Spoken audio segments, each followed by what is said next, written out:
Terra.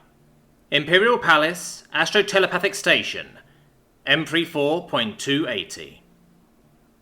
Plugged into the myriad devices that allowed her to see and speak across the universe, Senior Astrotelepath Liana studied the formless landscape of the warp, and listened for messages from the furthest reaches of the Empire. Being an Astropath on Holy Terra was a near-painless experience. The proximity of the God Emperor calmed the warp, and allowed Astropaths to do their work nearly strain-free, and so Liana idly studied the shifting colours and lights and awaited transmissions. Suddenly, the colours and shapes began to pulsate and flare violently, the signs of information traffic through the warp. Just as Liana opened her mind to receive and decode the news, she realised her mistake. What had begun as a single message rapidly became 2, then 4, then more. At her station, and the astrotelepathic stations around her, red lights lit up and alarms went off.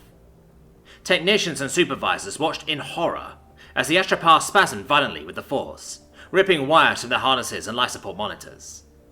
Then, as suddenly as it had begun, it was over. Most of the Astropaths slumped over in their seats, and the Asides hurried through each one, finding only minor injuries and occasionally a small amount of blood. The Magos on shift stepped in front of Liana's station, and his Mechanterions began uncoupling her from her station. "We have important news, I would imagine," he said, his monotone voice sounding as if this happened every day. "Can you tell me what it is?" Liana blinked and shook her head. Her head was pounding like she had just been hit with a battle barge, but she quickly shook off the pain and examined the messages. "No, the messages come from across the galaxy. Macrage, Nocturne, Chthoniya, Caliban, but they're all encrypted above my clearance. I cannot read the messages, Magos." For all of a second, the Magos did nothing, presumably thinking as his internal machinery whirred and clicked. "Very well," it said. "We bring this message to the Omnissiah." There was a faint burst of static, as Liana assumed the Magos used some sort of internal vox. Then a speeder transport painted crimson and gold, and emblazoned with the Imperial Eagle, landed expertly outside the station. A single Custodes, dressed in full battle plate, stepped out the back and swiftly approached the two. "This one has news for the Emperor, Magos." His eyes did not leave Liana, and she cringed inwardly at the lack of expression on his face. "Yes, Lord," replied the Magos. "The information we received is above her clearance level, and as she is the senior Astropath on duty..." The Custodes didn't even wait for the Magos to finish speaking. He simply lifted Liana, as if she weighed nothing, and headed back to the speeder. Once he stepped through the back hatch, he laid Liana into a grav couch and strapped her in. The rear hatch closed silently, and the craft immediately took to the air and accelerated. As she felt the G-forces on her body, Liana wondered where she was being taken to. "You have news for the Emperor. He is not in the throne right now. He is with the Eldar representative. We will bring your news to him." Liana noticed, as the craft banked and changed speeds, that the golden-armored warrior was content to stand perfectly relaxed, as if he was anchored to the floor. As the craft sped through the Imperial Palace, Liana was able to gaze out the viewport and think about what was going on. Caliban, Nocturne, Chthoniya, those are all homeworlds to the different Space Marine legions, so something had just happened simultaneously across the galaxy to at least 5 legions of Space Marines. Liana quailed as she tried to consider what news she could possibly be bringing the God Emperor of mankind. At this last thought, the Custodes tilted his head. "Be at ease," he said. "If there was any information of a tactical significance, it would not have even made it to you. Many of the Primarchs have special channels or means to pass along information that is urgent." That only served to confuse Liana even more, and so she returned to her impromptu tour of the palace. The transport was now passing through the section where the Emperor had had great facades the size of buildings of his children and their legions constructed. Leman Russ, looking vicious with a pair of vicious wolves at his heels, and his Space Marines racing through the ruins of some city.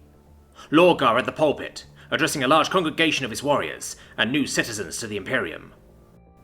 Horus and his sons marching in perfect formation at the triumph of Olenor, and on and on.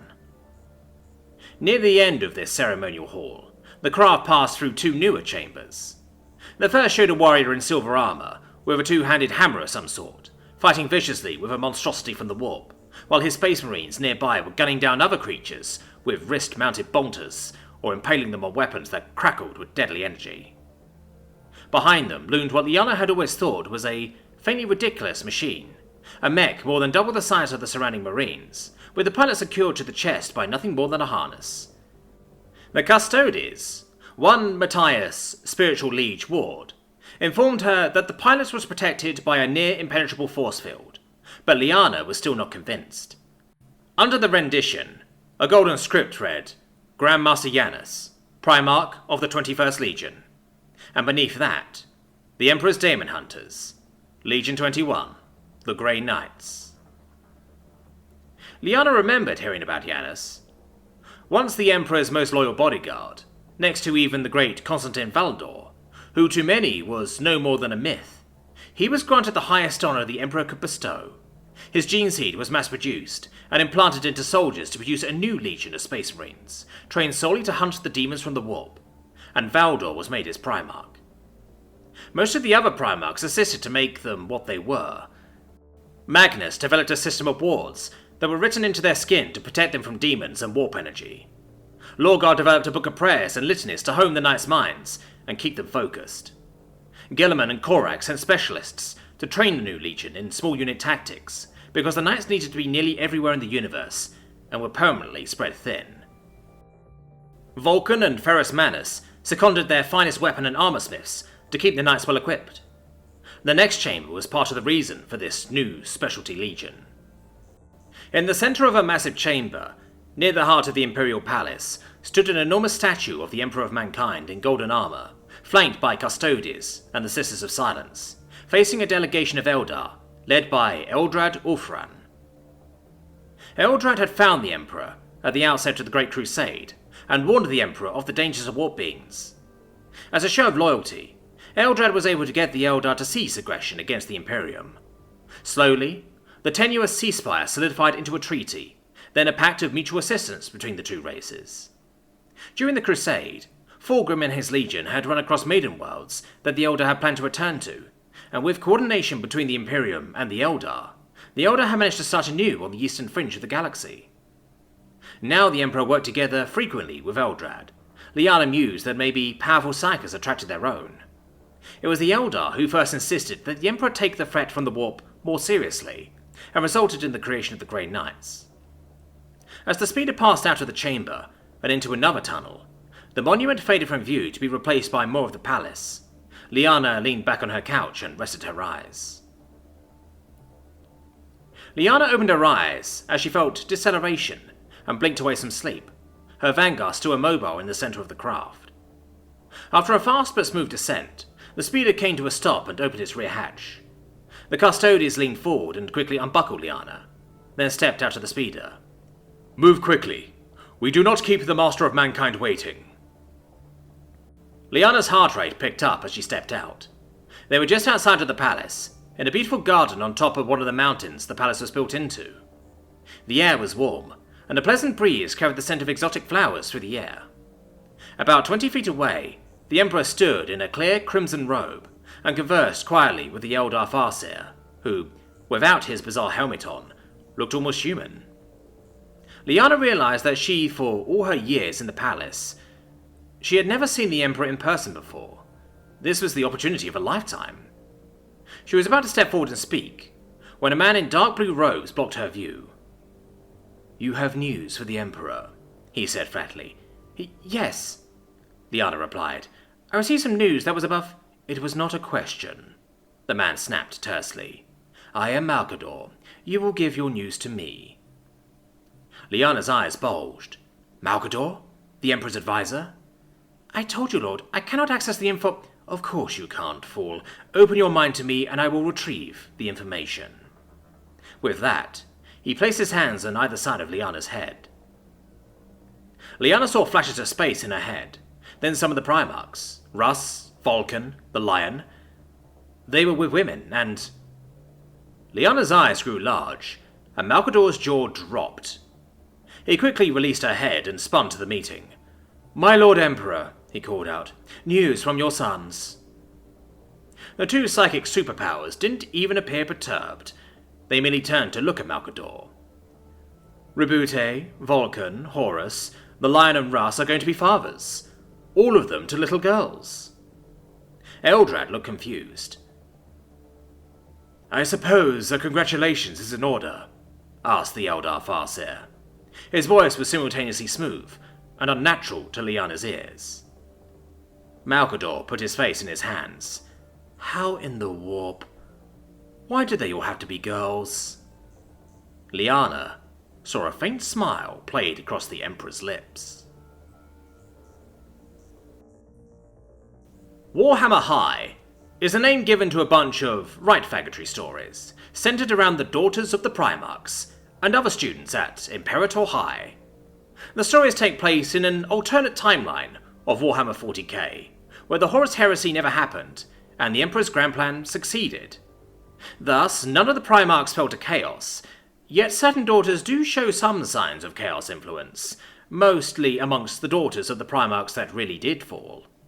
The deviation point between the real timeline and this one seems to be a more human and understanding Emperor, not treating his Primarchs as mere tools, and taking Eldra's advice about chaos being a bigger threat than aliens at the very, very start of the Crusade, before he had recovered any of his sons, rather than ignoring it as he did in the canon 40k timeline.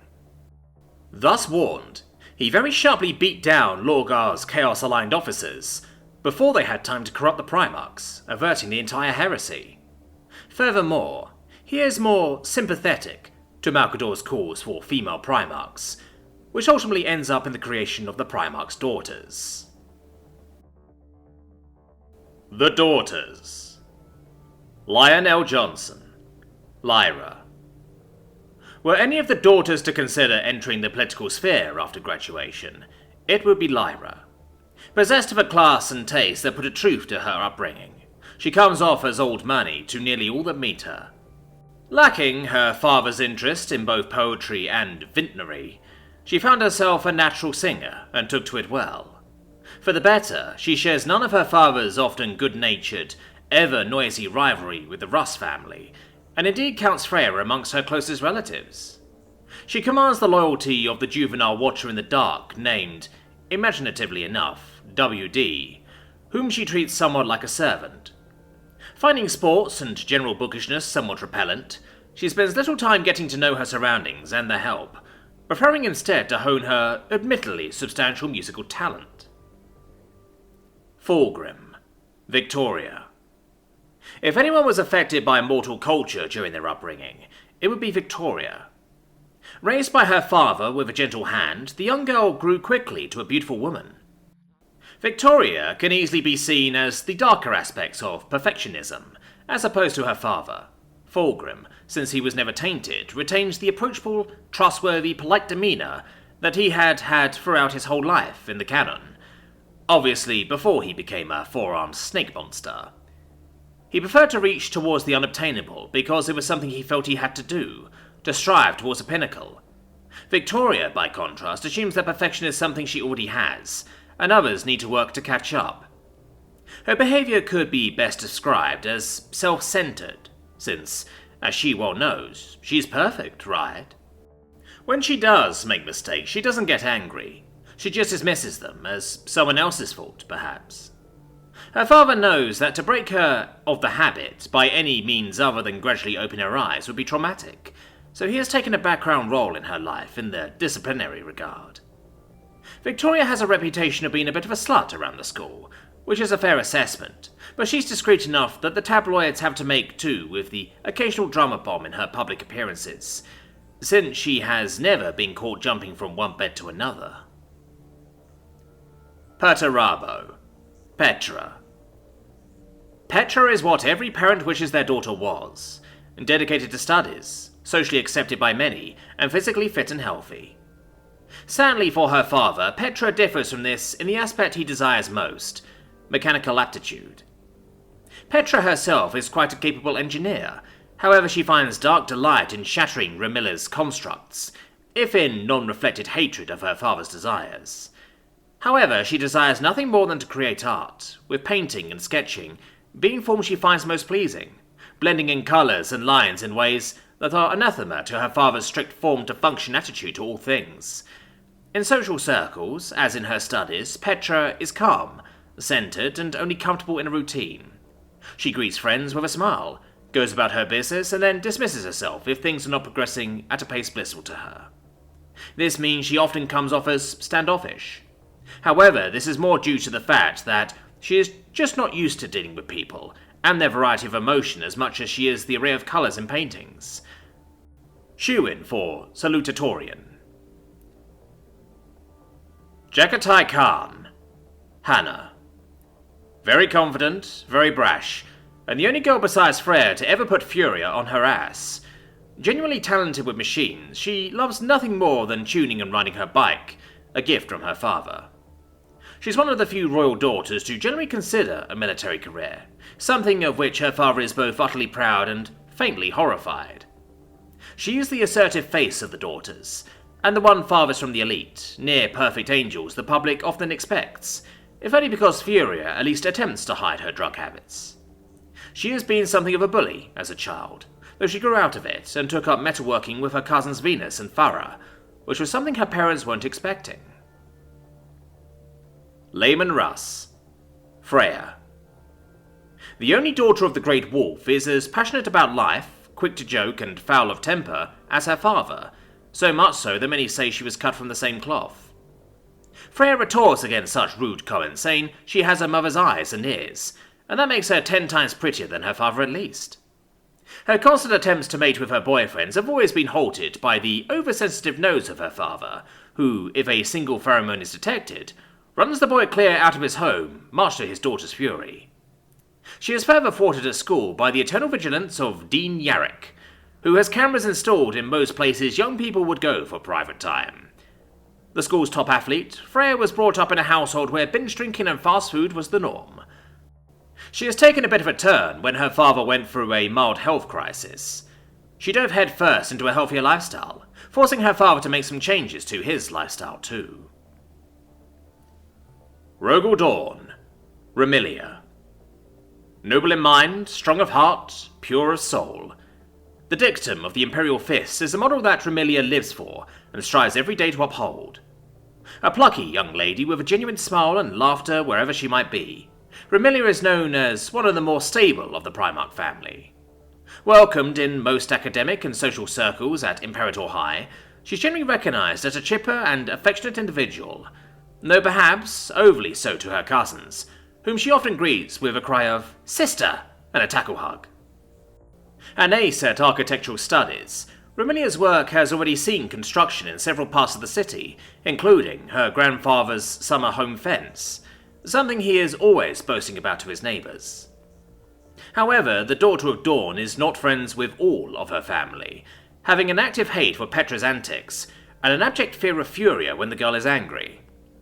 In contrast, Remilia adores her older sister Roberta, and constantly follows the older girl around trying, and often failing, to live up to her perfection. Though she claims to know better than to ever hold to Furia's or Kiara's self-destructive lifestyles, the small red cuts on her arm betray her own, supposedly long-gone, tendencies. Konrad Kurze. Kiara. Kelly. Though she inherited none of her father's problematic psychic ability, Kiara Kurze possesses all of his magnetism for trouble. If she decided to apply herself, she could be a scholar, athlete, musician, or craftswoman to match her cousins. Instead, she finds the quiet and introversion of her home more attractive, poring endlessly over the Terran networks for everything from games to music to gossip. Though she has a deep thirst for new information, she doesn't let her apparent network addiction control her entirely. She is perhaps closest to Morticia, feeling some of the same isolation that plagues her cousin.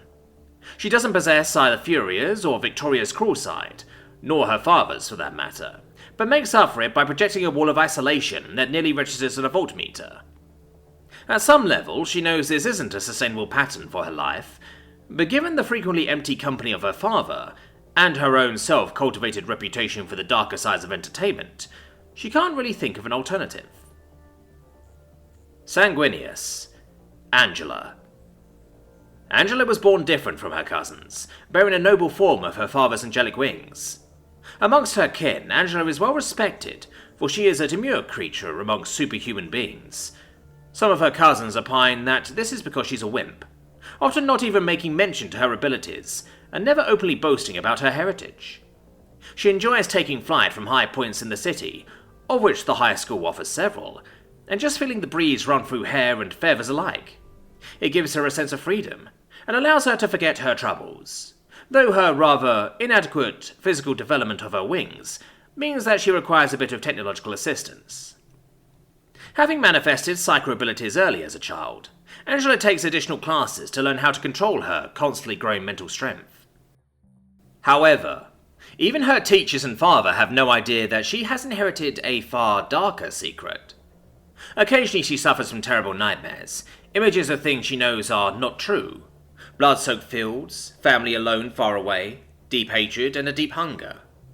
These scenes strike pangs of fear and doubt in her caring heart, eating away at her resolve and threatening to overcome her if she gives in for even a moment. She fears that there will be a day that this dark anger will cause her to lash out against her beloved family. She lacks both Isis's unquestionable ambition and Miranda's far greater psychic abilities, and is as close to the beta female role as the group could be said to possess. Still, even on her worst day, she is as polite and kind-hearted as any could ever want her to be, and never lets the pressure of life weigh down her spirit overmuch. Ferrus Manus. Farah. Years ago, Farah was your average preteen girl, a bubble of energy, witty, with cute freckles and dimples that only made her even more adorable. While she enjoyed tinkering like her father before her, she never really did want to follow in his footsteps. One day, however, her father left his workshop unattended, and a wandering Farah noticed a discrepancy in one of the machine's inner servos. When she reached into it, however, the machine mysteriously collapsed upon her hands, crushing them to nothing. Her screams brought her father in seconds.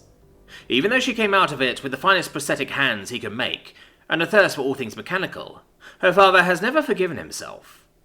In the wake of the accident, he has pushed her even harder than his own marines, partly in hope of redemption, and part in hope of quenching her new thirst and maybe returning her to that cute little girl, who reminded him of her beautiful mother. Angron. Furia. Due to events that occurred at a young age, many rumours circulate that it was domestic violence. Furia has developed an exceptionally hostile attitude towards most anything that irritates her. What's worse, Furia has a hair trigger that can reduce her from a surprisingly angry young lady into a firestorm of rage that shatters nations, or genitals, whichever's closer. Believing herself to be something of a rebel and a proud anti-establishment figure, Furia has spent countless hours of her school time in Dean Yarrick's office, one of two people in the galaxy she can't outshout, undergoing disciplinary action when evidence of her behaviour, or its bloody remains, are found. Many of her extended family find her hard to suppress, and many do not even bother trying to control her rage, though Isis has been known to cunningly direct it. It is of note that Furia is somewhat of a chain smoker, destroying as many as 3 to 5 packs a day in sheer burninating lust. Recent events have planted the seed of doubt in her mind, as to whether she's hurting those few people she does care about, as much as the people she genuinely resents. The latter list, of course, being far longer. Roboute Guilliman. Roberta. Born to excel, the apple of her father's eyes was to serve as an inspiration to the common folk, and to her cousins alike. Her intelligence, beauty, and physical skills meet in harmony, striking a balance often lacking in her cousins. Roberta serves as head girl of her high school, much to Isis's chagrin, despite not being of age, and is always called to serve as spokesperson for sporting events, community activities, and social meetings with public officials. She also claims a position in the top 5 seats of all school subjects, as well as a few university ones. In Ramilla, Rogal Dorn's daughter, she finds her closest friend. The two are seen as the most normal of the daughters, and in Isis, her closest foe. The two try constant to outmaneuver each other to claim top chair. Recently, in the junior called Ursaka E. Creed, Of the school's chess club, she finds a budding rival. Despite all her precognitive abilities, her amazing intelligence, and her ability to devise strategies that are several layers deep, she has often lost games due to what can only be described as her opponent's sheer tactical genius. In the aftermath, the young woman often wonders how she didn't see it coming. Due to a slight mishap early in high school, which led to a case of the nerves and her continued goal to achieve above all else, Roberta is secretly addicted to ketamine, something not even her father knows. Mortarion. Morticia. A delicate young girl, meek and innocent when compared to her more direct cousins, Morticia has always found it hard getting close to others. She was born with a unique disease which causes her eyes, nose and mouth to bleed as a savage coughing fit shakes her lungs, and her cells are ravaged from within. Her condition leaves even Astartes, Apothecarius, baffled as to its nature. The young woman is constantly in need of medical supervision, and as a result can tragically attend school only a few times a week, and never for extended periods of time, at least not without a visit to the school nurse. Socially at a disadvantage due to lack of interaction, and underlying fears amongst many that they might catch whatever she has, Morticia has relatively few friends outside of her superhuman family. However, she is lovingly doted on by friends and family alike, with even the rage-filled Furia holding her anger in front of her, and her selfish cousin Victoria taking her to the nurse's office when needed. She is never seen without her inhaler, which is the only known dispenser of the medicine she needs to abate the disease's ravaging effects. Magnus the Red. Miranda. The school prime nerd and a powerful psyker, Miranda can often be found in the library looking for new books to delve through. Her father's moniker, the Cyclops, was due to injuries to one eye rather than literally lacking one. Miranda possesses the opposite affliction. She has three. Her third eye acts akin to the warp eye of a navigator, allowing her to see directly into the warp. She places amongst the top 10 living psychers in the Imperium. Though her abilities allow her instant respect from nearly all people she meets, her third eye and rather lacking social skill deter many potential friends, something that eats at her more than she lets on. She and the warp studies faculty of her school get along famously, as one would expect, given that several are retired librarians. She is on particularly good terms with Professor Avraman, whom she has known since she was a small child. She is perhaps the only student at IH who can get away with calling him Azek. Horus. Isis. The Prime, the Firstborn. These are the names given to Isis, apple of her father's eye, and daughter of the first son of the Emperor. Her titles and other marks of entitlement extend deep into her beliefs.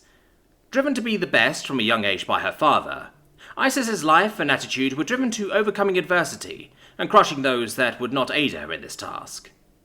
Having been first amongst the cousins in most everything they ever strode towards, she was proud of the jealousy most gave her and welcomed readily those that chose to bask in her glory. She is a proud teenage girl, fully aware of her talents and how to excel in any field demanded of her. Since coming to high school, she has wrested control of 70% of the school student council and rules it with an iron fist, often coming into conflict with her cousins when her agenda requires them to kneel before change. An expert strategist, Isis has thwarted every attempt by Roberta to take control of council votes, with the aid of her most trusted cousins, Angela, Athena, and Miranda. Unfortunately, this attitude has affected her relationship somewhat, as she believes that a male is not worth her time unless he can become her equal. Needless to say, the chance of that is laughable to say the least, with only one even coming close. Upon her 14th birthday, her father presented to her an amulet of lunar metal in the shape of a wolf's head. When she ponders on her actions, she has been known to stroke it absent-mindedly. Lorgar Aurelian. Athena. Faith. When the daughters think faith, they think two very different things.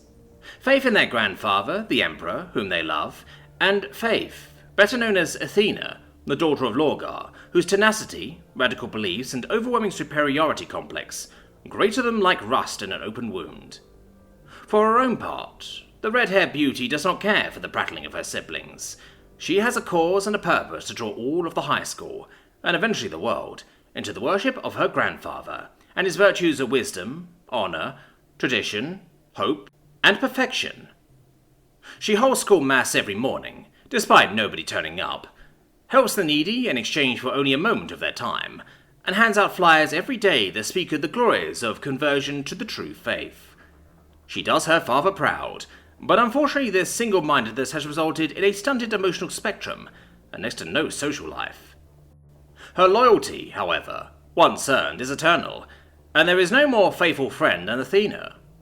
Miranda has noted that Athena's eye colour changes from their dark black to occasionally reflect red, blue, green, and purple.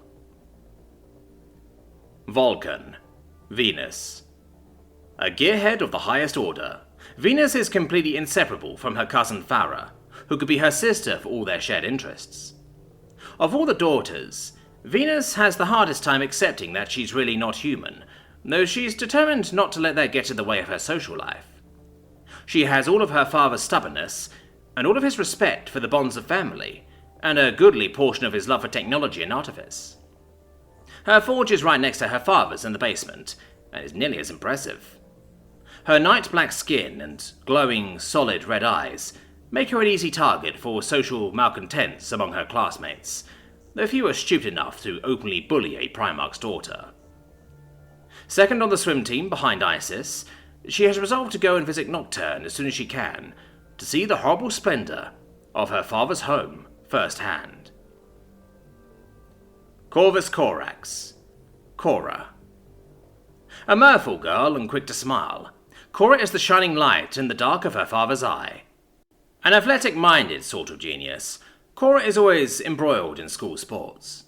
She's so skilled, in fact, that her perfectionist cousin Isis invited Cora to join her on the school volleyball team. Despite this, the two of them do occasionally squabble. Cora possesses a calculating mind, one apt to find the finer details in anything she observes, and take advantage of any weakness. A trait she surely inherited from her father, but further nurtured by herself. Though she is a genius, she is not without her faults. She commonly overanalyzes matters and ends up being incorrect or taking too long to reach a decision. She sometimes resents herself for this, as she hates falling short of others' expectations of her.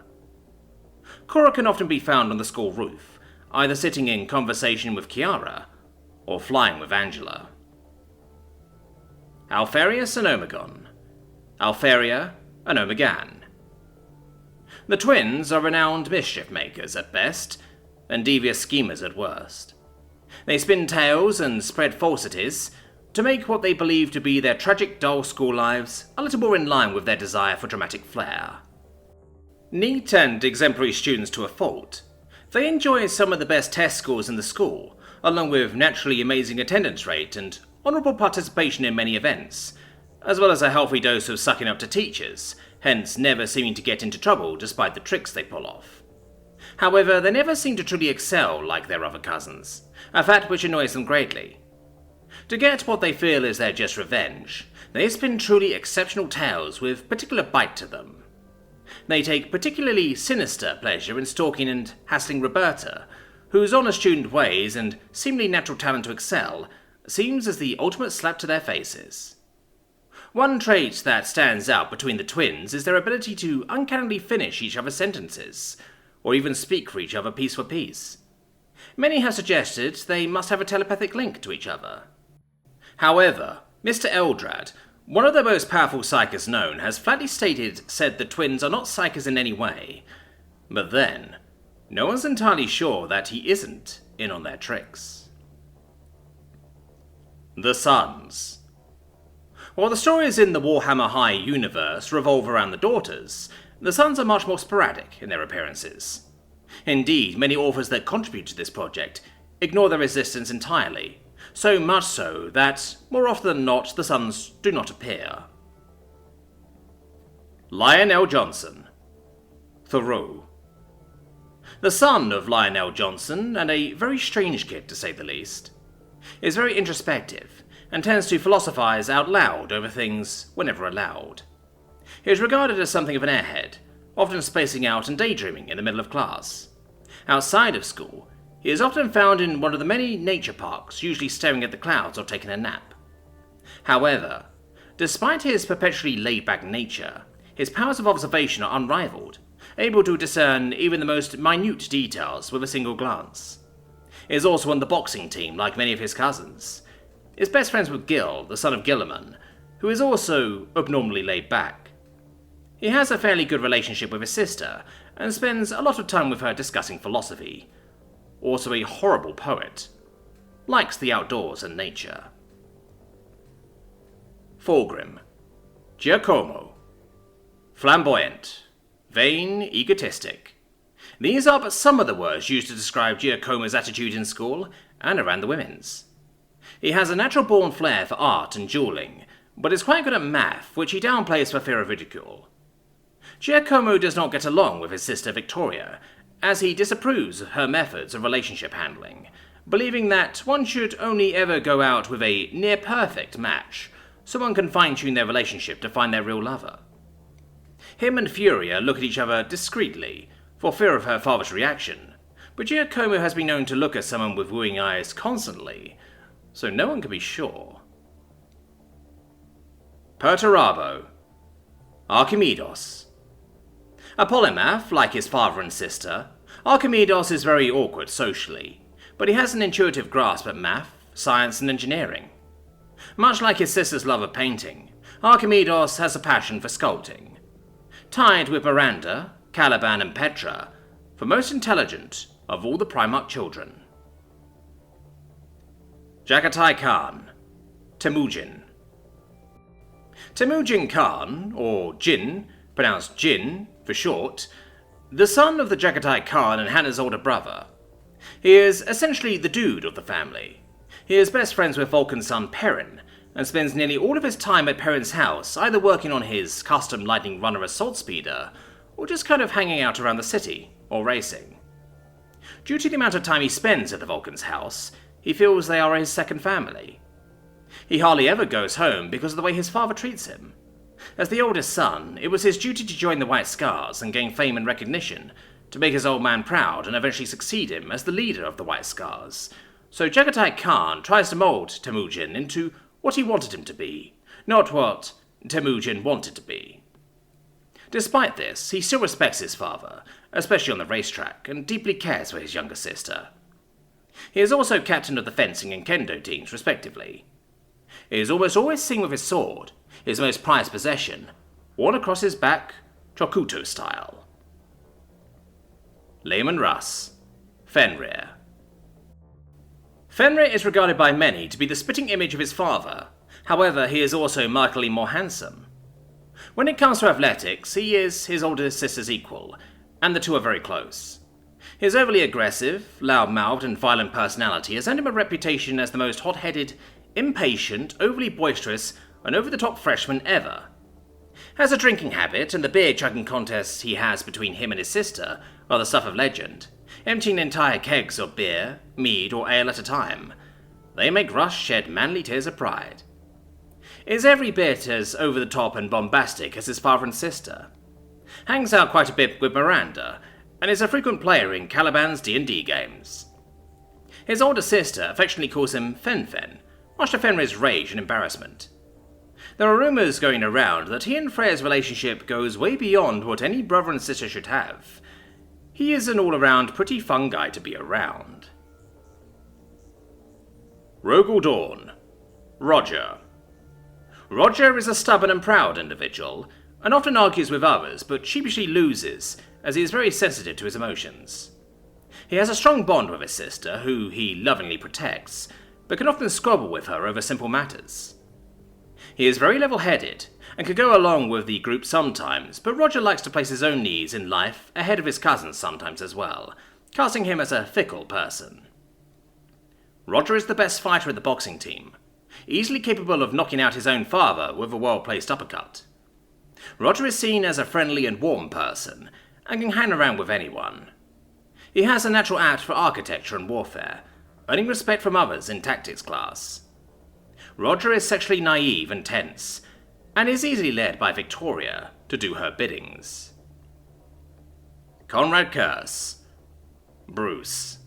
Lives in a comic book world and wants to be a superhero, even though he wouldn't admit it. Hangs out with Dirk, Corvus Corax's son, and the two often get into all sorts of trouble together.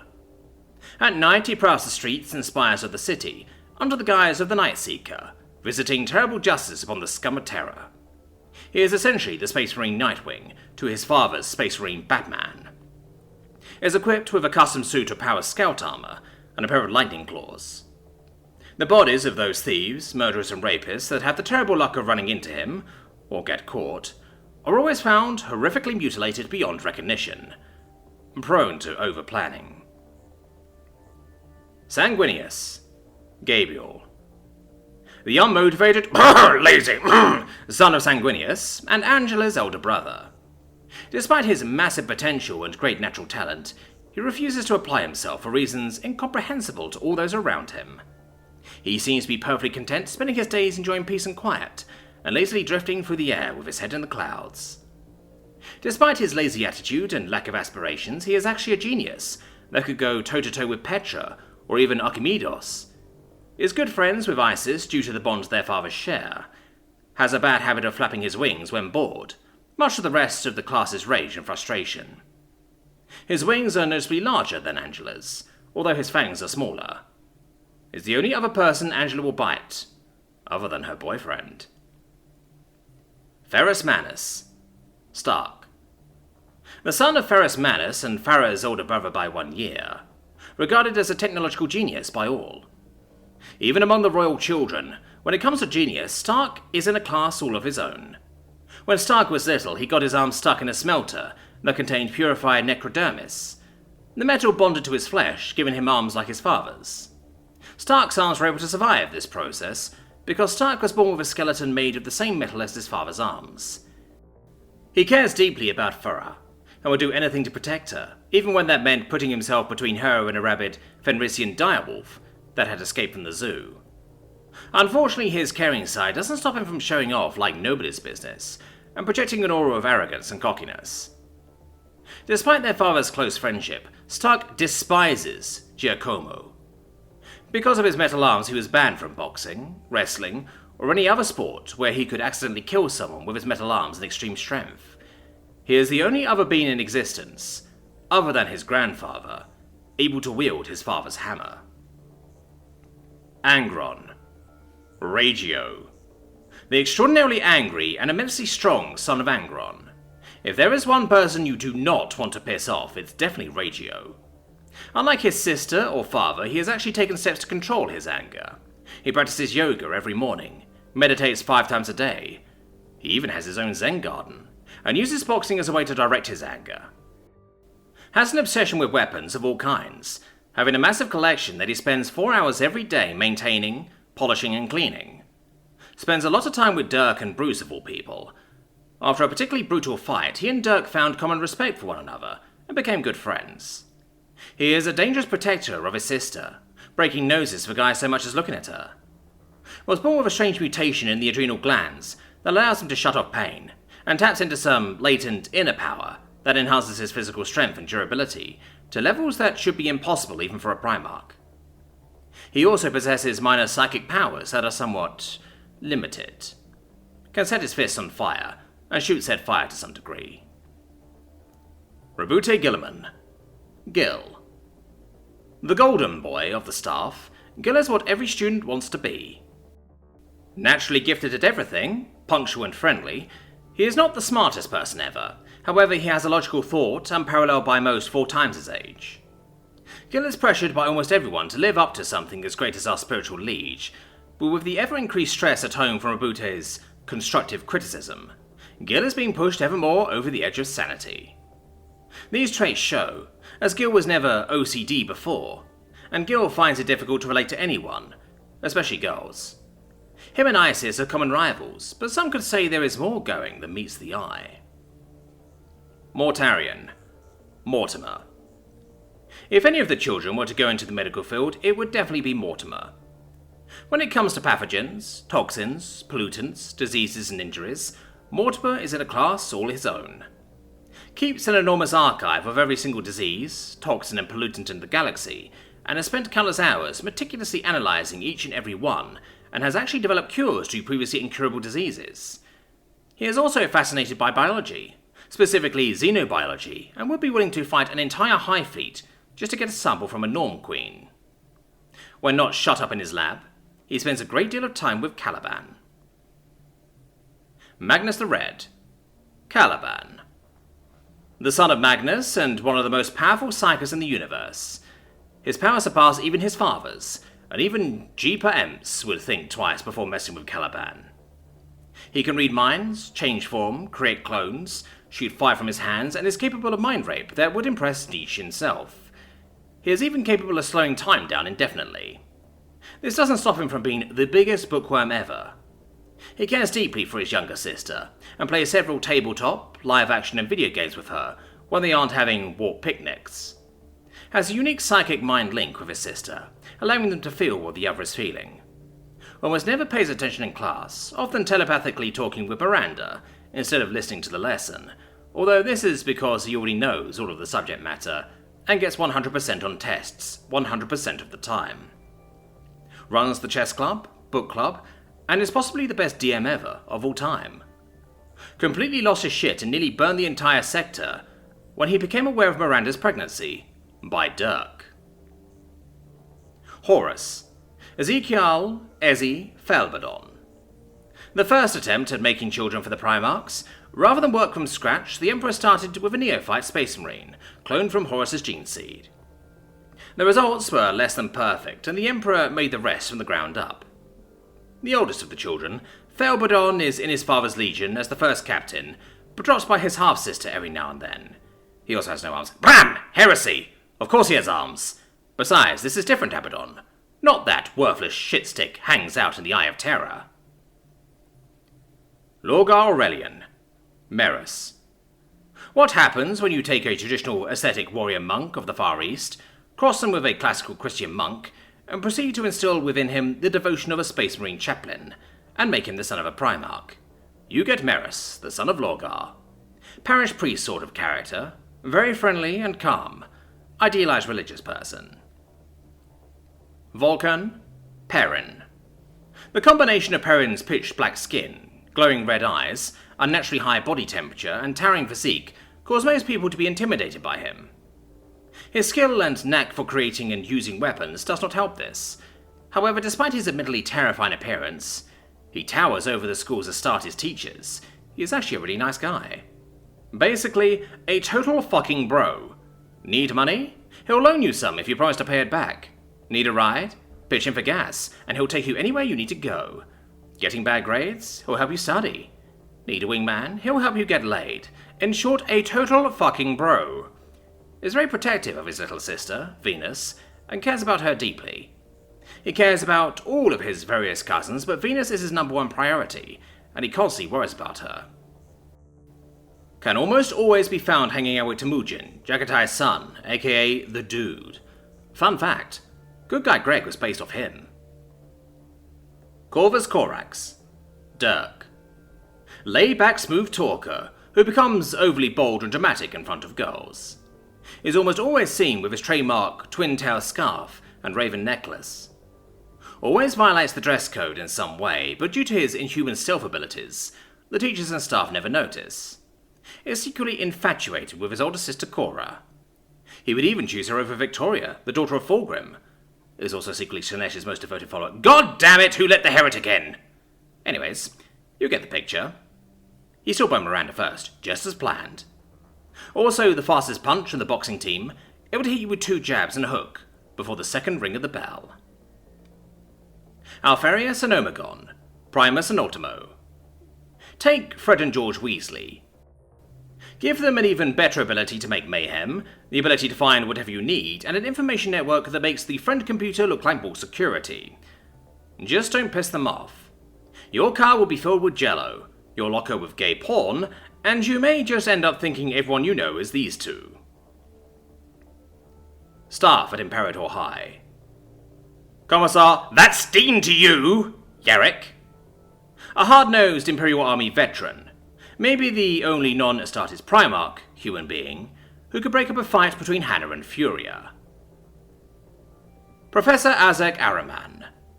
Formerly the Chief Librarian of the Thousand Suns, now charged by his Primarch Magnus with the education of the daughters of the Primarchs.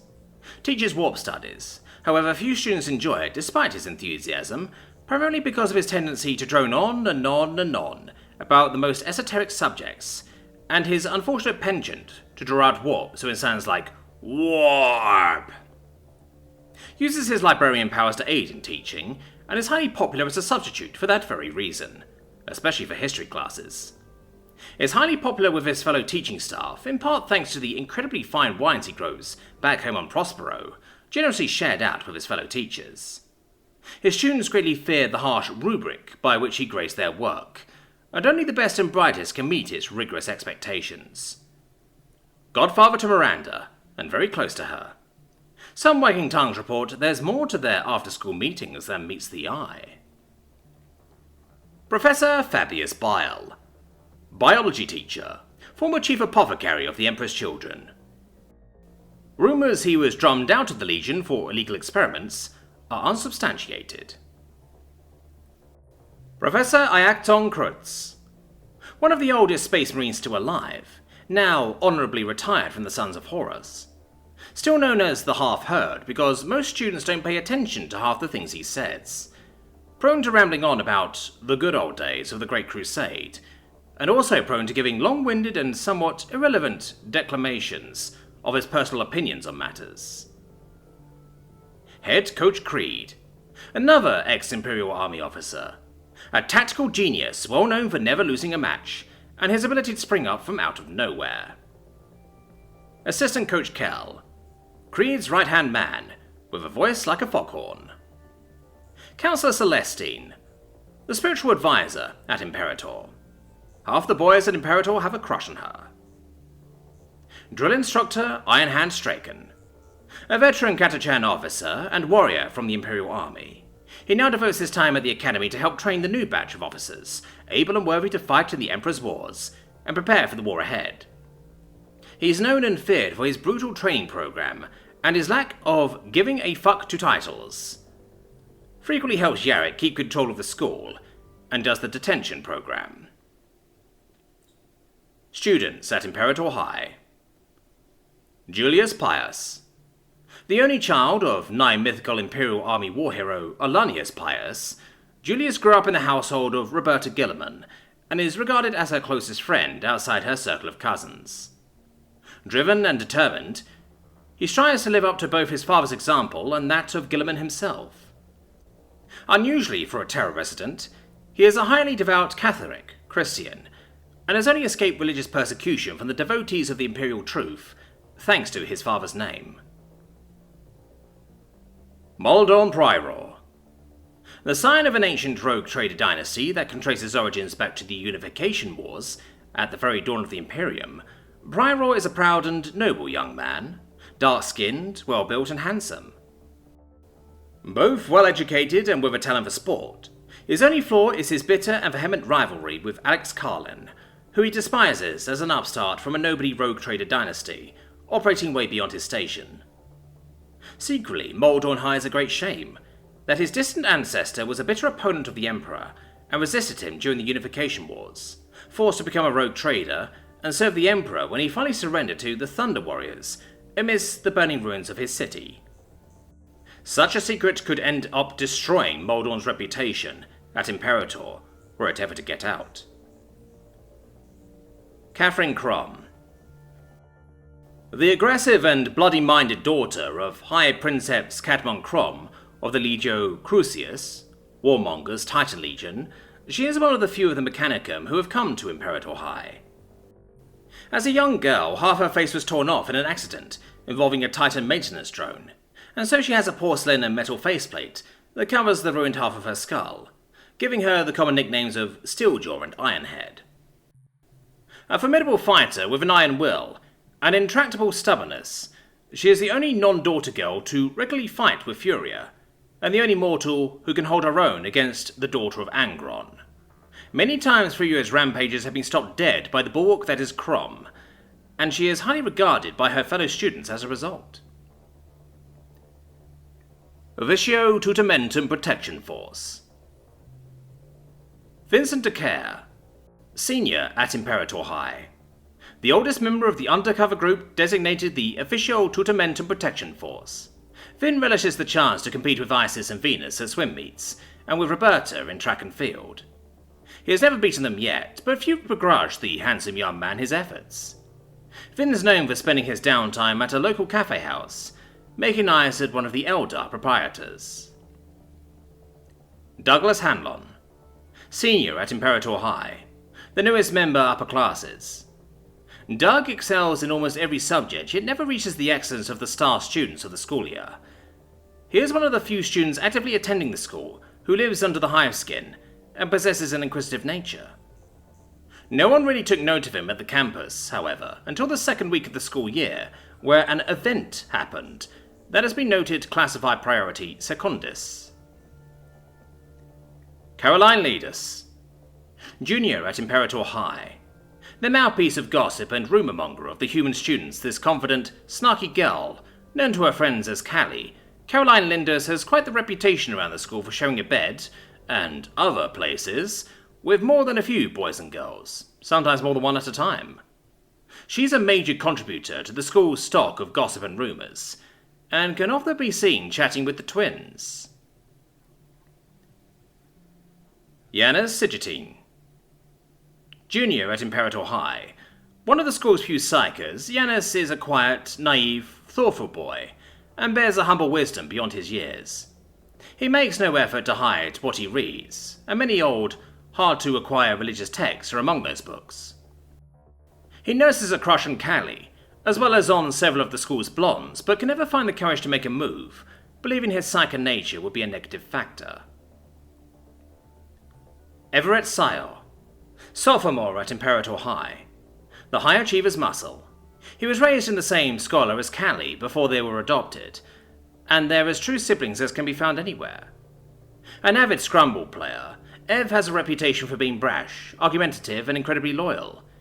He can bench over 200 kilograms, and takes every opportunity to display his physical ability. Ev's fondest wish is for a wrestling match with Freya Russ. Vivian Monev, sophomore at Imperator High, the quirky one. Nicknamed for her large purple eyes, Violet has been the winner of the Imperator High Ascension Day Bake Contest for 2 years now. Her skill with cooking is only matched by her knowledge of chemicals and her incredible excitability. Violet's only goal this year is to sweep Isis in every category of the contest, having lost out to her Gutian rice pudding buns for Best Dish during the previous 2 years. Chocho Alexis, freshman at Imperator High, the youngest of the high achievers. Chocho is a pale, withdrawn young man, but fiercely loyal to his few friends. He's fit and capable, but doesn't play sports.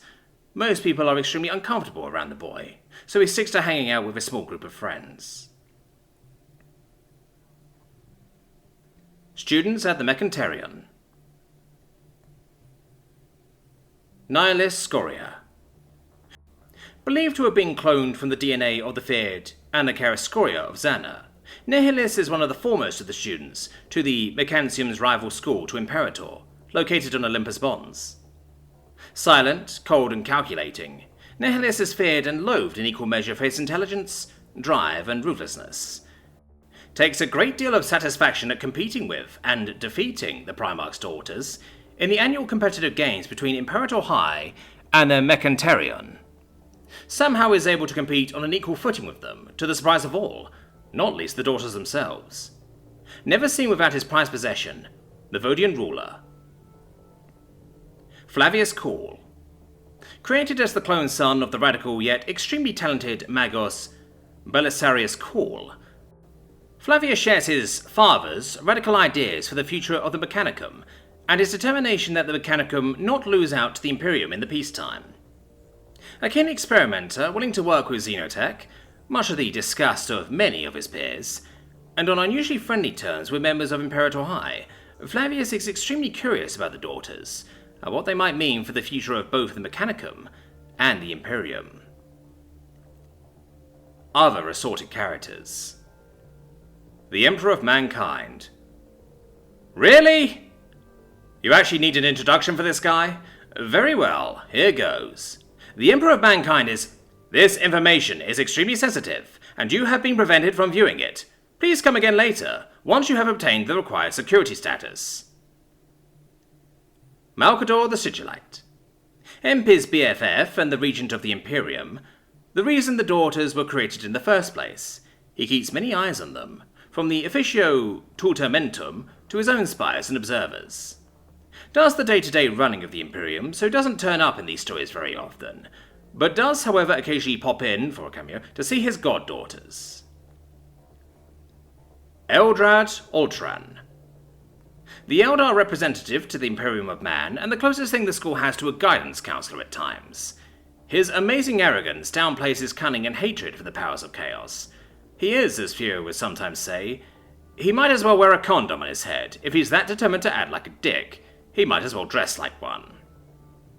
His daughters sometimes appear within the school as students, though none have any recollection of their enrollment. His granddaughter even cropped up in one story as a student. Someone please sort out a timeline. Oros Quadriga. Shield captain of the Custodes, Oros Quadriga was regarded highly enough that the Emperor appointed him Secretari Filias, protector of the daughters. Undefeated in combat, he considered it his pride and duty each day that the daughters are unharmed and growing strong. His vengeance on those that harm his wards can only be stopped via direct order of the Emperor of Mankind, or a plea by the girls' fathers. Akalina Ilianchova Skoratova.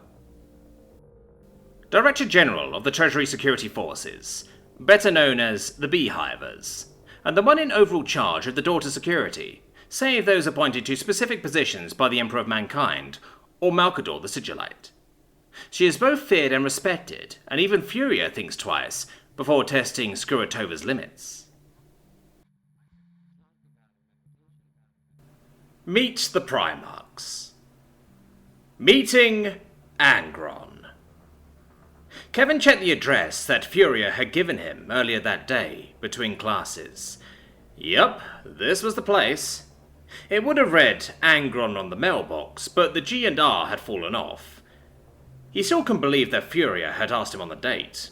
Well, not a date per se, but she had at least asked him to pick her up, which was as close as you could get with Furia. Kevin always had a crush on her, but like every other boy in school, he was too scared of getting his front teeth knocked in to ask her out. Lucky for him, she was the kind of girl who would ask first. On the whole drive over, Kevin had wondered why she'd asked him out. He was nothing if not average. His hair was dirty blonde and usually a mess. His eyes were plain and brown. He wasn't built. He wasn't rich.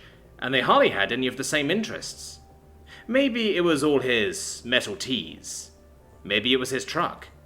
It was a pretty bitchin' truck. At the end of the driveway, Furia was sitting on the stoop, her arms resting on her knees and a cigarette resting between her fingers. She had changed out of her school uniform and into torn jeans and a band tee, so faded, it wasn't even clear which band it was anymore. "Hey, you're late," she said, blowing a plume of smoke out from between her lips. "Oh, yeah, sorry," Kevin sputtered, rubbing the back of his neck. "So, what do you want to do?" Furia took another drag and threw her other hand into the air. "Fuck, I don't know. Do I gotta do everything? Or go throw rocks at the speeder factory or something?" Kevin liked that about Furia. Scary as she was still pretty down to earth. No fancy restaurants or flowers required like with Victoria. She had pretty simple tastes. "Hey, you little bitch! Get back here!" The sudden shout from behind the house startled the birds out of the trees for miles, and made Kevin nearly jump out of his skin. That must have been Angron, Furia's dad. Kevin suddenly understood why she was so angry all the time. He couldn't believe he talked to her that way. When he looked back at her, he was surprised to find she was wearing that little smirk he liked so much. "What?" he asked, puzzled. "What do you mean, what?" she said. "He was talking to you. Better get back there. If he has to come out front, he'll be really pissed."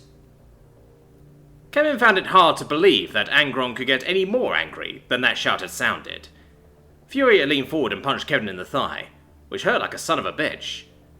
"Come on, shitbird, move your ass." Kevin swallowed hard and tried to keep his knees from clattering together. He really had to go meet with Furia's father? This was a nightmare. It took all of his effort to keep putting one foot in front of the other until he was around the side of the house and into the backyard. It was hard to miss Angron once he was out there. It seemed like he filled up the entire yard from shoulder to shoulder, and the fence around the place hardly seemed worth it, since his head cleared the top of it by nearly 3 feet. He was wearing a sleeveless shirt, which put biceps on display that were easily as big around as the boy's waist. Kevin felt like he was about to piss himself. "There you are!" Angron boomed, leveling Kevin with the most intense stare he had ever endured. Any worse and he might just catch on fire. "What took you so long? Get over here!" Kevin swallowed again and closed the gap between them, then extended his hand. "Hello, Mr. Angron. I'm Kevin." Angron struck a match on the side of his cheek and lit the cig hanging between his lips, then looked up at the boy with perhaps the most uninterested expression in known history. "Why would I want to know that?" Angron flicked the spent match over Kevin's shoulder right past his ear, then reached to his side and hefted the axe that was resting against the house into his hands. It was the largest axe Kevin had ever seen. The head was vicious looking. It was jet black and probably 3 feet from top to bottom, but Angron held it in one hand. "Now get down there and hold that log." Kevin looked bewildered. "Log?" Angron pointed the head of his axe down at the boy's feet, where a log, or more accurately a 3-foot diameter tree trunk that was too uneven to stand on the chopping block, lay. Kevin's eyes went wide. The first thought that went through his head was how he was going to get that behemoth up on the chopping block. It must have weighed more than he did. Then the rest of the equation sunk in. The axe, the uneven log, and half a ton of angry Space Marine father. "Oh dear God, Emperor. Wait, what?" Kevin exclaimed. Angron was testing the edge of his massive axe with his thumb, and looked less than pleased. It seemed to be his default. "Are you fucking deaf and useless? I said hold that fucking log, limp dick!" Kevin moved so fast he was afraid he might break his neck. Before he knew how he'd done it, Kevin had wrestled the log up onto the chopping block, and had his hands shaken on either side of it. "That's more like it," Angron grunted from around his cigarette, and cradled the axe in both massive hands. "I'm going to die," Kevin thought, as Angron aimed the head of the axe on the log between his palms. "I'm going to die, and nobody will ever find the body." "So, Calvin," Angron began, wringing his hands on the handle of the axe. "It's Kevin, sir." "Don't you interrupt me, you insolent little shit!" Angron roared, gritting his teeth so hard they cut right through the filter of his cigarette. He spat the rest of the cotton wad out, bouncing it off of Kevin's head, and took a deep breath. "Fucking A! Anyway, Calvin, I hear you're gonna go out with my little girl." Yes, sir." "Quit calling me sir. I ain't no silver-topped old pant-shitter. Just don't even talk. You're making the log shake. Good way to lose a fucking arm." Angron chuckled at that, and made a slow test swing at the log. Kevin felt his balls nearly pull up into his chest. "That's some funny shit. I remember back about 100 years ago, I lopped off some Xenoferry's arm right at the shoulder. Ha! He goes dancing around, bleeding all over the place, screaming in his yarpy Xenobabble. I laughed so hard I couldn't even lift my axe to cut him in half before he bled out. Good times," Angron smiled, which may have been the scariest thing Kevin had ever seen. It was more like the manic grin of some horrible warp beast about to eat a guardsman than anything even close to human enjoyment. "Anyway, you take care of my little girl while you're out. You hear me?" Kevin wondered if Angron had ever even met his daughter. The girl had kicked half of the school's asses, including the captains of the boxing and judo teams. How was he, a skinny kid who'd never been in a fight in his life, supposed to defend Furia against something she couldn't beat into submission? He decided the best course of action was to just nod. It was almost all he could do at this point. Holding the massive log still for so long had his arms burning, but there was no way he was going to drop it and tempt Angron's rage. "Good," Angron said. "Now just remember, you make Furia cry." Angron paused and raised the massive axe over his head, and with a grunt of effort, brought the head down like a black ceramite guillotine. The head seemed to meet no resistance at all, as it sheared through the log until, crack, it hit the chopping block beneath it. "I make you cry. Got me?" Kevin felt like he was about to vomit so hard that his feet would come through his mouth. Shaking like a leaf on a tree, the boy nodded, and slowly rose to his feet. "Great!" said Angron with a grin, seemingly taking some sick joy in the boy's fear. "Now get the fuck out of here, and don't forget to check your drawers." Kevin fought the urge to flat out run from the backyard and scamper back to the front stoop as quickly as he could walk. Furia was smoking a new cigarette and staring up at the clouds when Kevin rounded the corner. His favourite smirk crept back onto her plush pink lips, and a chuckle bubbled out. "You look like you've seen a warp spawn. The fuck is wrong with you?" Kevin wiped a cold sweat from his brow, and used all his will to stop himself from shaking. "Nothing. I'm good. I'm totally good." Furia got up and laughed even more. "Whatever, scaredy pants. Grow a fucking spine." She punched him again, this time in the shoulder, then motioned to his truck with her thumb. "Let's go. We'll get some beer and then head over to the speeder factory." Kevin had to smile at that. Meeting Angron was probably the most frightening thing he had ever experienced, but that was all okay. He watched Furia's tight rear strut away and hop into the driver's seat of his truck, then fire it up. Right then, Kevin decided he'd do it all again in a heartbeat if he got another chance. Furia put the truck in gear and started to back away without him. "Hey, wait for me!" Kevin shouted, running for the passenger side door. Meeting Alpharius. "Oh, good. You're here early." Alpharia beckoned me in, and I stepped inside. She stepped back to give me a once-over, and I shifted a little. I was, to be honest, feeling a bit out of my league, but I dressed up the best I could before coming to pick her up. It would be my first time meeting her father, and I wanted to make the best impression I could.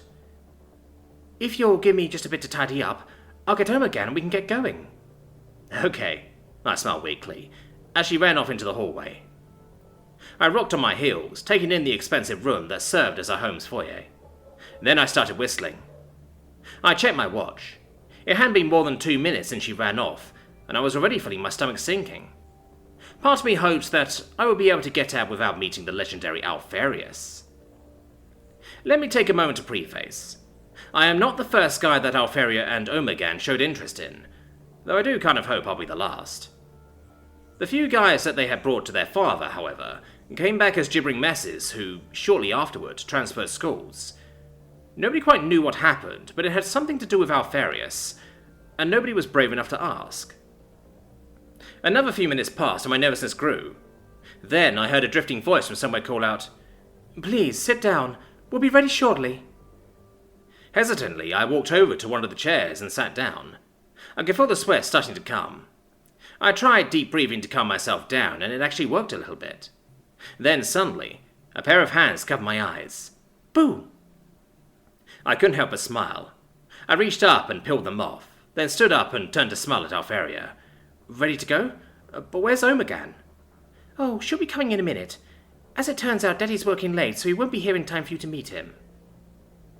I was honestly a little torn. I was, on the one hand, somewhat relieved to be spared the experience, and on the other, a little disappointed that I wasn't going to meet him. I voiced the latter. Really? Damn. I was kinda looking forward to meeting him. She tilted her head. "Seriously?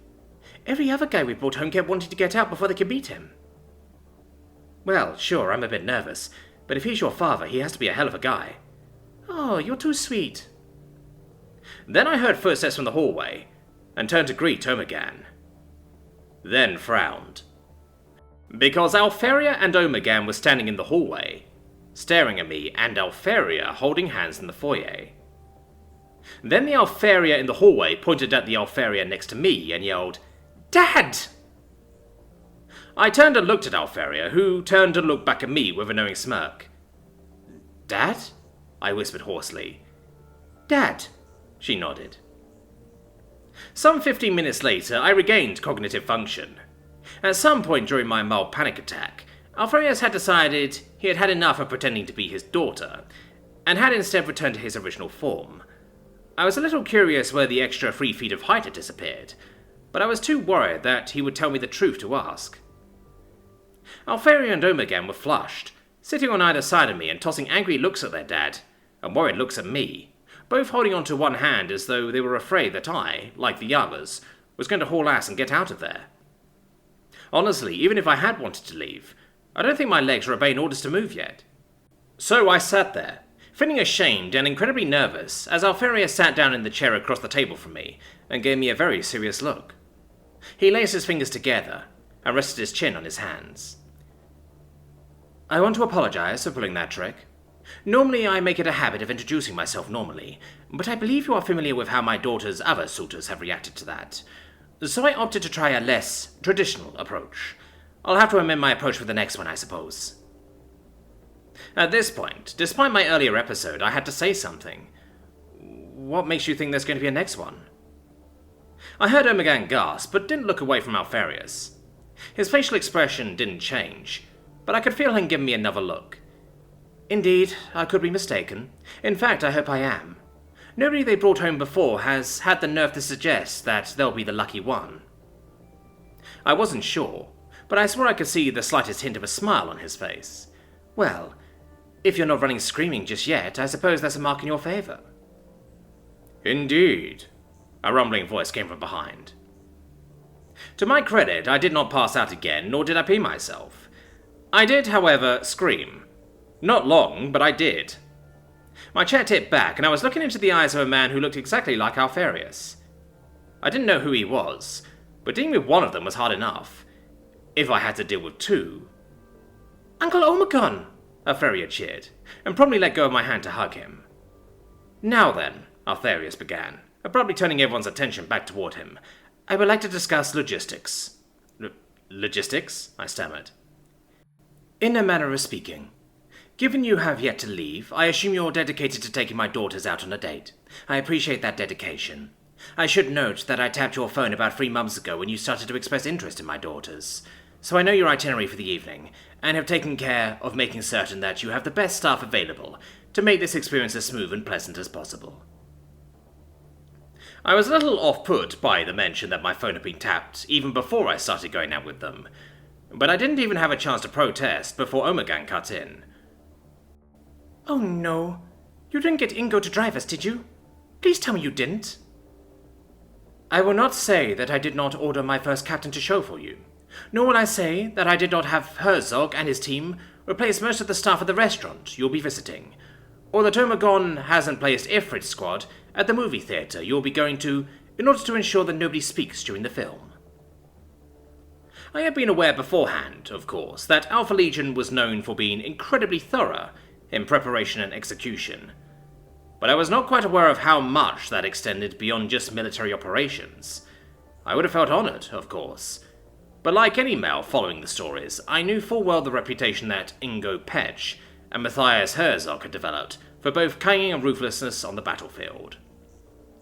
That and Omegan had regaled me once or twice with stories of how Ingo Petch drove, and I was not looking forward to that experience at all. I could see Omegan facepalming out of the corner of my eye, but I forced myself to smile. I appreciate the forethought, sir. Don't lie to me, boy, he said. I can see that you're more than a little disturbed. Well, I've never had the honour of having Alpha Legion's infamous tactical acumen focused on my date, sir. It's a little overwhelming. Better, Alpharius nodded. This evening has been planned down until the end of your itinerary. Here the plan branches. If the evening goes well and you make a suitable impression on my soldiers and my daughters, I will allow Petch to relinquish the car to you, with the request that you have my daughters home before late tomorrow night. If you prove to be less than worthy, they will be back here before 11 o'clock, and you will be in a very untenable situation. Do you understand? I gulped. Yes, sir. Very good. Then Petch is waiting outside. Have a good time, girls. He gave me a slight smile. And I hope that you're the man I think you are, and that this will not be the last time we meet on good terms. Meeting the Lion. As I pulled up to the house, I couldn't believe my eyes. It was like someone had taken a time machine and pulled a mansion out of 1910 and plopped it here in the modern day. There was only one word to describe it. Stately. After knocking on the door, I was greeted by an impeccably dressed servitor, who asked me to take a seat in the foyer, and that his mistress would be down shortly. As I was sitting there, my thoughts drifted to Lyra's father. She had told me that he had decided it was time for me to meet him. I must admit I was a little intimidated by this prospect. If he was anything like Lyra, I knew I would be dealing with a man whose razor-sharp intelligence would feel like it could cut me in two and whose... A voice interrupted my thoughts. "Evening, son," the voice said from behind me. I snapped to attention and turned around to see the Lion himself standing there, hand outstretched. His cool eyes seemed to take me in and figure me out all at once. "Evening, sir," I managed to say as I extended my hand, proud of myself for not letting how startled I was show in my voice. After shaking my hand, which I was amazed I got back in one piece after feeling the power behind his handshake, he gestured for me to sit again, and he took a place on the couch opposite of me. "Lyra is almost ready," he said, "but in the meantime, tell me a little about yourself." His words were casual, but from his eyes could tell that my words would be judged very carefully. He didn't move except for the occasional nod as I told him about myself. The only time I noticed a change in his demeanour was when I mentioned my participation in the literary club, which is where I had met Lyra. As I finished speaking, I heard the sound of someone coming down the stairs. I turned to see Lyra standing there looking perfect as she always did, with WD on her shoulder. "Dad," her soft voice slightly reproachful, "I thought you were going to wait until I was down here to interrogate him." The look that passed between the two of them said more than the entirety of what I had said to the Lion about myself. The Lion smiled as he responded. "Sorry, sweetie. I was just helping your friend here pass the time as we waited for you. Besides, I want..." A nerve-shaking roar stopped the Lion in mid-sentence. "Johnson!" a beastly voice roared. "You kids have fun," her father said quietly. "I have something I need to take care of." With that, he strode out the door, shouting, "Russ!" at the top of his lungs. Though he sounded angry, I could see the hint of a smile playing at the corner of his mouth. "What was that?" I managed to stammer. Lyra smiled in that all-knowing way of hers. "That was Mr. Russ," she laughed. "I expect he and Dad are going to have another of their famous brawls." "But why?" I asked, confused. "Officially, because of something one or the other did, but that's just an excuse for them to fight. They do it because it's fun. But never mind that, let's get going, shall we?" she said, as she took my hand and led me towards the back door. The sounds of what must have been an epic fight coming from outside. Meeting Sanguinius. The distant ringing of my alarm clock proves to be a minor irritant, something that continually drums upon my ears as I try to get back to sleep. Giving up, I take a look at the noisy device. Glancing at the window, I notice that it looks bright outside. 8 a.m. Screw this shit, I am going back to sleep. It is a Saturday. I spent the whole of yesterday running around the school on a fool's errand, and I want to sleep in today. I vaguely remember that there was something I was supposed to do this morning, but I could not recall what it was, try as I might. I must have slept for less than 15 minutes before I heard the door to my room open, awakening me again. Someone walked in and closed the door. I heard that someone approached my bed. It must be my kid's sister trying to play a prank on me. I thought it would be a good idea to feign sleep and scare the living daylights out of her, and so I did so. "Michael." Oh, wait. That voice. Oh, shit. "Michael, I know you are awake. You cannot fool a Primarch's daughter, especially when she has been waking you up ever since the two of us were little kids." That got my attention. I sat up lazily, and my eyes opened to the sight of my childhood friend. She was dressed in a short skirt and white shirt, her hands crossed disapprovingly across her ample chest. Her small wings at her back were waving leisurely, as though they were greeting me in lieu of her hands, and her perfect face was looking at me, with the usual aloof expression that she always wore. "Angela," I muttered. "What's with today?" "It's a Saturday and I want to sleep in," I said, while suppressing a yawn. "Sleep in? You sure have some guts to say that, you worm. Have you forgotten what you promised me yesterday?" Angela asked, as she walked over to my bedside. "No, I can't remember. What did I Ugh! Stop! It's painful! Ugh!" Angela was biting my neck before I could finish my sentence. She always does that to me whenever I annoy her, and her bite will always draw blood without fail. I have gotten bitten by her countless times over the years, ever since we were kids. The bites did not hurt at first, and in fact felt strangely good. That was in the past, though. Angela's bites these days cause both pain and pleasure in equal measure, in an essential way that I would never admit. With experience from being bitten came knowledge on how to counter her. I moved to rub Angela's wings and was rewarded with Angela stopping her assault upon my neck, and a moan from her. I continued to rub her wings. Payback for biting my neck. Ah, don't stop. Stop. Michael, I am going to kill you for this. Ugh. This carried on for a full 30 seconds before I stopped. Angela was in a totally different state by now, blushing, embarrassed, and resting her head beside me. I liked her that way. You jerk. I hate it when you touch my wings. And I hate it when you bit my neck. Both of us were lying. Angela never bit the neck of anyone else except mine, and she never allowed anyone else to touch her wings. The last person to touch her wings received a full-scale drop-pod assault from a company of the Blood Angels Legion who happened to be in the neighborhood. The rest of the school learned the lesson quickly. Serves you right for forgetting what we were supposed to be doing today. Right. Indulge me, my lady, I asked, as I got out of bed and opened up my bottle of drinking water, while she got up and straightened herself. What were we supposed to be doing today? We are meeting my father for breakfast in the garden of the Emperor's palace. I nearly puked out the content of my drink. Meeting Lord Sanguinius for breakfast?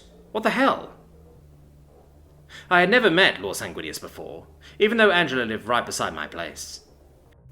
The angel had acquired a house for his beloved daughter, and entrusted the care of Angela to my parents, who happened to be the first individuals he met in this neighborhood, while he went off to lead his legion to fight in the Emperor's crusade. That was how Angela and me came to be childhood friends. Close childhood friends, it has to be said. I thought we were supposed to be having breakfast, just you and I. In fact, you asked me to meet up for a breakfast yesterday. You said nothing about your father or the Emperor's palace. Oh, now your memory returns. Oh, and my grandfather might join us if he has the time, smirked Angela, her wings flapping slowly as she moved her hands to her hips. I hate it when she does that. 9:30 a.m. at the Eternity Gate of the Emperor's Palace. Is 8:30 a.m. now. What will you do, Michael? Freaking change, that's what. Damn it, girl, why'd you have to do this to me? I was taken off my pajamas when I realized Angela was still in the room, and observing me with great interest. Well? I asked. Well, what? Came the cheeky reply. Angela, I am changing. Would you please get out of the room while I am changing? No. Are you messing with me? A little. That was it. I carried her up in my arms, walked to the door of my room, deposited her outside my room and closed the door. I could hear gentle laughter from the other side of the door. The Emperor held me if Angela was a chip off the old block. This was going to be a nerve-wracking morning. It took me only 10 minutes to dress up and spruce up, a personal record by my lousy standards. Throughout this time, I could hear Angela in the hallway, pacing up and down and stopping by my room door now and then before continuing on. I know her well enough to sense that she was nervous, but nervous from what? From seeing her father? From possibly seeing her grandfather, aka the Emperor himself? She should not be the one getting worried. If anything, I should be the one crapping in my pants. Lastly, knowing Angela so well, I dread to know what can shake her from the natural confidence that she wore like a second skin. Pushing all these thoughts to the back of my mind, I opened the door to find Angela waiting right outside my room, almost as if she knew the exact moment when I would be done. As she very well might, considering some of the rumours of the fantastic powers that Sanguinius and the rest of the Primarchs wielded. Who knows how much of that power has been passed on to their progeny? Ready? She asked. Yeah, ready. Let's go, I replied. As I walked towards the stairs to the first floor with Angela a step behind me. Only when I opened the front gate of the house, did I notice the obvious problem. Angela, we were at least 45 minutes away from the palace itself if we go by bike, so the timing is going to be a close thing. Putting that aside, how are we going to get into the palace? Oh, that, she smiled, as her beautiful eye flashed with a gleam of mischief, her wings neatly folded against her back. That smile was one that I had learned to be wary of over the years. Mere acquaintances would be easily taken in by that angelic smile, but I know better. Angela removed a small communicator from her pocket and spoke into it. Ralderon, you can come and pick us up now. The reply was immediate. Yes, my lady. The next thing I knew, I heard the ear-shattering roar of jet engines, and a blood-red shuttle-like vehicle was landing right in front of my house, his retro boosters firing at full strength, and his landing gears extended. I knew that craft from my studies. It was a Thunderhawk, commonly used by the Space Marine Legions for combat deployment. This particular Thunderhawk displayed the colour and emblem of the Blood Angels Legion, which could only mean one thing. Come, Michael, said Angela, as she held my hands, leading me to the open frontal ramp of the Thunderhawk. We do not want to keep my father waiting, do we? Alternative, meeting Sanguinius. Sanguinius stared down at the young man in front of him. Despite the Primarch's stature and power armor, this man, but a child before him, stared up and met his gaze without flinching, without fear. It took him aback, and simultaneously gladdened him and made his blood boil. How dare he? How dare he look upon any space marine with anything but awe? How dare he date the daughter of a Primarch? Sanguinius flared his wings almost involuntarily, as he saw this young man kiss his daughter. The nerve! When she left to collect her things for the night ahead, Sanguinius drew his wings behind him and spoke with purposeful softness. If I might have a word with you in private, my son. Sure thing, sir. The adjacent room had been lined with books, but it had yet to become a study. Are you fully aware of your situation, child? I would think so, sir. Are you mad? Sir? No, sir. Are you stupid? Sir? No, sir. Then why do you insist on dating my daughter? What makes you think you're worthy? With all due respect, sir, fuck your shit. What? You heard me. Before he knew it, the Primarch had his sword at the boy's throat, yet the boy himself had not moved. He had not flinched. He had not even blinked. Where, child, did you find such audacity?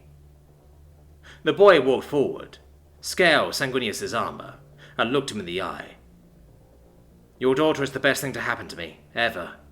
I paint miniature icons for a living. She's herself. Every bit of logic says I shouldn't even look at her, and yet here we are. I am the luckiest guy on the face of this planet or any other, in the history of history. Do you really think you can scare me away from her? Yes, child. Only the mad and the foolish would not fear my wrath. Well, that's love. Stupid and crazy. Sanguinius brushed a blonde lock of hair away from his face and stared into the eyes of this fiery young man. Softly brown, yet blazing like the fury of a sun's heart. Staring defiantly at an angel above all others, a mighty and wise warrior for the hand of his daughter. The Primarch felt a smile break. Have her back by 11, and you know the rule. Break her heart, I break you. Of course, sir. And please, call me Carmine. You got it, Carmine. Terras Gaius, what are you doing? The girl's voice sounded from behind him. He could just hear her hands on her hips. Your dad wanted to know when I'm bringing you home. Oh, Dad, I could have told you that. Now come on, we're going to miss the movie. Right on. Behave, Gaius, the Primarch chided. Well, sir, since you asked me to call you Carmine, all my friends call me TG. Meeting Roboute Guilliman. The deep voice from the next room was stern but kindly. Young lady, while you live under my roof, you will obey my rules, understand? When you move on, you can make your own decisions, although I hope you will take to heart these lessons. Fine, Roberta said, audibly annoyed. She stuck her head around the doorway and spoke quickly to her boyfriend. Dad wants to talk to you. Don't make it sound like such a chore, darling, chuckled the deeper voice. Come in, my boy. It's all right. The young man swallowed and stepped into the lion's den. The room was vast and brightly lit. Cabinets filled with trophies lined the walls, immaculately framed pennants and medals occasionally spacing them out. Roberta sat on the arm of one large sofa. She smiled briefly before rolling her eyes and nodding towards her father. He was magnificent. There was no denying it. Even reclining in a large armchair, he dominated the room, exuding an aura of pure strength. His blue polo shirt stretched taut against hard muscles. His blue eyes sparkled with a good-natured humour. He smiled warmly, and gestured for the young man to sit down. "Come, please." "Thank you, Mr. Guilliman." "Oh, please, nobody calls me that anymore. Call me my liege." "I'm sorry?" "Don't worry. Old army joke. Seriously, just call me Dad." "Oh, okay." "So, my little princess has been talking a lot about you. I'm impressed. Good grades, sportsman, excellent attendance. That's good. Shows discipline. I like that. I wrote the book on it, actually. I don't suppose you've read it. No? Have this one. Author's copy. I've got 1,000,000 of them. I give one to all of my baby's potential boyfriends. Most have one of their own already, but it never hurts to be sure." Sam heard Roberta groan and mutter, "Here we go again," feeling as though he was failing some test somehow. He tried to regain control of the conversation. Lots of trophies here, sir." "Ah, yes. I was quite the competitor in the old days. Used to play professionally even. Probably before your time, but I'll give you a hint. Blue and white uniforms. U-shaped logo. That's all I'm saying. And plus some army memorabilia, service awards, that sort of thing." Roberta coughed irritably. "Oh, yes. And Roberta keeps her own awards here, don't you, honey? Just this shelf at the moment, but that'll change soon. She's like her old man in that respect. Isn't that right, honey? The old Guilliman genes." Roberta groaned and exited quietly, saying, "I've had enough of this, Sam. I'll meet you out front in a minute. Later, Dad." Roboute smiled warmly and waved after his daughter. "Goodbye, honey. Be back by 9. Remember, family rules." Sam got up to follow her, but was held in place by the larger man's hand on his shoulder. "Son, I'm going to give you some advice. I love my daughter. I love her very much, and I want only what's best for her. I suggest you think long and hard about whether it would be better if you were just friends. She's heading for the top, and she might want someone a little more, how can I put this, compatible?" Sam swallowed and said, "Maybe she should choose who she wants to be with, Mr. Guilliman." Guilliman's grip increased slightly, the mask of civility dropping for a fraction of a second. Then he laughed and slapped Sam on the back. "Maybe you're right. Perhaps I'm overreacting. Go on, get out. I've got a phone call to make." Guilliman waited until he heard the door close again before he reached for the phone. "Aura? Yeah, it's me. I'm fine, thanks for asking. And yourself? Good, good. How's that boy of yours? He must have grown quite a bit since I last saw him." Meeting Perturabo. "So," Perturabo had drawled, a pair of spectacles resting at the tip of his nose, whose ornate frames were most certainly custom-made by him. The huge man leaned back in his throne, the room's dim light bouncing off the slab of metal that formed his desk.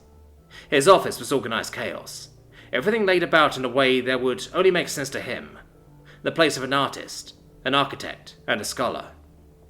Handcrafted bird cages hanging from the ceiling, some empty, some with birds gently cooing. Shelves filled with books of every topic from vintage to more contemporary works shared the same space as gilded eggs and other small and intricate clockwork devices, as well as various boxes of tools and drafting kits. His desk was of even greater disarray.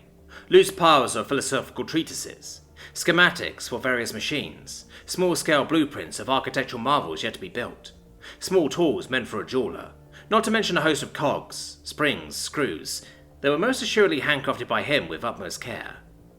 But even while being in a place filled with such wonderful things, all the boy sitting across from Perturabo could see were those eyes. Those terrible, piercing, ice-blue eyes staring right into his heart and soul. They never left the young man's face, ever searching for some sign of weakness, some hint of future treachery. "You wish to take my daughter with you on a date?"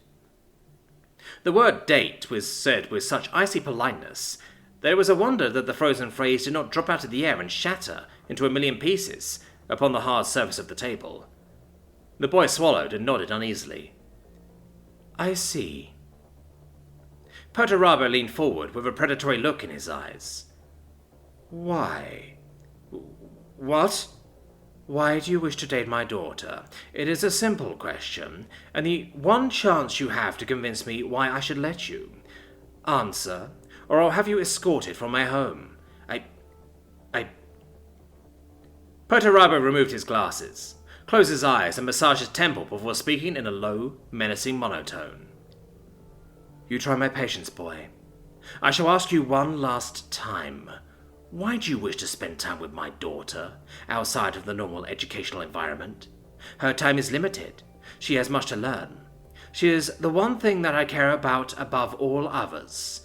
And I promise you that you shall get nothing from her that I do not wish her to give. Perturabo had stood up from his throne and leaned in towards the young man. Now, answer me, he shouted. The birds now quiet in their cages. Sir, I think she's beautiful, and I was spending time with her, and she makes cool stuff, and I really like her, and please don't kill me, sir. Perturabo had stared at him for one long, uncomfortable minute before settling back into his throne. Now, that wasn't very hard, now, was it? Very well, then. Truth be told, I have the utmost faith in my daughter being able to find a decent suitor. But like I said, there are very few people I hold as close to my heart as I do with her. She's a woman of very high standards, which leads me to believe that she sees something special in you. His hardened expression had softened lightly, as the faintest smile played on his lips. She awaits you in the atrium. I expect her back at a reasonable time. Yes, sir. Of course, sir. Good. And by the way, if this is indeed some trick, if you have been put up to this by one of her cousins, you will find yourself having a severe case of iron within for any upset you cause, if you catch my meaning. The boy nodded vigorously. I'm glad that we've come to an understanding. Now go on, then. Perturabo appeared to think for a moment, before smiling a surprisingly pleasant smile for somebody who seemed like he was going to be dragging a young man out of his home by his neck. Have fun, you two. Meeting Ferrus Manus. The house was simple and straightforward, as if the man who had designed it had simply thought house, with no more ideas connected, and it had materialized. James was about to go up the gravel path that went up to the stairs, when he heard a clank from the garage connected. Well, garage was too small a word to describe the joint building. The gate was open, and revealed a full-fledged workshop with machines that would make most mechanicus envious at the sight. It was almost as broad as the house itself, 3/4 as high and stretched in further than James could easily discern. As he walked up to it, he spotted a clearing a bit in the middle a white motorbike he recognized, and a female shape under it. He stopped at the gate to admire the view, Farah lost in concentration with her work. She was clad in a white tee and some torn white jeans, both covered with spots of oil and dirt, as was her face, something that he just thought made her cuter. Her hair was tied up back with the help of a cog-patterned bandana, although a couple of strands had slipped out and were arranged not to interfere. James lost track of time as he watched her work, before he regained his senses and announced himself. That's Hannah's bike, right? Farah turned towards him and smiled, white teeth showing under a freckled and oil-stained face with blue eyes. She pushed herself out from the machine and got up. Yeah, she told me she wanted it to go faster, though I don't really know what to do. She pushed the loose strands of brown hair out of her face, where they had fallen when the direction of gravity had changed. I told her I could paint it red for her, she continued jokingly, but she wasn't so keen on that idea. James laughed a bit at the joke, but then got more serious. He swung his backpack around and opened it, taking out the item within, and holding it out towards Farah. Here is what you requested. Is it good enough? She took it from him and started inspecting it closely, turning it around to get a better look, her face stern and serious. It was quite some work to get it, he added, hoping to influence the judgment. As he said so, he thought he could spot a smile tugging at her lips, and soon enough she smiled back at him. Putting the item on the bench beside her. Yes, it is good enough. Test passed. She touched his nose with one of her metal fingers. It was cold to the touch, but James thought it was more than just that sent a shiver down his spine. So yes, you get a date with me. Got time now? James was almost struck by the question. He hadn't expected it to go this fast. Yeah, I do. I don't have anything planned. Ferrus smiled a sly smile that didn't make James feel so good anymore. Well, I do. Oh, hi, Dad. James spun around. He hadn't noticed the large shadow that now blocked out the sun from the outside. The man was bare-chested and hairless, which only worked to reveal the well-trained body even more. His hands, just as his daughter's, was of shining metal and rested at his hips. He wasn't as large as Angron or Russ that he had seen in passing at the school, but he seemed so much larger up in person. Good day, Mr. Manus, James managed to get out from himself. It was quiet for a second before Ferrus Manus made a large "hum" and stretched out his right hand. Call me Ferrus. His eyes were locked with James, who now felt especially small. At the same time, he knew this had to be a test, and stilled himself and answered the handshake. Within the blink of an eye, his hand was locked with the Primarchs, and he felt a crushing force constrict it. James was not caught unaware. He had almost expected it. Still, it hurt like hell, like a bone would snap at any second. He wanted to scream in pain, but Farah put one hand on his back as she moved up beside him. The touch eased his pain somehow, and the grip from the father soon loosened. Good work, son, the large man rumbled. Seems like there is some fibre in you after all. The large man smiled at him and patted him lightly on the shoulder with his metal hand. The pats made him almost fall to the ground. Thanks, James managed to get out of himself. Ferrus didn't respond, but scanned past the young man and into the workshop. So, you're the guy who wants to get into the pants of my daughter? His statement was intimidatingly direct. James did not know how to respond. He looked at Farah for support, but she was looking away, probably blushing. Oh, don't act so surprised. I know how it is to be young and what you've got in your head. Now I trust my girl to take care of herself and choose a good guy, but don't let that trust get to your head, Ferrus continued, eyes fixed on the couple. I hear you're handy with a wrench, and does sports, the Primarch stated after a couple of seconds of embarrassed silence. I do, James answered, glad at the change of subject, although I'm no match against your daughter, in either of them. He snuck a glance at Farah, who was doing the same, and smiled at him. Ferrus chuckled. Yeah, she's quite something, my Farah. Still, sports are good, it toughens us. The Imperium needs more strong men. He fixed his eyes at James again. Ever thought about joining the Iron Hands? James had definitely not expected that question. Like anyone, he had fantasized about joining the Astartes, but he never thought it to be possible. Not really. Well, I guess Farah could whip you into shape if she finds you worthy. And let me tell you now, if you want to marry her, believe me, I'm going to put the same expectations on you that I put on my Marines now, so you better ask her to start the training today. As Ferrus had spoken, he had started to gesticulate with his metal hands, and James now found a thick iron finger pointing at his face. He swallowed, unable to speak, but managed to nod. You understand? Good. Now, I'll leave you to your plans for the evening. See you, kid. Farah, be back before 12. The large Primarch patted him once again on the shoulder, an impact that surely would give him a bruise as he strode into the workshop. When the man had disappeared, James felt as if he could breathe again. Wow, was the only thing he could say. I know, Father's a bit special, Farah said, as she took his hand and started pulling him towards the truck that was parked outside. My uncle's too, for that matter, she added, as she showed him towards the passenger side of the truck. Sitting down on the passenger seat as Farah slid into the driver's, he noticed that she hadn't cleaned herself up since he had arrived. Not that he minded, but it was hardly the kind of look one had when one was on a date. Their eyes connected, and it was as if Farah read his mind. Oh, I don't need to. Know where we're going. Where is that? James wondered, now feeling a bit at unease, but at the same time excited, as if he was embarking on an adventure. Farah smiled slyly again, the same smile that he had seen before in the workshop. She started the truck with a roar. The Iron Hands training grounds, she said grinningly. An adventure indeed. Meeting Lorgar. Daddy, this is Jake. The Urizen, Golden One, Master of the Word of God, smiled warmly and clasped the young man to him. My son, it is an honor to finally meet you. Come and break bread with us. I have prepared a meal for us to share. Thank you, but really, it's no big deal. Nonsense. It is only right to share the bounty that we have been blessed with.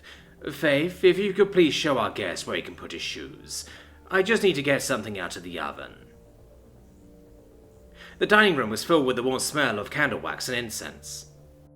Beneath framed devotional texts and icons, a table sat groaning under a repast of freshly baked bread, fish, and other dishes of simple but wholesome food. Jake could hardly believe his eyes. "This looks wonderful, sir." "Thank you, I do try. I don't often get the opportunity to show my skills to people outside the church. I don't suppose you'd like to come to our next meeting?" "I'll think about it, sir." Lorgar nodded solemnly. "Well, you must make up your own mind, child. It would be wonderful if you could, though. Faith has so few friends her own age there. Remind me before you go to give you our newsletter. Faith, my cherub, would you like to sing grace?" "Certainly, Father."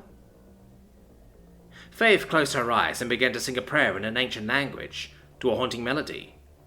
Lorgar joined her a few minutes later, his deep bass voice rumbling like a storm at sea. Jake tried his best to join in, but he could not follow the words. It was enough to simply listen. It was an hour later. Amen. "Thank you, Faith, that was lovely. Jacob?" Sorry, yes? "Would you like to say anything?"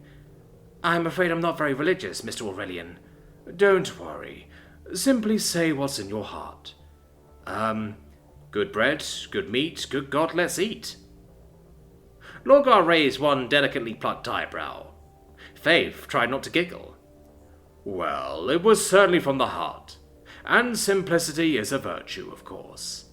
But try to think of something better next time. Now come, eat." Meeting Konrad Kurze. "So, where's your dad?"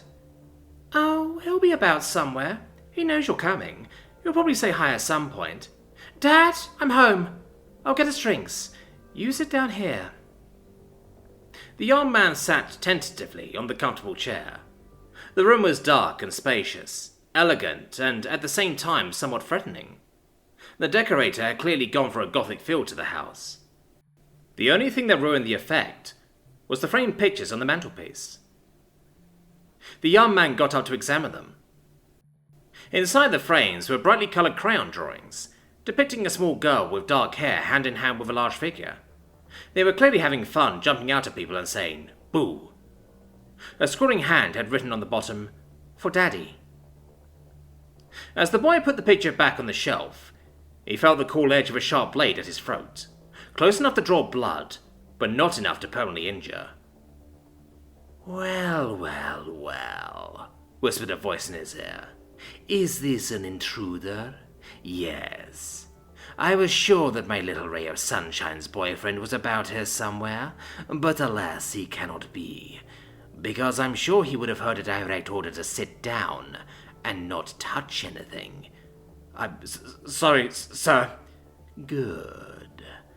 I'll be watching you." With a sudden movement, the blades were gone, and the boy felt he was alone again. Very shortly after, his new girlfriend appeared with the drinks. "We didn't have any soda, so—" "Dad, can you please stop cutting my boyfriends?" Meeting Fulgrim. The house was impressive, no doubt about it.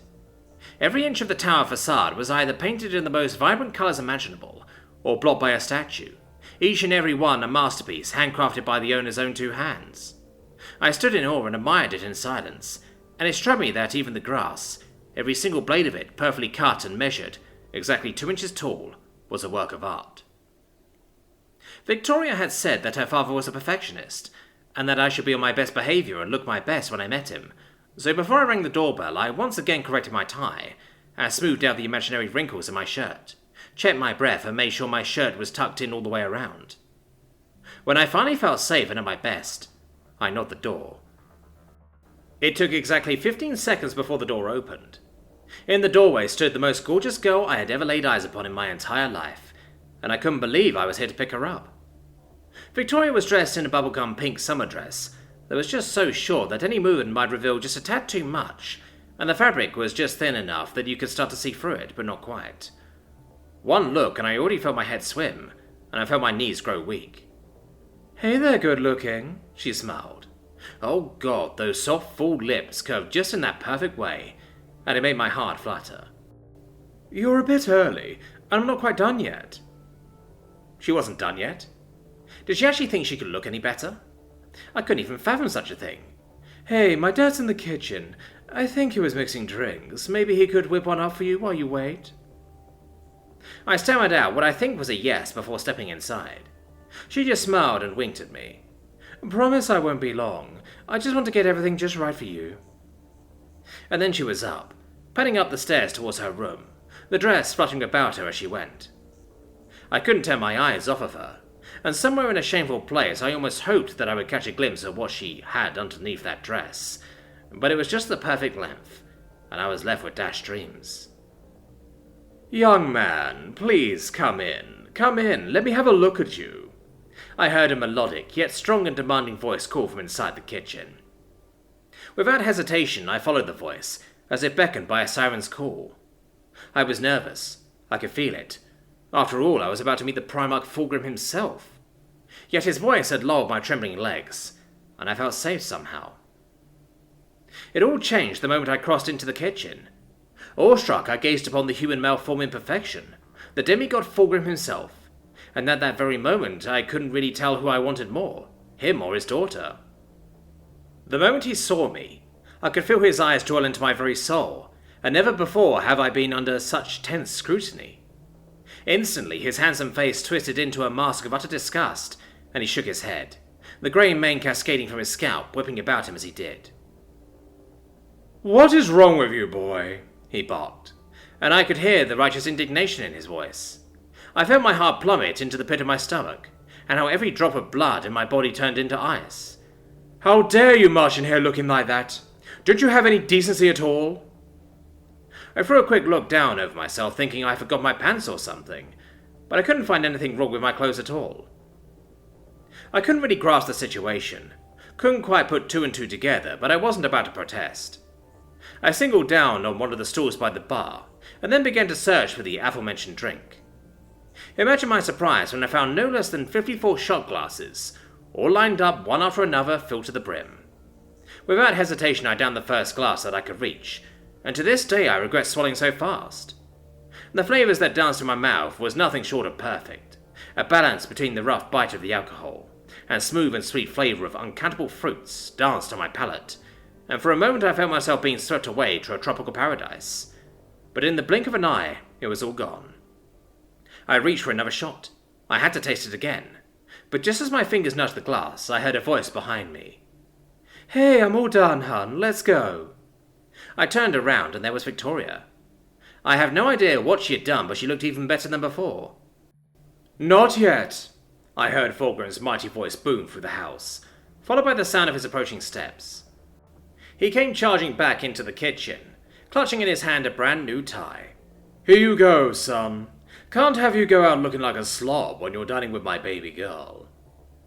I inspected the tie in his hand, and to my untrained eye it looked like nothing but another black tie. Isn't that the same colour as... I was cut off by an ice-cold stare from two pairs of eyes, as Victoria and her father both stared me down. "No, son. That ugly piece of washcloth you came dragging in here was a coal black, 1.5 feet long and 1 inch at the broadest, and made out of cotton." He shoved the new tie up in my face, so I could get a good and proper look at it. "This is an onyx black, 1.5 feet, 2 inches at the broadest, with stripes of midnight, and made out of silk. The perfect first date tie." He snapped the thing around my neck like it had been a noose, and in the blink of an eye, the perfect tie was tied around my throat. "Do you understand that, son?" "Yes, sir. Thank you, sir." I pipped and swallowed hard. His face shone up into a bright smile, as he mused more to himself than anything else. "Perfect. By the way, what did you think about the drink?" "Oh, it was great. The best I've ever had." "Wrong!" he barked, and again I felt my heart sink. "There was too much orange, too little apple, and there should have been grape in there as well." He slammed his fist into the table, and his brows furrowed. Before me I saw a man suddenly thrown into the deepest pit of despair. Oh, Daddy, just keep trying. You'll get it right. He looked up with a sad look at his daughter and waved dismissively with his hand. Bah, another failure, he muttered. I felt Victoria tug on my arm and I stood up. Time to go? I whispered hopefully, as she nodded her head frantically. Well, it was a pleasure to meet you, Mr. Fulgrim, but we really have to... Not yet, he snapped, and gave me another once look over. Then he plucked 2 hairs from the top of my head, retied the tie around my neck. When he was done with me, he turned on his daughter. With a pair of tweezers that he pulled out of what seemed like thin air, he plucked a single hair from her right eyebrow, and then he retied the strap on her dress, pulling it even tighter around her body. I swear, as I watched the pink fabric stretch and strain against his fleshy cargo, I again felt faint and swallowed hard, and I could see a mischievous glimmer in Victoria's eyes before she winked at me. Perfect. Now you can go. Victoria dragged me out of the house as fast as our legs would carry us, and once outside she began to giggle. I'm sorry about that. My dad has a thing for details. If we had stayed any longer, we would never have gotten out of there. I looked at her with wide eyes, my mind still reeling for the whole ordeal. You don't say. He must have spent hours on that drink, and he still wasn't happy. Hours? Oh, hon. She patted my cheek. He's been working on that one for 3 months. What? We were lucky to get out of there. Oh, you have no idea, she giggled. Meeting Magnus the Red. Standing outside the massive door, Castor shifted nervously from foot to foot. He was always nervous when he visited Miranda, even more than when he was around most girls, but today he had to meet her father. Castor couldn't help but gulp when the door was answered not by Miranda, but by her father, Magnus the Red. The man filled the entire doorframe as he boomed, "You are the boy Castor, here to see my daughter." For a moment, Castor stood dumbstruck, looking at the single red eye, and then Miranda's advice came back to him. "Don't stare at the eye. He's not embarrassed about it, but just don't stare at the eye." Castor quickly dropped his gaze to the giant's chest and stuck out his hand. "Yes, Mr. Magnus, I'm Castor," he answered, as if the Primarch's words had been a question and not a statement. "It is simply Magnus," the Cyclops said, ignoring the offered hand, which was just as well, as he would have easily crushed the boys. "Now come inside. Miranda should be down shortly, provided she hasn't gotten lost in another book." Inside the house was furnished oddly, half the chairs sized with giants such as Magnus and his brothers, and half for mortals. Magnus settled himself into one of the massive chairs, and eyed the young man. Castor, eager to escape the Primarch's gaze, quickly walked over to one of the massive bookcases lining the walls, and began scanning the titles. "See anything interesting?" came the deep rumble from the chair. Yes, actually," Castor replied. "On the movement of Unseen Sphere in the original Sapphio." Magnus' single eyebrow rose slightly. "In truth, the Sapphio is only the first translation, admittedly done by Witoshen himself," Magnus remarked haughtily.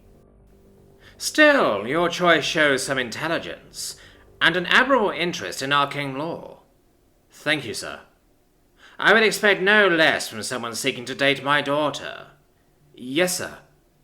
Castor thought it better than to comment that he had already been dating Miranda for almost a month now. "You are not a psyche yourself, though." Magnus's voice dripped with contempt over the statement. "No, sir, but at least I am not a null." Magnus grunted, and then sat staring at Castor in silence for a time. The ticking of a chrono could be heard, though Castor could not see any in the room. After what seemed like an eternity under the Cyclops' gaze, Magnus looked towards the stairs. "What is keeping that girl?" he muttered. "Miranda, the boy is here. Get your nose out of a book and get down here." The psychic broadcast thundered inside of Castor's head.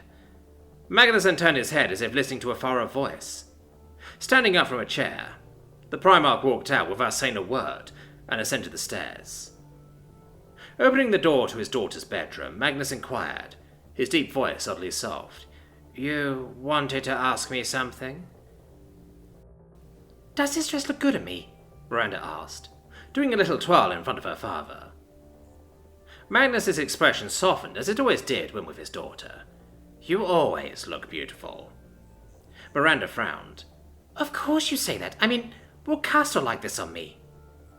I don't know what you see in that boy, Magnus said, keeping his voice level. That flat scan can't possibly be good enough for you. Daddy, I like him.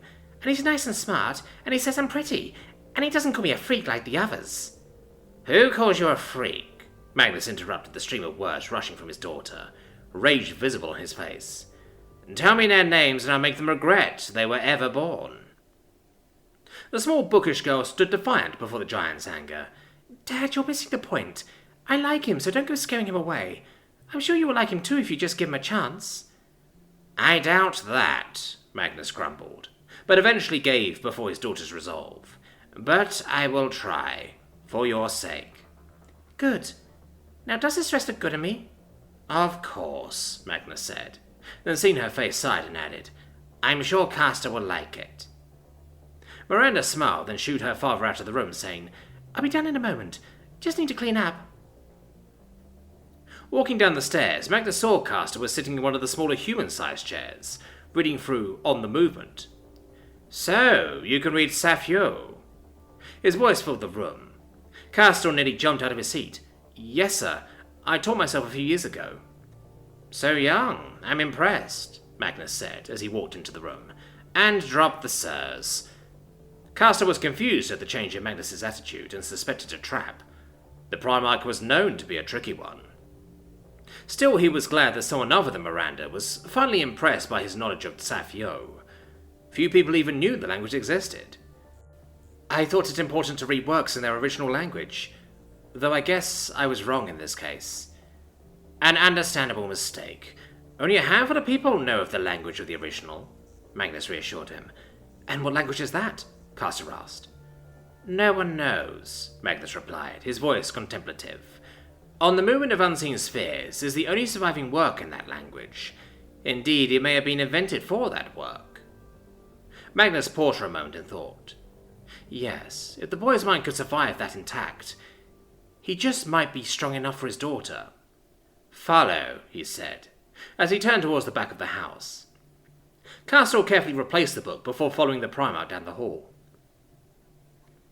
At the end of the hall was a large metal door, adorned with a massive adamantine lock and golden runes.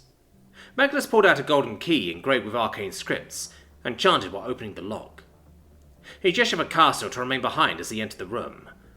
Through the door, Castor could see more bookcases lining the walls, but unlike those in the hall, these were locked, and their glass fronts frosted to obscure the contents within.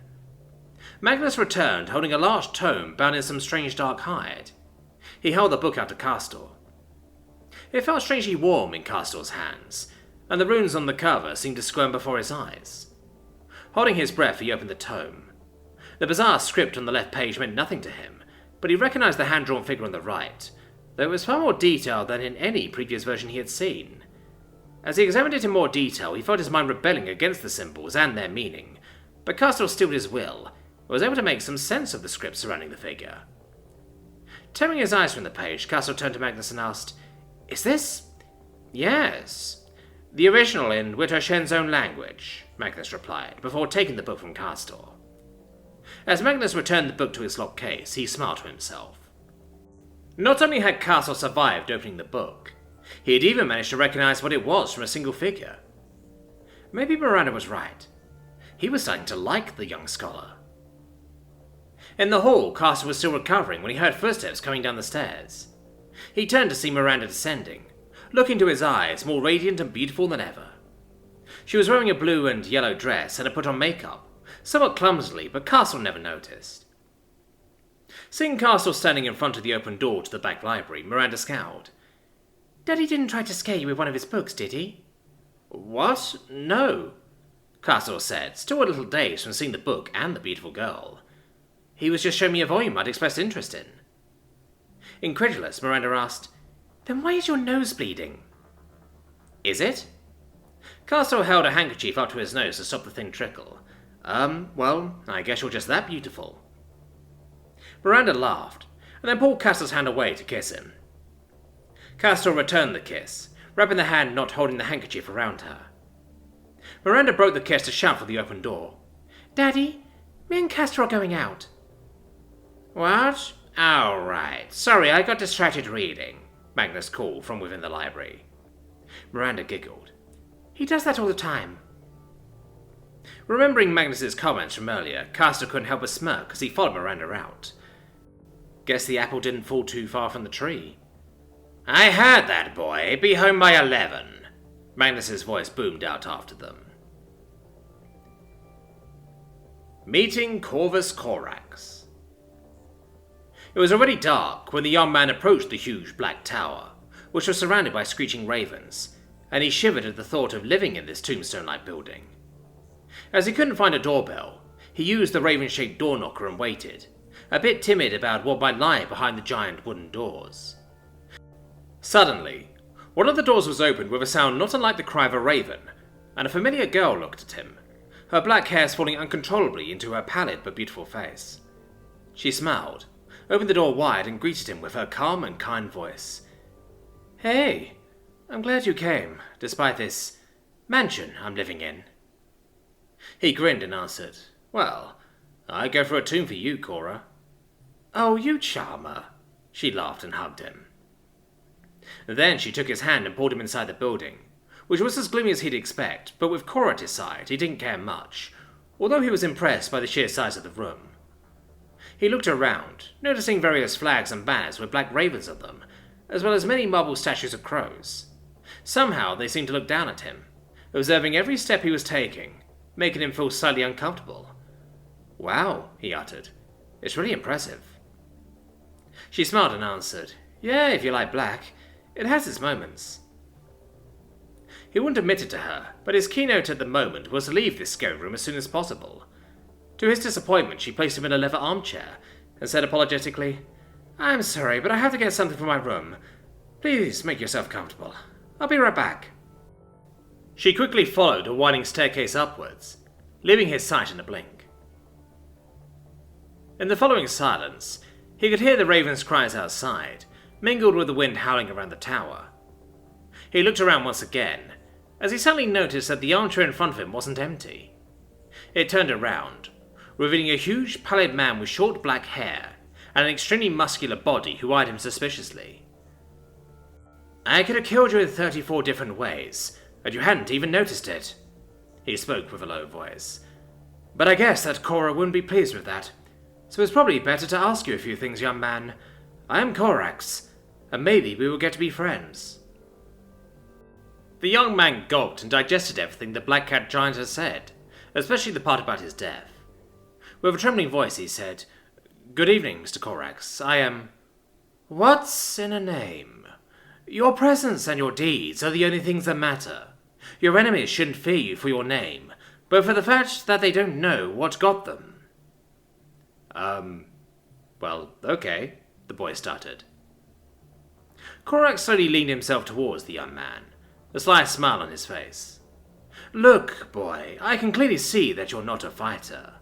But strength doesn't depend solely on brute force or intrepidity, so we shall see how you conduct in dating my daughter. The fact that you've dared to enter the Raven Spire already speaks for you, soldier. Let's hope that you've planned everything well enough to make a decisive blow at my daughter's favor. The man winked and stood up, patting the possible boyfriend of his daughter on his shoulder. We shall see, soldier, he muttered. Then he headed for a door at the back of the room, vanishing in a blink, and leaving back the young man stunned. Just a second after Corax's disappearance, Cora stepped down the staircase, looking even more adorable than before. She noticed the distracted look at her date's face and said more to herself, So, you met Daddy, huh? As they walked out of the Raven Spire, hand in hand, a huge shape stood unnoticed in the doorframe, his black cloak drifting in the wind. He lifted a portavox to his head and said in a low voice, Well then, Kayvan, I'm looking forward to you reporting the progress of the mission. Corax out.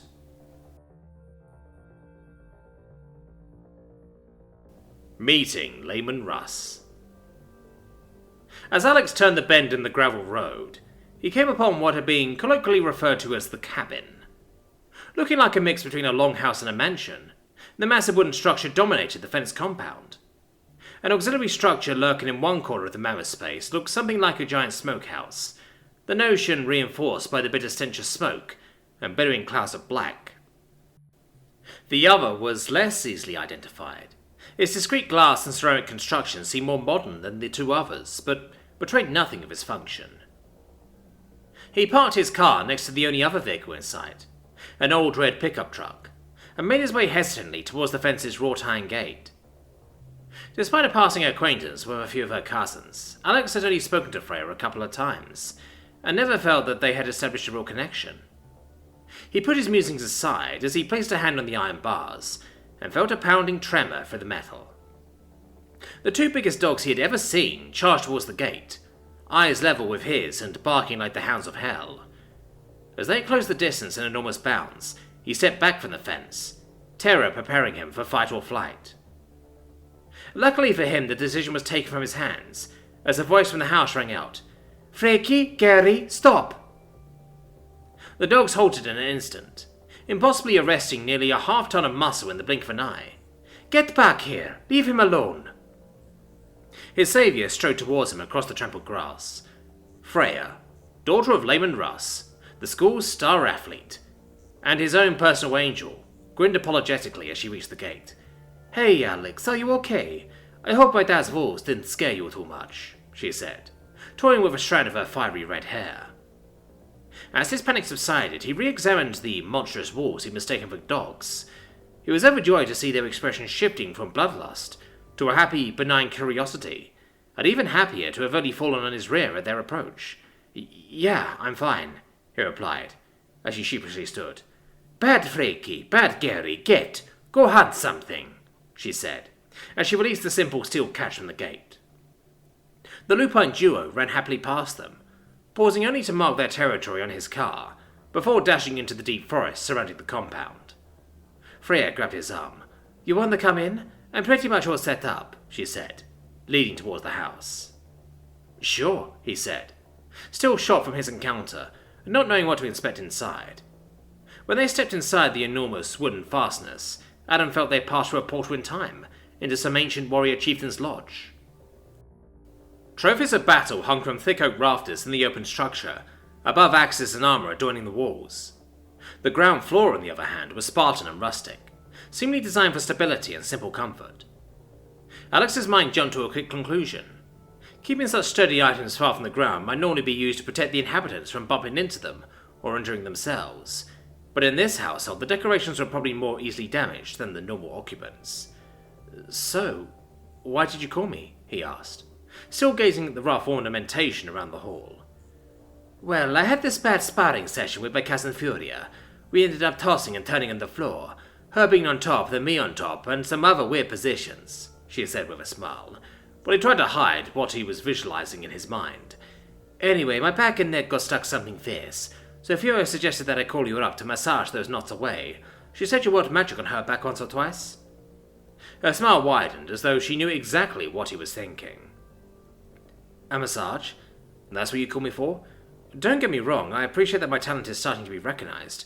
I want to be a masseur after all, but we could have done this at school instead," he said, with a mix of surprise and annoyance over the fact that he had driven an hour out of town, nearly been attacked by giant freaking wolves, and having had one of them urinate on his car just to give her a massage. "Well, I thought it would be better if you could give me a private massage. All alone at my house, where there is no one else around for kilometers to get the wrong idea. I mean, what would they think if they saw you giving me a back rub at school?" she said, cocking her head into a more persuasive puppy dog look than any on Terra had ever seen. "Wait, your dad isn't here?" "Of course not. He's working at his bar till later tonight. So like I said, we're all alone. Come on, I already set up your workstation," she said with a toothy grin, the product of his red face. She took his hand and led him to what probably served as a rec room, with the expensive picked screen and entertainment cogitators for any evidence. A large table sat before the couch, adorned with a pair of blankets and a pillow for comfort. "Here it is," she said cheerfully, pointing. Flipping an emplaced music box on, she lay down on the table and looked back at him before batting her eyebrows coquettishly. "You can work your magic now, Alex," before adding, You don't mind if I turn the radio on, do you? Is there a station you prefer? No problem. Anything's good, he said, not really caring what kind of music she put on as she stared at her back. Freya Russ, the school's leading athlete and one of the most beautiful girls at school, lay unceremoniously upon the table. She wasn't beautiful in the classical, untouchable way like her cousins Angela or Victoria. Her beauty was a wild one, honest and untamed. Hey, Woolhead, are you going to start or what? Snapping out of his reverie, he started to massage her neck, hopefully before she could guess what he was thinking. Tell me if I'm applying too much pressure or... that feels good, she moaned, interrupting him. As his face continued to redden, he continued, or if you want more pressure, I'll start by your neck and work my way lower. Tell me if I hit a knot. He continued to massage her neck for the next 10 minutes, as the occasional moan escaped from her lips. After he was done with the neck, he moved down to the shoulder blade area, fitting the first real knot. This produced several more moans from Freya, alongside other remarks of praise for his work. He moved even lower on her back, finding more knots, but being unable to completely work them out as her brow was impeding his progress. After a few minutes of frustration over not being able to receive the full benefits from her massage, Freya got up and turned away from Alex. Okay, that's it. This is coming off. What's coming off? Asked Alex, unsure of what was happening. This, she said, sliding off her shirt and throwing it into a corner. Her grey-blue bra quickly joined the shirt. Alex, in the meantime, was trying and feigning to look away from Freya's beautiful bosom, at which she hid a coy grin. She then lay back down on the table and beckoned him to continue. You sure you don't want your shirt back or something? Said Alex, blushing redder than he had ever felt in his life, and trying the best he could to hide a growing excitement. Freya had a reputation at school for being a tease, but if she didn't feel like playing, she could likely beat the stuffing out of him. He forced himself to focus obsessively on her reputed regular competitive sparring against Furia, which unfortunately had the opposite of the desired effect. Now get back to work. That last was feeling so good, she crowed seductively. As Alex returned his attention fully to her now fully exposed back, more moans escaped Freya. After a few rapturous minutes, she turned and looked back at him. Alex, come here. I have a secret to tell you. Alex moved closer to her face, her lips a mere inches from his. She whispered in his ear, her breath hot and sulky. I wanted you to know that I... The front door slammed open in an eruption of sound and violence, as a titanic voice shouted, at the top of its lungs, "Freya, I'm home!" It sounded rich, rough, deep, and by the tonal variation, not entirely sober. I'm in the living room, Dad. I'm with Alex. Alex had no idea what to do. What in the name of the Emperor would a drunken Leman Russ do to him? His half-naked daughter, seen with a guy he didn't know, would be a circumstance in which the man in question would be certain to perish. Luckily for him, he didn't get the chance to find out, as Freya jumped up and pulled on her t-shirt, her pert nipples poking at the fabric. She gave him a wink. As her father walked into the room, she rushed to hug him, yelling out, "Daddy!" She was immediately enfolded in the arms of a bear-like figure, easily filling the wide entry to the room. "How come you're home early?" she inquired, her tone barely hinting at her annoyance. "Well, Freya, you know Uncle Lion. He and I got into a disagreement, and somehow the bar got a bit damaged," he said, holding his muscular daughter like she weighed no more than a baby. "You started the fight with Uncle Lion again. What was it this time?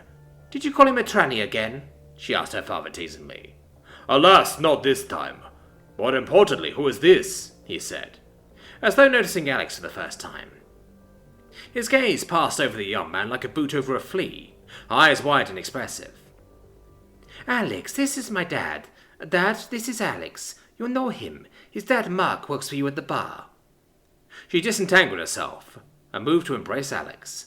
"It's a pleasure to meet you, sir," said Alex, extending his hand.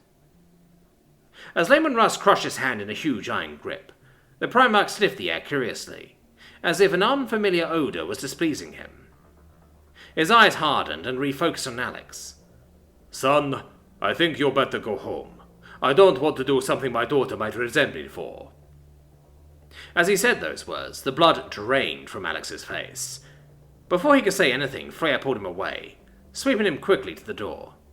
I'll see you Monday, she said, and then gave him a quick kiss on the cheek before shoving him out into the grass. As Alex was leaving, he could clearly hear shouting from inside the house, and he hurried awkwardly to his car. As he got in, feeling empty and sad, his gaze drifted across the fenced yard to the woods. 2 pairs of great yellow eyes watched him pull swiftly away. Meeting Mortarion. A strange odour filled his nostrils as the rusty iron door was opened, and Athanasius could see Morticia's head with a well-known mess of greyish hair. She coughed, cleaned her throat, and then said, "Well, hi, Atha. Why didn't you come in?" As much as he wanted to say something like, "Because of this toxic gas," he merely said, "Hi," and followed her fragile frame into the house, wondering what in the Emperor's name was going on here. The hallway looked like a bunker, but with ventilation shafts filling the air with smoke instead of oxygen. The smoke obscured his sight, and he bumped against a chair standing in his way. Morticia heard his mumbled curse and said regretfully, "I'm sorry that you had to come in, but my dad wanted to see you, and test you, I fear." She took his hand and guided him towards the stairs, both of them coughing repeatedly in the meantime. He rubbed his eyes and asked curiously, "So, would you mind telling me why you live in this death trap?" She turned around and tried to smile. At least it seemed like a smile through the smoke. Sighing, she stepped closer to him and said in a low voice, "Daddy always says, what doesn't kill you only makes you stronger." She coughed and continued, "I think he once had an accident with toxic gas. He doesn't speak about it, but I'm sure he wants me to be able to live through such an accident." He grimaced and said sarcastically, "Such a caring person, your father." She shrugged and continued to lead him upwards the stairs, carefully watching every step. Finally, they reached the upper floor, which at least wasn't that filled with smoke anymore. They both took a deep breath, but Morticia soon recovered, while he still felt somewhat dazed. She opened a door with a screeching noise, revealing a dim dining room, with Mortarion sitting at the head of the table, eyeing the young man suspiciously. The bald, pallid man pointed with his hand to a chair at the opposite of the table, and said with a hoarse, "Sit down, boy. The test of endurance has begun." Athanasius stepped forward and sat in the chair offered to him. "Well, hello, Mr. Mortarion. I am Athanasius. Nice to meet you," he said, intimidated by the huge, gaunt figure. The Primarch nodded, his face a grim expression in the darkness of the room. "We shall see. Now, to prove yourself worthy of my daughter, you must be able to survive." "But Dad, why does he need to do this?" Morticia interjected, gripping Athanasius' shoulder from behind. "Morticia, my dear, I don't know what he's up to, but at least he should be able to save his loved one. It's only for your safety, darling," the pale giant said in a surprisingly caring way. Athanasius sighed, but answered determinedly, "Whatever it is to gain the favour of your daughter, I shall do it, sir." Mortarion nodded again. Then he stood up and served the young man a goblet filled with a strange liquid. "Drink this, then I'll explain the test," Mortarion said with a stern voice. "Daddy, do we really have to do this?" Morticia asked pleadingly, but her father only nodded. Athanasius drained the goblet with huge gulps, the bitter liquid almost enough to make him vomit. He shuddered and placed the goblet on the table. The Primarch smiled approvingly. Then, to Athanasius' utter dismay, he said calmly, "Now, my son, you have 10 minutes left to find the antidote downstairs. It's a violet phial. Hurry up." "I'm sorry, what?" As the young man looked up in the face of the Primarch, finding no sign of a joke, he jumped up and spun on his heel. At his side, Morticia stood and wept. With a tearful voice, she stammered, I'm so sorry. I didn't know. Please." Athanasius had no time to think about regretting this invitation, as he dashed down the stairs, into the grey smoke that filled the ground floor. "What the hell?" he continued muttering, while he opened a smoke-obscured room that was obviously some kind of living room with an old TV, a chessboard on a table, and several bleached leather armchairs. Coughing hard, he rummaged an iron cupboard, but he could only find rusty knives, used bolter shells, torn maps, and a huge gas mask that unsurprisingly didn't fit on his head. Frantically, he stormed into the next room. It seemed like a bathroom with an airlock built into the door. At least there was no smoke in there. He opened the wall closet and looked over dozens of probably venomous flasks, but there wasn't the violet one. Looking at his watch, he realized that there were maybe 5 minutes left. He sprinted into another room, a huge library with arcane books. He sighed. There would hardly be a file in a library, so he turned around and ran into the next room, which seemed to be the kitchen. Athanasius inspected all of the kitchen cabinets, finding various cooking utensils, but nothing to drink. Briefly, he wondered why there was no food in there, but then pushed the thought aside as he had a more serious problem. Like this man giving him a probably deadly poison. He looked at his watch again. 3 minutes left. He felt the poison already working in his cells. Or was it just his desperation? Nevertheless, he rushed into the next room, a huge storage room, filled with literally everything. How was he supposed to find anything in here? Maybe I've got to look in the antidote section, he said cynically. Wait a minute, antidote section? Chewing on his lip, he re-entered the library, and hoped that this idea had also occurred in another brain. Searching for the A section, he felt his heart beating faster. As he found it, he couldn't believe his eyes. There was really a violet file standing between magic books to cure poison. Relieved beyond all meanings, he took it and drained it in a single gulp. In his mind formed a single urgent wish: to exit this damned house as soon as possible. He ran back towards the hallway, but he soon spotted a huge, pale person standing in the doorframe, smiling appreciatorily. Well done, my son. You have proven your worth, Mortarion said, as if he hadn't poisoned a young man a few minutes ago.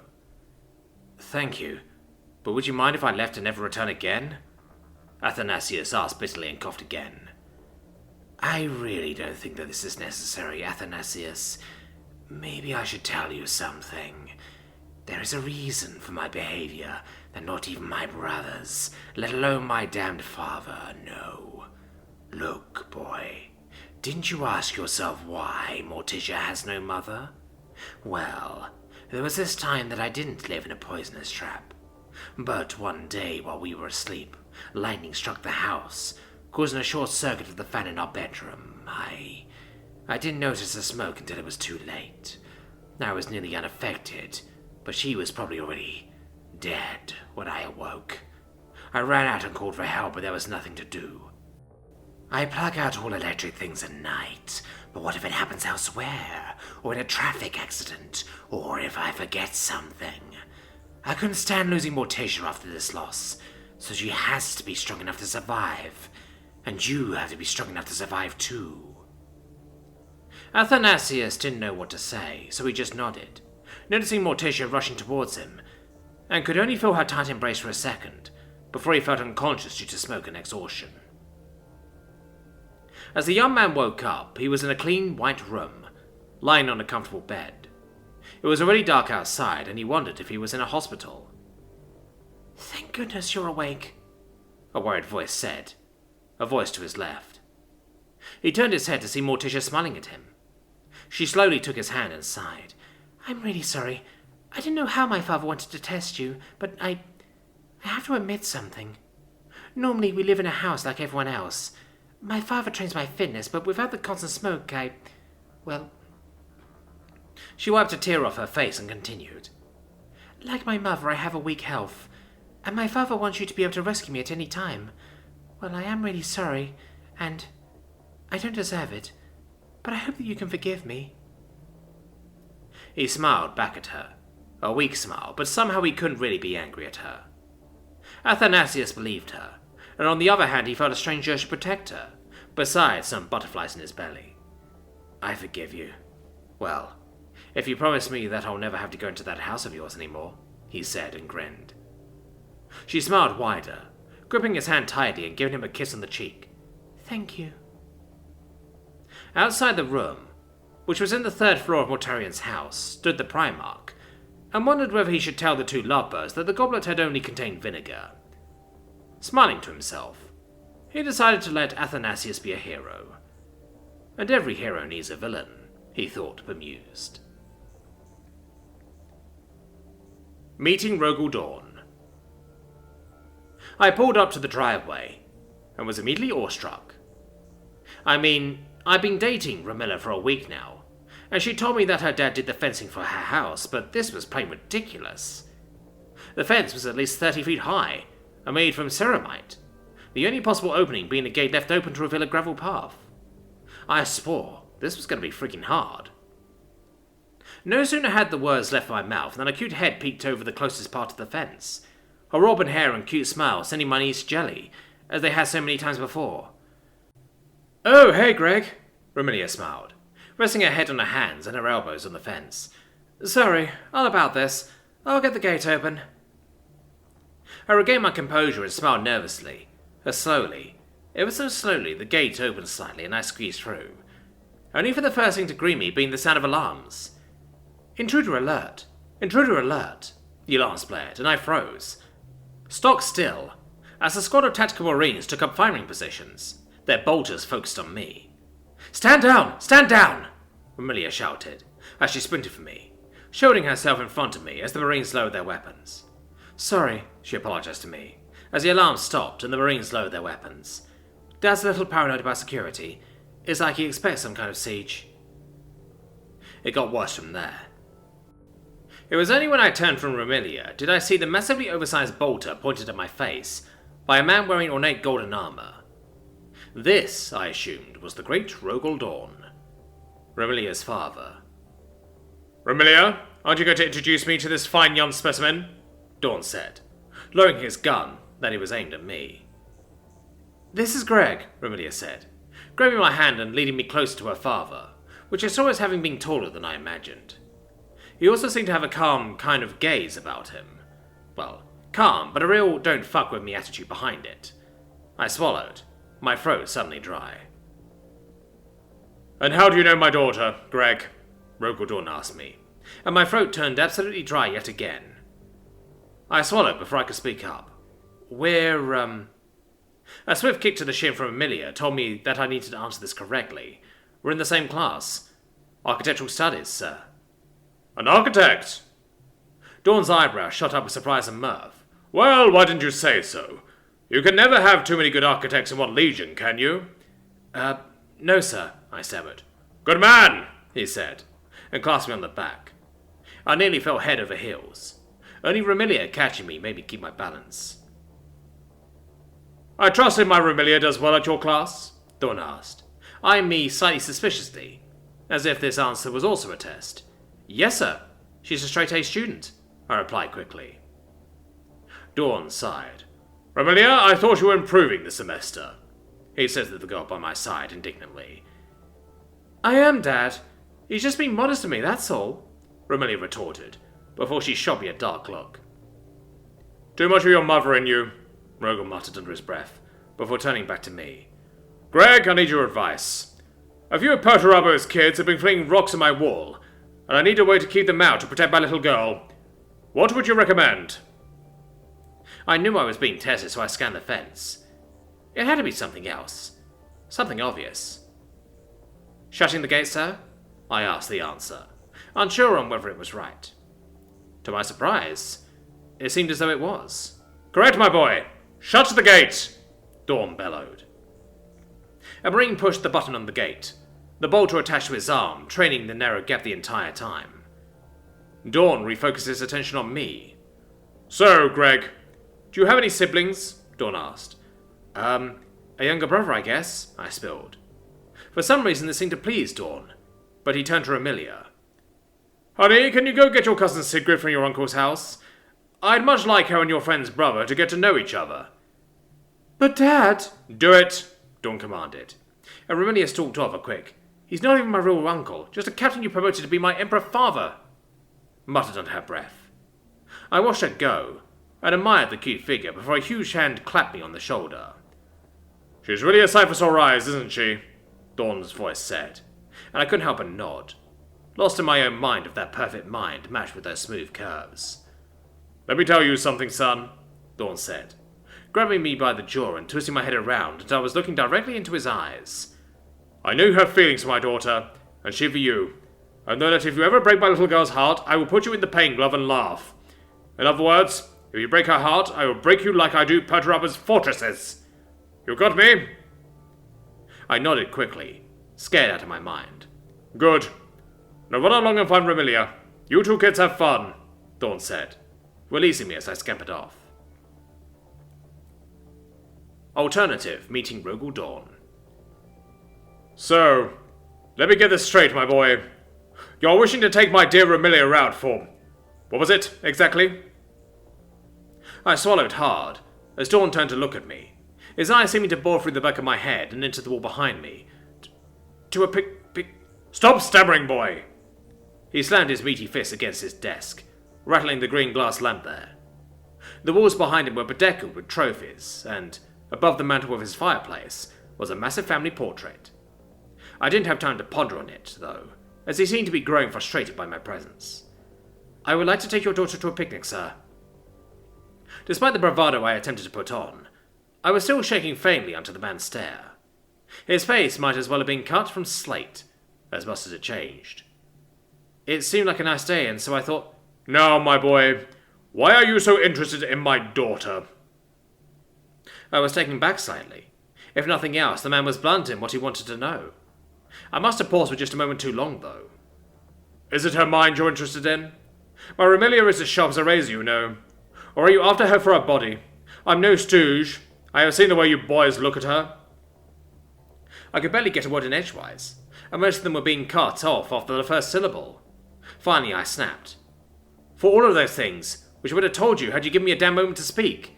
Yes, your daughter is smart. She's sharp, cunning, whatever you want to say about it. And yes, she's attractive. What do you want me to say? I know that you've been all over my background to check up on me while I've been interested in your daughter, so you know full well that there is no reason I am not good enough to take your daughter on a date. You're still so hell-bent on riding me into the ground over this, so be it. But I am taking your daughter out for a picnic today. I figure I might as well now, as you are liable to snap me like a twig." It wasn't until after I had blurted everything out that I realized what I had done. Sitting at his desk, Dorn's eyes had narrowed to hard slits and his fists had clenched. Bracing for the worst, I was surprised when he started laughing. Looking up, his face was split wide in a smile, and his laughter was nearly shaking the trophies off of their shelves. "I like you. Despite a little bit of a soft shell, you've got some grit." He stood up and put his hand on my shoulder as he walked past, almost knocking me sideways. "Maybe even enough to be an Imperial Fist someday. Have you ever considered enlisting?" I rose from the chair, following him to the front hallway where Remilia met us. Her father continued on with his stories, pausing only long enough for Remilia to kiss him on the cheek. On our way out of the door, the last thing I heard was, "You had better have her back by 9, or I'll throw you into the glove." The laughter that followed it kept me shivering through the evening. Meeting Vulkan. I looked out the window, nervous as hell. Venus noticed and smirked. "Relax, they're good people." "I'm sure," I said. I took a deep breath and stepped out of the car, craning my head to look at the house at which we had just arrived. For the estate of a Primarch, it wasn't large. I had seen Cora's place. That was practically a mini hive. This thing couldn't have been more than 3 stories. I walked up to the door, trailing behind Venus. Before she could open it, I heard someone call from inside. "Wait, no!" The door burst open. A dog ran through and jumped around me, waving his tail like a propeller. Venus giggled. "Hey, taxi! Get off him! Come on!" I reached down to pet him, but he launched himself back a pace, crouching down and daring me to move closer. I turned to Venus and cocked an eyebrow. "Taxi?" "Yeah. So when you tell him to come, you're hailing a taxi," she said, her face completely straight. I snorted. Nice. I stuck my hand out for him to sniff, and he did, then slammed himself sideways into me, panting contentedly. I smiled and scratched him from behind the ears. Friendly mutt. "Who are you calling a mutt?" a terrifyingly deep voice asked. I whipped my head up, and found myself staring at the brilliantly shining red eyes of Vulkan himself. I wasn't, Goodness, I'm eloquent when I'm frightened. Vulkan let the silence drag on for a second before Venus slapped him on the elbow. Dad, knock it off! Vulkan grinned broadly, flashing white teeth and the almost night-black skin on his face. I jest. Come on in, Jake. Venus has told me a lot about you. I hope she was lying, I said, trying not to be intimidated by his eyes and colossal stature. I walked into the house behind him, pausing as he snagged a soda from the cooler by the door. When I walked in, I was surprised by two things. First, this was a much nicer house than it appeared from the front, and second, there were easily a dozen other guests. I hope not myself. She says you two are serious, Vulkan said, apparently not noticing how I missed a step when he said that. Venus slapped him again, harder. Dad, stop it! What? He asked, all innocence. A few of the other people in the room wandered on over. Venus, son, you look great, a man in fire drake colours but no armour said, dropping to one knee so he could hug her without bending in the middle. Thanks, Uncle SM, she said, happily returning the hug. I stood back and watched, at a loss. A woman who I recognised from pictures as Venus's mother sidled up to me as I watched. You must be Jake. Hi there, she said, sticking a hand out. I took it and tried not to look out of my depth. Yes, I am, Lady Vulkan. I'm a bit surprised, though, I said, gesturing to take in the crowd. I didn't know there was a party tonight. Really? Venus probably wanted it to be a surprise, she said, smiling. She looked far more like her daughter than Venus looked like Vulkan, to my lack of surprise. Is it someone's birthday or something? I asked weakly, suddenly aware of the fact that I knew nothing about her family beyond what the tabloid said. Two people's, actually. And please, call me Misja, she said, as I sat down at a counter at the back of the room, where something that smelled excellent was sitting in a bowl next to some chips. I glanced back to see that my ersatz state had vanished, and I looked around for her to no avail. All right, Misja, thank you. Did you see where she went? I asked, still searching. Probably just changing, Misja said, wandering over to the other side of the counter, where what looked like a 4-course meal was cooking. I nodded, as if I had any idea where her room was, and tried not to look anxious. So, Jake, I heard, and twisted around, nacho halfway to my mouth. Tell me a bit about yourself. Vulkan had disentangled himself from the crowd of family, and sat down at the much sturdier stool next to mine. Well, you may have heard the basics, I said nervously. I'm in Venus's cogitated design class in school, and I was in her gym and chemistry classes before that. What else do you want to know? I mean, tell me about you, he said, raising his eyebrows and staring, which just helped me relax so much.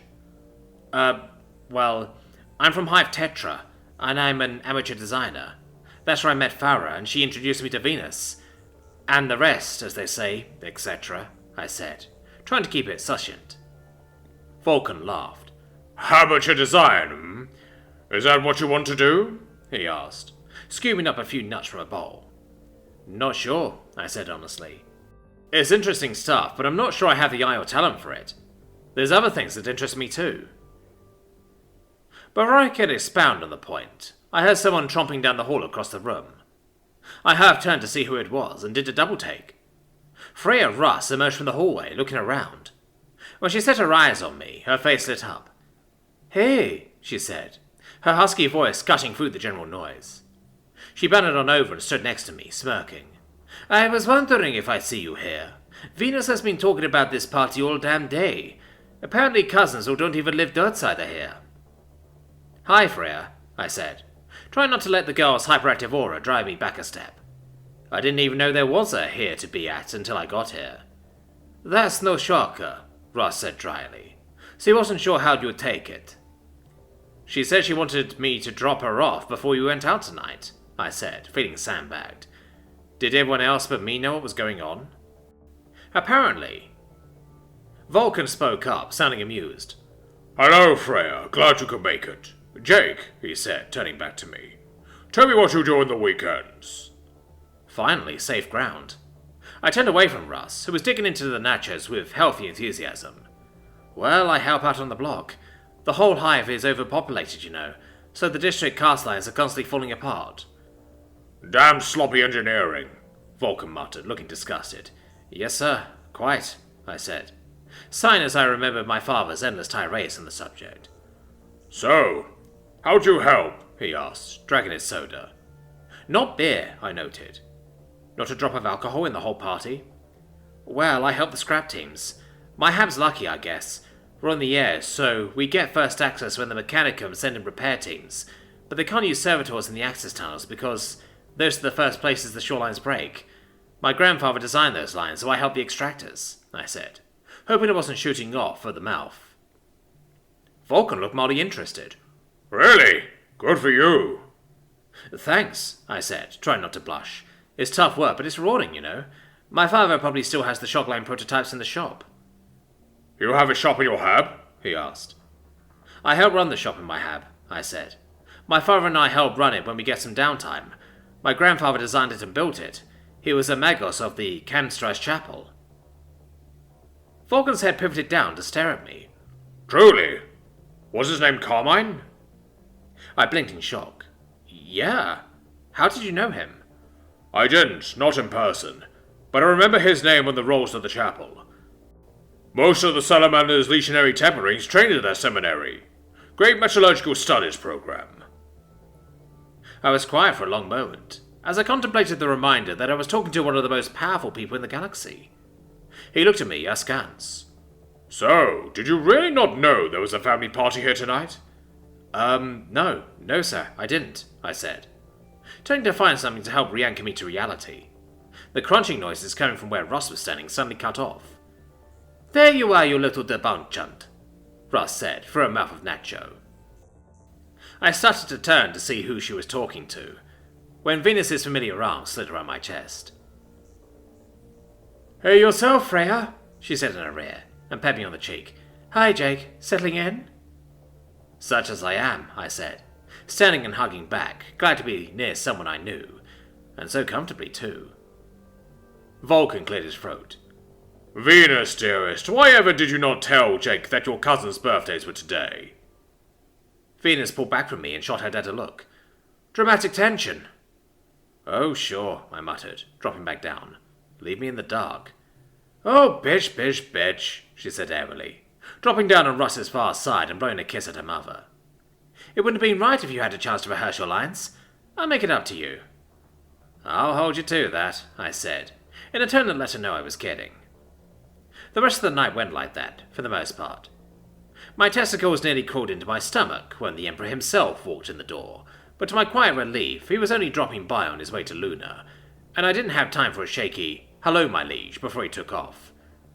As the night wore on, though, and my belt slackened off after the absurdly good Grog's cordon bleu, I started to wonder if the party had been somehow altered to account for my presence, especially since nearly everyone had talked to me at some point. When I voiced my concerns to Venus, though, she had just shaken her head. Nope, this happens at least once a month, she said. Once a month? Really? Nobles from that many places? I asked, stunned. We're not nobles when we're family, she said, rolling her glowing red eyes. Eyes I could dream about. Did my cousins talk down to you tonight? Faith and Petra did, I muttered. Yeah, well, Petra's just self-centered, and Faith's never nursed an atheist that aren't Grandpa, Venus said dismissively, waving her hand in the vague direction of the parking garage annexed to the building. We were on the roof garden now, along with Mortarion and Roberta, both of whom had claimed that they needed some fresh air, and one of Mischia's nieces I didn't recognize. Still, how do that many people get together like that? I pressed. She leaned back in her deck chair to my carefully hidden attention.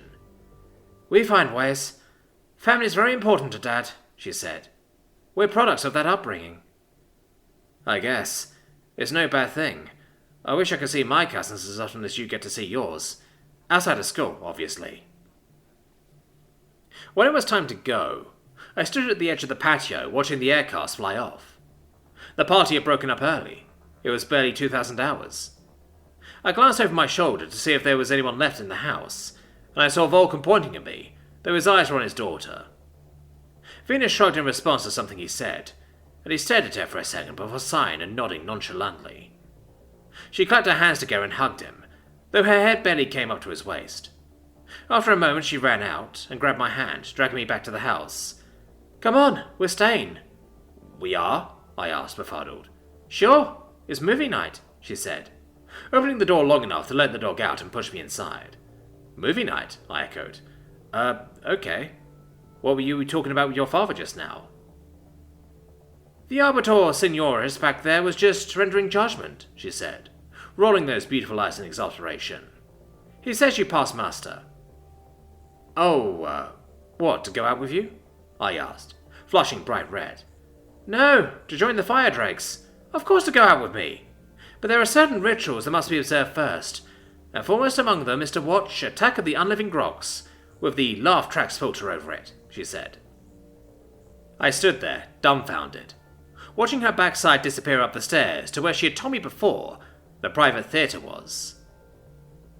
Miss just saw me standing there as she walked by and leaned in. "Welcome to the family, Jake. Get used to it." Meeting Jaghatai Khan. Andrew sat on his idling bike for a second, steeling himself. He had met the guy before. This would be cake. He glanced up at the surprisingly ornate house next to him and took a deep breath. Here goes nothing. He kicked the stand out from the bike and thumbed the stud, sticking his hands in his jacket pockets to stave off the chill. The oversized driveway up to the house had seen a lot of use. There were gouges in a couple places, he saw, all leading up to the massive garage. A babble of distant voices from the garage caught his ear as he approached. Did the Khan have company over? Or something? Just as he angled off the drive to the front door, however, the garage groaned open, and an oil-stained tech priest ambled out. "My pleasure, Mistress Hannah," he said over his shoulder. He spotted Andrew and paused. "Who might you be, young man?" he asked, eyeing the leather-clad boy over. Hi, I'm Andrew. Hannah invited me over," Andrew said, jerking his thumb at his ride by the curb. "Ah, yes. She's in the garage," the tech priest said, walking over. He leaned in closer and added conspiratorially, "And she's not the only one expecting you." "Gee, thanks," Andrew said drily. The tech priest walked over to where his own air car was parked. Hannah poked her head out the garage and waved at the tech priest, then spotted Andrew and smirked. "Hey, there he is. How you been?" "Great, thanks," Andrew said back, walking over and peering into the garage. "Wow, great setup here." "Thanks," Hannah said smugly. The array of tools, parts and containers looked like an auto shop that a true motorhead would approve of. The floor was scuffed and the tools scratched and faded, but nothing out of place or dirty. "I parked my own right at the curb if that's okay," Andrew said, glancing around the spacious room. "Sure. Want to bring it in?" Hannah asked, cocking her head at the back of the road, as if it was even an option not to. "Hell yeah, I'll go bring it up," Andrew said. He fished the keys out of his pocket and jogged back down, then walked it back up to the garage. On the way back, however, he noticed someone else had arrived in the garage.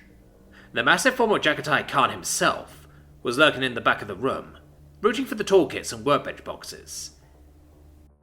"Hey, Andrew, you remember Dad, right?" Hannah asked, innocuously. Like anyone can forget losing a race to a white scar, let alone the white scar. "I do. Hello, Lord Khan," Andrew said, sticking his hand out to shake.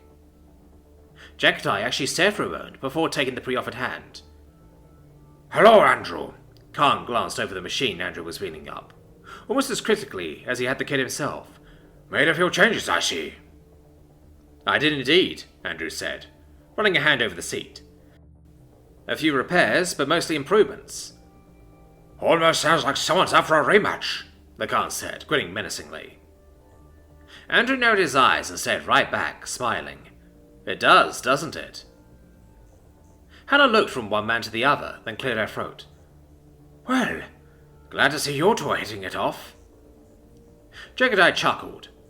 Andrew wheeled his ride over into one of the open parking slots on the floor and kicked the stand in. "Do you mind if I just set it here, Hannah?"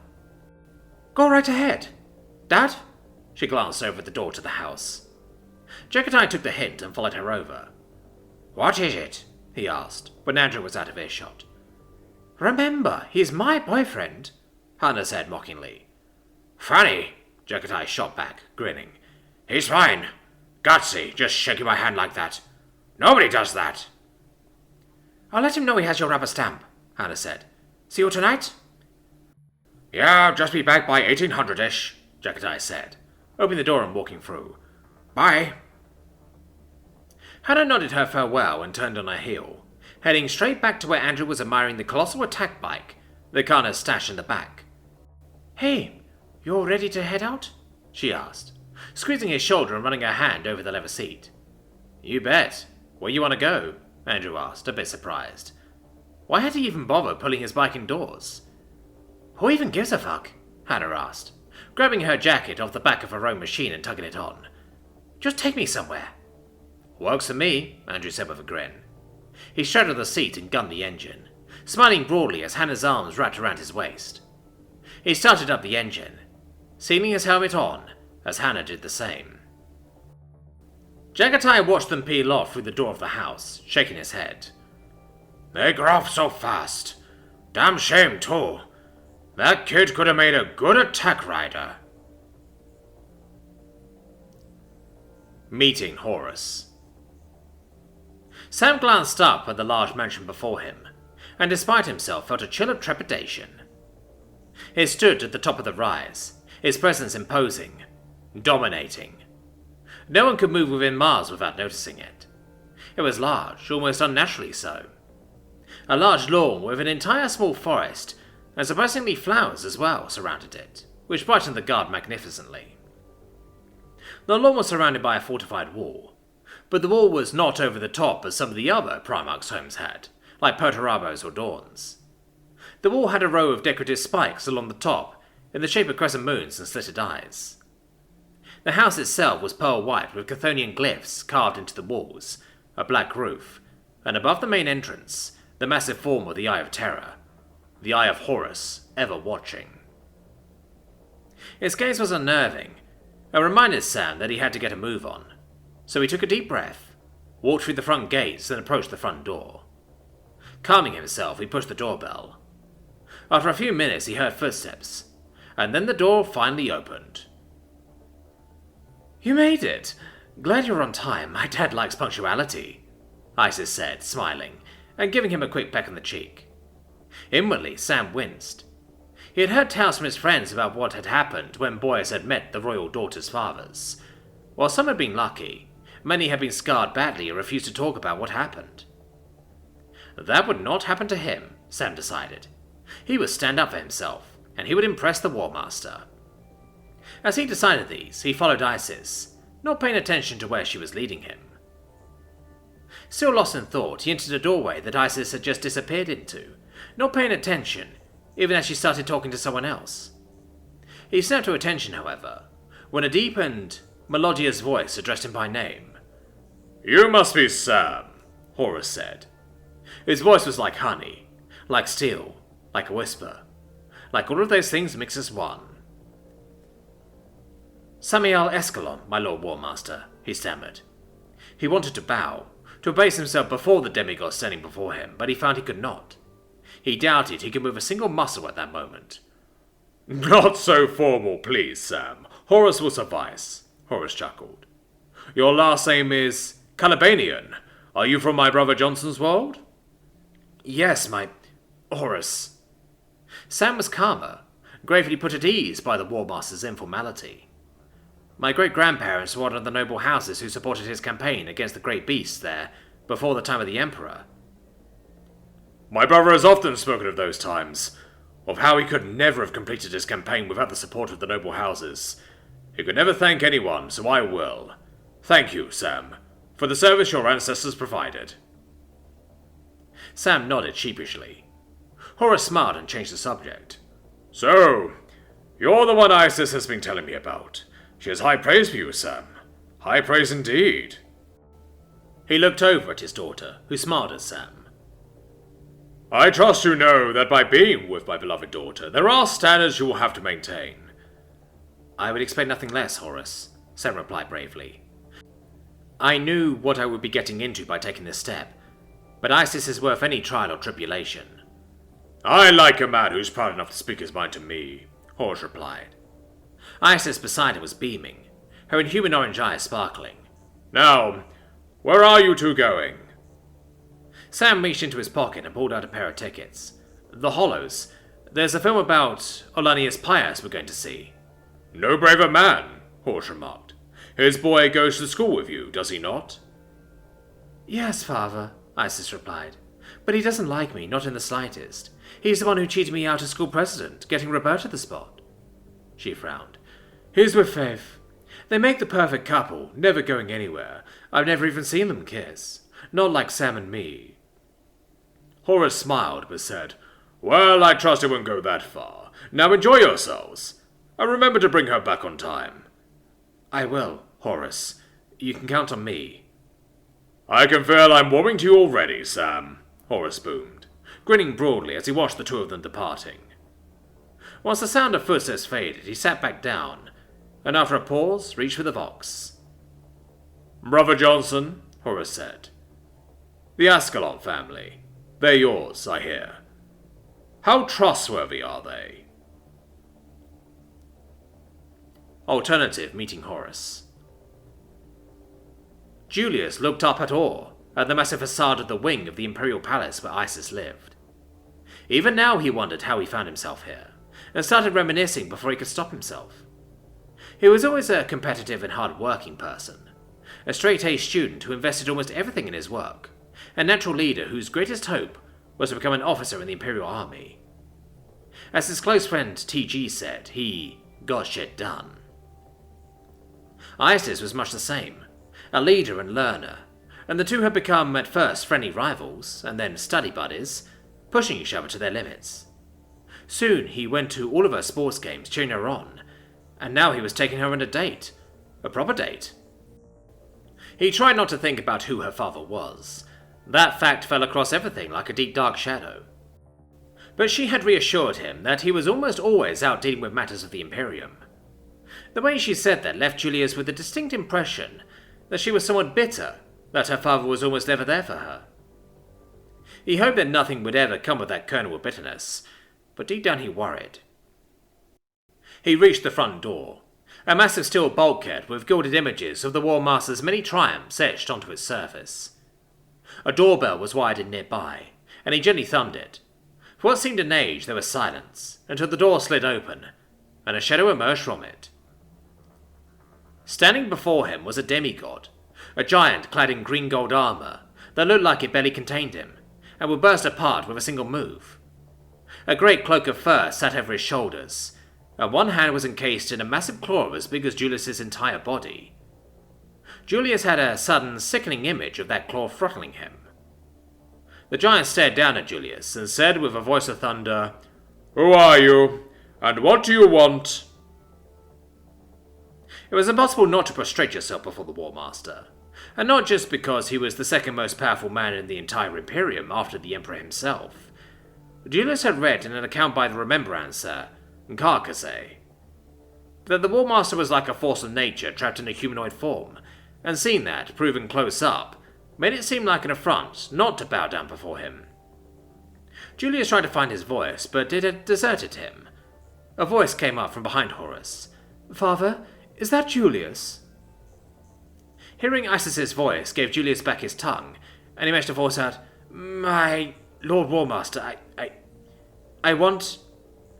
The giant smiled down at him, a sudden shift that almost bowled over Julius. "So, you're the boy my daughter told me about. Come now, rise!" A great hand reached down and lifted Julius to his feet. Behind him was Isis, resplendent in a dress of shimmering white. She smiled at him, gesturing slightly at the giant before her. The resemblance was unmistakable. "My daughter has told me so much about you." Even though he had found his voice, he could barely raise it above a whisper. "Good things, I hope." "She offers rare praise about you. Isis, can you leave us alone for a moment?" Isis nodded and vanished into the building. Horus turned to Julius. "I rarely get to spend time with my daughter. I am my father's right hand, and a few fingers of his left as well." He smiled at the joke. "And thus I am constantly moving from place to place, keeping everything together. This is my first visit home in nearly a year, and I have to go in a few hours to negotiate with the Interrex. I trust you've heard of them." He nodded. "I care for my daughter, More than anything, I have already read all your files, and I know you are a good person. You better take good care of her, or if you don't, I might sick one of my brothers on you, and I assume you have heard what Angron or Kurze can be capable of. Understood? Julius gulped and nodded. Horus laughed and slapped him on the back, sending him sprawling. Sorry, forget my own strength sometimes. I have something for you. He handed Julius a boxy object. A teleport Homer. If anything happens, activate it. And within 10 seconds, my first captain and a squad of Jaghatai Terminators will be on your position. And if you see First Captain Abaddon, don't speak to him. Ever since he lost his arms to that Daemon Prince, he's never been the same. Oh, and how's your father doing? Julius winced. He tried to keep his father's identity a secret. Even Isis didn't know who he was. He's doing well. Misses the old days, though. Understandable. He's got more medals than I have. Suicidally brave, that one. Horus raised his voice. Isis, he's all yours. Isis re-emerged, and led him away to a waiting Stormhawk. As they left, Isis said to him, I hope Father didn't overawe you. He can be a bit protective, though he does let me get away with a lot more than my cousins. As they left, Horus watched them go, and then flipped open a personal communicator. Orlanius Pius, you sly old dog. I just met your son. Meeting the Lost. I stared down at the address written on my data slate, before lifting my gaze to the structure, embedded in the ground like some form of unexploded bomb. The heavy-set, rockcrete bunker looked a little out of place amidst the other houses in the street. The front lawn had been torn up, and replaced with some form of dark grey earth. A pair of mounted guns sat idle on the roof, blackened barrels aimed down at the destroyed lawn. I swallowed hard, before gingerly walking across the shattered stone path towards the thick bulkhead that formed the door. The sentry guns immediately tracked, turning to follow me as I kept walking. I swallowed hard. This was bloody terrifying. The dull thud of a shell being loaded caused me to freeze. I slowly tilted my head to look up as the weapon took aim. Shit, was all I managed, before a rubber shell erupted from the barrel with a sharp bang. The projectile slammed into my chest and knocked me flat on my ass. A second shot thudded into the ground beside me. To be honest, I was more concerned with sucking air into my crushed lungs. Gasping for breath, I clambered to my feet and began backing away. Another buck of the gun and I hit the ground once more, staring up at the sky as I felt consciousness slipping away. The faint sound of the bulkhead opening and feet padding across the dirt towards me sounded in my ears. Just before Persephone's face appeared, hovering above me, a mix of concern and rage on her face. "Caden!" she cried out. "Are you okay?" All I could manage was a pained wheeze. Persephone turned back to the house, glaring at someone in the doorway. "Dad!" she shouted. "You could have killed him!" Then blackness filled my vision, and I passed out. I came to in a darkened room. Persephone sitting beside me. She was wearing a dark grey vest top, her raven black hair tied back in a ponytail. It took a few moments before I realized I couldn't feel my hand, for the most part because she was gripping it so tightly. "I'm so sorry," she muttered. "Dad told me he turned the defences off." I sat up, my head swimming. Persephone's other hand came up to steady me. "I'm okay," I assured her. She smiled. The pain immediately vanished, and some small part of me felt like I could run the gauntlet of her front yard again. "How many times did you get hit?" she asked. "Twice," I grunted, climbing out of the small cot and taking a moment to steady myself. Persephone straightened up and took my hand again. "I'm glad you're okay," she stated. I responded with a weak smile. "So am I." She laughed, before lifting a hand to her mouth to try and stifle the outburst. Leading me out of the room, I was guided into what was most likely the hallway. Tall reinforced girders arched across the ceiling. The house seemed much bigger on the inside. The girl on my shoulder observed my bemused expression before explaining, "We're underground," she stated. "Dad thought it the best way to keep a low profile." I chuckled. "Sentry guns are not a low profile." She shrugged. "Keeps the neighbours at bay," she winked, before releasing my hand. "I'm going to go get changed quickly. Wait here for a few minutes." I dutifully nodded, and Persephone vanished through another of the reinforced bulkheads. I waited in the room for a few moments before walking over to a series of framed pics on the wall. Several were of Persephone as a kid. In one, she was standing beside a large swimming pool, staring into the water intently. Another saw her seated behind a large cake, grinning, a large silhouette behind her. Another of her lifting her boxing glove-clad fists in triumph. An unconscious boy, much bigger than she was, passed out at her feet. I chuckled to myself before moving on to the next pict. Persephone wasn't in this one. Just a collection of huge men clad in Astartes plate in a myriad of colours. Was her dad ex-military? I jumped a static cracker for a device in the wall. Persephone, sweetie, could you bring my combat blade down to the gym? I left it in the hall. The voice echoing through the Vox system seemingly shook the room with a deep bass rumble. That must have been her dad. I froze for a few moments, unsure what to do. I could see the large blunted blade leaning against the far wall. I bit my lip. Summoning what courage I had, I walked over and picked up the weapon, before walking through the bulkhead marked Gym. Ripping banging sounds echoed through the dimly lit corridors as I slowly made my way to the gym. This corridor was more decorated than the part of the house I had seen.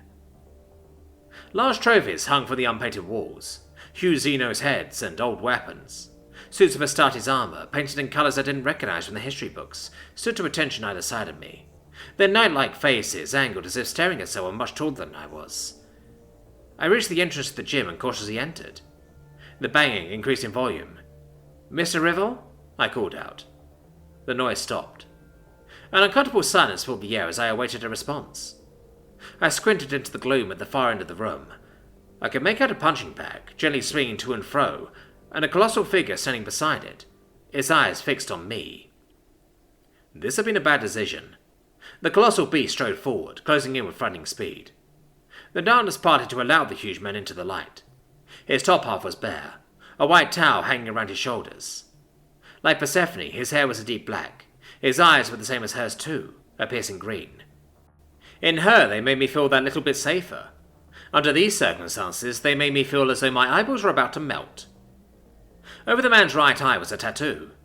The 2 that I had seen Persephone scrawling inside some of her textbooks. I lifted the heavy blade into his eyeline. "I brought you your sword," I whimpered. There was a long, uncomfortable pause. "So," he grunted, "you're Caden. I've heard a lot about you." I smiled weakly, feeling as though my legs were about to give out beneath me. The man took the blade and examined it momentarily, before hurling it across the room, the pointed tip embedding itself in the punching bag. Then he turned his gaze back to me. His face broke into a smile and clapped me on the shoulder. "I'm sorry, I couldn't resist. It's not often Persephone brings a boy home. I thought I'd have a little fun. Please forgive me." Don't worry about it, sir," I stammered. Mr. Rivel laughed. "Sir? Please, call me Valdez." He released my shoulder and turned to remove his towel. I could make out a second tattoo on his back, the familiar shape of the Imperial Eagle printed across his shoulder blades. "I'm sorry about that whole ordeal with the sentry guns, by the way. Completely my fault. I meant to shut them off, although it seems as though it may have slipped my mind. Good to see you're all right." He turned his back to me and grinned sheepishly. "Let me know if there's anything I can do to make up for that little blunder." "It's fine, Valdez, really. No harm done." The huge man nodded thoughtfully. "If you say so." Persephone burst into the room and quickly walked over to where I was standing. She looked amazing. Her hair was now arranged in a series of elaborate plaits, held together by silver clasps. She glared up at her father, and then to me. "He didn't interrogate you, did he?" she asked. I shook my head. "You look lovely, sweetie," Valdez stated. His daughter blushed, her temper calming. "Thanks, Daddy." She hooked her arm around mine and began to slowly pull me towards the exit. "Have fun," Valdez called out. "I'll get her back before 2300, he added with a wink. As we got outside, Persephone turned to me, looking a little embarrassed. "You okay? You look a little pale." I nodded hastily, before asking the question that had been bugging me since I saw the photo in the hall. "Was your dad in the military?" Persephone smiled. "You could say that."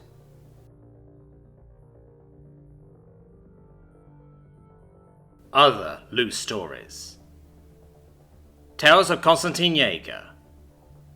Checking an order. The House of Vulkan was well designed, and easily one of the most beautiful houses that were built by the Primarchs, due to its intricate details and strong foundations. That was a simple opinion of the cadet from Imperator High School, as he walked up and pressed the comms link button to get noticed and enter. "State your business, punk," a Marine said, with the audible click of the bolt pistol being primed and ready to shoot the young man. "I am here by invite of Lord Vulkan and Venus to check on equipment for the school," the man said back, as he showed the Astartes the badge given to him. A grunt was heard over the speaker as the gate was opened to him, revealing the path up to the house and to his main objective. This was going to go faster than expected, hopefully. With no intent of elongating this any more than necessary, he entered the compound. The 6'4" man was tiny compared to the Marines who pointed melter guns and bolters at him. He couldn't blame them, with his unspiked mohawk and his roughed-up Imperial Army cadet jacket, which was rolled up to reveal several tattoos on his arms. Constantine looked dangerous. He was more muscular than most normal Terrans, which didn't help in this situation. His blue eyes focused on the house and kept walking forward, trying to not cause an incident that would end with him being riddled with bullet holes. "Be on your best behavior," one said to the young man. "I intend to," he replied, as he reached the door, pushing forward and opening the door. Vulkan never locked his doors, almost like something he knew gave him confidence, some hidden secret that meant he thought he could never be harmed. Their interior was also one of the more soothing and comfortable variety, at least compared to that of the Night Haunter, an experience Constantine had no wish to repeat. A servo skull bleeped his greeting in binary, as it extended one of its hands to take his jacket. "Hello, Lord Constantine. May I have your coat?" it asked, in that grating metallic voice so often heard by the citizens of Holy Terror. It always wanted to send a shiver down the spine, no matter how many times it was heard. "So I presume Adrax isn't here?" Constantine replied, as he took off his cadet jacket and gave it to the skull, referring to Vulkan's butler, and one of his men who fought with him in the Great Crusade. "Correct. Master Adrax is getting his gene seed tested for corruption." This earned from Constantine a raised eyebrow, seeing it as rather odd. "Didn't he get tested for that a month or two ago?" "Affirmative," the servant replied, as the voices came from the main living room. "But if we put the plasma incinerators there, it will surely mean that the power cables need to be moved, and that therefore the Volkite cannonade will lack range and intensity," one voice said. "But that's the only spot where we can put it if we wish to put a demolisher cannon on it. Unless maybe we get rid of the front-facing plasma guns." "I'm going to say my hellos to Ferrus and Vulkan," he said to the machine, which simply nodded as he turned into the living room. Two giants were leaning over a coffee table that projected a 3D hologram of a Land Raider that had obviously been modified and upgraded extensively. Among most humans, the activity would be considered nerdy due to the manner of seriousness with which they were handling the project. However, they were not normal humans. They were the Primarchs of the Salamanders and the Iron Hands, the two most mechanical and technically advanced of all the surviving legions. Vulkan was dressed in his basic civilian clothes of white and khaki, which made his nuclear ash skin stand out all the more. Meanwhile, Ferrus had on the basic undersuit of his power armor, having clearly just returned from some war zone or another. Small tokens indicating the cog and skull of the Mechanicus hung on his arms. "Hey, what are you making?" Constantine asked, as he looked at it. This in part earned the attention of the two men, who promptly turned to face him with a bit of surprise on their faces at someone catching them working on. "Ah, Constantine, you're here. Venus said you would come," Vulkan said, as he stood up and extended his arm out to give him a handshake, which the young man graciously accepted. "You are here for that order?" Vulkan inquired more, to which Constantine nodded. "I never saw those be so excited about something like this. They have been working non-stop since the school positioned it to them," Ferrus added, as he looked at the man, who blushed a bit. "So, are you going to tell me what you are designing?" Constantine asked, as he leaned forward to examine it. "It's nothing, honestly. Just some schematics and ideas for new gear," Ferrus replied.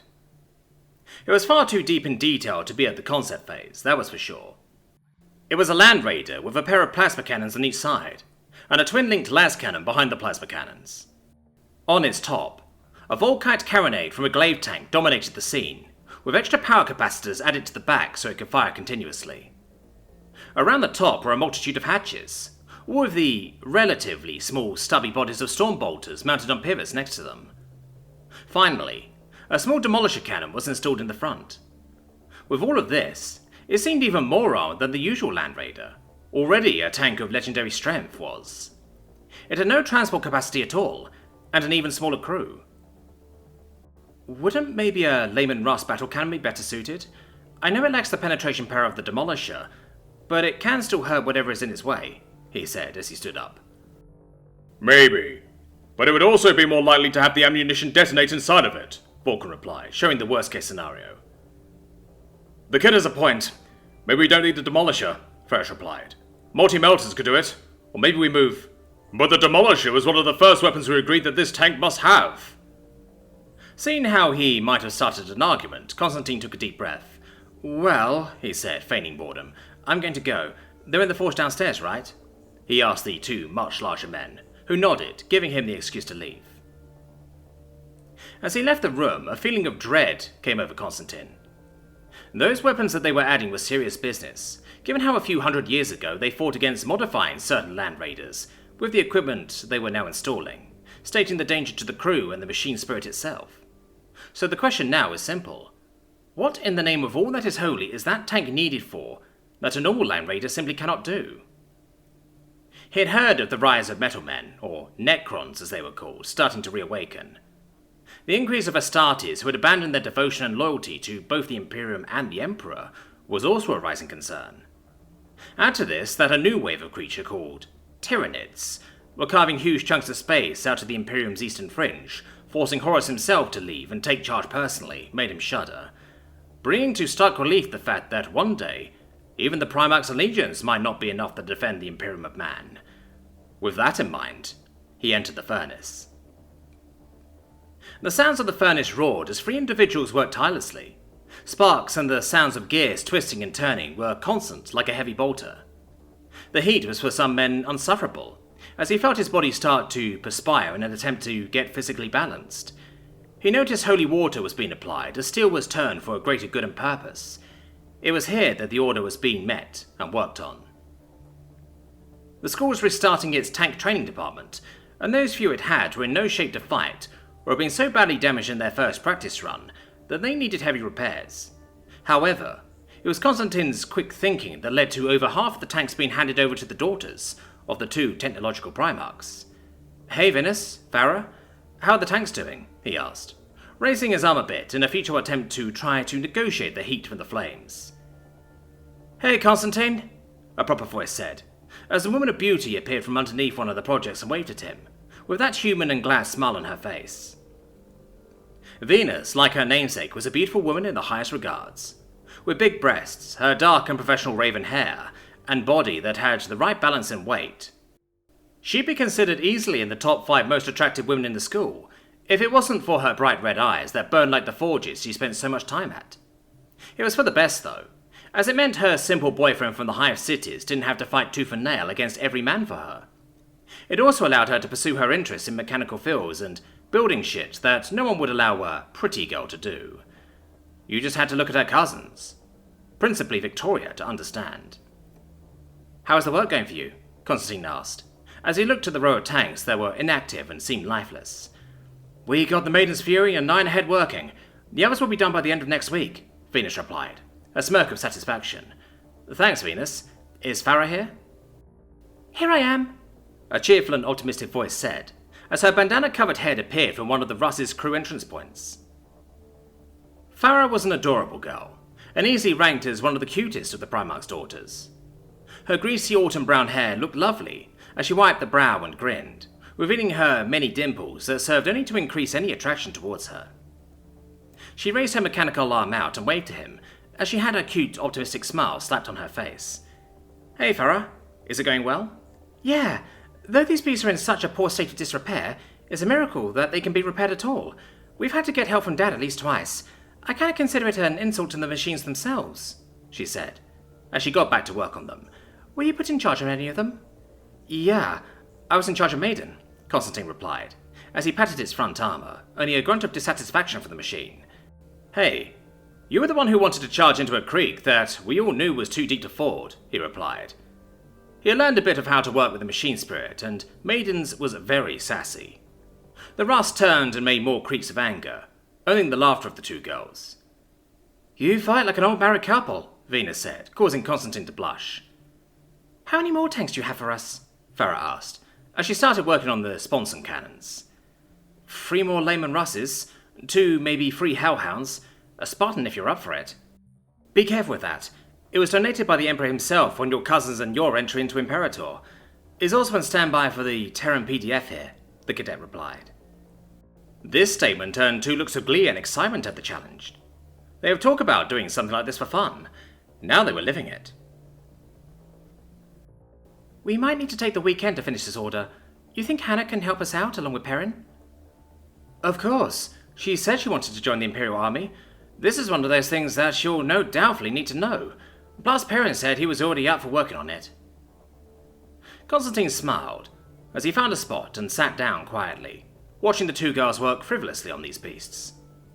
He wanted to work with them as well, help them and at least ease the burden a bit. However, he also knew that now was not the time. He would be so green one could call him grass. Maybe after they finished, they could help teach him. Meeting the Plague Daughter. Constantine patrolled the halls of the school like a wolf as he waited for class to end, for his time to go train and learn more about being a gear in the Imperium's vast and uncompromising machine. He counted the minutes as muscles tensed, and were preparing for the inevitable taste of action they were to receive from today's lesson. There, laid on the ground, a woman coughing up blood and struggling to breathe. Her eyes were stained by her life fluids as she shook from an occasional but violent cough. Her school bag lay near her with an empty canister, with a mouthpiece attached to it. A horrific and disgusting sight indeed. She was looking like she was losing consciousness and trying bravely, but failing to survive. He was taken aback, naturally, at the unholy sight. How or what in the fuck was this that was in front of him, and why was it here? Kill it with fire? Report it to an officer? Leave it for dead? Would anyone blame him for this? The woman was terrified, but she raised her hand weakly up and tried to squeak out something, but only coughed up blood while pus began running down her ears. He moved a step back, but saw the only true option available to him, as the small Imperial Aquila hung on a bracelet on her right wrist, and the small book of Imperial prayers. He sighed as he knew what he had to do. Help her. He was a tool for the Imperium, his purpose to save the lives of others. If it meant losing his, then so be it. That is what it will be. The Mohawk cadet moved closer to her as he put his backpack aside on the ground as he looked at her. This ended in her weakened state both surprise and visible terror in her eyes at the man standing in front of her. It also made him recognize a distinct smell that was so disgusting and displeasing on so many levels that it made him frown, making her wince and raising her arms in an attempt to protect herself. I am not going to hurt you. I'm here to help. Please tell me how I can help, he said, in as calm and caring as voice possible to her, as he easily pushed aside her simple defenses to her face and turned it so she could see his eyes. It took a moment for her to see what he meant, coughing up more as she started to point to the simple inhaler that laid on the ground by her bag, as she twisted and started to lay on the ground, the pain and misery now starting to turn more emergency levels. Quickly, Constantine grabbed her body and helped prop her up on the wall. Hold my hand and squeeze it. I'm not leaving your side until you're stable, understand? He said to her, as he took her small petite hand and put it into his, which was twice her hand size. She could only nod, feeling a bit relieved that she had somebody to be with her and help her.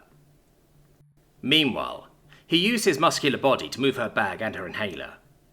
He opened her bag and found a new canister, noticing that it had 4 bars, and that the one attached to the inhaler had none. Without much hesitation, he switched the canister out. Here, he said, as he handed her the inhaler and put it on her face after it was turned on. The girl took a deep breath and inhaled into it, as Constantine looked at her. We gotta clean you up. I cannot let you go out like this, he said, as he went into his bag and pulled out his standard issue Imperial Army medical kit. Once you're able to stand, can you tell me your name? He asked her, as he found his medical alcohol-laden disinfection wipes and pulled one out. She nodded, as she then closed her eyes, allowing herself to feel a wave of both relief and life enter her body. Gently, he started to apply it to parts of the face that weren't covered by the machine that was giving her what she needed. She cleaned up very well, revealing almost porcelain white skin, which complemented her light greyish hair and her little green-greyish eyes.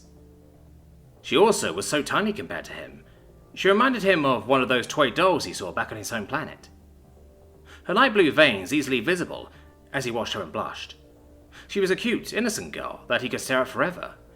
Morticia, she said to him, snapping him out of the trance she put him in. What? Morticia. My name is Morticia, she said again, blushing. Can you please stop staring at me like that? Of course, he replied, as he turned his head and then grabbed another disinfection wipe to clear the dry blood that gave her a vampire-like appearance. He looked around at the empty hallways. I made a promise not to leave your side until you were safe. I intend to keep that promise, Constantine said. Slowly, he picked up the girl bridal style. She was light. Are you kidding me, Morticia? You are nothing in terms of weight on me. Hell, I could carry at least another one of you. Maybe 3 of your bags and my stuff, he replied to her with a smile on his face, earning a blush from her as well as he started to move. You saw her and didn't do anything? Constantine asked, his knuckles tightening at this revelation. Yeah? What about it? One of them sneered at him, as the girl looked away dismayed. You don't have to do this. Please just back off of this, Morticia pleaded to him. I'm sorry, but this is something I must do. The impact sent the man flying hard onto the ground, blood erupting from his mouth, a nose like soft dirt from a basilisk shell. The visible disgust and hatred that was visible in the Mohawk cadet's face as he moved with malicious intent was a stark contrast to the men, who were more shocked and surprised by this action. Constantine grabbed one, and his fist connected with the first officer's gut. Hard. He spat out his own blood as he looked at the man who hit him. I am sickened that we share the same coat of arms, you pathetic bastard, he said. Constantine, you can leave, Morticia said with a smile. You have done above and beyond what you had to do. The nerd and the cadet. You know who is an unsung hero of the Imperium? Constantine asked with a kind smile to one of his friends in front of him, as he opened another book on human anatomy. Who? A tri-cyclopish woman said, as she opened another book in the Academy's Grand Library, her eyes focused on the research and knowledge she was so keen on learning. Simon. Miranda looked up from her book and back at him. Simon was Furia's boyfriend. He was the child of upper reaches imperial officials and bureaucrats who attended the Academy like the rest of their friends. After an incident, the two started to date, and it was, at least from his perspective, stable and working. Why do you say that? I know that is a hassle, but not that much. Have you seen him work his magic? Hands down, and one of the few men to actually able to calm her down to the point of not fighting. With how harsh he hit me, that is damn near impressive, the man said, rubbing his ribs. A while back, Constantine was an idiot. He thought interfering in a fight between Hannah and Furia would be a good idea. Both girls really did a number on him, and he had to remind himself since then to not try that again. I remember that. You never looked so shocked, she said, with a coy smile on her face. Well, I learned my lesson, but still, that boy can at least put a leash on her. Most people can't even get close enough to do that. By the way, you know where I can find the page on gene seed effects? In that book. I believe it's in the endocrine chapter. Look around the 450s. Her eyes returning to the book she was into. Thanks. A few minutes passed as the two kept up their work, with the sounds of muscles pushing pens to write out notes, and the flipping of ancient tomes and texts being the only thing that signalled. Know what page it is on for Imperial History of the Segmentum? Not sure, but it is on chapter 12, though you can use your mind reading on me. Miranda looked up, shocked at that. How did you? She asked, her eyes raised up. I had a weird feeling in my head when I met you and some of the other known psychers. 1 + 1 = 2, he said to her, as he looked back at her. Truth be told, I find it understandable, and had our positions been reversed, I would have done the same, he added. Motherhood. Lotara Sarin had done many things during her life. She had become, at the age of 29, one of the youngest flag captains in the entire spread of the Emperor's expeditionary fleets when she was promoted to command the Conqueror. She had met and gained the respect of its master, the Primarch Angron of the 12th Legion, and become one of the very few he trusted. She had burned worlds and destroyed ships for the Legion, gaining many awards for her exemplary bravery, steadfastness and patience, her self-control and level-headedness. She still wore the Bloodhand, a red handprint across the chest of her uniform, given to her after the Ashul Stellar Principality War. Yes, she had seen and done much during the final dying years of the Crusade, but all of that had little prepared her for what she was now, a mother. And not just any mother. Mother to a very special child. She was fast asleep at the moment, which was a relief. Lotara had thought the harsh sirens of damage control bad, but a crying baby was something else. Nothing she had experienced during the years of Void War had prepared her for the rigors of motherhood. It was a learn-as-you-go situation. None of the others were much help. None of them understood what it was like to be married to the Red Angel. Their husbands were not broken, always forced to fight the implants which bust in their brains demanding blood and death. Their regular get-togethers annoyed Lotara. She was obliged to go, of course, but she didn't like it. She was used to the chaos of the Conqueror's Bridge, not the twittering of a gaggle of mother hens. Though she had to admit some of the other mothers, most notably Lady Mischa, the wife of Lord Vulkan, were very nice to her. "Lady Saren, a pleasure to meet you at last. Do you mind if I call you Lotara?" Mischa had said warmly when they first met, shaking her hand before she could even react. After that, Lotara had warmed to her, and had grown to feel somewhat fond of the Lady of the 18th. She had helped Lotara with some of the basic understandings of motherhood, and she had to admit that she would be even more lost if it wasn't for Lady Mischia's guidance. The others, though, treated her warily. She was a breed apart from them. She stuck out like a sore thumb clad in her naval uniform, the red hand proudly borne on her chest. None of the others had brought exterminators to worlds at their husband's command. None of the others had seen ships die and worlds break. But she had, and she would not give up her position for all the gold on Terra. Reclining on a couch in the spacious lodgings provided for them both, Lotara gazed over at the cot sitting prominently in the corner of the room. She was Spireborn, the scion of a noble Albion family who had decided to buck family tradition and serve the Imperium hands-on. Juviat treatments kept her looking in her mid-30s Terran standard, and her long blonde hair was bound back in a ponytail to keep it from her face, a habit from her days commanding the Conqueror. Though now there were bags under her eyes, and she was wearier than she had ever been fighting the Emperor's foes. A thin wailing came up from the cot, and sighing, Lotara got up and padded over to the crying infant, gently picking her up and holding her close. There, Furia. Mummy's here. Hush now." She still felt foolish saying those words, but they did the trick, and Furia's wail ceased, and she gurgled contentedly in her mother's arms. Mother. It was still a novel concept, even though the novelty had long since washed off. She remembered the day Angron had come to her with news of his new arrival, and his proposal to her. "Lotara," he had growled, "I need someone who I can trust, who I know will never let me down. There is only one woman who fits that bill. Only one I know can do this." "My lord." "I am no one's lord, Lotara, and I grow bored of telling you that." Angron smiled a predatory smile which scared most people out of their wits.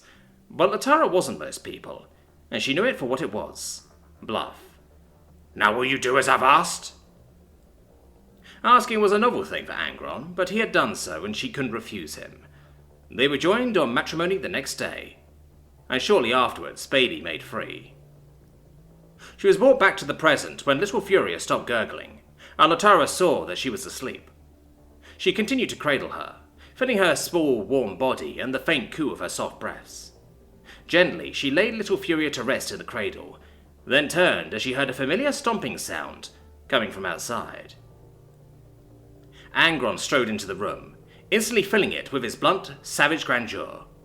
He looked uncomfortable now that he no longer wore his armor, and the dreadlock-like cables of the nails snaked from the back of his head into the flesh of his shoulders. "You're back." "Sorry to disappoint," Angron grunted. "The nails were biting badly, so I took a detour while they cooled down." She nodded. Though the nails were not as bad as they were during those last years of the Crusade, when pain ticks had floored one side of his face, and chronic nosebleeds had left streams of blood running down his chin, the nail still bit him every so often, and when that happened he had to get away before he was drawn into a killing frenzy to sate the thirst of the agony engine in his brain. "How's my daughter?" Angron asked. "Our daughter is fine," she replied. "She's fast asleep at the moment, and will remain so if you can keep quiet." "When she's awake she screams like those older hag women. What are they called?" "Banshees," Lotara answered. "Yes, them," Angron rumbled. "I just wish I could shut her up the way I shut them up." He mimed a sweeping blow from Gorefather and chuckled.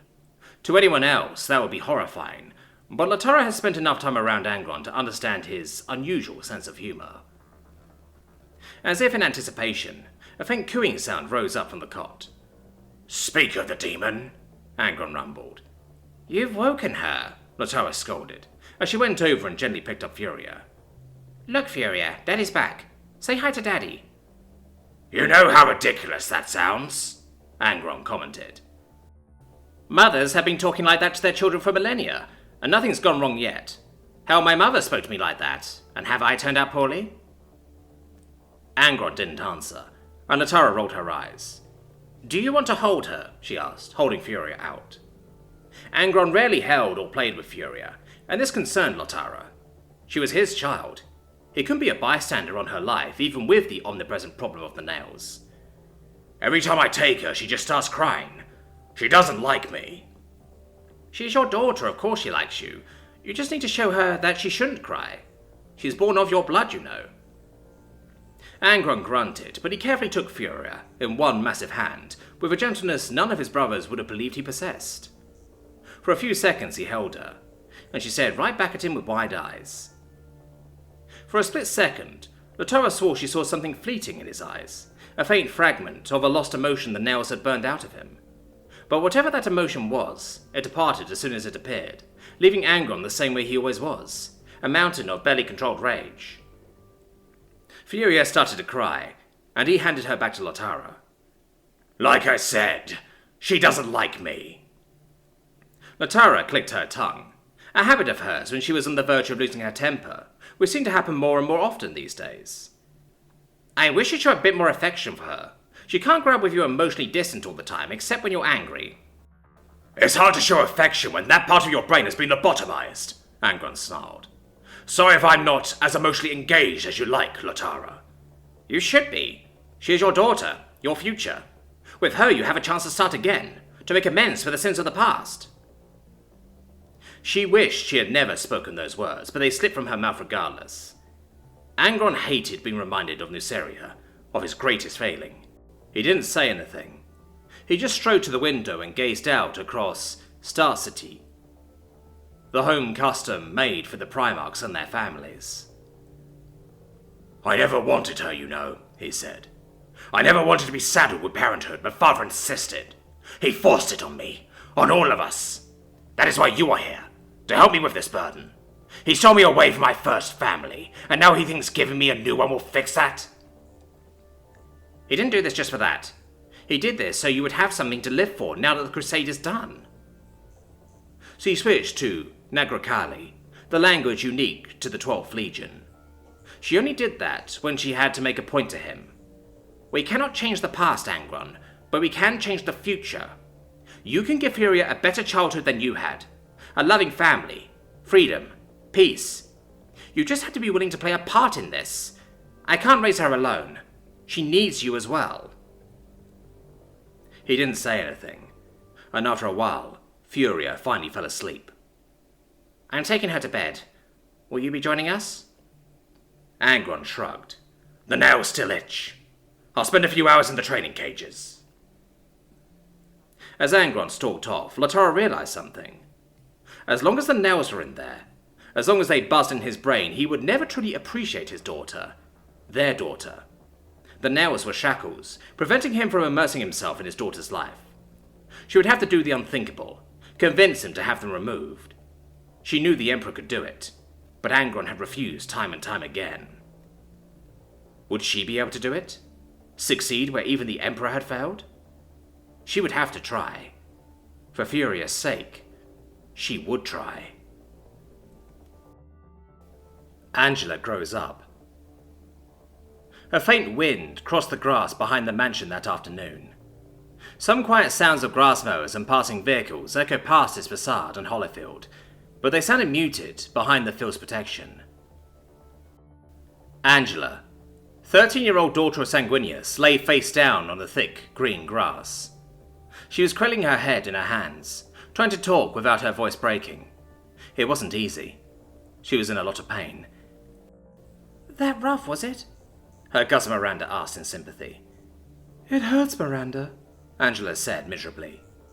She drew her wings as close to her body as she could out of pure instinct, even as her fingers dug into her hair. How are you dealing with it? She asked into the grass.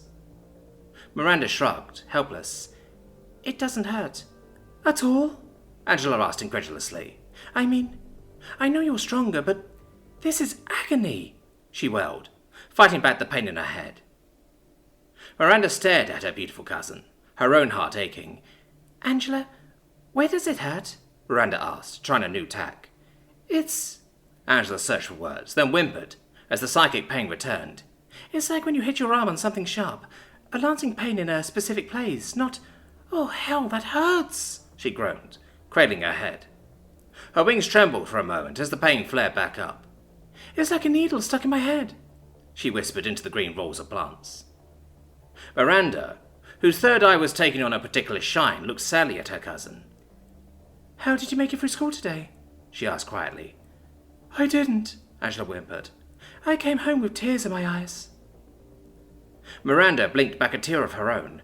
I'm so sorry, Angela, she said. I wish I could help. Everyone I've asked said it will pass soon, Angela said miserably, but soon can't come fast enough. The pale blonde laced her fingers behind her head and tried to relax, but the spike of manifesting psychic power in her brain ripped a fresh line of agony through her young body, and she gasped in pain. Miranda's powers manifested in the same way as Angela's, but for whatever reason, be it her eye acting as a focus, or simply superior training from her father, she wasn't racked with pain. She just found it intensely creepy, and tried to ignore it unless she felt she needed it, which hasn't happened yet. The redhead lay down beside her cousin, and stretched out on Sanguinius's luxurious lawn, watching the haze overhead. Let me know if I can help, she said quietly. I will, Angela promised. She reached over and quickly squeezed her cousin's hand. Thanks. The hours passed. Angela's knuckles turned back to their normal hue as her death grip on her throbbing head faded. It's easing, I think, she managed. Miranda glanced over at her. Can you feel anything new? Angela slowly raised her head from the grass and wiped loose blades from her face. Do you hear that? She asked. Miranda cocked her head and listened. I don't hear. Shh. Angela turned her head to face the house and pushed off the ground with one hand, twisting at the waist to stare at the mansion. What is that? She asked, staring intently at the house. Miranda listened hard, but all she could hear was the wind. Then it hit her. Angela, can you hear this? She asked. She focused for a moment and arced a tiny spark of psychic power between her fingers. Angela's head whipped around, waving blonde hair everywhere. What the hell was that? She asked. I saw, or heard, or something. What was that? She demanded. That was your extrasensory perception coming alive, Miranda said. That sound you hear from the house is your father's presence. Angela turned, very slowly, and drew herself up into a cross-legged position. She stared at the house again, her eyes wide, perhaps even frightened. She started, before trailing off again. Wow. Yeah, he's pretty complex, isn't he? Miranda asked. And that was understating it somewhat. The faint psychic shadows of the people on the street out front were completely insignificant compared to the raging typhoon of psychic power inside Sanguinius. The rippling sound of his passing through the building, no doubt freshly returned from the palace, was cutting through the background noise like a chainsword. The door opened as Angela sat up. Sanguinius himself, no doubt sensing his daughter's pain recede, looked about the lawn and spotted them. Angela, dearest, there you are, he said. Miranda, hello. Father, Angela said eagerly, scrambling to her knees to rise. He gestured her to stay. As he made his way over to her, Miranda rose and popped her shoulders, sensing her presence becoming superfluous. Feel better tomorrow, huh? She asked. I'll try, Angela said. She looked up at her cousin and smiled at last. Thanks. Miranda headed back through the house to her waiting bicycle. Sanguinius passed her with a nod on his way to his daughter, who was now kneeling in the waving grass. The wind was picking up considerably now, and it was blowing the clouds away. The giant warrior was clad in a shimmering robe of light yellow over red. But all Angela was seeing was a fiery vortex of energy racing through his physical form. Her eyes weren't blind, but suddenly she was seeing something new. Dad, she said quietly, is this what you see? Sanguinius smiled. No, little one, it isn't. If you can believe it, you're not quite finished. More? Angela winced. Getting this far had hurt. It had hurt a lot. Sanguinius noted her discomfort and offered a sympathetic look. Little Angela, please just bear with it. The next part isn't painful so much as unnerving, even frightening. The two of them stared at each other until Angela asked the question, How? Sanguinius sighed. You will be presented with certain temptations. Some will come overtly, like the desire to use your powers to harm people who dislike you, or read minds and emotions of those all around you. Others will be more subtle, impulses, dark dreams. And how is that scary? Angela carefully asked. I'm already, fairly powerful. I never feel like I should be abusing my authority or real connections, Father. I know, little one, and I'm proud of you for that, Sanguinius said gently. But I speak of something more base. He drew his legs beneath him and knelt facing her, realizing with a pang how slowly she was aging compared to him at the same age, and yet it felt like she had been learning to walk only days ago. You know of the more depraved aspects of the warp, of which I have warned you, don't you? Sanguinius asked, his tone turning darker. I do, Angela said with a shiver. The stories he had told her of his own battles with the lesser half of existence had been terrifying. The towering Primarch lifted one hand to his daughter's cheek. Little one, please believe me when I say that no impulse or drive you ever feel from your powers should be acted upon, Sanguinius said slowly. Do you understand? Demons and their ilk do not need to appear in the flesh to twist normal desires into service and zealotry. Angela's new senses alerted her to a streak of pure black hatred running through her father at that moment, and she shuddered against his hand. I understand, Father, she said. Her father finally smiled again. Do you know, he said, his tone lightening considerably, how many strings I've had to pull to keep the sisters from transporting you off to the city for training? Angela managed a weak grin. No.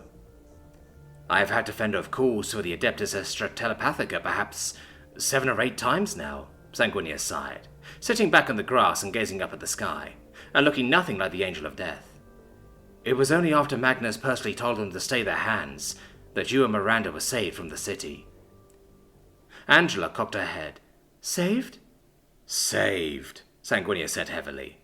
Were it not for your parentage, you would have both been isolated from mutancy. Angela shook her head. Well, thanks, Father. Sanguinius nodded. You understand, little one, that this means you will have to be trained by either myself or Brother Magnus instead, he cautioned. His daughter bowed acceptance. I do. Thank you again, she said. The sound of the wind picked up as the breeze fluttered the two Blood Angels' feathers. Angela shivered as the cold air puckered her arms, and she scooted over to sit where her father was blocking the wind. Father, as long as we have a moment, may I ask you something about this? She asked, gesturing broadly at her head. Sanguinius nodded. What are the little lines that hold things together? Angela asked, struggling with the words. It was all still so new. Those, No two psychers see the universe in exactly the same way, you know, Sanguinius hedged. If I were to wager, I'd say that they were probably the ties between the warp and the real world. Angela's eyes unfocused, as the wash of unearthly colour over the world swam in and out of her second sight. They look fragile, she said nervously. They aren't, Sanguinius promised. It takes something terribly powerful to break them. Angela knelt again, this time rubbing her temples. It's hard to see normal things with this warp sight over everything, she admitted. Will it get easier to focus? It will become much easier to focus, Sanguinius said solemnly. Simply understand that what your warp sight allows you to see was always there. It was simply not possible to detect consciously. Your powers will awaken, slowly and, it seems, painfully, but they will clarify your sight. For all that, you had ought to remember, your normal senses are no less important. How do I tell what's coming in from my warp sight and what's real? Angela asked, waving a hand at the shimmering lights that danced over the world now. Lights that just couldn't really be there. Her father opened his hand and clenched it again, and as he did, the lights around him faded somewhat. What you must do is remember, little one, the world of the mortals is fixed and immutable.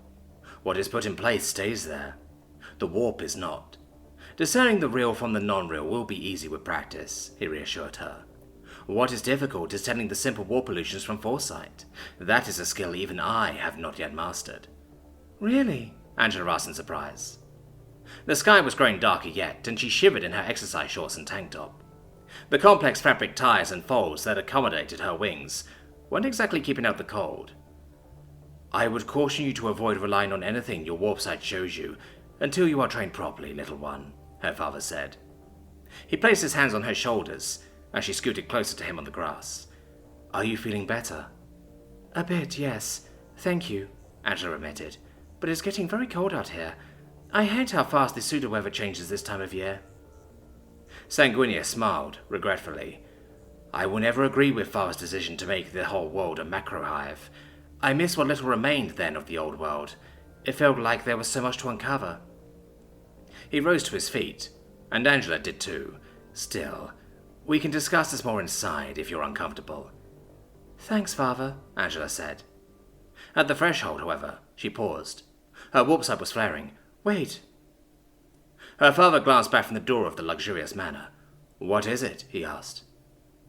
She slowly turned to stare out over the yard. Father, what does it feel like when you're being watched? I cannot truly relate it to you, but... Sanguinius trailed off as he realized what was happening. For what is worth, you are being watched. Angela stared over her shoulder at him. What? Her father gestured to the fence that separated the manor's yard from the neighbours. The neighbour's son, Michael, was just clambering over it, disregarding the gate between them a mere 15 feet to his left, with a determination that always made Sanguinius roll his eyes. As soon as he landed, he came running. Sanguinius closed the door behind himself as he entered the house, granting his daughter a measure of privacy. The lanky young noble skittered to a halt in front of the porch, and looked up the few small steps from the ground to the plastic deck. Hey, are you all right? He asked immediately.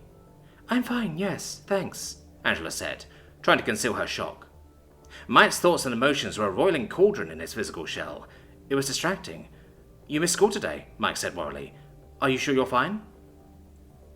Angela kicked herself mentally. I'm fine, really. She smiled shyly. Thanks. Did I miss anything? Mike shook his head. I don't think so. He was much more modestly dressed for the season, with a rather expensive outfit for climbing over fences. Angela flushed a bit, as he finally offered her a grin in return. So, did you level up or whatever? Mike, my brain metamorphosizing is not a video game, Angela giggled. But you gain new powers as you acquire experience. That's pure video game logic, Mike pointed out. Angela pretended to ponder the point. Well, now that is true, she admitted. She hesitated. I would appreciate it if you didn't make light of it, though, Mike. Mike's face fell. Sorry, I'm just worried about you. Angela felt a completely alien, but energizing rush of sensations echo through her warp sight. She ran her head over her forehead, trying to clear the haze, and an image of Mike sliding his hands around her waist and drawing her into a hug appeared in her mind. She opened her eyes to see Mike simply standing at the base of the porch, looking up at her with concern etched on his face. Angela? He asked. Sorry, Angela said, trying to figure out what had just happened. I think I saw something. Mike shuffled his feet. Can I come in? It's getting really cold out here. His friend pushed the door open behind her and beckoned him in. Sure, come in. Sanguinius was already upstairs, Angela sensed, but her mother was back from work now too, and was sitting in the study closest to the main door to the manor. Angela elected to just sit inside the door on the thick carpet, sitting on her knees and ankles so her feathers didn't brush the carpeting. Mike sat across from her on the carpet, sprawling on the floor. He stretched and rubbed his elbows, trying to restore some heat. How are you not freezing in that outfit? He asked, gesturing at her minimal attire. I was, actually, Angela admitted. Mike stared at her, then laughed. Putting on a brave face? He asked. Nice. Angela didn't have anything to say to that. She was too busy watching him change. Where outside his sense in the warp site had been a bit tumultuous, now it was quite placid and stable, and the vortex of light in him was symmetrical. He sat up a bit and stretched again, then sank back against the side of a chair. As he did, the vortex barely shimmered, but as he turned to look at her again, and his eyes lingered on her lips, it suddenly flickered unearthly colours. "So, what are you up to this weekend?" he asked, and his vortex shifted colours again. This time it was almost like it was trying to hide behind itself. Nothing made sense yet. Angela hissed in frustration. Just sticking around here, I think," she said. "I don't want to be seen in public if I have another attack." Mike nodded glumly, and the tremors of what? Thought? Emotion? Whatever it was, the tiny ripples in the vortex of light in him dimmed. "Sorry." The tremors returned, a bit less energetic. "Can I drop by to see how you're doing?" he asked hopefully. "Of course, Mike, you can come by whenever you like," Angela said. The tremors splitted again, and again they were madly different. She sighed aloud at the nonsensical behaviour of her new senses. "Something wrong?" Mike asked, instantly all concern again. She shrugged angrily. "I just can't get my senses to line up." Mike grimaced. "I wish I could help." He suddenly looked up at her eyes again, and his vortex lit up with a new colour. "Maybe I can." "Huh?" "I know you pretty well, right? And you're, having trouble seeing what's going on, right?" Mike asked, excited. "Well, can you just, spend the day with me and focus on that, and let your new powers, I guess, just align themselves on their own?" Angela stared at him. "Are you asking me out?" Mike blinked. He coughed, blushing. "Guess it did sound that way, didn't it?" he muttered. We don't have to." "Because I love to. I have to spend my time doing something other than wondering what the hell is going on around me," Angela said firmly. Michael perked up immediately, and his vortex, what was it, his soul, flickered a whole rainbow of colours. "Great, but, you said you didn't want to go out in public," he reminded her. "We can stay here then," Angela said. "If it starts to hurt again, I'll just talk to Dad and see what he can do." "Okay," Mike beamed. Angela found the flickering of lights in his soul accompanying his sudden euphoria quite a bit less distracting all of a sudden. Maybe familiarity was the difference after all. On an impulse, she rose to her knees, waddled over to where her friend was sitting, and squeezed her arms around him in an awkward hug. He stared over her shoulder into the soft white feathers on her wings, stunned. Angela?" he managed. "Sorry, but I need to see something," she murmured. He relaxed his shoulders as her frigid skin, still chilly from the icy winds outside, pressed against his bare hands. He reflexively squeezed back, and she flinched in his hands as he brushed the base of her wings. "Sorry," he said, desperately hoping she wasn't paying any attention to him below the waist. She wasn't. Her eyes were screwed shut with intense concentration. She was staring into the vortex at the heart of him, trying to map it, to understand it, before it drove her mad. "Mike, I'm sorry I missed class," she whispered. "I know you were counting on me for the bioproject presentation." "Hey, forget it. Morticia was in today, so we had enough people to do the thing," he said. The faintest taste of the air of the school biolab brushed her tongue as he said it. Was it a memory? Even as she wondered, the image of her cousin Morticia, gangly and sickeningly thin, appeared. She was reading from a cue card as Mike stood behind her. Angela gasped in Mike's ear and threw herself backwards from him. She toppled from her knees and fell onto one hand, bruising her wing on the chair behind her. "Shit!" she managed. What? I demanded. I saw into your mind for a minute there," Angela said. She clapped her hand over her mouth, nearly retching. How perverse had she been? How horribly invasive. I'm so sorry," she said for her hand. "Mike, I'm so sorry." "Easy, Angela. I didn't feel a thing," Mike said helplessly. You didn't do anything." Angela managed to fight back the impulse to vomit in revulsion. "Mike, was Morticia wearing a green jacket over a white frilly shirt today?" she asked, tremulously. Mike blinked. "Yeah, but you saw her before you went home, didn't you?" Angela shook her head again. Her eyes were wide and shaky. "No, Mike, I haven't seen her in days." She sank onto her side, sliding her hands over her eyes. "Oh, no. Mike dropped onto his side, trying to make eye contact with her. "Hey, Angela, snap out of it," he said urgently. "Tell me what's wrong." She buried her face in her hands again, trying not to snap at him. "Mike, please, I just fudging read your mind. That's beyond wrong." "And you can't control it," Mike said, starting to feel a little angry himself now. "Look, I live next door to Lord Primarch Sanguinius. All of my parents' co-workers are navigators. I'm used to being around psychers. They can't even read your mind unless they're actively trying. I just did, Angela bit off, finally glaring at him. Their eyes met. She saw him standing up and storming out. She saw him staring at her with pained eyes. She saw him lean in and kiss her. She saw him gripping her by the shoulder and trying to shake her loose of her funk. She saw him trying to pull her upright. She saw herself reach out and try to slap him. Her mind spun and twisted with the overlapping and contradictory actions. She choked on a sob. This is so scary, she whimpered. Over half the possible actions disappeared in an instant. His vortex dimmed. His face, how could she even still see it, got closer as he hesitantly leaned into her. Okay, Angela, stay with me, all right? He asked. Just stay with me. I'm trying, she said. I'm so overwhelmed. It's so frightening. Tears stained the carpet under her head. Mike, please don't leave, all right? Mike shook his head. I wouldn't. The number of visions of him leaving instantly narrowed to a few. She squinted her eyes, staring into nothingness beyond him.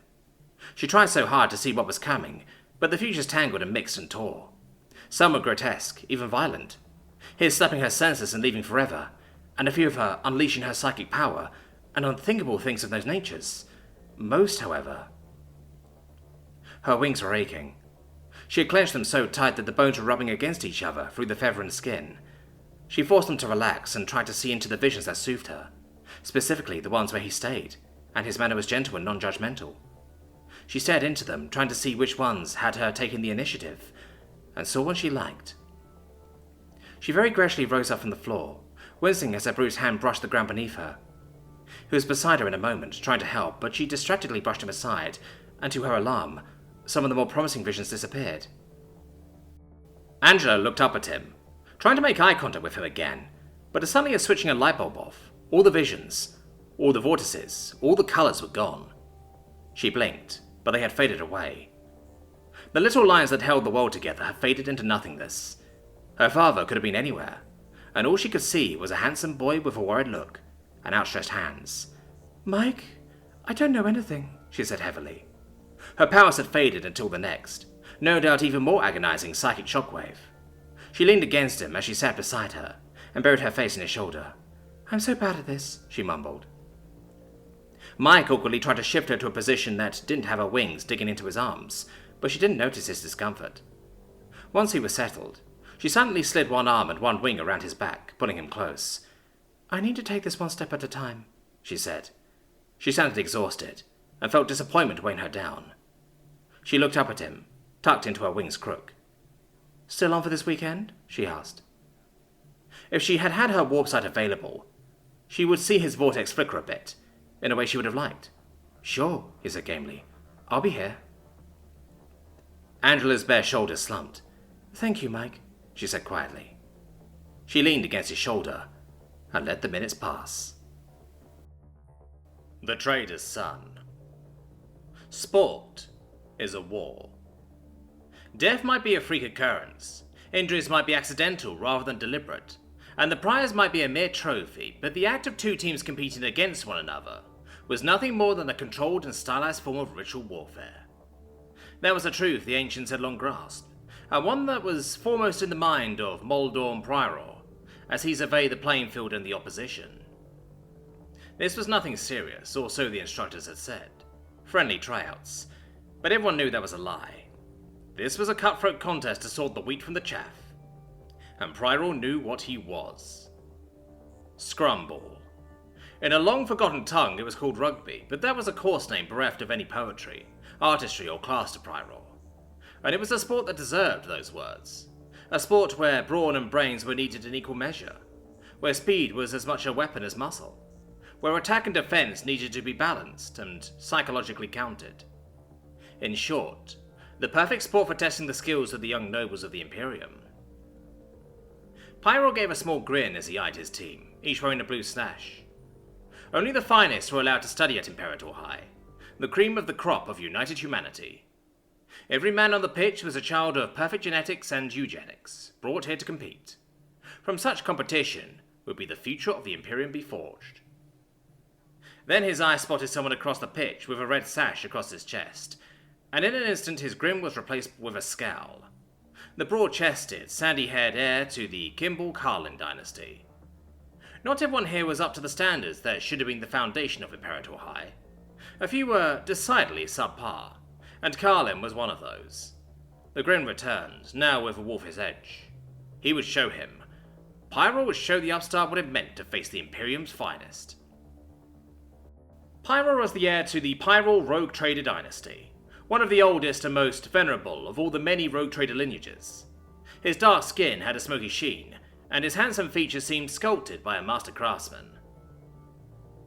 It had only been a month since Pyro had started his schooling, and he was still struggling to get used to it.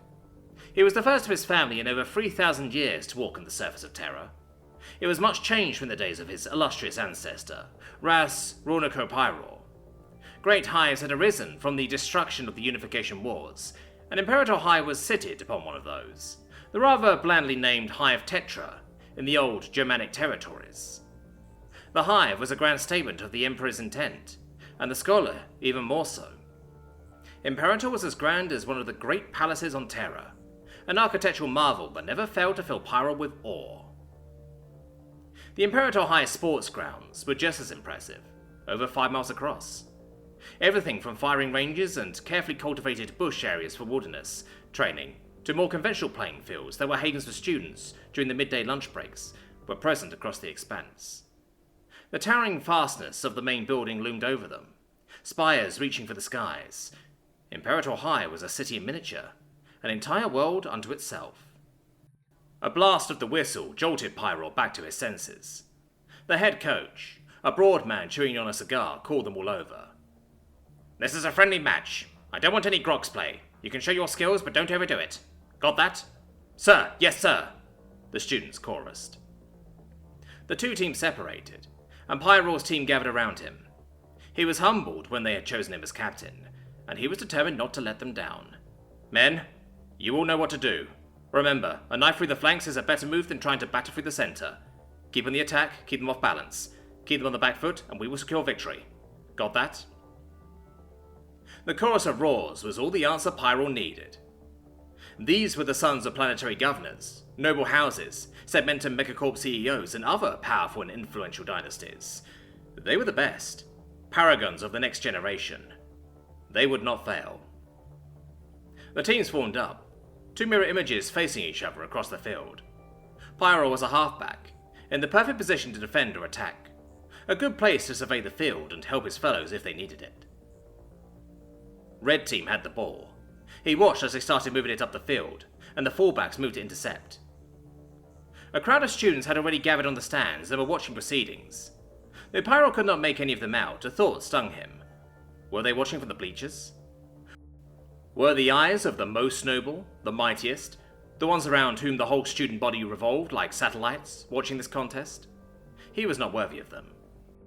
None of the students here were, but they could show that even the merely human could equal their standards. There he was, his rival. He had the ball. Now Pyro had a chance. He could give the upstart a lesson in his own weakness, his own inferiority. Pyro moved. He had to be fast. He had to hit him before he could pass the ball, or worse, get out of range. In ancient America, they had worn armor while playing scrumble. They weren't wearing armor here. Pyro collided with, throwing both into the air. The pain of landing was only slightly less than the pain of impact. As he lay on the ground, his fellow blue team players gathered around him, and Pyro smiled. Now the red team advance was stalled, and they could go on the attack. This was a good start to the game. In the end, Pyro's faith in his teammates won out. Blue team won 27-20. A close game, a half-fought game, one in which both sides had played hard. As the coach said, honor had been satisfied all around. Pyro, though, could not keep a satisfied smirk off his face as the two teams went down the line, shaking hands. An old tradition, a sign of peace among the combatants. Alex Carlin saw his smirk, and his eyes narrowed. As both sides broke up and the students started walking back to the changing block, Alex gestured him aside. "What the hell is your problem, Pyro?" Alex asked. "I would have thought that were obvious," Pyro replied. "My problem is you." "Me? You? Do you know what you are?" Alex just glared at him in reply until Pyro could not take it anymore. "I'll tell you. You're an upstart. Someone who does not deserve to be here." "Excuse me," Alex growled. "You heard me," Pyro stated firmly. "Your family got their warrant of trade by sheer accident. Mine was forced into it to pay penance for the crime of fighting the Emperor." It was an old family story of shame and penance.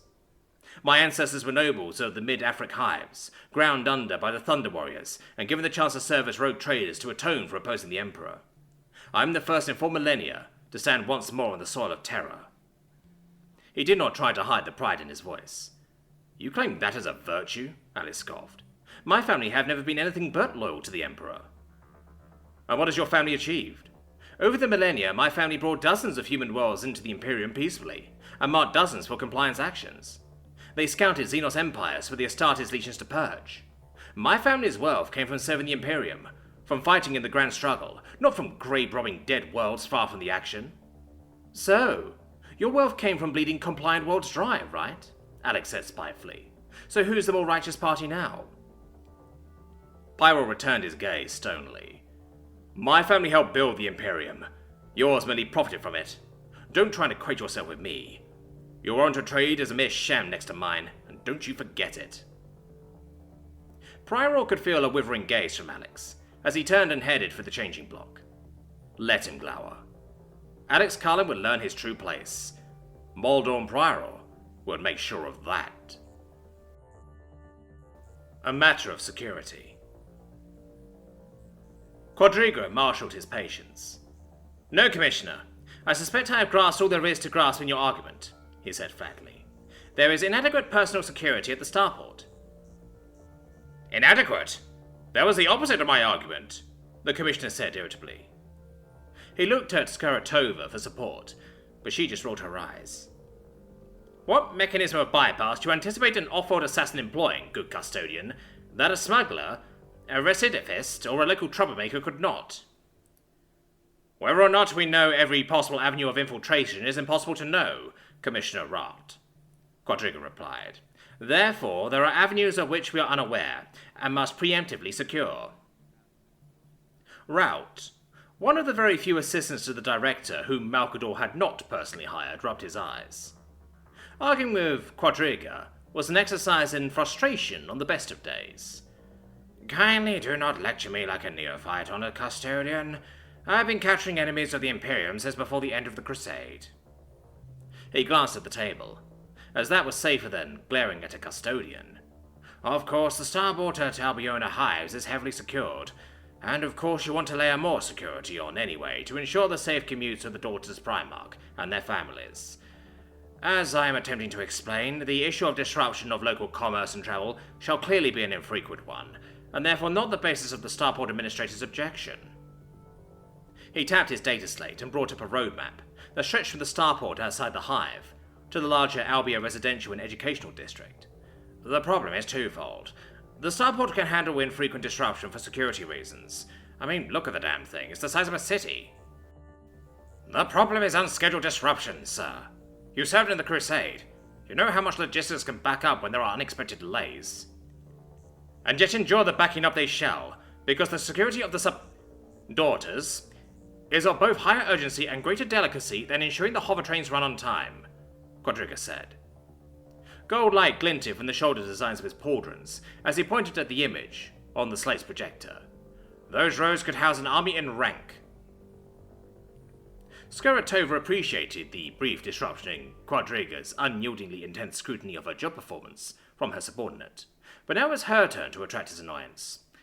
"I would hear the second objection, then," she said lightly.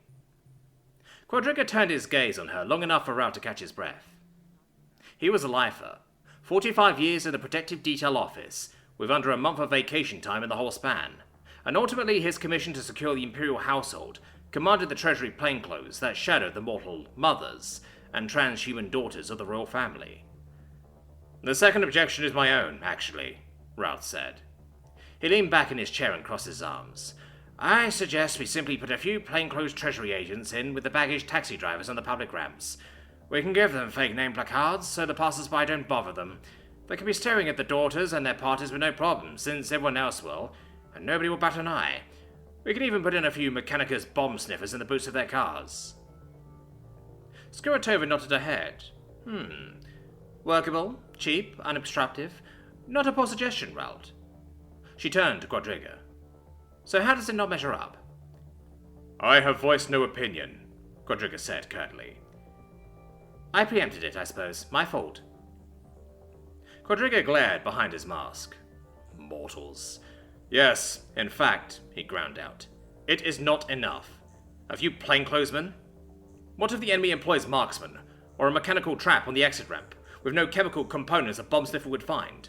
What good would Treasury covert personnel be if the foe were using a chem that granted kinetic power, such as psych? Well, then, the Daughter's 100 other mechanisms of security would intercept them, Rout pointed out. There's no need for you to implement your suggestion. A wall of custodians between the terminal and the cars is impractical and horribly intrusive. To guard the royal household from all possible avenues of harm is our task above all others, Commissioner Rout, Quadriga said firmly. Yes, I know. I was there when the order was given 19 years ago, Rout snapped. He felt his ire rising at the custodian's presumptuousness. Quadriga, you suffer from the same ailment that took me 20 years of introspection to overcome. You can't accept a good idea that isn't yours. Quadriga felt a muscle twitch in his palm. He had had veteran Imperial Army officers discharged for speaking to him in that tone. Before he could vocalize his disgust, however, Rout pressed on. The Emperor's orders were explicit and I am following them, he insisted. He set his hand down on the stone tabletop between them and gestured emphatically at the pile of binders in front of his boss. Besides, I don't feel like obstructing the Emperor's direct plans. Plans? Quadriga grated. Kindly inform me of the tasks with which you have been so burdened by His Imperial Majesty, of which I remain deeply ignorant. Not ignorant, sir, I didn't say that, Rout said.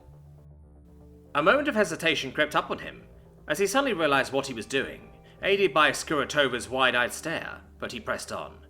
But the Emperor created the Daughters to serve as the ultimate bridge between the transhuman masses of humanity during the Crusade and the civilian government of the Imperium. After the bulk of the fighting was over, how can they get the kind of social connections, life experiences, and education they need to fulfill their role in the Emperor's master plan if they have to peer past a slab of auramite at every turn? He sank back in his chair, feeling deflated. Just consider it, that's all. The custodian sat in silence for a moment. Your transparent attempt to appeal to my sense of duty is both unconvincing and irrelevant, Commissioner, Quadriga finally said.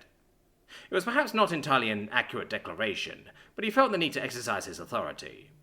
Nor do I appreciate your attempt to superimpose your particular interpretation of the Emperor's will over our collective responsibility. Skuratova spoke up. Why not, though? The Emperor wouldn't have given the Daughters the appearance of normalcy if he didn't want them to live as close to normalcy as possible, she pointed out. Nor is the Commissioner's point unfair, Honoured Custodian. Realistically, it's just not possible to plan for every variant of approach vector to their highnesses. Nor is it possible for them to gain the life experience they want and deserve if we take the measure to obstruct all those vectors we can think of. Their personal preferences are equally irrelevant, Quadriga stated firmly. Rouse snorted. Sure, that's why the Lord Regent Malcador felt the need to assign them covert bodyguards on top of my people. Because the girls haven't expressed their unhappiness with a ring of armed guards following them around 1,000 times. More for Furia, Skuratova chuckled. Quadriga felt a stab of genuine irritation into his mind at their flippant tone, although he could tell that he was no longer the subject of resentment. Regardless, their safety can't be ensured for your covert proposals alone, he pressed. I think the point the Commissioner is making is that it's literally not feasible to ensure their safety absolutely, Skuratova said. And my proposal will get as close as possible, Quadriga proposed. While making the Daughters all the more motivated to try to escape it later, which surely poses no security risks at all, Rouse said disgustingly. We're talking in circles. Are you overriding my proposal to implement your own, despite the drawbacks? Or are we doing it my way? Quadriga hesitated. Rouch's remark about the Emperor's design had struck a chord closer to his mind than he allowed them to notice. Still, he had his orders, and they were to oversee the implementation of the other's orders. No, we shall play things out as you recommend, I think. But there shall be a custodian present in the terminal for this transit, and that is the end of it, he said. Route shrugged. Yes, sir. Roberta's chess game. Roberta looked down at the chessboard as she moved a knight forward, her pieces in position to move in for a secure win within 5 moves come her next move.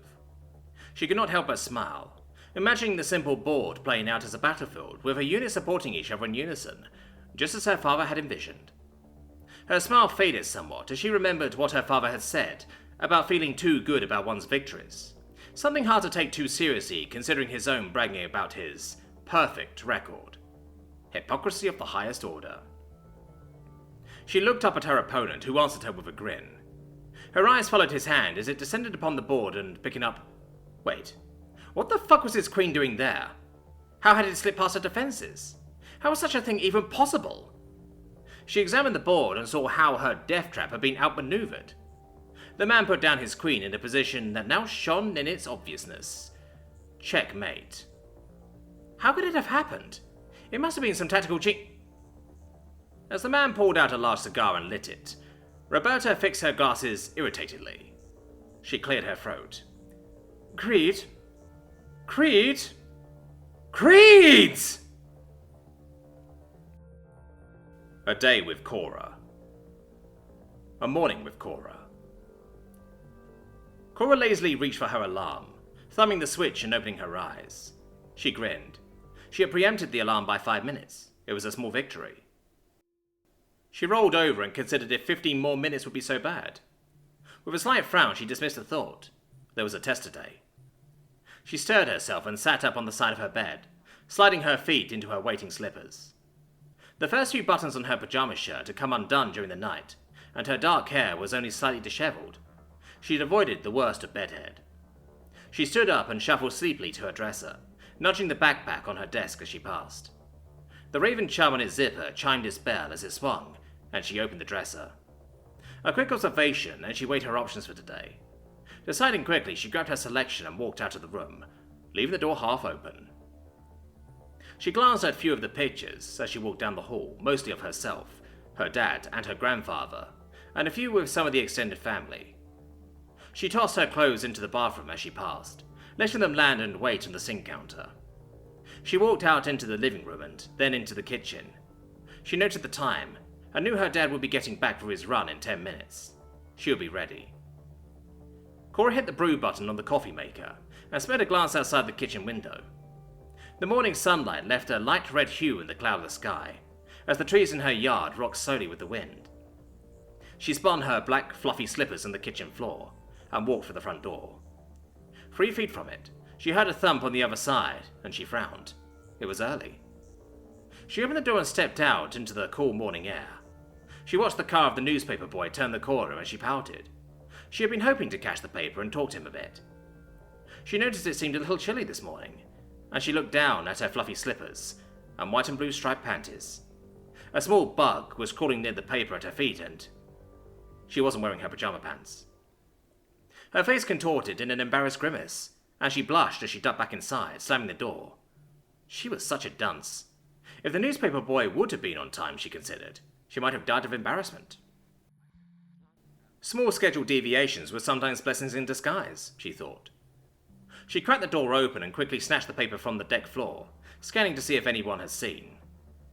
Satisfied none of her neighbours were up, she shut the door and set the paper on the kitchen table. She looked at the clock and lamented that she had lost all her extra time in the incident, but she was still on schedule, she knew. She pulled one of the chairs out from the dining room table as she passed, angling it towards the bay window that looked out into her large backyard. She knew how much her dad liked to think as he watched the trees and birds. She allowed herself a moment to enjoy the view. She saw a small flock of ravens beginning to form on one of the trees, and she smiled. She enjoyed the birds too. She had even had a pet raven when she was younger. He had died 2 years ago now, she considered, and her mood became more sullen. He had been very clever, a trickster to the core, and he had had the most beautiful jet black feathers with just a hint of a blue hue. She had cried for a week after the accident. Her father tried to comfort as best he could. He hated it when she was unhappy, and she simply became more sad that she was hurting him. She let the memory fade, leaving the view behind to enter the bathroom. She set the water just as she liked it and quickly undressed, stepping into the shower. She felt relief as the warm water washed over her body, and she began to lather up some soap. She thought about this morning's incident, and found herself laughing as she washed herself. She still wasn't sure how she had let herself get caught in such a position, being such an airhead sometimes. Still, a part of her wondered what would have happened had he not come early. He was certainly handsome enough, and the few times she had chatted with him, he seemed very nice. She had been wanting to make an impression on him this morning. Maybe greeting him in her underwear wouldn't have been such a bad choice. She felt her pulse quickening as she rubbed the soap harder onto her skin. She felt a chill run up her spine, and she began to rub herself more delicately, her hand subconsciously wandering lower. She felt it brush against her womanhood, followed by a surge of ecstasy. Oh, how it would have been wonderful, she thought, to have gotten a much more special delivery from him. She went to feel again when she heard the front door of the house shut. Crap, she said, surprised. She had gotten distracted. If her dad was home, she was now at least 5 minutes behind schedule. She quickly considered her options and adjusted plans. She opted to not condition her hair this morning, something she might hate herself for later. It would just have to be, she thought, as she quickly rinsed and stepped from the shower.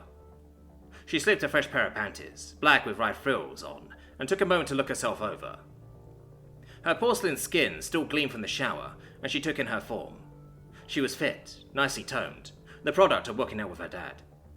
She certainly wasn't the most athletic or very muscular at all, but she certainly didn't have to worry about the pudge some of her friends were so frightened of. Her diet and exercise had always been sufficient for her figure, and she was glad of it. Her breasts were a healthy C-cup, but she knew her moneymaker was her hips, a feature further accentuated by her thin waist. She may not be the most gifted physically, she allowed, but she knew how to use what she had.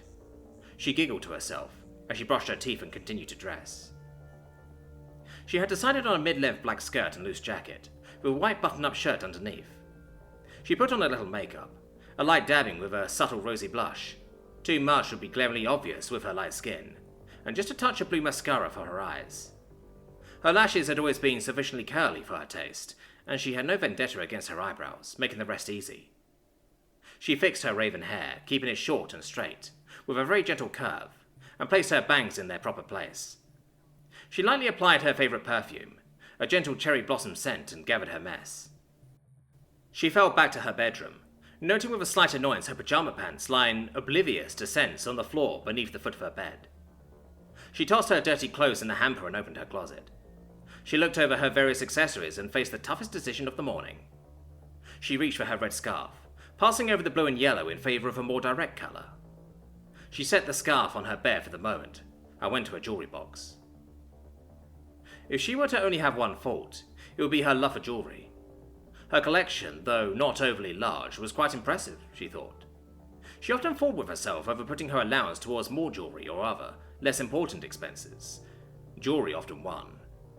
She decided on the silver-banded watch her father had given to her on her last birthday, and a pair of silver earrings with small blue gems.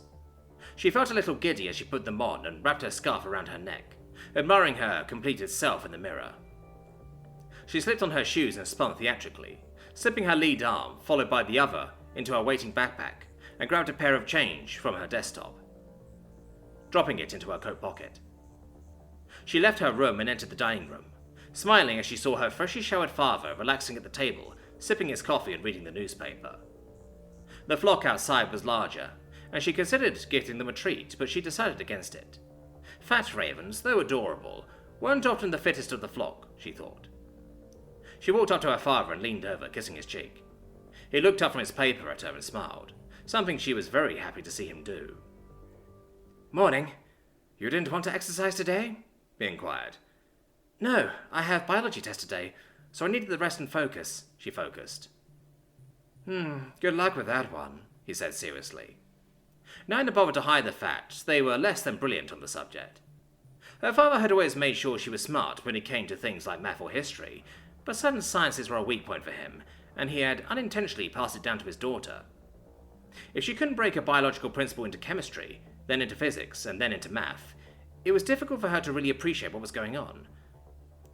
"Congratulations on last night, by the way. I caught the end of the game on the Vox on my way back planetside. I am very proud of you." "Thank you," she beamed.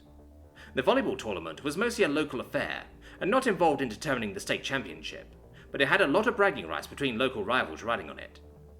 She was the best wing spiker on the school volleyball team.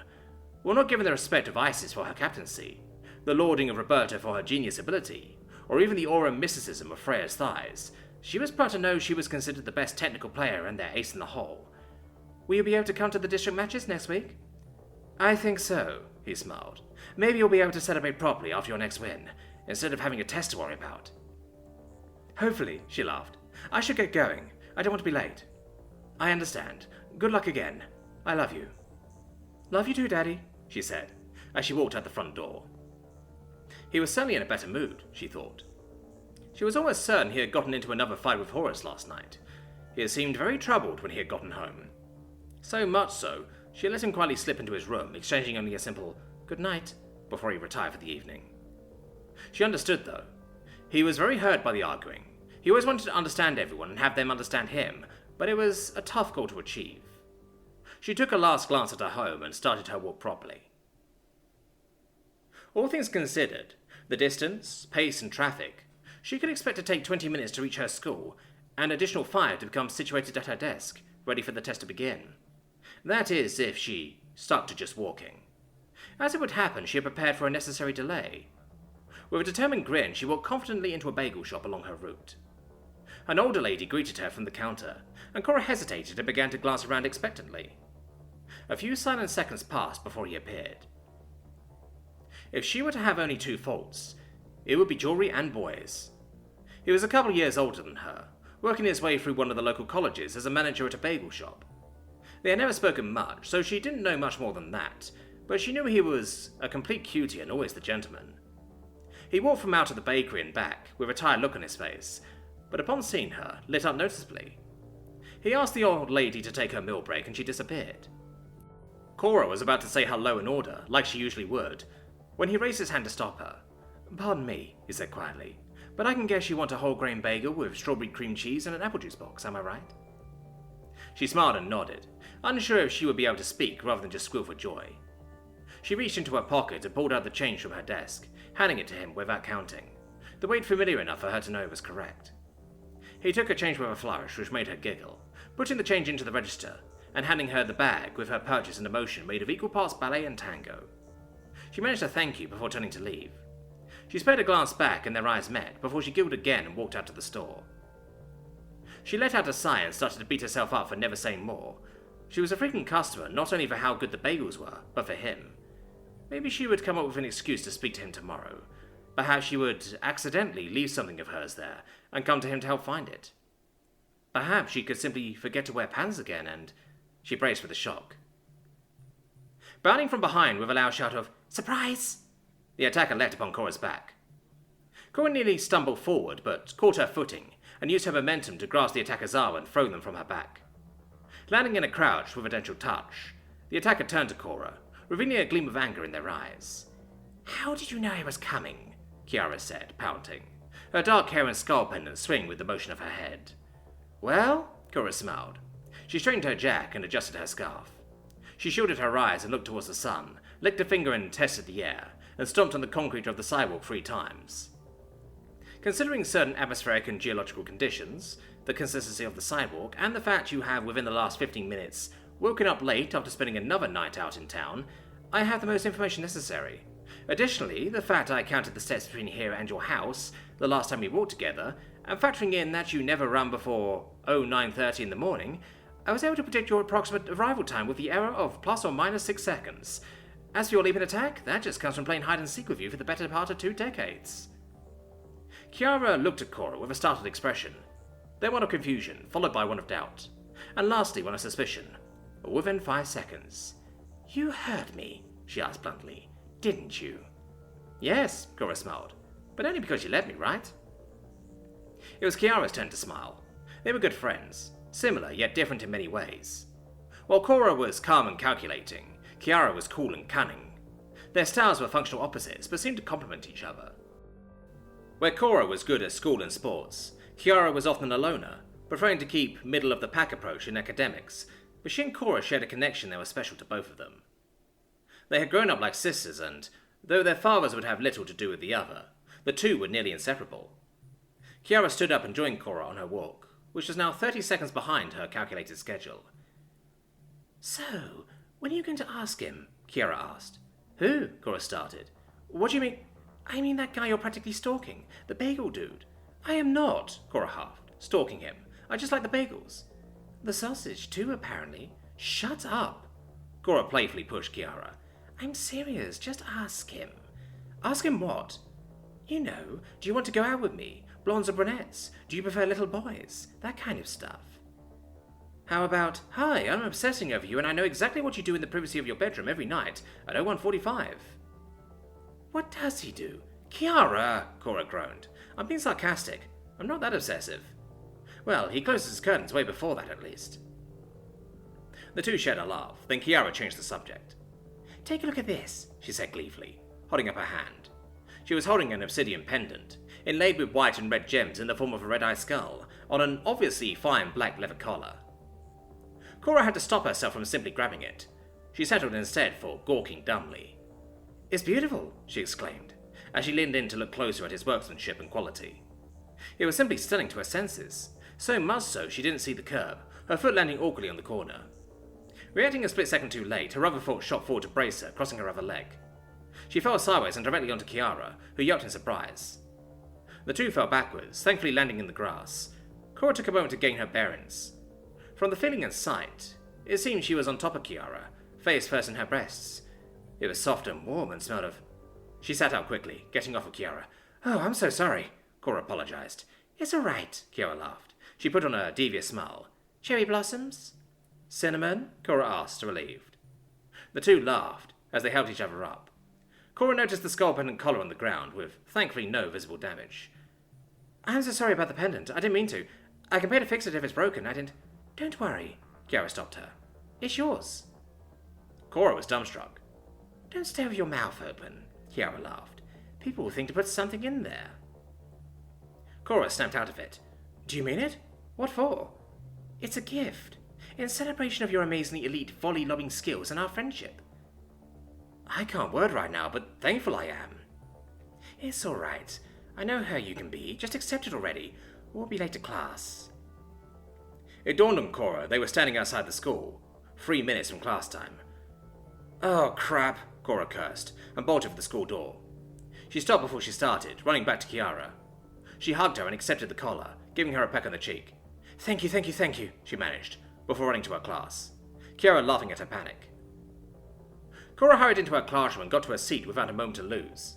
Happily, she put on the collar, feeling the cool leather on her neck. It was a perfect fit. Some of the other girls were lost in conversation or cramming last bits of precious information into their head. Cora noted Isis lost in thought, and she nudged her elbow. It's time, Cora said.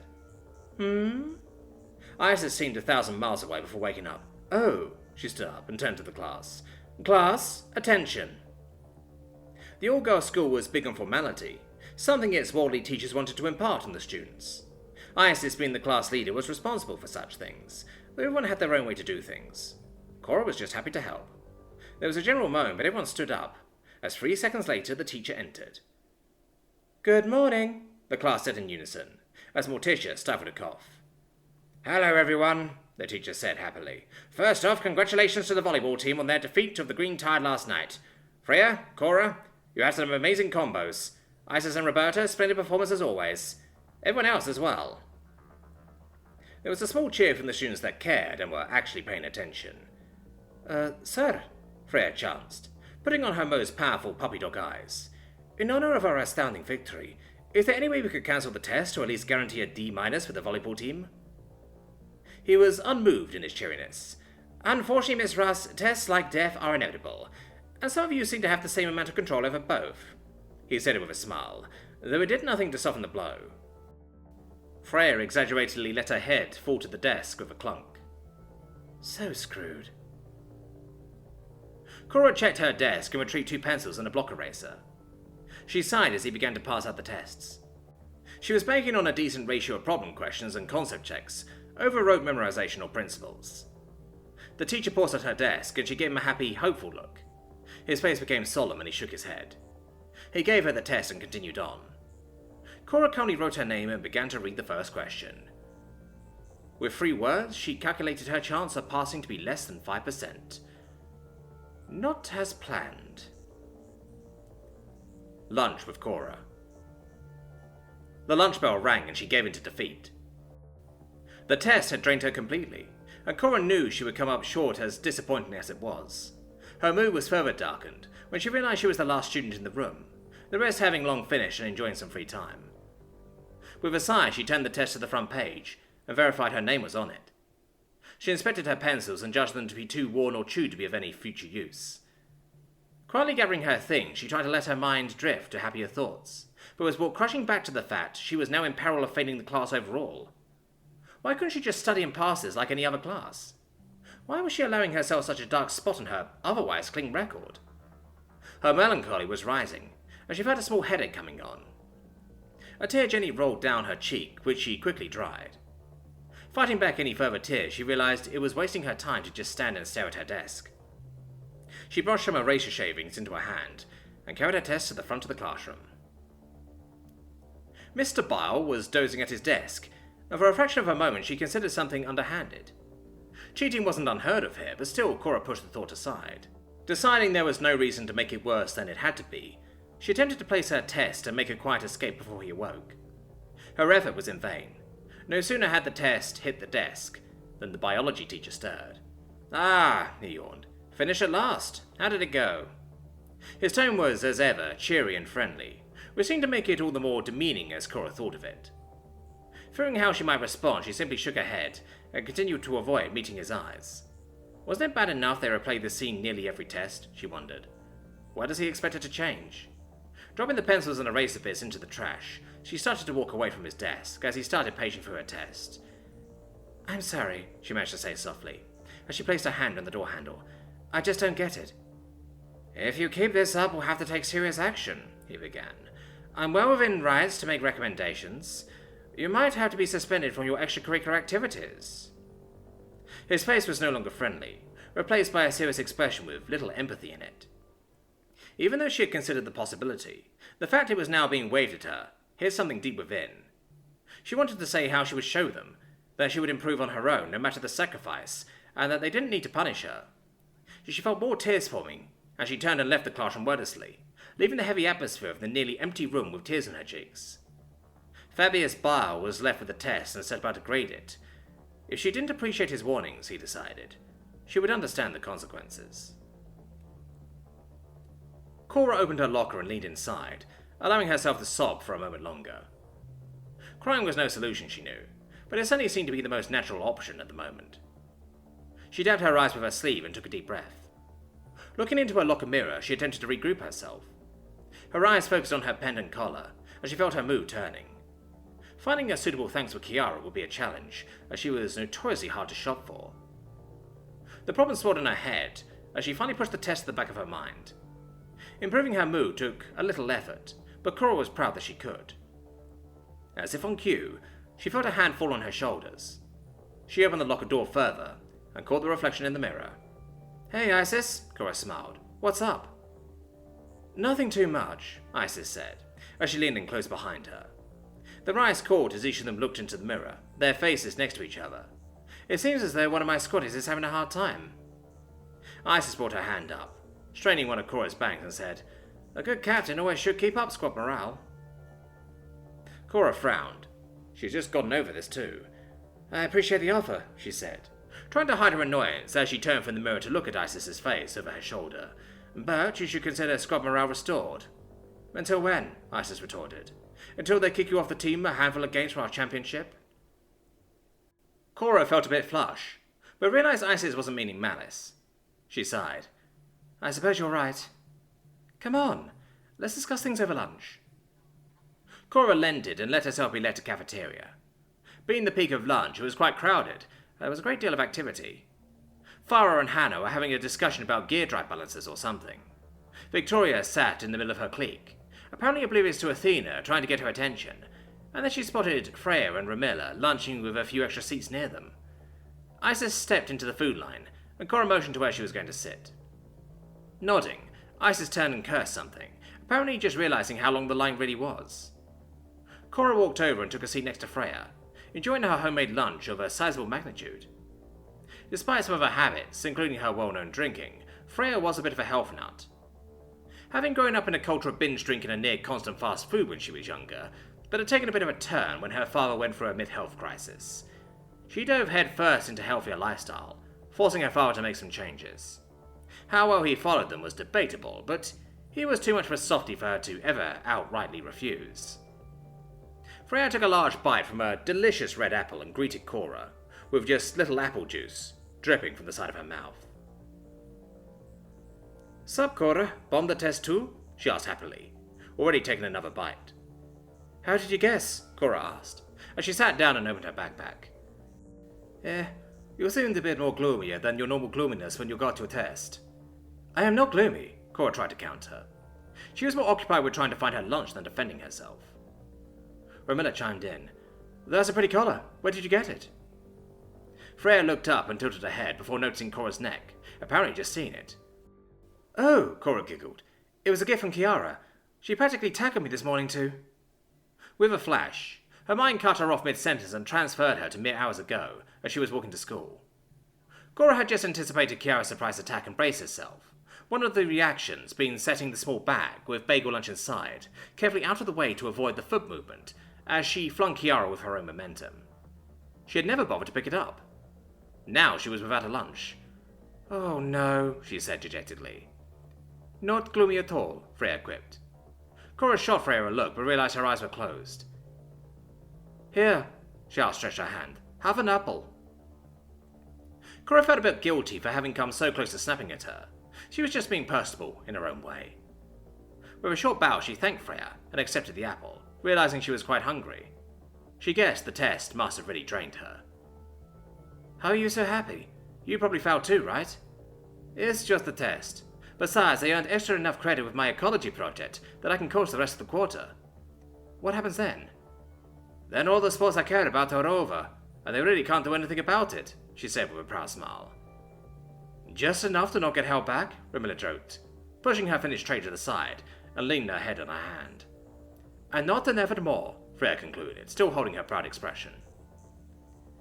"I don't think Freya's master plan is a good guide for you," Romilla turned to Cora, "but just remember the team is behind you." Cora smiled. "Thanks a lot."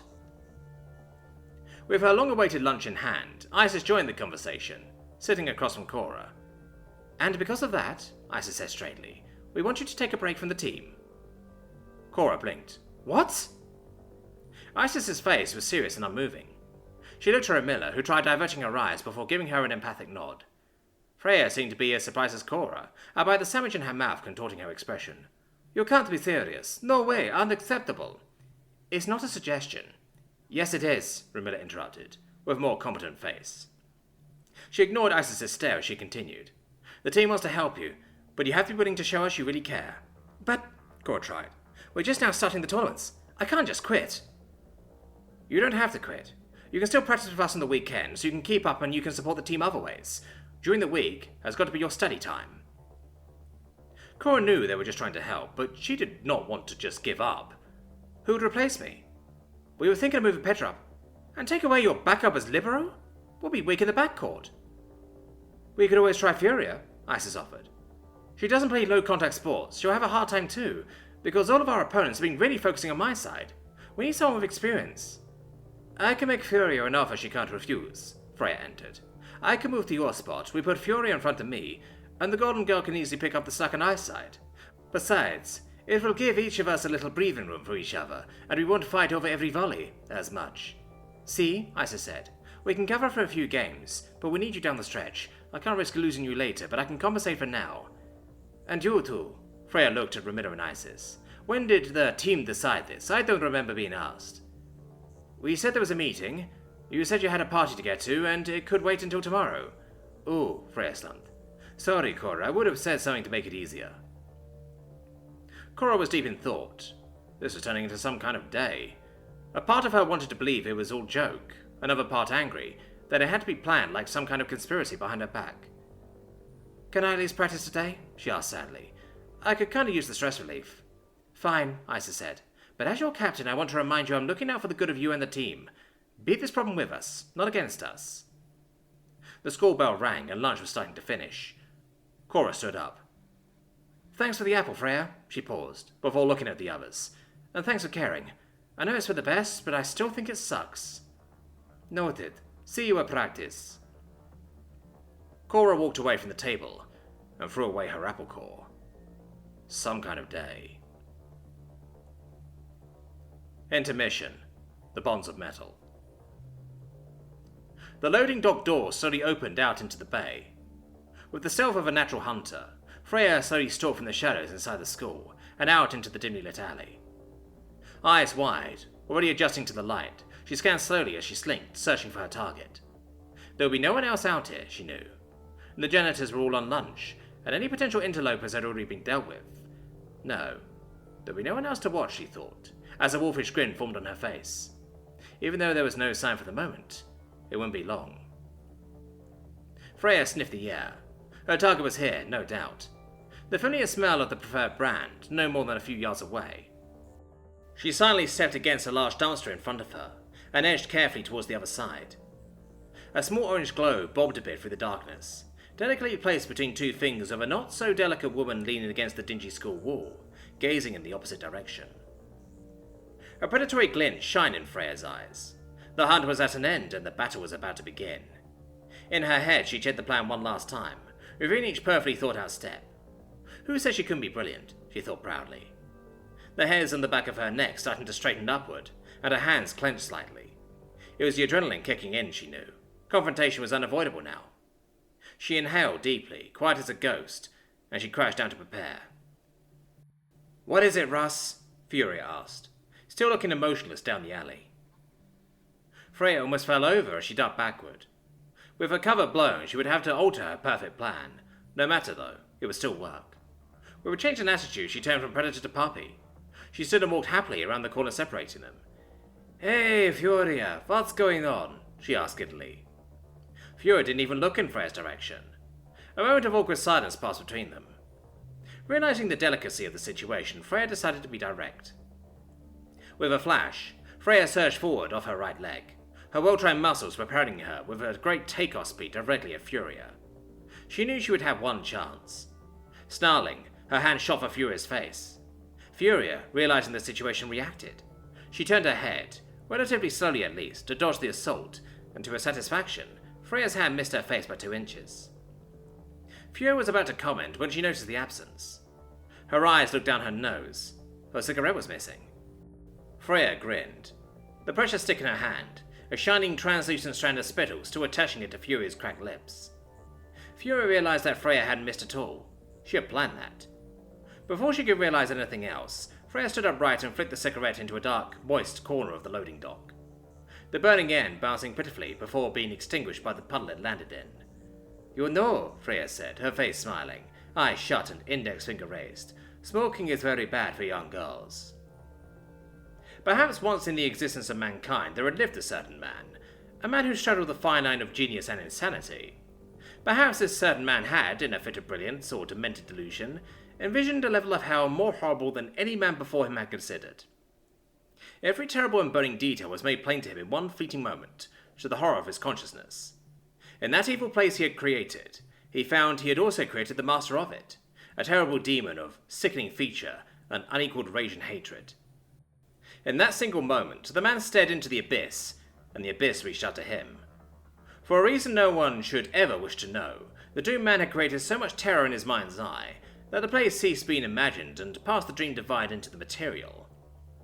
As blood tears ran down from the crazed man's eyes, the demon king of his own creation ripped from him his sanity and consciousness, with nothing but his hatred and malice of him. If such a rage had ever existed, it was but a bucket to the ocean of hate compared to the anger now building on Furia's face. Realizing the situation was now on the knife edge of a volcano, Freya revealed her trump card. "But metal isn't," she cried, withdrawing 2 paper stubs from her pocket and holding them in front of Furia's face. For a moment, Furia considered ignoring words and just biting Freya's hand off, and then the other. That was until she realized what the stubs were. The killing haze faded from her eyes, and her anger was temporarily abated. "These are tickets to Metal Damarong," Furia finally said. "Metal Damarong, the largest metal event ever conceived, every sound, every style, united in the ultimate metalhead experience. I got them for the naughty guys flying in. Even Bjorn is going to be there. But you'll probably know everyone else will be in attendance, I guess. Those sold out in 20 minutes when they started selling. I broke some dude's legs and he still wouldn't give them up, cunning bastard. How did you? Pop's an old friend of one of the headliners. I think you're familiar with 13th Company. Fury was momentarily taken aback. She loved their sound. They were easily one of her... The thought died and her anger returned. What's the price? Or are you just showing off? Fury spoke with a murderous tone. No price. Freya shook her head. Just a service. Fury stared icily. We need a temporary substitution on the volleyball team. I think you'll do the trick, Freya said. I don't do non-contact. Not even for tickets. Or for me? Fury almost laughed at that one. Oh, forgive me for not thinking of your feelings. Dean's rule too. I can't play sports where the school gets sued if I get too rough. Oof, Freya said defeated. I guess we'll have to think of something else. You do that. Leave me alone before I break you. Freya looked gloomy for a moment before she perked up and held the tickets out again. You can have these anyways, she smiled. Furia hesitated. But what? Why? I was going to give them to you anyway. Freya tilted her head, because I remembered how angry you were when you didn't get them. Besides, I have a couple for myself still. I just thought you would appreciate it a little more than the other girls I hang out with. I just thought the chance to get something from you in return was too good an idea to pass up. But no, I got to do some thinking again. Please, I know you want them. Furia took the tickets as Freya beamed another smile. Furia looked at them closely. They were good for the pit too. I accept your apology, but to make this even, you owe me a free one. Eh? Freya looked dumbly. Oh, I suppose that's fair, but only if it's my face. Got it, Furia said, before unleashing her rage. Her fist connected like a train to a school bus against Freya's face, sending her reeling backwards. She stumbled a bit as she stood up and tried to shake it off. Not bad. Be happy, I'm falling down now, Freya said, as she hit the ground face first, apparently unconscious. Furia looked at the tickets and then Freya. Her head was probably the hardest thing within a light year or 9 of Earth. She'd be fine after a nap. She stepped over Freya and walked back into the school, turning at the door back at Freya. Thanks. She left Freya, thankful she hadn't heard and maybe just a little sad she didn't. Another Morning with Cora, optional sequel. As she climbed out of her bed, Cora was eager to do something today, something she hadn't dared to do for too long. Talking with the cute boy at the bagel shop. To be in time, she had set her alarm some minutes earlier. Everything should work out just as planned. She would walk in, talk to him for a while, and then ask him casually if he had any spare time soon. Nodding to herself in the mirror, she put on a nice black dress to go with a pair of dark blue jeans and, as it was a bit cold in the morning, her green scarf. After a shower and her breakfast, she waved her father goodbye and left the Black Raven Spire, surrounded by a flock of ravens that were searching for food. The Pallet Girl went to the bakery at the planned time, and seeing only the boy, she decided to be straightforward. Yet somehow her feet weren't really obeying her, and she walked slowly with shaking legs towards her aim. The young man greeted her, smiling widely, and said, The same procedure as every day? She bit her lip and only managed to say mumbled, Yeah. As he put her order together, Cora slammed her fist on the counter to get her thoughts clear. A bit too hard to be unnoticed by the young man, and he spun in his heel, surprised and confused. Is there a problem, miss? Realizing how it must have looked, she blushed hard and tried to sink deeper into her scarf, her delicate white face becoming an embarrassed red. After an extremely uncomfortable moment of awkward silence, she said hastily, Oh my god, I'm so sorry, I didn't mean to...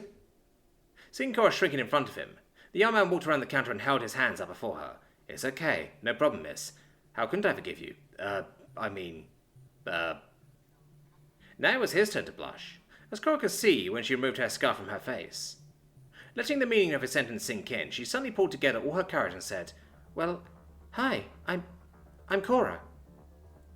She could see him trying to calm down as he answered carefully, Hey, my name is Zacharias, but would you mind calling me Zach? She managed a slight smile and extended his hand towards him. Sure, pleased to meet you, Zach. He nodded and took her hand, breathing an elegant kiss on it. The pleasure is all mine, Cora. Hadn't she been already head over heels for him before that, she would be right then.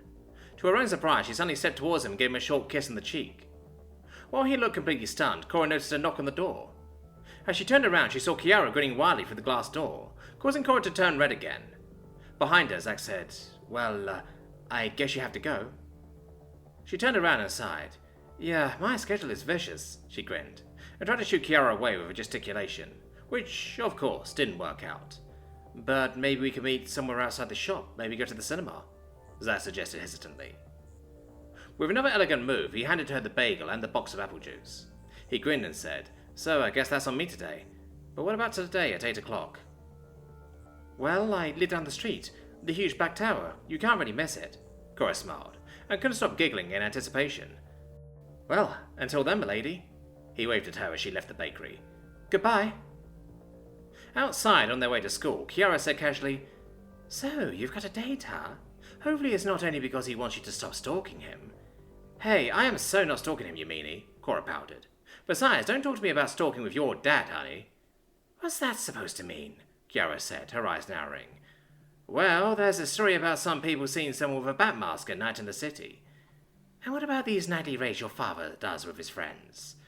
"Nah. As I asked him about that, he only coughed 'nevermore' and went away."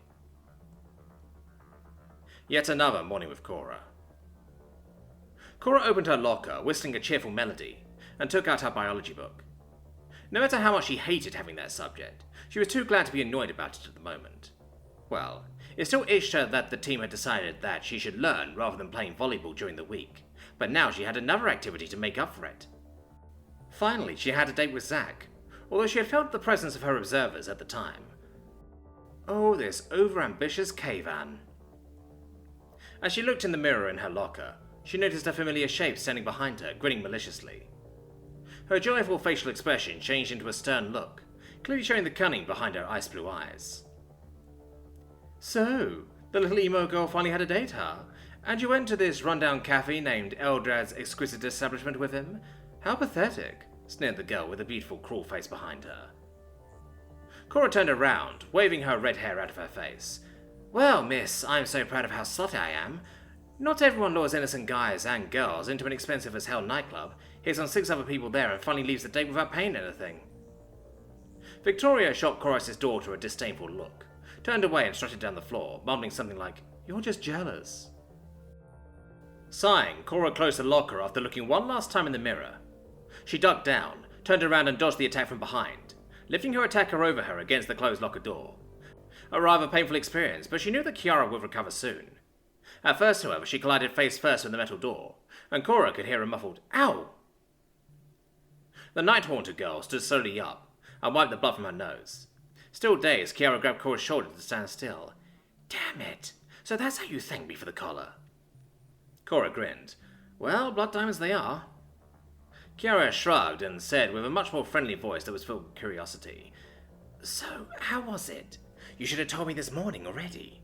"Sorry, school started later today for me," Cora interjected. "But nevertheless, how was it? I demand to know what happened," Kiara said in an imperative tone. The raven-haired girl smiled widely and licked her lips. "Well, it sure was delicious. This Mr. Eldrad definitely knows how to cook a thing." She winked. Seeing Kiara glaring angrily made her continue hastily, though. "He is such a gentleman. I've never felt so cared for. Oh." Cora put her hands against her cheeks and sighed adoringly. "Eldrad, really? And I thought he was a scheming dog," Kiara answered, laughing at her friend. Cora pouted. "Well, if you don't want to—" "Tell it! Now!" Okay, fine. So he went to this cafe, ate cake and talked about this and that. It turns out that he likes the same music as I do, and he was very eager to watch a volleyball match of our team." "Now that I can imagine, with dozens of round things jumping up and down," Kiara grinned. Cora rolled her eyes. "I'm still wondering why I'm telling you anything." "Oh, don't be so whiny. You know how boys are. It's not like you've never—" "Oh, wait a second." Kiara eyed her friend suspiciously. You never had a boyfriend before?" Cora shifted and seemed to be embarrassed. "Well, there was this boy in the kindergarten. Oh, damn it.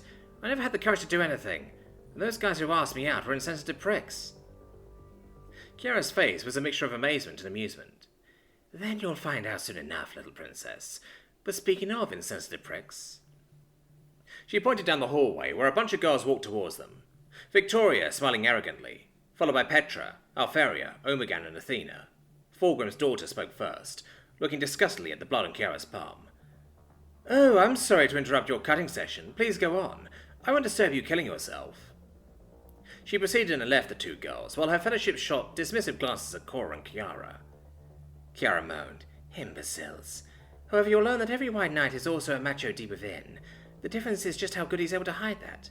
But as I know that Miss Matcher and Miss Taldir work at the cafe, it seems like he's pretty good at hiding it. Or you just can't spot it yet." "How can you say such a generalizing thing? Cora was interrupted by a loud voice from outside of the building, which she recognized in an instant. Only Furia had a voice like a megaphone and anger in every decibel. The two girls decided to look outside, where Furia definitely was up to something that would get her in trouble, not that she wasn't used to it. Outside, besides an impressive white motorbike and a red monster on wheels, stood Furia and Hannah, arguing about a little scratch in Hannah's bike. "Damn you!" she shouted. "I'm totally sure that this scratch wasn't there before. You couldn't handle your rusty piece of junk and crash into my baby." "That's a lie, you whiny irritant. You're just too dumb to realize when you've hit something, and now you want to blame it on me," Furia growled, inhaling deep from her Yule stick. Hannah stepped forward, slapping Furia's cheek with her fist, and said contentedly, "I realize that I hit you. If that is good enough for you, you choleric barker." Suddenly, the air seemed to heat up, and Cora thought that she had heard something snap, like the little rest of self-control Furia had had. Now she clenched her fists and put down her helmet, her eyes narrow, and her face a mask of uncontrollable rage. "That's enough! You're so going to regret this," she yelled, hatred pouring almost visibly out of her. She stepped forward and hammered her right fist into Hannah's ribcage, making her gasp in pain. "First I'll tear you apart, then I'll smash your bike to scrap," Furia yelled, leaping forward again and placing her left fist on Hannah's cheek, sending her sprawling across the muddy ground. She recovered quickly, however, dodging the next blow and kicking the steel toe of her boots against Furia's leg, which caused her to fold over into the mud as well, cursing rudely. She wiped the dirt off of her face, but there was no time to prepare for the next attack. The biker girl jumped towards Furia, smashing her fist into the short-haired girl's groin. "You will pay for this scratch!" Hannah shouted. Furia suddenly grabbed Hannah's fists, spun her around, and punched her elbow into the leather-clad girl's back. "I will crush you, and your damn bike too!" Furia hissed through gritted teeth, foam dripping out of her mouth. Then she jumped on Hannah, wrestling her to the ground and biting pieces out of Hannah's black leather jacket in frenzy. Cora stood at the side, her mouth open, but she was unable to do anything. Somewhere in her mind she found the idea of two girls wrestling on the ground, ripping off their clothes, strangely arousing. By looking around she noticed that she probably wasn't the only one. At least half of the boys at the school thought the same way, and cheered for Furia or Hannah to fight on. Furia stopped only when Hannah managed to land a blow on her chest, rolling down from the biker girl, but taking a fighting stance in an instant, although she was panting heavily. As Hannah leaped towards her to punch her in the face, she was abruptly stopped mid-air by a white gauntlet. "It's enough, sister. You do not need to embarrass the White Scars further," Temujin Khan said, his voice calm but with a scornful undertone. "Oh, come on, man. We're just starting to get funny. Furia would have beaten the crap out of your sister, Tem," Ragio, Furia's brother, shouted, protesting against the end of a good fight. "But you," he addressed the crowd, "piss off. I don't stare at my sister, you weaklings." Temujin sighed. "Come on, Hannah, time to go. There's still plenty of skull-white color to paint over that scratch." Cora looked at Kiara, who just shrugged. "Well," Kiara said, "seems like the safety car entered the rage." Cora nodded. "Yeah, that'll give some penalty points." Practice with Cora. The rest of the afternoon had passed in haze after the events of the morning, and the news that lunch brought. The raven-haired girl looked up into her open gym locker and sighed. She finished tying her sneakers and stood up, adjusting her practice jersey with a few gentle tugs. A quick gaze around the locker room revealed that only a few girls had yet to finish changing. Practice would be starting soon. Quickly folding her clothes, she placed them inside and shut the locker door. Cora hurried out the locker room door and jogged out into the gymnasium floor. Most of the girls had assembled on the far end of the court, while a few were still joking around while they waited. It seemed the cheerleaders were practicing today too, Cora noted, seeing Victoria and the rest in their own training gear stretching near the band section. Cora quietly fell in at the end of the line. No one had yet said anything to her, save for a smile from Freya as she approached. "Doing all right?" the daughter of Russ tempted. "I'll be better when we start," Cora responded, a bit more coldly than she meant. She sighed and then noticed Freya's shiner. Sorry, how did you get that black eye? I got hit by a thunderhawk. I won though. Anyway, Miss Gloomy, you won't be waiting long at least, she said, nodding to the top of the nearby bleachers. Had she not known who was there, Cora would have looked. As it was, she simply started stretching. Listen up, maggots! Came the blaring call of the assistant coach. Stretch routine, begin! Perhaps not the most subtle of assistant coaches, Cal certainly had the volume to command respect. The old stiffneck was as unforgiving as he was loud, and never seemed to lose any enthusiasm for both facets of his leadership style. Starkly opposite to Cal was the head coach, who was directly to his left. Since taking over the program, Ursakar E. Creed had made every state tournament, won numerous championships, and had never failed to make a surprise entrance. As far as Cora could guess, the coach had probably rigged some kind of repelling gear from the ventilation ducts high above. That, or he had been hiding under an unassuming backpack in the bleachers everyone had failed to see. Each was equally likely given the circumstances. Creed cracked his trademark smile as he bit down on a new cigar, unlit for the moment. The two then seated themselves at the top of the bleachers, preferring to watch from the vantage point. Creed always claimed it gave him a tactical edge. For a moment, Cora wondered if the coaches were even aware of her punishment. Turning to the floor of the gym, Cora noticed Isis had taken her position in front of the team and had begun to call out different stretches for them to copy. Together, the team counted out the familiar motions. They followed the routine to the letter almost every day, with few exceptions. After a short while, the players paired up for more involved stretching. Freya and Cora took turns stretching out the other's calves and hamstrings. As Freya lied on her back upon the gym floor with one leg raised, Cora pressed it forward gently, noticing that the cheerleaders had started to practice their tumbling. Changing off with Freya, it was Cora's turn to be stretched. The stretching was feeling very good to Cora. After a rather tense day, she felt herself slowly unwinding, and the familiarity of the routine was, itself, comforting. The weight on her shoulders seemed to slowly be lifting, and she was playing with the idea of just falling asleep there. A blaring whistle robbed her of any possibility. On the line, maggots! The team stood up and ran to the nearest court line. Another whistle marked the start, and each girl immediately began to sprint forward. The cyclic running lasted for about 10 minutes when the last round whistle blew. Each player redoubled her efforts and tried to make the last run their fastest. Though no slouch, Cora certainly wasn't the fastest of the team. That title probably went to Angela or Isis, but Roberta was always quick to claim that she was a better distance runner, and if the rumours were true about her toned legs, Freya could run as long as she could stay awake. As the team finished their running for a short breather, the cheerleading squad took the opportunity to run through a new routine, which was rather impressive, and completed with only a few minor mistakes. The timing and coordination of all the flips, throws, and jumps was very involved, and something Victoria was always proud to claim as due to her natural ability in the subject. By the look on her face now, however, Victoria seemed quite displeased and berated a few of her squad for their sloppy timing. In truth, Cora could agree with the reasoning, but not with the execution. It just wasn't the way she would run a squad. As the break finished, Cora noticed the volleyball nets had finished being erected by a couple of the team's managerial servitors, and the girls began to split up into the sections, divided by the more senior and junior players, and then further by starters and the rest. The starters would take their places on one side of the net, and the others on the opposite, cycling through so the starters always faced relatively fresh opponents. In theory, a starter could be challenged for her spot, but the lineup had been solid since the start of the year. The other girls content to sub in or start when a player was indisposed for a game.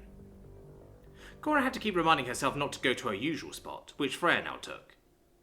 Fury hadn't shown, as Cora had expected, honestly, and Petra filled in the open position with Roberta to her left. It certainly wasn't a weak team without her, Cora calculated, but it wasn't optimal.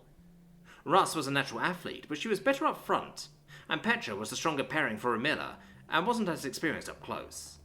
For all this, it seemed that the coach was at least willing to rubber stamp the lineup. He had hardly even made eye contact with Cora since practice had begun, and she wondered if it was intentional. In the back of her head, she knew what she had to do, even though it would probably do more harm than good. She had to prove the numbers wrong. The team was far weaker without her, more so than Isis had considered. The whistle sounded and the scrimmage began. The starters always had the disadvantage, and Cora caught the ball past to her. It was her serve. With a quick wing from Farah and a nod from Venus, she knew she had a solid team of her own, but this was going to take a lot of effort on her part. She quickly glanced over the starters for her first target, settling on the most obvious. Petra was a fine player, but she was the interloper in this sense, and was missing her knee pads for some reason.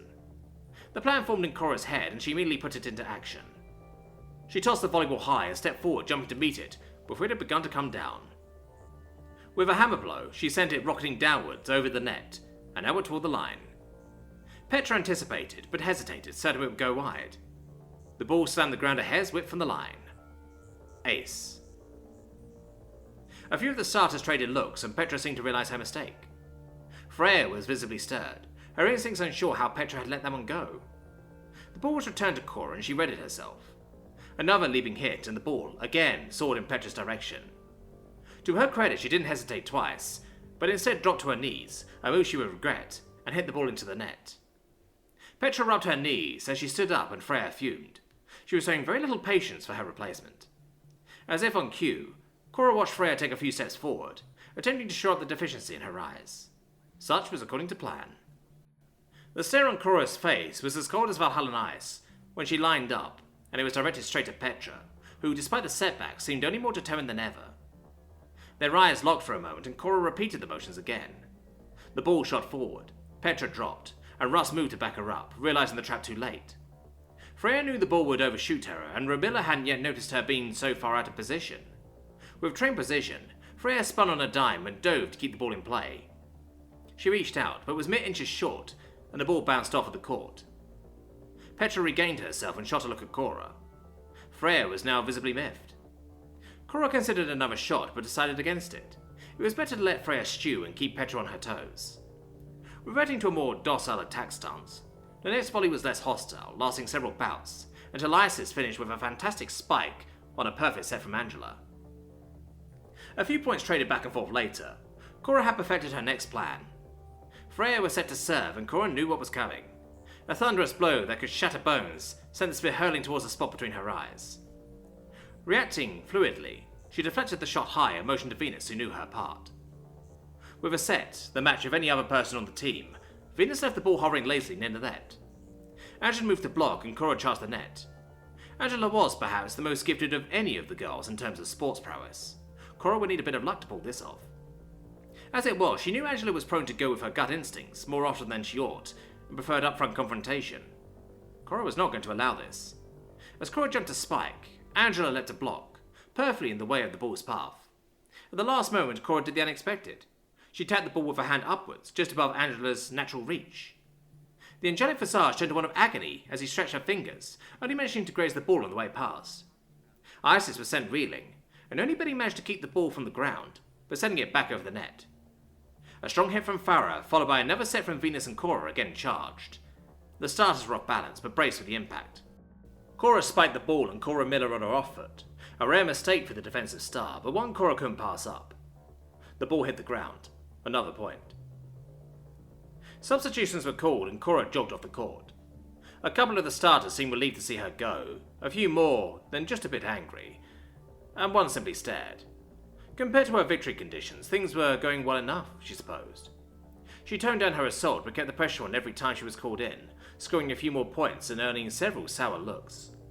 However, her main goal was still left to be achieved. Isis hadn't become team captain by accident. Her abilities were enhanced by natural gifts and trained to a keen edge.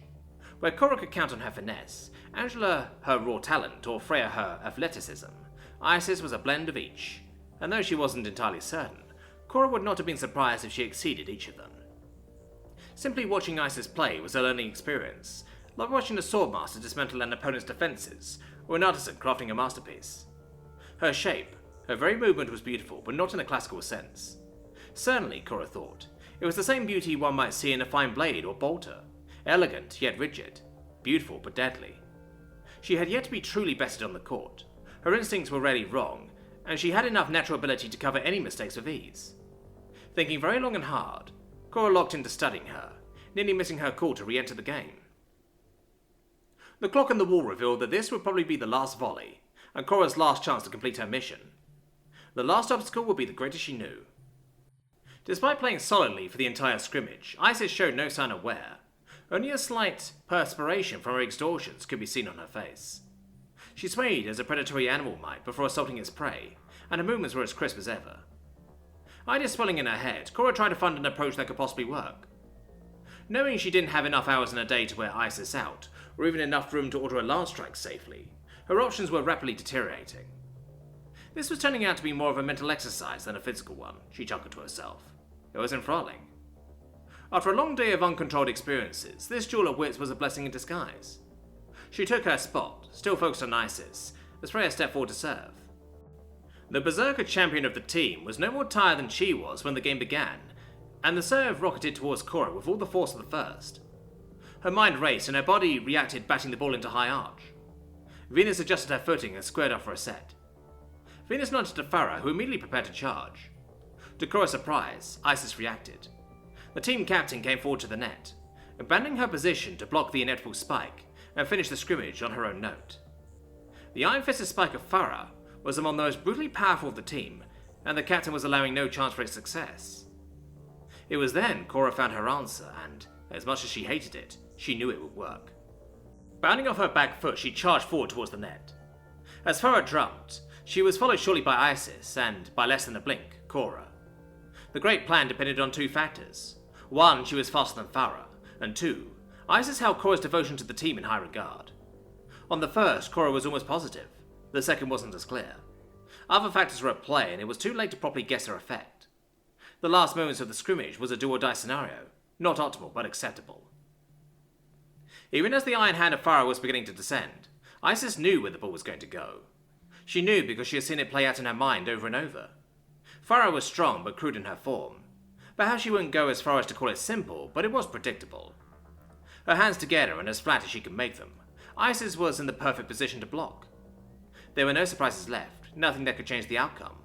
All was to her will, and soon it would be finished in her favour. Cora's little vendetta would fizzle, and a captaincy secure and unquestioned. She smiled. It was just the way it was intended to be. While thoughts of victory filled Isis's head, Cora focused only on the ball. The time to strike had come. With a precise impact, Cora knocked Farah aside, the iron hand still descending for the ball. With a lightning-fast strike, Cora contacted the ball and gave it forward motion. It was directly beside Isis's head when the team captain realized she had been outmaneuvered.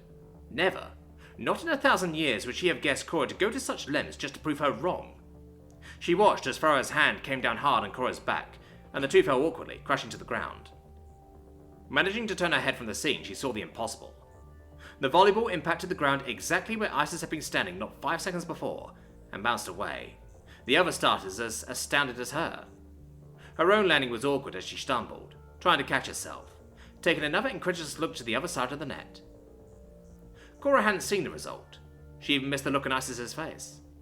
The days of Farah's hit were still smarting, and she tried to help Farah up after regaining her feet. Perhaps the most confused of all, Farah accepted the help, and then begrudgingly took her hand away when she began to realize what had happened, so hurt by the act that tears had started to form in her eyes in anger. Cora searched for an apology to say, but was cut short by the end of practice whistle. The team seemed hardly to notice, until they began to walk in the lockers in ones and twos.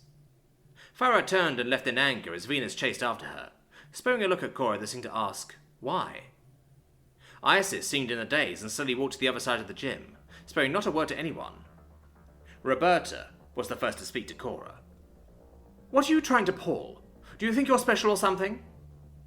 "I just wanted," Cora started, "to show—" "Shut up! Are you a moron or something? Isis went out of her way for you. Bar wanted you off the team and she stuck her neck out for you. She stopped him from just kicking you off the team outright. She cared enough about you to risk our entire season." "I didn't know that. She never told me—" "Do you really think she would? After all the crap your dads went through, after all the fights you two have had, do you think you really would have believed her? On top of all that, you disrespected her, and the team's decision, and nearly hurt a teammate to do what? To prove you're good at volleyball? Newsflash, moron, we knew that. Had I been the captain, I would have used you until they removed you from sports entirely. But you know what? ISS should have done the same damn thing for all the crap you pulled today." Cora was stunned. She didn't know how to respond. As Roberta stormed off, Cora was left speechless. The silence was only barely broken by Coach Creed, who was right behind Cora. The old coach leaned forward and whispered, so only she heard, "Do you think you accomplished anything?" "I don't know," she said. Cora felt tears coming on. the dawning realization that she had made a terrible mistake all the more clear. I've commanded many armies, coached many teams, mentored many people. Sometimes the end justifies the means, but really doesn't make the fallout any easier. The young girl swallowed hard, almost not realizing the coach was already gone. How the crap does he do that? Freya asked, ducking under the net and approaching Cora. I'm sorry, was all Cora could manage, as she looked down at the floor, her tears starting to streak her cheeks and falling to the ground. Ah, no big deal, Freya beamed. Why aren't you mad at me? Cora asked, unbelieving. I know you were right about this whole thing sucking. I think it sucks too, and personally, Isis having her feelings hurt doesn't bug me that much. Farah's a tough girl, her pride is the only thing that's hurt. Just give her a Baneblade or a Land Rager to play around with, and she'll probably forget the whole thing happened. As for Miss Perfect, she's just upset the bull hit her in the face. That was funny. You're wrong. I was wrong. Very wrong. Cora started to cry. Come on, Freya comforted her, placing her arms around Cora. It'll be fine. Cora embraced Freya and squeezed tightly. Despite her oversimplification of everything, Freya was being truly empathic, and it was very comforting to Cora. She spent another good minute crying before she could compose herself. That's better, Freya smiled. I know what you need. How about a good 40k run to relax a bit? Maybe not that far. Hey, was all Cora could manage, before Freya started dragging her around the court. The two ran together for some time, long after everyone else had left, Cora was sure. To her surprise, it was strangely relaxing. It at least let her mind focus on other things. She felt very at ease around Freya. She was happy to have her close by. It was similar to the way she felt with Kiara or Morticia, but neither of them practiced or played sports with her. Freya had shown her true kindness and friendship in her own special way, and Cora was glad to count her as a friend. Cora realized it was getting to be late and she would need to go. Freya was showing no desire to stop, and she felt a little bad ducking out before 20k were finished, but she needed a break. She leaned in close to Freya. Thank you. She split off as Freya continued making laps and jogged for the locker room. She entered to see that locker room was as deserted as she expected, her bag and locker untouched, thankfully. The sound of running water came from the showers, but she expected it to just been left on from the rest. She quietly undressed, removing her practice gear down to her undergarments. It had been a good workout, but a shower was very much in order, she giggled to herself. She moved her bra and slipped off her panties, placing them into her gym bag. She was about to grab her hygiene products when she heard the running water abruptly stop. Cora instinctively turned and looked towards the showers. She watched as the door slowly opened, and Isis stepped out, staring numbly ahead. Cora was instantly struck by her appearance.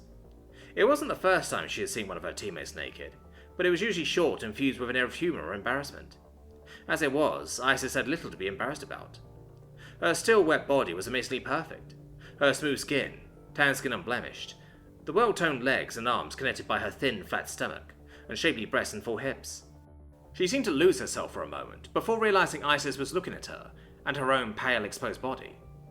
She felt herself turning red, and she reached for a towel on the bench, quickly covering herself. Isis made no comment and began to dry herself, seemingly content to not say a word to Cora. Her embarrassment was replaced by sadness, and Cora felt the urge to say something, anything to her, even if just to try. She searched for words, but again found herself lacking. Her eyes fell to the floor, and she felt like crying again. When she looked up, Isis was in front of her, garbed in only her towel. You surprised me, Isis spoke, not coldly or cynically, but sounding genuinely hurt. Cora's mouth trembled. I'm sorry, I didn't think... I suppose we're both to blame, though, aren't we? I backed you into a corner and you lashed out in defense. I can't say I wouldn't have done the same thing. I just didn't expect you to do the same. Isis reached out and placed a soft hand below Cora's chin, slowly lifting her head to meet her eyes.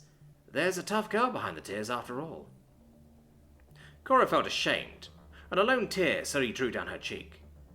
Isis gently wiped it away, and moved a lock of Cora's hair from her face to behind her ear, gently stroking her head.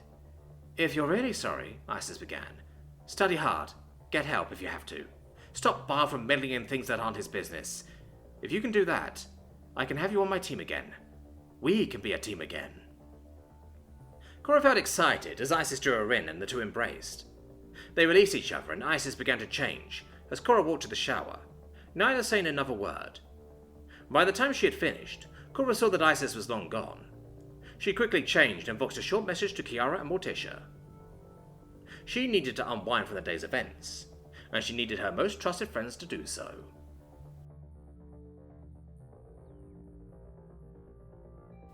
Racing the Khan. I was at a bike rally when I first met her.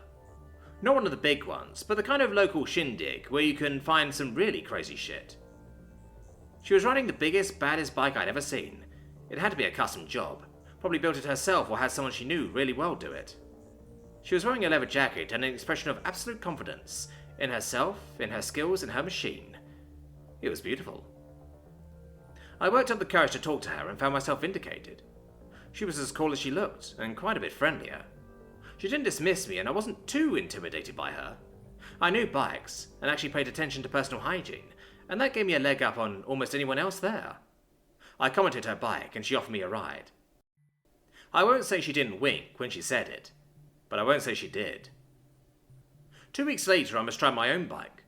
Nothing to sneeze at, but not exactly a monster like Hannah's. The rumble of the engine is some comfort. Something stable and steady I can focus on to distract myself from my nervousness. Maybe I'm a romantic bastard, but damn it, I wanted to impress her dad. Maybe it's love, who can say? I'm contemplating my navel like that when suddenly the fucking Khan rolls up beside me. If Hannah's bike was a monster, his was some kind of eldritch chopper from beyond the abyss. The whole thing looked like someone had taken a single massive engine and bolted the seat to the top and wheels to the bottom. The Khan himself grinned at me and pulled his shades down to get a good look at me.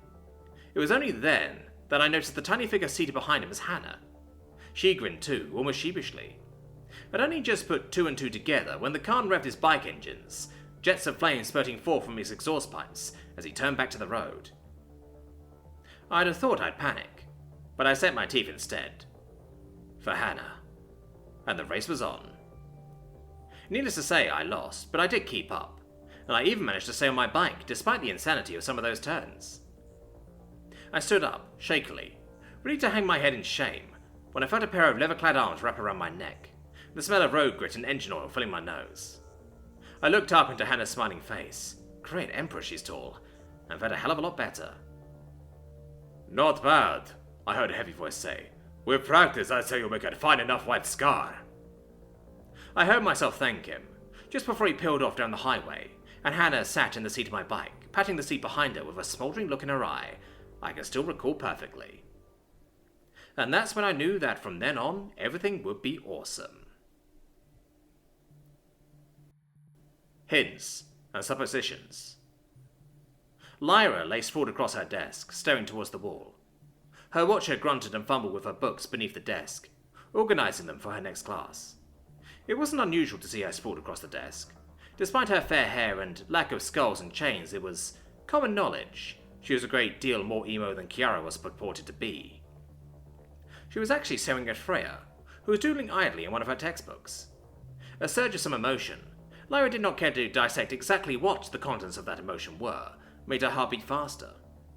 Her hand clenched into a fist as she stared at the redhead. "You know what they say about Freya, don't you?" Lyra sat up and looked at the twins. No, that wasn't quite right. They were the twins. Lyra glared sullenly at the twins and waited, but a sidelong glance that gave them an uncanny mirroring of one another was all the response she got. "No, what do they say?" she asked, exasperation finally getting the better of her. Alpharius grinned wickedly. "They say she fucks like a wolf, because she fucked a wolf, you know," Omegan finished, her twin's wicked grin presenting itself in stereo across her lips. Lyra felt the intense blush calling up her cheeks and setting her ears on fire. "What? You didn't think any of the boys who go to the school could possibly manage to catch her interest long enough to survive a night in the sack with her?" Lyra was getting dizzy from looking back and forth between the 2 short-haired students. "Well, it's not like there aren't rumors about you two, you know," she replied, her blush making her snippy. "From what I hear, you still sleep in..." Lyra's eyes had gone wide, and she was looking up and behind the twins, who looked at her in confusion. A dark shadow had grown behind the twins, and they seemed to realize it just as a low, heavy growl emerged from the darkness behind them. They slowly turned, their hands dropping away from each other, but it was too late. "Shut up!" roared Freya. her thick red hair flying as she grabbed the twins by their necks and whipped them around, taking them both off their feet and putting them in individual headlocks, one under each arm. Lyra nearly toppled backwards out of her seat at the whirl of legs and arms as the twins squeaked in dismay. Small, firm hands and a heavy grunt behind her told her watcher had caught her balance for her. "I wolfing do not wolf wolves!" roiled the irate athlete, causing laughter to ripple through the room. The twins made strangle noises, and Lyra noticed, due largely to their awkward position, that their panties followed the same reversal scheme as the rest of their clothing did. Unlike the glimpse she'd gotten of Freya's panties, there was no surge of, well, whatever it was. What the hell that meant, she wasn't sure she wanted to know. Bah! Freya unceremoniously dropped the blue-faced twins, who lay on the floor gasping. "Come on," she muttered at Lyra, who clenched her fists. "Let's go get some coffee before the next class." She growled menacingly at the twins one last time, who looked at each other with wide, bloodshot eyes. "Nah, I think I'll," she started, and then blinked as Freya turned those dark eyes on her. A flutter went through her chest, and she swallowed. "Get something with less caffeine this time," she finished lamely, not wanting to risk Freya's anger. Freya relaxed. "Cool, hurry up."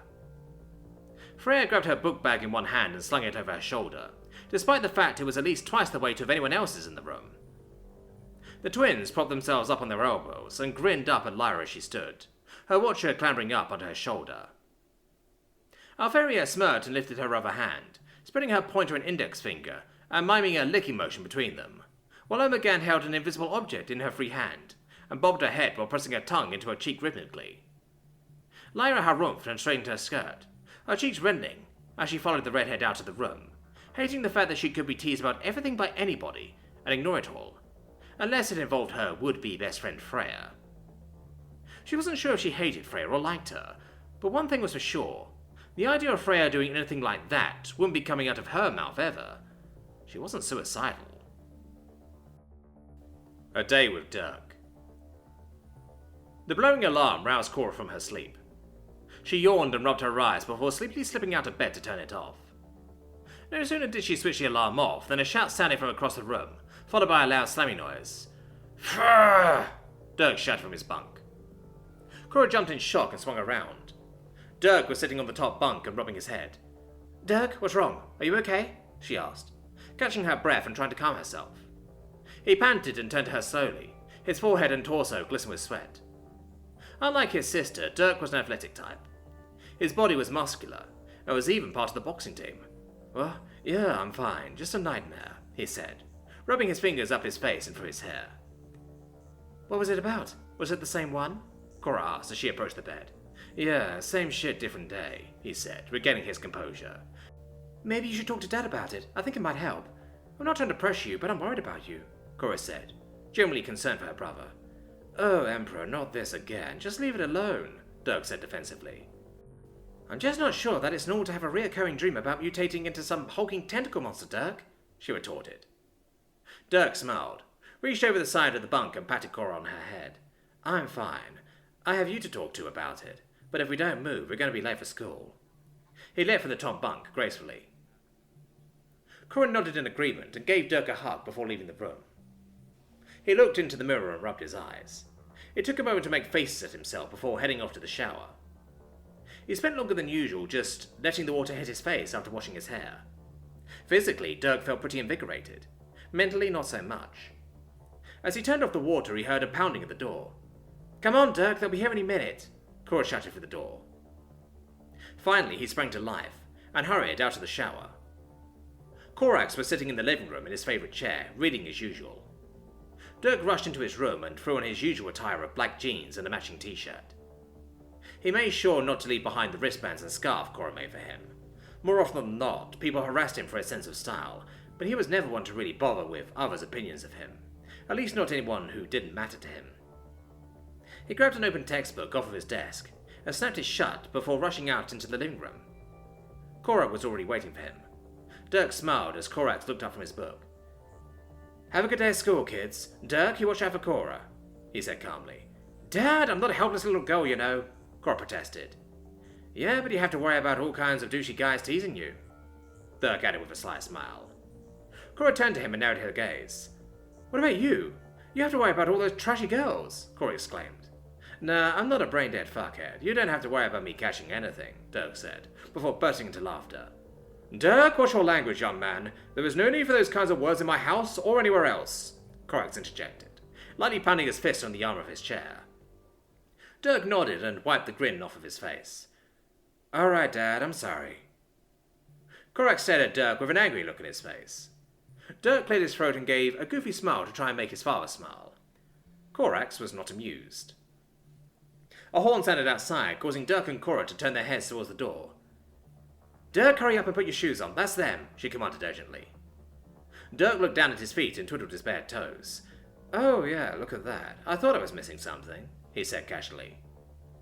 Cora opened the door and waited eagerly for her brother. Dirk placed his textbook in between his teeth, grabbed his socks and pulled them on as he hopped towards the door.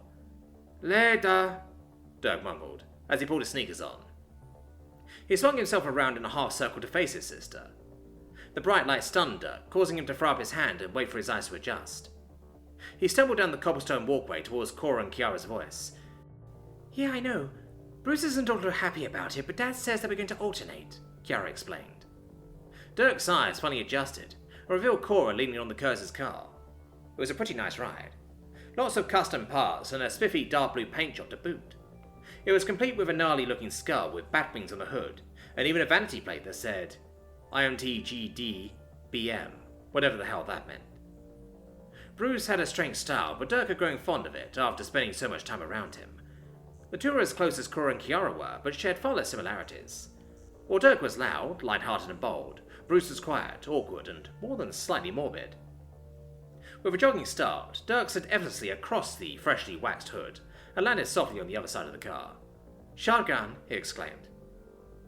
Hey, what's the paint? My dad will kill you if you scratch it. A familiar, monotonous voice rang from the back seat. Cora looked at Dirk angrily, but couldn't find the right words to shout. Dirk chuckled and opened the passenger's door. Morning, Bruce. Morning, Kiara, he said, as he slid into the leather seat. Cora slipped quietly into the back next to Bruce. Bruce was your typical pasty emo/goth kid. He only wore dark colours, and he was always sombre and quiet. He went the whole 9 yards with painted nails, eyeliner thicker than his sister's, and black wristbands much like Dirk's, but with that same winged skull on it made by Kiara. So, Kiara, you're looking awfully beautiful today, by the way. Are you single? Dirk commented. Kiara shook her head and blushed. He complimented her every opportunity he got once he discovered that it caused her pale face to burn a bright red. Dirk, stop teasing Kiara, Cora demanded. Dirk laughed lightly before abruptly being strangled. He chuckled and struggled to break the thin plastic string Bruce had looped around his neck. Dirk chuckled and snapped the string with little effort. Easy, man. I had a rough night, Dirk said with a chuckle, turning around to face the back seat with a smile. Nightmares again? Kiara blurted out. Cora's eyes went wide for a second before she turned away from Dirk awkwardly. Oops, Kiara muttered. Cora, what the shit? You told her? Dirk asked, slightly peeved. It slipped, she said innocently. Dirk smiled at her and turned back around. It's cool. So, Cora, when are you going to ask him out? Although he wasn't facing her, Dirk was grinning wide. Kiara! Cora exclaimed, embarrassed. What? I never told anyone, I swear, Kiara claimed. I overheard, Bruce admitted plainly. Cora covered her red face, embarrassed. Can we please just go? We're going to be late, Cora suggested. Kiara put the car into gear and drove down the road, gradually increasing in speed. As a rule of life, Dirk knew that new drivers either drive at snail's pace or speed. Apparently Kiara was the latter type. Dirk, Cora and even Bruce held on for dear life. Kiara seemed calm as always as she ran stop signs and cut off cars. Dirk's life flashed before his eyes as Kiara finally rolled into the school's parking lot and brought the car to a screeching halt. We're here, Kiara announced proudly. The car was quiet for a moment. Sexy, Dirk finally announced, before pushing the door open and hopping out. He quickly surveyed the parking lot to see if anyone of note was around. Furia and Regio were in the corner of the lot, smoking by the hole in the fence. Primus, Ultimo, Alpharius and Omegan were all chatting near the flagpole, each twin mirroring the next with subtle adjustments and hand movements. Lastly, Freya and Miranda were walking towards the entrance side by side. As he surveyed the lot, the rest of the passengers exited the vehicle. Bruce and Dirk leaned against the car and watched the two girls move towards the entrance. The two stopped and Cora turned to her brother. Dirk, you're going to be late, she warned. Oh, don't worry about it. My first period teacher isn't coming in today, he said plainly. How do you know? Kiera asked, twirling her finger around a coil of her long dark hair. Oh, I know, Bruce interjected with a grin. We'll see you after school then. Don't take too long or we'll leave without you, Cora said, turning and jogging towards the school's entrance. Bye, Dirk, Kiera said with a small wave, before chasing after Cora. The two watched their sisters rush off as the warning bell sounded. By now, the two sets of twins had disappeared inside, and Dirk was alone with Bruce. Fury had also entered the school, though it was unlikely she was doing anything scholastic. Reiju had driven off in his hulking truck. Women drivers, no survivors, Dirk commented. I think you convinced her that she has a crush on you, Bruce said plainly. I think I've convinced myself that I have a crush on her, Dirk started. I don't want your dad to cut me up, though, like all our other potential boyfriends, though. Plus, Kurze get my dad to browbeat me until I backed off, he added. Bruce nodded, and the two gazed around in a moment of silence, back to the car. Plus, you just want to sleep with her, Bruce stated. Fuck yeah, I do, Dirk admitted with a slow nod, his scarf billowing in a light gust of wind. We better get you inside before you accidentally tan, Dirk said, pushing himself up off the car with a quick jerk of his body. I don't think I'm capable, Bruce stated. The two entered the school and moved past the main office, stopping in front of the cafeteria. I think I'm going to go with a powder bar today. What do you want? Dirk asked, peering into the empty cafeteria. Nothing for me, Bruce said quietly. You sure? You don't want an emo potato? Dirk asked, smiling inwardly. Bruce lit at him silently. Emo potato, you know, fries. It cuts itself into little wedges. Dirk trailed off, as Bruce's stare continued. Fine. I'll meet you in the usual spot during PE. Catch you later, Bruce, Dirk said, pushing open the door and entering. The morning flew by. Dirk's first few classes flew by until PE rolled around. Most of the class was already changed and ready by the time Dirk got into the locker room. Crap, late again, he muttered, as he hastily changed into his workout clothes. A black muscle shirt and matching shorts with white stripes going down either side. Dirk strolled into class just as everyone was stretching out and veered towards the dark underside of the bleachers. Casually, he leaned against the wall to which they were affixed. What's shaking? Dirk calls out quietly. Not much, Bruce said, as he lowered himself on the underbelly silently.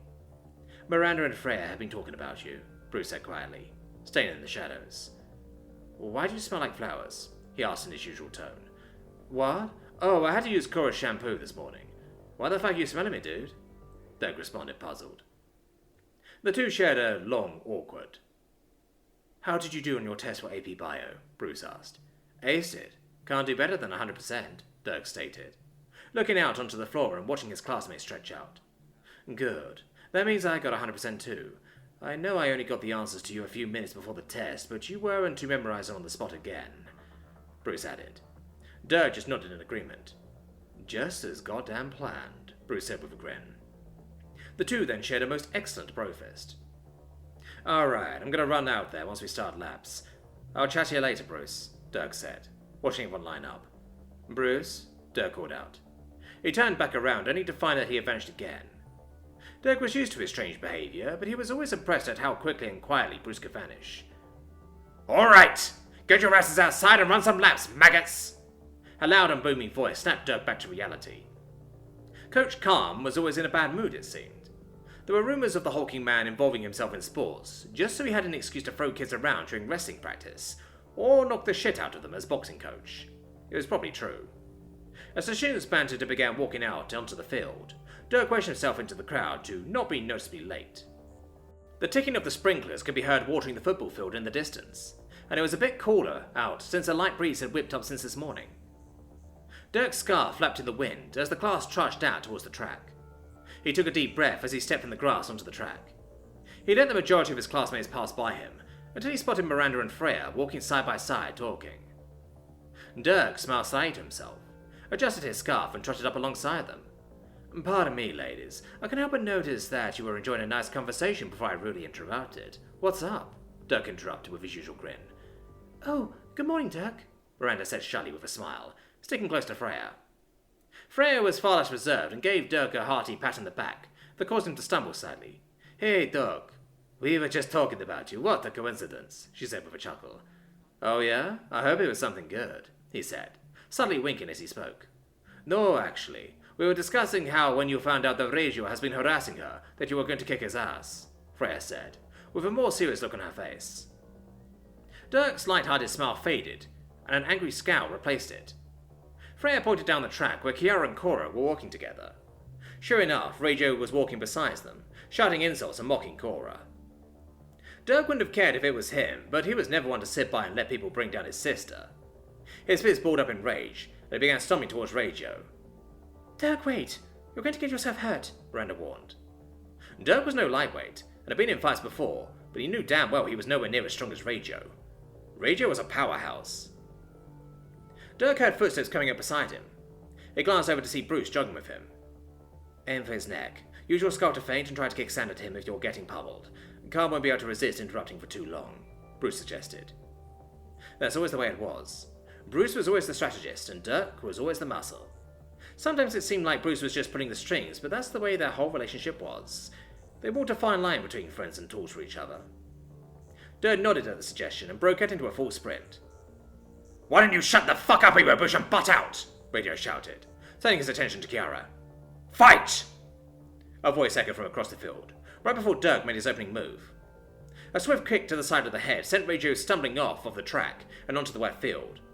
He sloppily turned to face his assailant, when before throwing his hands up to block a second blow, Regio slapped Dirk's hand away with ease and delivered a swift left hook of his own to Dirk's torso with such great force that it sent him skidding through the watergrass. Dirk, don't! Cora shouted from the sidelines. He shrugged off his sister's protests and remained focused on the fight. Regio chased after Dirk and delivered a second punch to his midsection. Dirk glided along, trying to catch his breath, and waiting for Regio to go for his blowing scarf. Sure enough, Regio reached forward to yank the scarf, but Dirk whipped it away at just the right moment, leaving Regio wide open to attack. Dirk finally halted himself before lunging forward and slamming his fist into Regio's neck, robbing him of oxygen and putting him on the defensive. Dirk followed up with a flurry of punches, but only found himself hammering against Regio's massive arms he used to protect himself. By now, a crowd of students had gathered at the very edge of the track, then encircled the field, and were shouting all kinds of random profanities and cheers. Regio regained his composure and answered Dirk's cheap shot with a vicious strike that caught Dirk right in the mouth and sent him tumbling backwards. No sooner did he roll onto his feet, than another blow slammed into his side, forcing him to fall back onto the sandy track. How'd you like that shit, bitch? Regio shouted, and leapt into the air to deliver a lethal knee drop. The attack failed, and instead pounded down into the ground as Dirk rolled away. He was too slow to get, however, and Regio began stomping Dirk. He covered himself the best he could, but Regio's kick struck Dirk midsection, arms and even his head once or twice. In desperation, Dirk grabbed a handful of dirt and sand and whipped up a cloud with it as he rolled onto his feet, getting some into Regio's eyes and blinding him temporarily. Dirk got in one last good swing before Khan grabbed him. The final blow knocked Regio backwards, but again failed to take him off of his feet. He was one tough bastard. Khan yanked Dirk back and tossed him back on the ground. Regio charged but was caught and held back by Khan. You're fucking dead, you sucker-punching faggot! Regio shouted. Get your ass inside and get changed, Regio! You too, maggot! Khan demanded, shoving Regio towards the school and pointing at Dirk. Regio flipped Dirk off and made threatening gestures as he left. The rest of you get the hell back to running! Khan roared. General sounds of panic issued from Dirk's classmates before they swiftly dispersed. Dirk sat there for a moment before Cora, Kiara, Freya, and Miranda all ran up to see the damage. Dirk spat blood into the sand, staining it red, and ran his fingers on his busted lip. Now that he was coming down off his adrenaline, he was really feeling the pain and soreness from Regio's punishing blows. Blood ran down from his forehead, and his midsection was aching from the punishment. Nothing broken, but it sure as hell hurt. Dirk, are you okay? Cora asked quietly, looking down on her injured brother, tears in her eyes. Freya offered him a hand and laughed. Damn, that was some flashy fighting there, Dirk. Dirk's expression changed back to his usual smile before he rolled onto his back and kicked up onto his feet.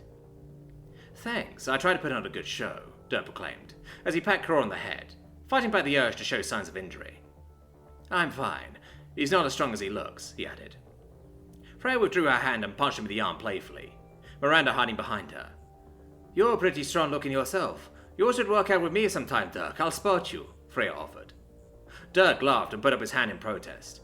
Maybe. We'll see how long I get suspended for, but when I get back, you're on. Now, if you ladies will excuse me.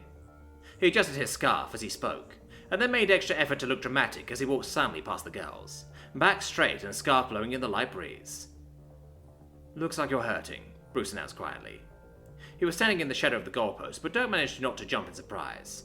"Sure am. Don't let anyone know or I'll look about 50% less cool," Dirk said with a grin. "Never do, never will," Bruce responded. The Lion and the Fist. Rogal and Lion elbowed each other hard as they stood near one another, laughing and throwing insults back and forth. Aside from a few other parents in the coach, there were no others around the boxing ring. After a few moments and another elbow, the men parted and moved towards the corners of the ring as their sons approached. "All right, Roger," Rogal said, As he clapped his hands down on his son's shoulders. "You've been giving it to him good, but you need to keep your hands up. He's been giving you one or two in the gut, and then abusing your head. You're a Dorn. You don't take blows like that from anyone." At the same time, Lion was holding up a water bottle for his son. "What are you doing in there, Theroux? He's leaving his head wide open. Before you give me any lip, you have to take advantage of that. Hammer in on him, wait for him to faint, and give him the hard south." All the while, the boys kept amused smiles on their faces and nodded as their father spoke. Simultaneously, they said, "Understood, Dad." Both of the huge men grinned and stepped away from the ring, as the bell sounded the start of the next round. Getting back into the ring, the boys nodded to one another, as they sat back in and laid into each other. Roger landed a few sharp jabs to Theroux's jaw, dazing the boy. Before he could press, though, it was returned, through a hard right hook into his ribs.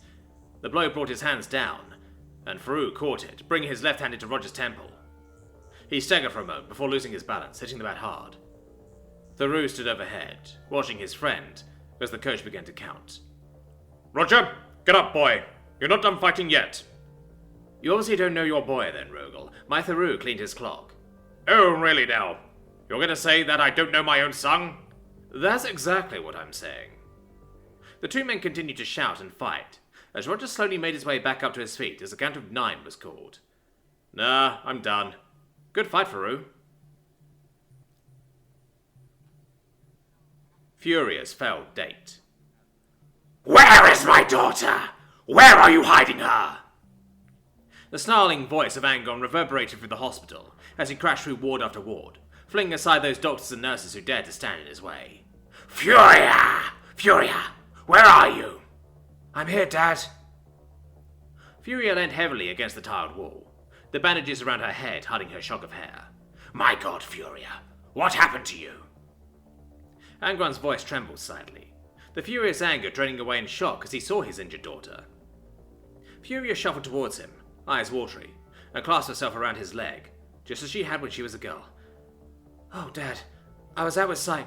"So this is his fault. I'll kill him. I'll kill him for hurting you. Where is he? Where is he?" "He's through there, but Dad, wait, please." Angron was in a killing mood. He wrenched a cleaver-like knife from his boot and stalked towards the dark room where his daughter's boyfriend was supposed to be. He kicked the door off its hinges and bellowed a challenge. "You cannot hide, maggot! I am Angron, and I am your death." The room's occupant was mummified in plaster casts. Blood and painkillers were pumped into him from gently beeping machines. Angron's slab-like face creased up in confusion until he heard his daughter speak. "We were coming back from the movies. We got attacked. These gang guys wanted money. Guy hit me over the head with a lead pipe while I was waiting on his friend. When I came to, sight was like this." She sniffed and wiped her eyes on the hem of her hospital gown. "The witnesses said he kept trying to protect me. He tried to hold them off, but they were much stronger than him. He wanted to make sure I was okay." Angron blinked, uneasy at this sudden twist of fate. "How is he? Is he going to be okay?" Furia's lip trembled as she tried to hold back the tears, but it was too much. She fell weeping into her father's strong arms. The doctors, they don't know." Angron stroked his daughter's head and murmured to her gently to calm her down. Anyone who did not know him as his daughter did would have been surprised at the gentility of the monstrous man. As soon as he had soothed his daughter and directed her back to her own room, Angron made his way outside, stopping only to threaten the doctor with disembowelment if the young man he had just seen did not recover. Outside, he reached into his pocket for a mobile phone and slowly punched in a number with his meaty fingers. He was not raging. He was beyond simple anger. He had crossed deep into the levels of calm fury beyond that. Is that Kiara? Hi, Kiara. Is your dad there? I need to talk to him urgently. Kurze put down the phone with exaggerated care. He paused, lost in thought for a moment, and then smiled sadly. Kiara? Yeah, Dad? Something's come up. I have to go to work. Will you be okay on your own? Course, as if anyone's going to break in after what happened last time. Yeah, good times. Dad, I heard Uncle Angron on the phone. He seemed quiet. Is everything okay? The Night Haunter paused uneasily, a razor-sharp meat hook in hand. He didn't like to involve his daughter in the family business. Do you know about a young man named Simon? He's stepping out with Furia, apparently. Yeah, a bit. Didn't think he'd be her type, but he seems nice enough. Why? He's in hospital. Furia too. Mugging. Oh, God. Yes, they're not sure if Simon's going to pull through. There was silence from the den, before Kiara spoke again. Dad? Yes, honey? Don't forget your toolbox. Later that night. The cinema where Furia and Simon had visited was situated downtown. The area had gone downhill in recent years, urban decay and crime claiming an area that had once been fashionable. The muggy, humid night air was alive with the thumping bass of loud music, and the distant sound of fights breaking out. From his position in the gloomy shadows of an ally, the Night Haunter could see 1,000 different tastes and sensations on the air, from the pungent perfume dancing about a streetwalker to the acid tang of vomit pooling in a gutter. He could sense the lingering outlines of where Furia and the boy had been, and the fresh young blood spilled on the pavement. But what most interested him was a single delicate scent that teased his sense like the scent of summer flower. Fear.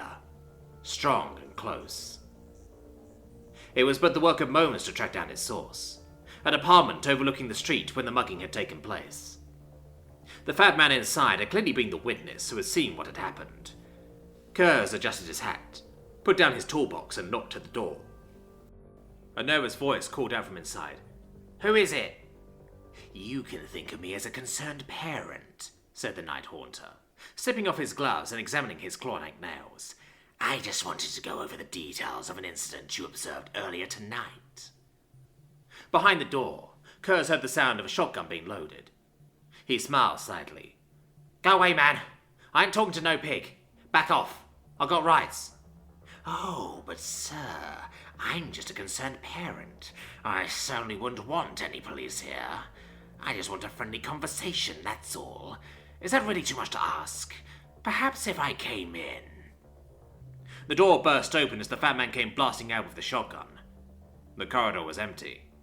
There was no sign that anyone had ever been there. The man relaxed.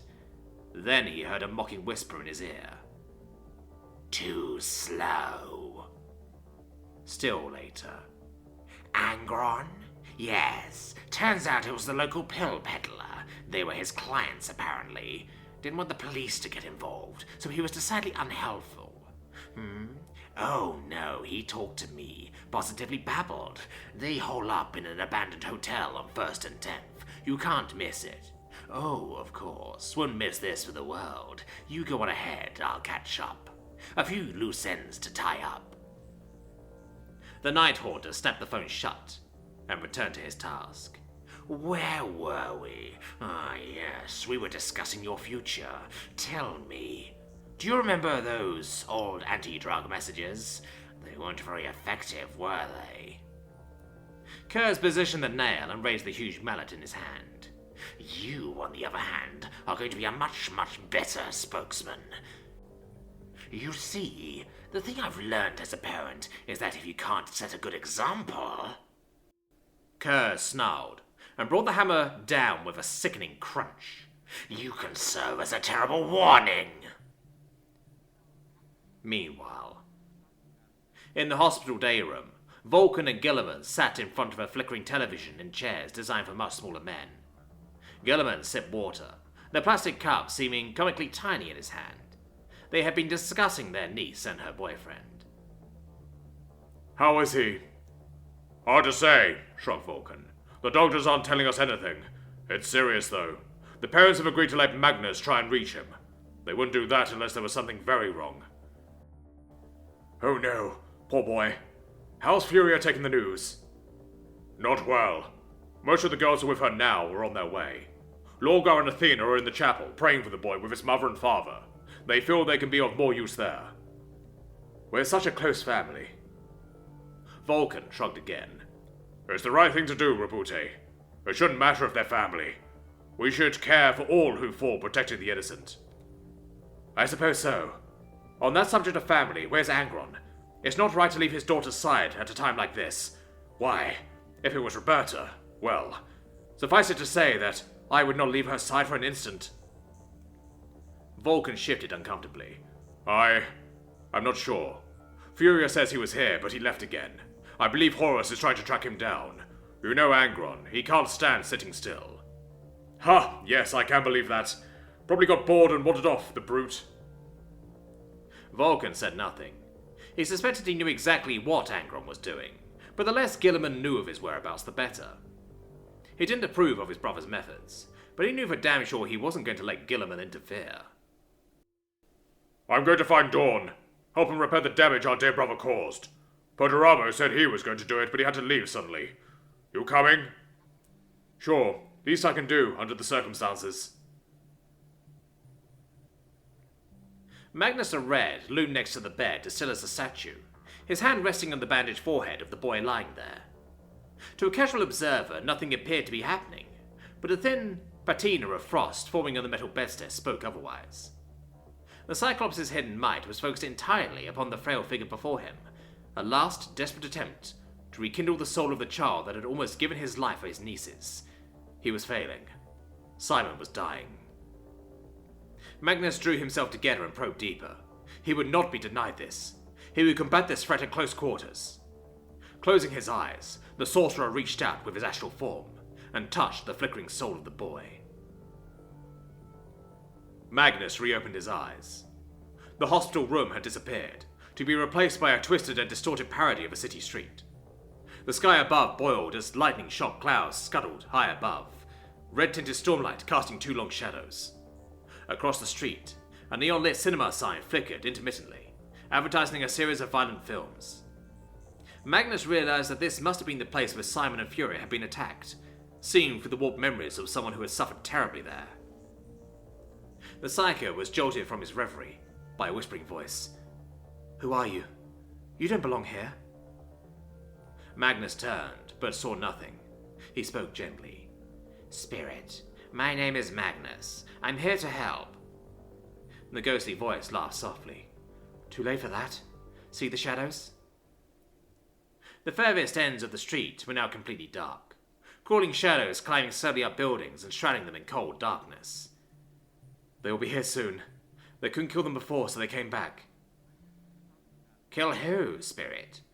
"Those two." At these words, the door to the cinema collapsed into a fine dust that blew away in an ethereal wind. From the darkness stepped Furia and Simon. But just as the street appeared differently here, so too did they. Simon appeared smaller than he did in real life, his features obscured and hard to see, as though hidden by thick fog. By contrast, Furia glowed with red light, something more real than anything else here. She looked taller and stronger than she usually did, and more beautiful too. The scars and imperfections that marred her face had melted away, and her smile was not the irritating smirk that Magnus was used to, but a beaming grin that lit up her whole face. As he strode towards the couple, the voice spoke in his ear. "Young love. He sees her as so much more than what others do. An ideal. She does not truly feel the same way." For a moment, Magnus caught a glimpse of another face beneath the smiling countenance of the girl, one marked by irritation and boredom. "Spirit, you know more of this than I do. How did this all come to pass? How did these two come together?" The voice sighed. "He has long held feelings for the girl. They are of the same age and of the same class, but she has only recently noticed him. She was failing her assignments. He was tutoring her. He sees this as some kind of reward for his services. He sees it as a date. He will soon tell her how he feels. She will soon laugh. And then... What, Spirit? What then? It ends. On the top floor of the hospital, Perturabo heard the voice of his daughter. Dad, people are beginning to ask where you are. Why are you building a large bore artillery piece? Because I was asked to by your Uncle Angron, Petra. That is all you need to know, he said impassively. Oh. Perturabo worked steadily for another few minutes before becoming aware that the girl had not left. Do you require anything else of me, daughter? No, I just... Never mind. Speak. Whatever it is you wish to say is clearly important enough for you to waste your time and mine. I just wanted to ask if I could help, that was all. But don't worry about it. I'll go back downstairs. Petra was just about to close the door again when she heard the Iron Warrior speak.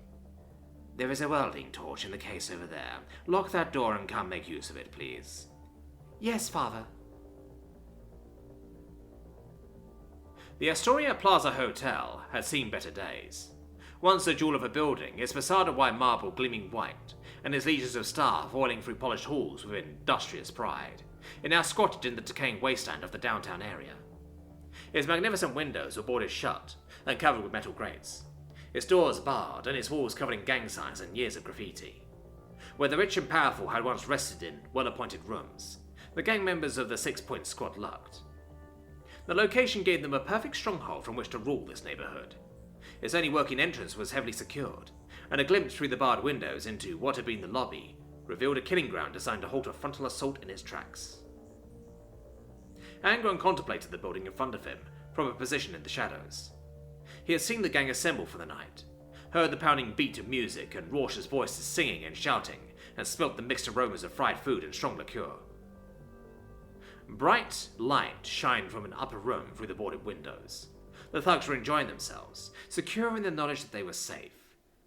They believed that they were untouchable. They were wrong. Angron nodded to himself as he finally decided upon a plan. Few of his brothers would credit the Berserker with tactical nuance, refusing to see him as anything more than a crude brute. What they failed to realize was that Angron's simplicity was not stupidity. It was directness. It was efficiency. It was homicidal bravery. Only those who were afraid that they might fail bothered to sneak and hide. A true warrior faces enemies head-on. Angron stepped forward, roared a challenge at the top of his lungs, and hefted a parked car into the air. With the guided precision of an orbital strike, the vehicle arced through the air towards the upper floor, tearing through glass, metal and concrete, as though it were little more than cardboard. While the building's inhabitants screamed and shouted in alarm, Angron charged forward and began to climb up the wall towards the hole he had made. The assault had begun. In the mind of a boy named Simon, Magnus the Red also prepared for battle.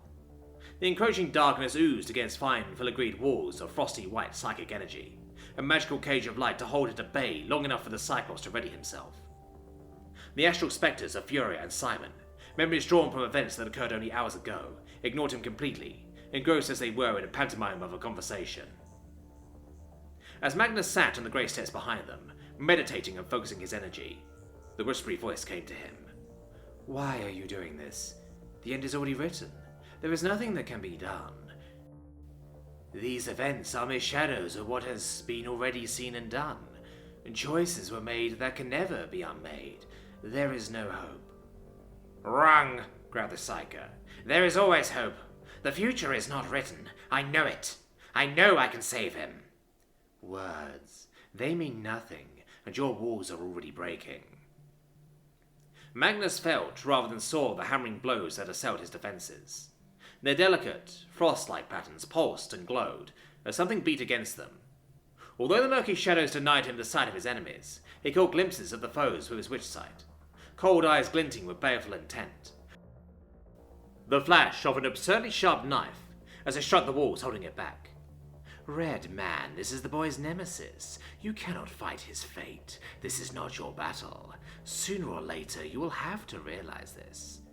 Spirit, while I draw breath, I shall not allow this child to die.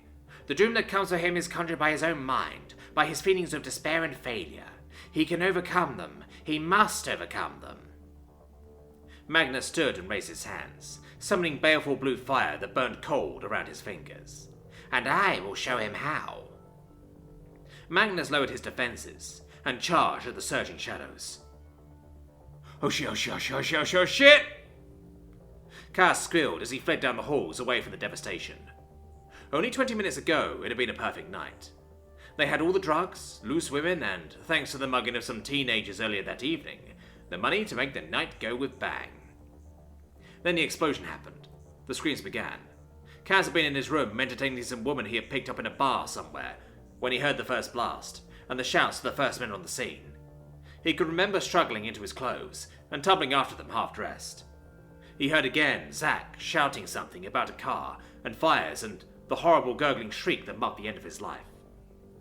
Over and over again, he saw himself coming to the blasted threshold of the door and seeing through the smoke and flames the enormous monster seizing his friend, lifting it above his head and tearing him in half. As the blood and viscera rained down upon it, the creature's eyes met Kaz's. In their yellow orbs, Kaz saw his death. He had run, not even attempting to fire upon it. Whatever the creature was could not be stopped by mundane weapons. That hadn't stopped his gangmates from trying, though. The sound of gunfire and more screams echoed around the building, as well as the savage roars of the maddened beasts charging at his attackers. It was unstoppable. Kaz knew it. His only hope lay in flight. A few people had already tried to leave via the main exit, but had found it blocked from the outside by an iron bar, far too large for a man to lift, pressed against it. As they had pounded against it, desperate to escape their doom, the monster had come for them. Kaz had heard it coming, and had hurled himself into a dark corner, trying with all his might not to breathe out. He was sure that the giant figure had spotted him, but it had carried on past him, swinging an axe with practiced ease as it walked almost casually towards its prey. The men and women at the door had screamed and tried to run, but it was no use. The giant was upon them, hacking, slashing and tearing through them like a hurricane filled with razor blades. Arterial blood sprayed everywhere, painting the walls and floor with sticky crimson gore, the defences that they had erected to keep intruders out, now serving to pen them in with their nemesis. The giant had shouted as he murdered them, the booming sound carrying over the slaughter, and the gurgles of the dying, crying over and over words that sounded almost distressed. "You did this! You hurt her! You will die! You will all die for this!" Kaz could not imagine anything that his gang could have done to earn the ire of this beast, and did not intend to stay long enough to find out exactly what it meant. He had a plan. Fleeing through the old service corridors away from the sounds of combat, he headed downwards. There was a back door in what had been the hotel's kitchen. Kaz had been assigned to bar it shut, but he had never bothered to finish the job. It hadn't seemed likely that it would ever be a problem. Now, as he ran full pelt through grimy passageways, thick with dust, his feet skidding across the wood, he was thankful for his indolence. It was perhaps the only thing that would save him now. In moments, he was on the threshold. He grappled with the door, frantically turning the lock and pulling at the deadbolt. He could hear something coming closer and closer behind him, the roar of the beast accompanied by the regular crash of exploding mortar. The monster was nearly upon him. "Please," he screamed, as he wrenched at the handle. "Please, for the love of God, open!" With a shuddering jolt, the door slammed free, and Kaz stumbled forwards onto the night. He tried to get up, but in some dimly understood part of his brain, the young man realized something was very wrong. The rank smell of blood was even stronger out here than it was inside, and the pools of gutter water gleamed scarlet in the fluorescent orange city light. Before he could so much as scream, a huge dark shadow that eclipsed the light loomed over him. With snake-like speed, he was hoisted into the air and brought face to face with a creature from his darkest nightmares. As his overworked heart finally gave out, the ganger just had time to hear a mouth full of sharp teeth whisper into his ear, "Boo." Magnus the Red fought in the centre of a howling vortex of psychic energy, his curving sword cutting through the shadowy figures emerging from the swelling darkness. It was an impossible battle. The darkness oozed around him, the amorphous shapes clinging to the memory of the street, and forming and reforming as he cut through them. Every ward he threw up was broken, or methodically worked around, and even with his prodigious strength at arms, small clawed hands still managed to strike at him, Magnus himself being forced back, ever closer to the two ghostly figures of Furia and Simon. With every step back, the dark creatures harassing him grew stronger and more solid, drawing together to form the shapes of men in heavy coats, clubs dragging behind them. From beneath hooded tops, small white eyes filled with horrible purpose stared unblinking through Magnus and Furia and Simon. Magnus struck at them again and again, but the advance of the shadow creature seemed inevitable. As another of his blows was thrown aside by a length of pipe that seemed to be becoming more real with every passing second, Magnus snarled in anger. "This is unnatural. These creatures do not belong here." "They are his personal demons, warrior. I told you this. Whether they were always here or only appeared after he fought and lost is irrelevant. They have come for him. Why do you delay the inevitable?" "More importantly, why do you seek to stop me, Spirit? Are you with them? Are you responsible for this? Show yourself!" The whispering voice ignored Magnus. "Look behind you, warrior. The memories play out. The past becomes the present." Magnus punched the closest shadow as hard as he could in his hooded face, and risked a glance behind him. The conversation between Furio and Simon seemed to be becoming more animated. The irritable face of the girl that the Cyclops recognized appeared on the doll-like figure that stood before Simon, and the voices of the teenagers began to be heard growing ever louder. An argument seemed to be in progress. "What? You and me? Get real. But what about tonight? I thought we... Listen, I was just repaying your favor, alright? I was just trying to be nice. Didn't think you'd have any stupid ideas about this being a date. The memory of Furia scoffed and spat on the grey pavement, the angelic veil evaporating, to reveal the girl as she looked in the real world, flushed and angry. "Look at you. Are you going to cry? Please. As if a weakling like you stood a chance with me. I am not a weakling." "Oh yeah? Prove it. Go on. Hit me." "What? I'm not going to fight you. Pfft, coward. Won't even fight a girl. I am not a coward. I'm not going to fight you because... Go on, say it," sneered Furia. "Because you love me?"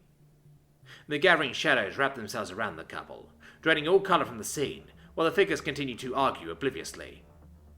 "No, I'm not going to because I like you. I thought it was more to you than just violence. You're not the dumb bully they say you are." "Who says I'm dumb? It's got to be Big Bertha." "Look, no, I mean... Fine. Maybe I was wrong." "Yeah," said the memory of Furia, a note of sadness breaking through the anger. "Maybe you were." As the girl padded away, the shadows detached themselves from their hiding places and followed her, becoming more solid with every second, until they had formed into hulking, night-black figures. Magnus glanced at the shade of Simon shaking and spluttering at the steps, confused as to why his demons had not attacked, but the sound of grating voices speaking in harmony drew his eyes back to the figure of his niece. As one, the dark creatures began to harass the girl. "Hey, girl. Hey, Red. Where you going, Red? Come back. We just want to talk." "Back off." "Come on, don't be like that, Red. A little respect didn't hurt nobody."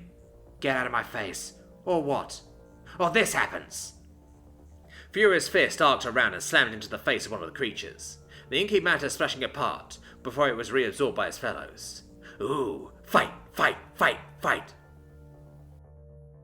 The creatures attacked as one, the distinct shapes of individual thugs melting into one another in a shifting mass of dark limbs and grinning teeth. Furia fought well, but her blows did little damage, the mass of the emergent creature shifting and swelling about her. First one shadowy tendril struck her, and then another and another. The girl was forced back, but refused to give up, lunging forward with murder in her eyes. But she was not the warrior her father was. She was struck from behind and tumbled to the ground. The dark entity engulfed her like an ocean wave, and she was soon lost from sight in the mass. As Magnus moved to intervene, the shade of Simon howled and charged past him. "Leave her alone!" The creature, or was it creatures, shifted and looked at the boy with dozens of half-formed eyes, grinning teeth emerging from the smoky darkness to smile menacingly. Magnus knew that this was the pivotal moment, the moment this entire dream quest had been building to. The boy faced his own demons, the manifestations of his own guilt and despair for being unable to save his friend, but alone he would surely fall. Alone he was powerless to resist. He needed help. He needed allies. Magnus the Red pulled the strands of his power together and sent out a single message into the ether as he charged forward. 2 words with enough force behind them to register to even the bluntest mind. "Furia, come!" The remaining gangbangers ran screaming towards the top floor. Only 3 had survived the events of the night so far, among them the leader, a man named Wayne. Wayne had been busy getting drunk when the screaming had first started, but had sobered up with lightning speed when he saw the blood. It had been awful. Nothing had prepared him for the scene of carnage which he had found in the now deserted state room. Some had died when a car had somehow crashed through the windowed facade of the upper room, The bodies instantly pulped by the hurtling metal and the jagged spears of broken glass. They were, perhaps, the lucky ones. The survivors had been torn apart as though by a frenzied animal, blood and gore splattering the decaying plaster of the walls. Someone had been able to fire off a shot from their pistol. The weapon had been crushed through the man's chest.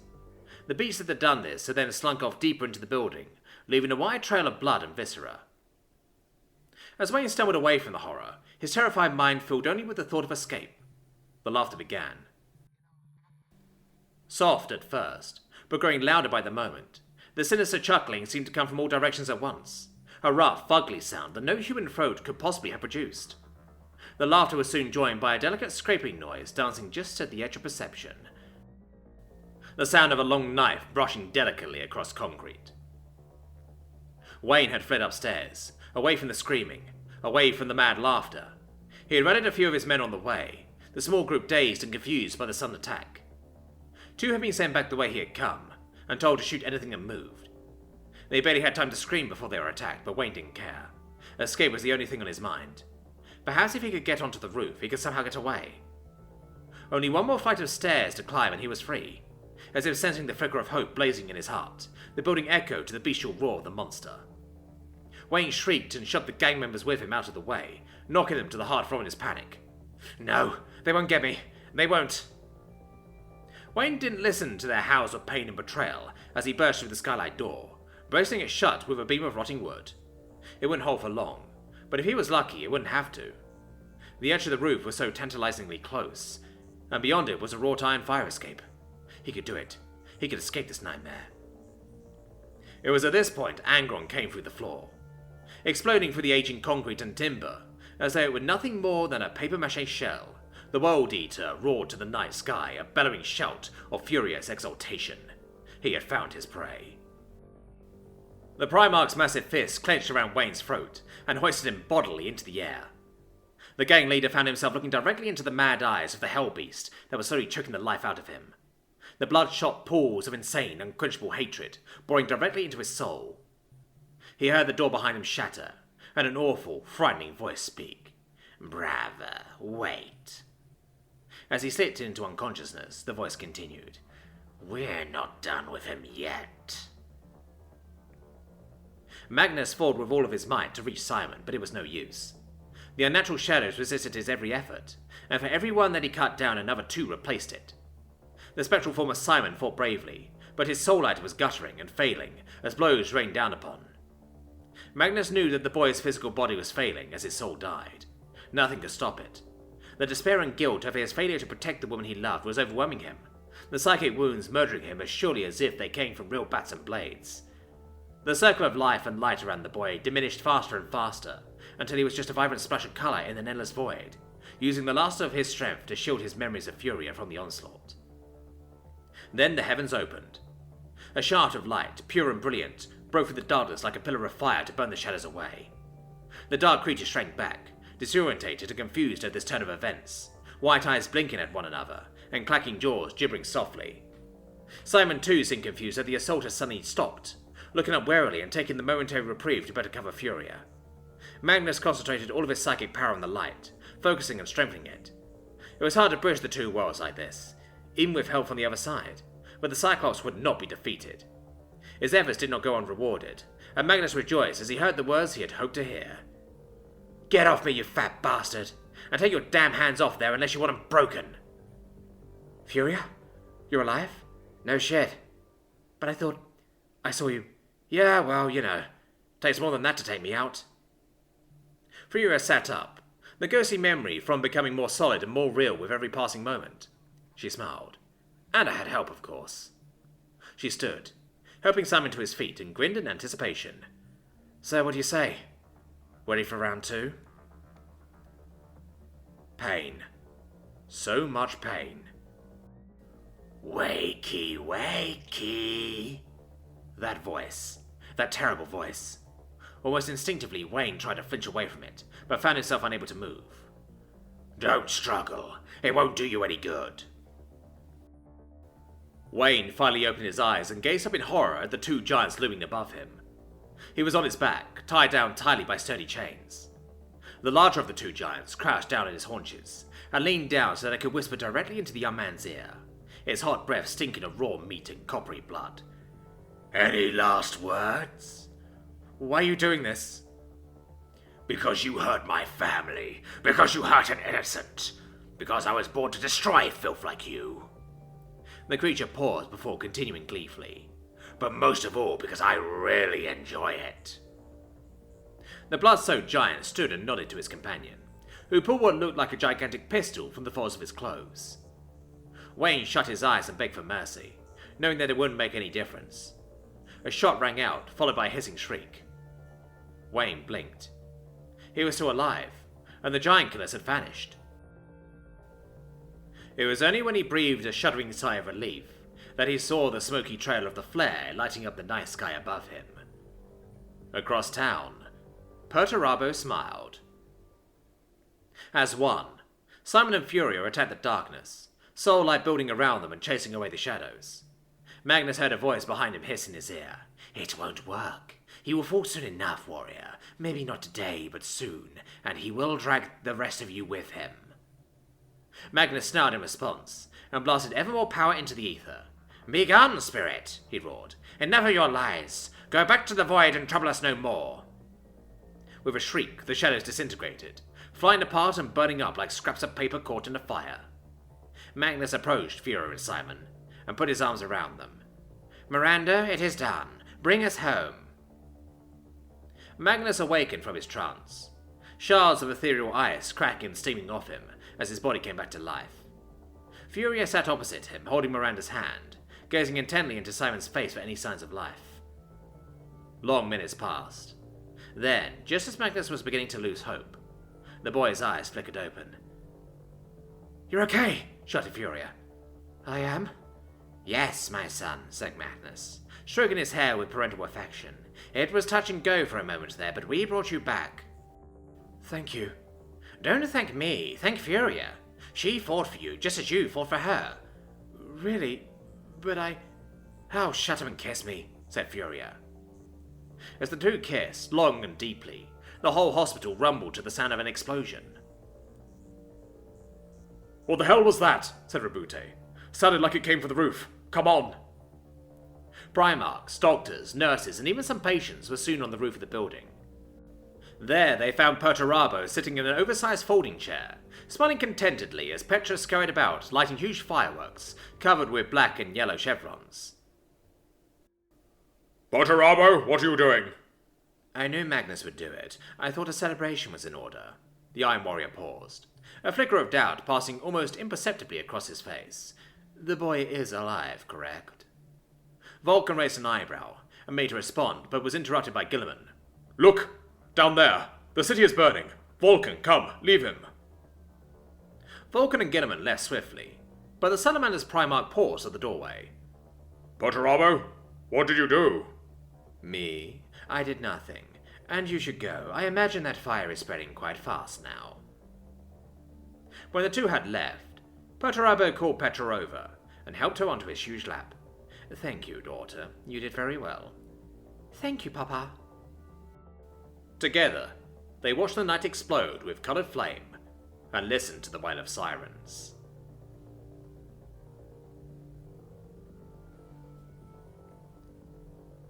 Dean, Yarrick, and Furia. The crowd of high schoolers parted as Dean Yarrick strode through the hall. Simply his scarred appearance with crude prosthetics would scare most, but in this school it was much more. Rumours about what he had been doing in the army, that he was a commissar, and had no regret to murder anyone for order in his school. At the same time, people respected the discipline that followed, and Yarrick's absolute faith in it so much, it spread to them as well. In fact, he never needed to take to any disciplinary actions, since all the students respected and feared him. Well, almost all. As he exited the school building, his large, evil-looking eyes scanned the yard before fixing on Furia, who was standing talking with Hannah, leaning on her motorbike. He fixed his eyes on the delinquent and roared on the top of his lungs, a roar that would have sent greenskins crying to whatever they could muster, instead of mummies. "Furia!" The entire hall was silent. The smartest students skulked away to their classes. The delinquent girl's eye twitched. She balled her fist so hard that it went bright red. She slowly turned around to face Yarrick, and Hannah, realizing what was about to happen, covered her ears. Fury inhaled deeply, so deeply that Hannah thought that the breath would last for hours.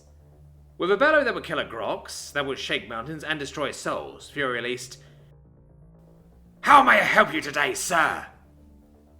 Yarrick's face contorted into a mask of sheer rage.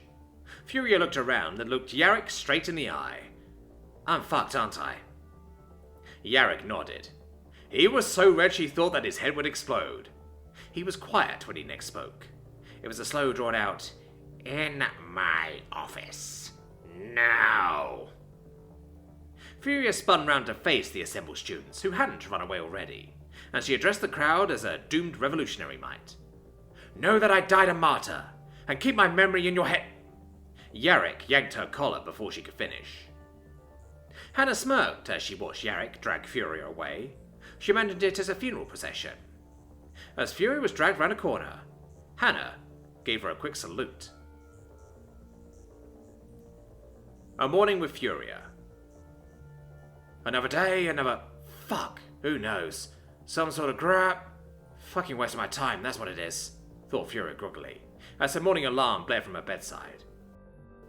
Squinting against the growing light, she rolled over onto her face and slapped at the offending machine.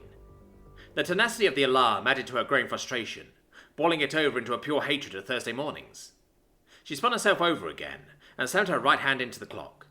Plowing through his flimsy plastic and aluminium body, her fist crunched the data-controlling medium against the hard cherrywood nightstand, silencing the morning messenger forever. The young woman held her hand up over her face, fingers spread. The pure light of dawn glittered as if caught in the droplets of blood gathering in the myriad of small cuts that opened her skin-met cogs and circuitry. Pretty. Like rubies. The colour of the wildflowers that grow alongside her house. Thoughts that drifted across her mind, but would never leave her lips. After a moment's musing, she brought the injured hand to her mouth. The Kubrick blood tasted sweet on her tongue, as it flicked into each wound to clean them. She bit down gingerly, and pulled out a shard that had embedded itself into the back of her hand. Nothing serious. Minor, not even. Trivial. She spat the nib of plastic out onto the floor of her room, and let her hand flop down to the side of her bed. After a few scouting pats, it returned victorious, clenched around a crumpled cardstock box. She tilted the box to her mouth, and a hand-rolled iho stick slid out invitingly. The familiar weight on her lips and scent of cut tobacco leaves helped soothe her sparking nerves. His mission complete, her hand dropped to the side again and let the container fall back to the floor. Fuck. The bedclothes were completely disheveled, scattered, pooling on the floor and tangled about the sprawled limbs of the bed's occupant. The bed itself was nothing special, a low, sturdy metal frame of burnished brass, with a squat arch of bars at the head and foot. The mattress and pillow, while both extra firm, provided the proper support where necessary in order to facilitate quality, medically restful sleep. Such was only to be expected when one wished to maintain the peak physical and mental awareness needed for optimum combat efficiency. Besides, soft beds are for pussies. The pillow cover and bedsheets were both made of 100% cotton that was dyed a brilliant crimson. Darkened and faded only slightly by use, they gave the illusion of sleeping in a pool of blood. The comforter on top was white with blue trim, adorned by the heraldry of the Emperor's own World Eater's Legion. Though thin, it was quite warm, replacing fluff with survival-grade insulating fabric. The bed would have appeared stately, had the owner cared to make it more than once a while. Instead, the daughter of a Primarch simply slid the bedding off of herself as she stood, tangles and all, before unceremoniously dumping them on the foot end of the mattress. Furia stretched as she arose, the blue and white stripes of her midriff exposing top and low-cut shorts, rippling along with the sinew of her tall, athletic frame. Her undergarments / sleepwear were comfortable, flexible, breathable, and insulating. Similar to the one she wore as part of her training kit, but lighter, lacking the compressing elastic and with admittedly less fabric. She would be ready for a fight, even if cool with her pants down, so to speak. A quick scratch at the flank, a toolstool of bedhead inflicted hair, and a few steps off to the bathroom to start her morning routine. Teeth, check. White, check. Gargle and rinse. Check. Hair? Fuck! Furia glared at her reflection. The red dye was fading, and sandy blonde streaks began to crisscross through in her choppy, boyish hairstyle.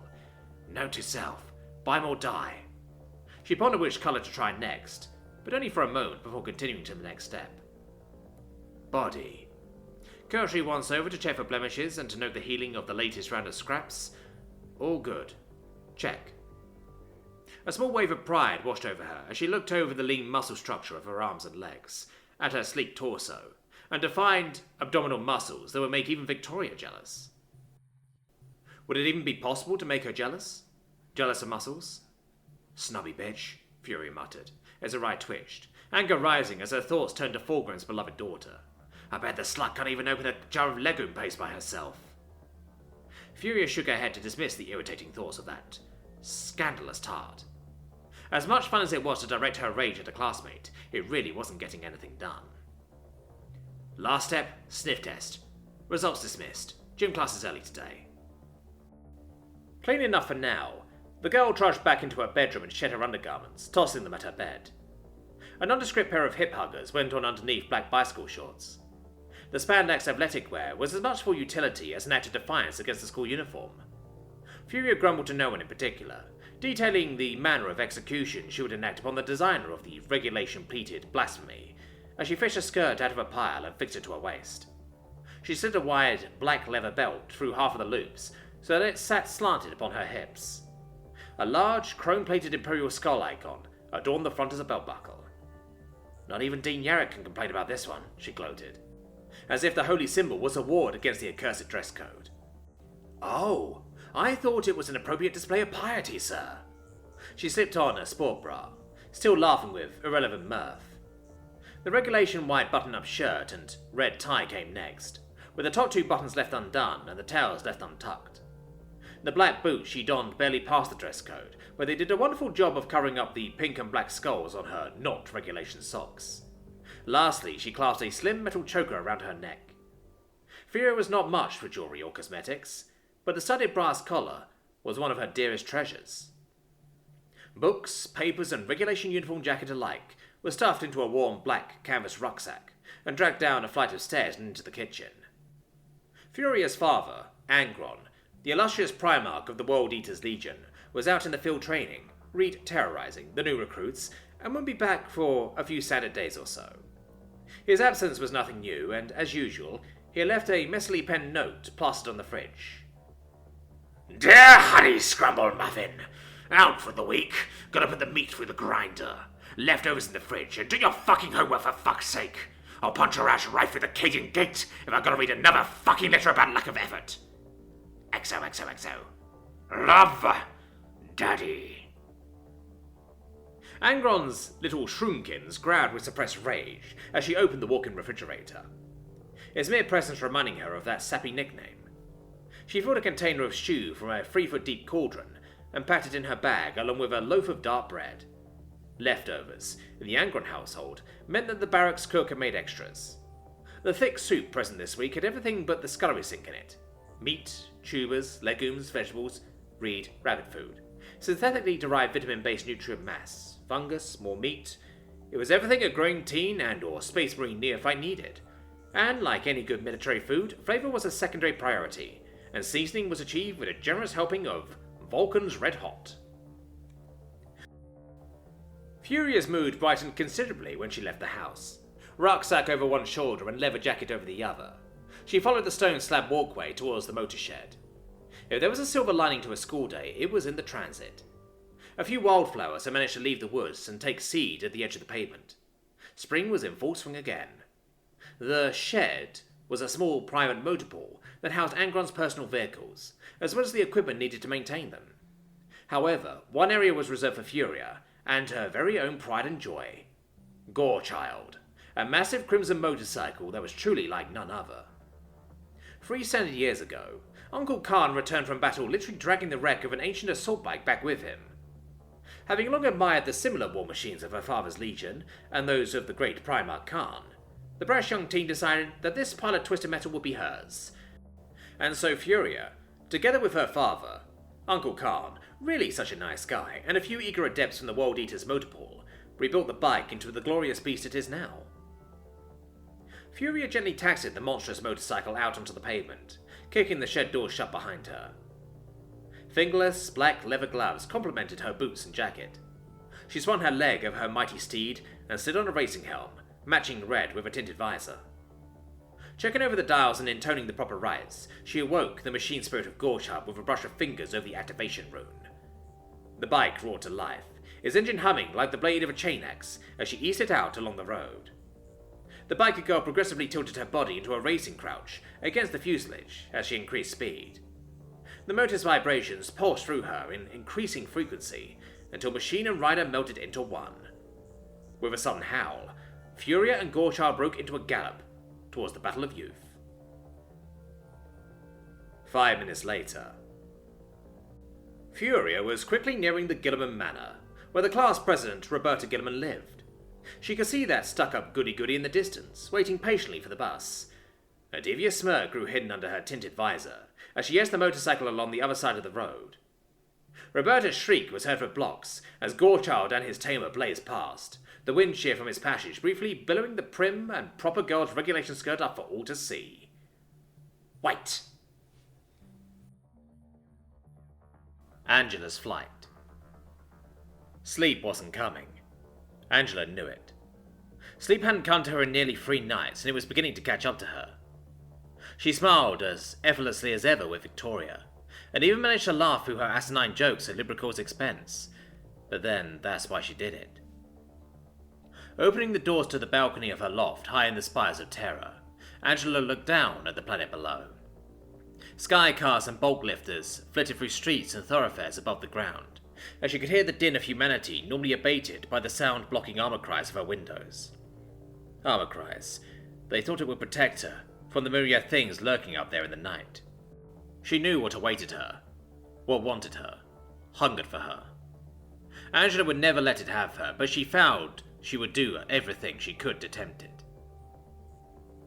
Angela felt a breeze come from outside of the towers, swept up in gulf currents so ancient that they may have been formed centuries before even her greatest father was conceived. She then cast another glance at the windows, their paltry protection meaning so little to her. She may as well have been nude in the open compared to what awaited. She let the gossamer of her nightgown fall from her shoulders. Angela feared no voyeur, as none existed from her perch high on the tip of the spire. She was alone up here, completely alone. She slipped on the sculpt-formed body glove as if it weren't there, its every curve moulded to her physique. Looking over the skyline of light stretching below her, she felt small, and inescapably sad that, as bright as those lights were, she could never be with them from here. Could never touch them. Could never. She leapt. For a young girl to leap from her spire in the dead of night was sadly no strange occurrence within the Imperium. In fact, it seemed to happen with an unpleasant regularity, albeit it was because they were joined by countless other lost souls. It was unusual, however, for these so-called suicides to then gain momentum and begin moving horizontally. Angela twisted and flexed, using her live muscles as counterbalances and ailerons. At the same fluid thought, cursed her father for not blessing her with his full vestigial wings, and pitied the Astartes who had to make jumps without even her diminished physical attributes. Then again, she had always found their style to be rather graceless, simply leaping from point to point without any semblance of nuance or precision. While she was no means as skillful as her father, she could fly a veritable circus around anyone else with her pack. It was a miracle of design, forged on Mars by the fabricator general himself. It was a specially crafted jump pack that blew air that did not burn through her wings, giving her the control she would have had naturally. Had she born as her father had, while giving her a similar element of speed. At first, when she received the gift, she thought it was a wonderfully selfless thing. Years later, she surmised it was likely because the old mechanical Lecture probably still had functioning biological remains. Pushing that aside, she dived into the morass of the city below. The city was teeming with activity, as the planet always was, busy with the continuation of the Grand Imperium of Man. Always a chauvinistic term, she thought, and wondered why her great father, as wise beyond measure and devoted to equality as he was, had decided on such a luridly masculine title for his empire. As she juked and spun between passing skycars, she let the question fade, realizing that he always had a satisfactory answer to every question she had ever asked. Angela asked herself as she felt the wind whip against her face, why couldn't she rest? What was keeping the deep caress of sleep from reaching her? Would Great Father know? Certainly he had to. Just as she ruminated over dodging Adeptus Custodes' flagfire to speak with her primogenitor, a shriek startled her back into the real world. Angela dove down, following the origin of the yell with her enhanced hearing. It was a familiar voice, albeit through the filter of screaming. She peered down. There, in one of the alleys interconnecting the numerous skyports overlooking a data collection manifold, was a man, nearly into his 60s, standing over the knockdown form of... Her heart nearly burst in her chest. Angela swooped down, her neural links to the pack nearly fusing, as her mind sent one message over and over. Faster. The man smelled of liquor and guilt, as if he knew what he was doing was wrong, but was either too inebriated or too dumb to care. He cast a roaring glance at her, through blurry eyes. You got a pretty face. You're next up to Cutie down here. He gestured with his thumb to the down form of the girl who looked like... She charged. The man would have had no chance of stopping her even if he was sober. As it was, there was no challenge at all in what she did. A quick stab to his throat with the tips of her fingers silenced him. As he reached for it, her outstretched palm collided with the bridge of his nose, shattering it, and sending shards of pain through him that no amount of liquor could dilute. She could have killed him then, right there, but opted not to. For doing what he did to who he might have, this man was going to pay. He charged at her, his look of pure bravado cutting through the blistering pain. She ducked each suave blow as if they weren't even coming towards her, like a fighter whose opponent was bribed beforehand to throw the match. Angela stepped back, each blow missing wide, but forcing her away to avoid the man's tumbling girth. She heard the girl yell about the edge of the port, and how she was coming dangerously close to it. Perfect. She cast a quick glance behind her to gauge the distance she had left to go, and, dodging 4 more poorly aimed punches, grabbed the man's wrist mid-swing like a dancer, and spun him around, trading positions, and her position was on the edge of the port. She held him, the thin plaitia of grease on her wrists causing the material of the body glove to slip. He began pleading, through the blood and bone, swearing to never to do it again, swearing on every relative the bastard likely never knew or had. Angela had tilted her head and let the man see the girl on the floor, see what he had done, what he was about to do, and let him fall. Angela heard him scream until he passed through the cloud cover. Angela then sprinted back to the girl and picked up her chin, which was blue from the beating. The name caught in her throat. The girl was the same height, weight, size, and even had a similar voice to the person she thought the girl was. But it was her face. While her girl's face had eyes that were widely set apart, like planets preparing to collide, this girl's eyes were narrowly set and bloodshot. Foolish. Utterly foolish, Angela thought, for someone with their lineage to be beaten around by some plebeian drunkard. It was inconceivable, but she'd gone anyway, gone looking for... She stopped. As she looked in the eyes of the girl she had saved, who was blubbering incessantly about thanks and praises she would give to her, Angela clasped the girl tightly, shutting her up. She leaned down to the girl's ear and whispered, "Thank you." The girl said nothing, too stunned by recent events to create a response. As Angela powered away, back to her spire in the lonely skies, she understood why she couldn't sleep. She wanted something. No, she needed someone, and she was going to get it before the thing in the dark got her. As the servants opened the door to Angela's room, they found an open back door, a warm body glove, and Angela resting comfortably in her bed. A day with Isis. Isis moved through the halls of Imperator Junior High, ducking and weaving through the rows of plasteel lockers, ducking low whenever one of the administrators or their ubiquitous servo skulls flitted by. 5 minutes late, all of the bad luck. She'd anticipated having to help Hannah with her broken moped, but hadn't expected the thing to nearly explode on the both of them. Hannah herself was already in class, having the great fortune of having her opening classes on the other side of the school. Isis wasn't so lucky. She heard the tolling of the bell as she entered the reinforced adamantine doors. It sounded as lyrical as a funerary dirge. It might as well have been if... She turned. Someone was watching her. Smelling the almost overpowering scent of exotic perfumes and unguents, Isis rolled her eyes as Victoria, Belle of Imperator High, rounded the locker she was using as ad hoc cover. Well, well, if it isn't the Golden Girl, you're going to be Russ when Araman finds out you aren't on his roll. Oh, she said with mock worry, Whatever will Daddy think? I think he'd practically turn to heresy when he finds out. What Victoria didn't realise was that Isis was smiling, and not at her. Feeling a creeping sense of being watched, she spun on her stiletted heels, and beheld an awe-inspiring sight. The man that stood before her was as close to a god as can be imagined, an image of glistening purple and gilt edifice, more the image of a statue than a living person. But as beautiful and well-crafted as the armour was, it was a trifle compared to the figure beneath. He was fair-skinned and white-haired, like a passing winter's breeze. It seemed to shimmer and flow as if being caressed by the kiss of an unseen wind. The man, as far departed from humanity as he was upset. The scowl on his face marred the otherwise perfected features of his visage. Leaning down, a seemingly titanic feat for a being as large as him, he said with a voice as clear as spring water, "Yes, Victoria, what would Daddy think?" Victoria's features were riddled with fear, a fear that made her look as ugly on the outside as Isis knew she was within.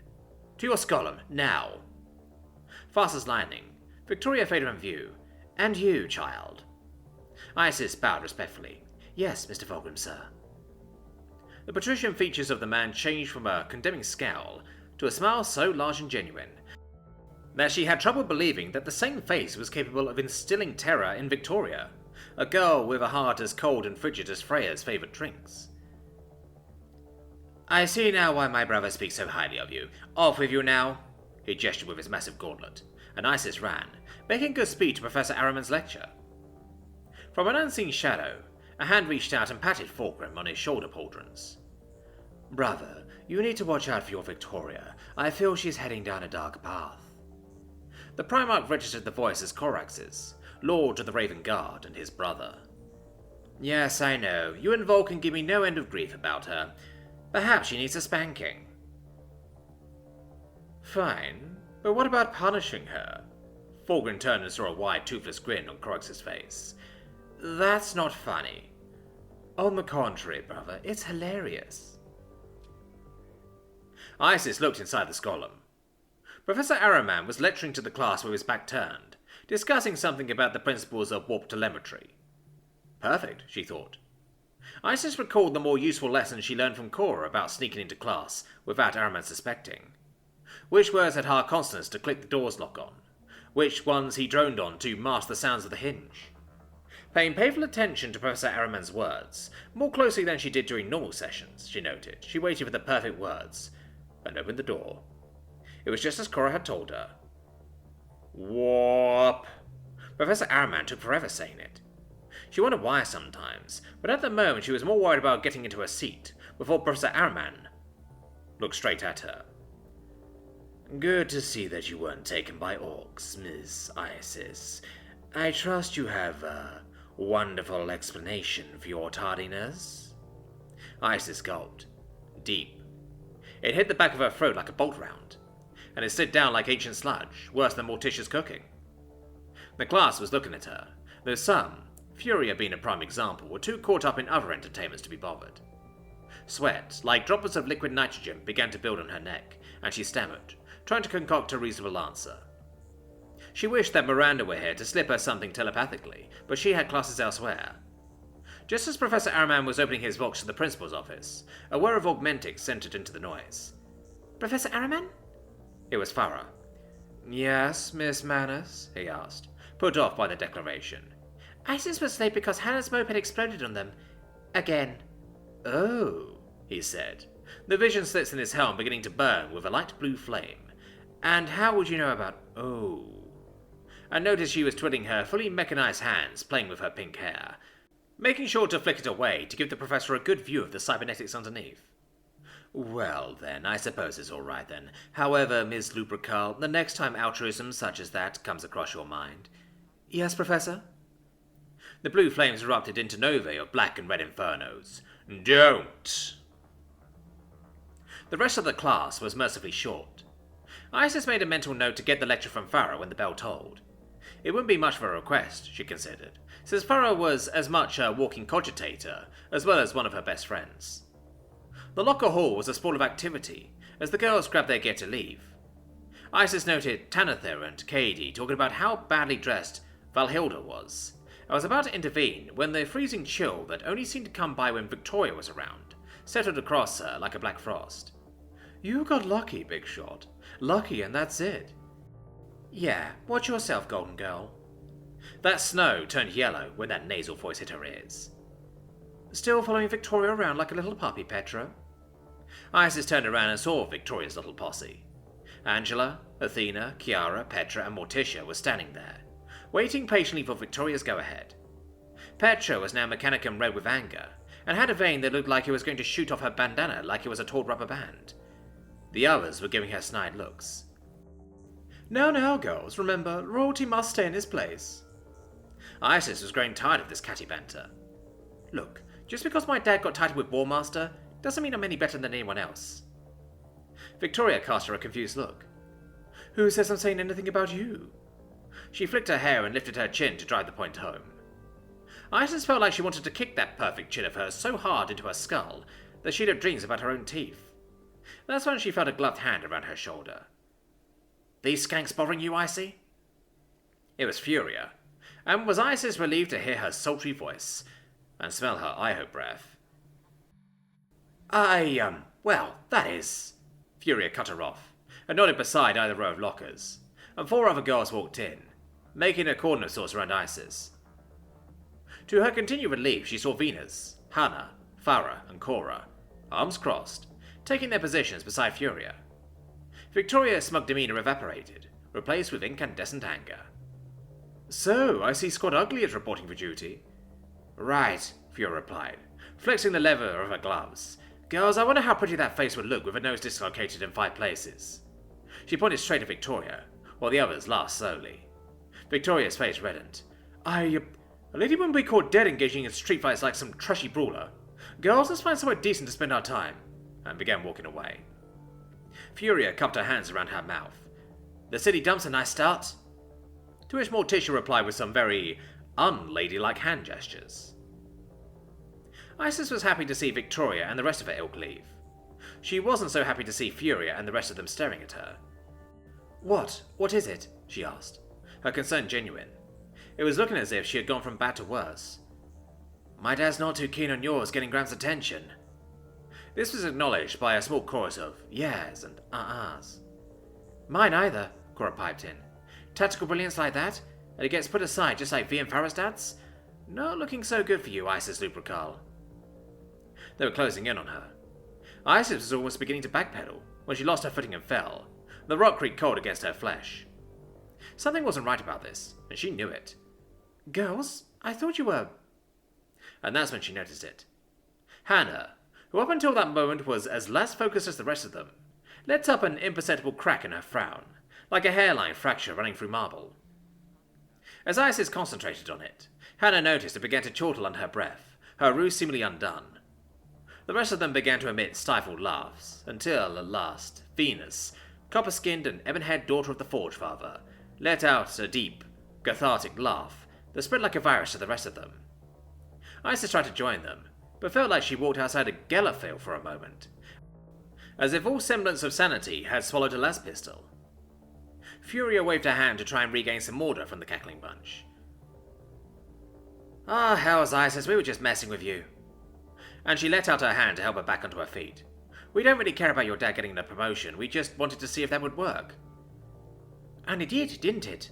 Hannah said, her coat almost black from oil stains.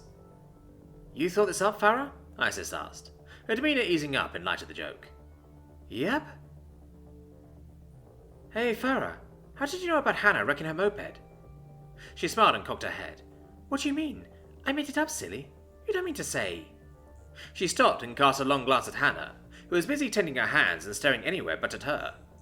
Her pistons nearly cracked as she clenched her still fists. What happened to that moped?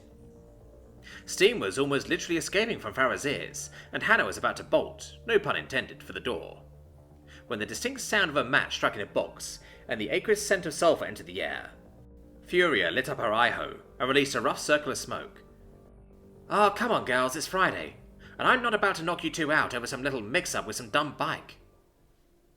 Both of the girls were preparing to disembowel Furia over the insult to Hannah's well-maintained piece of mechanical excellence, when a wheezing screech sped above them. A maintenance service call blared above them. Fire hazard. Alert. Fire suppression teams.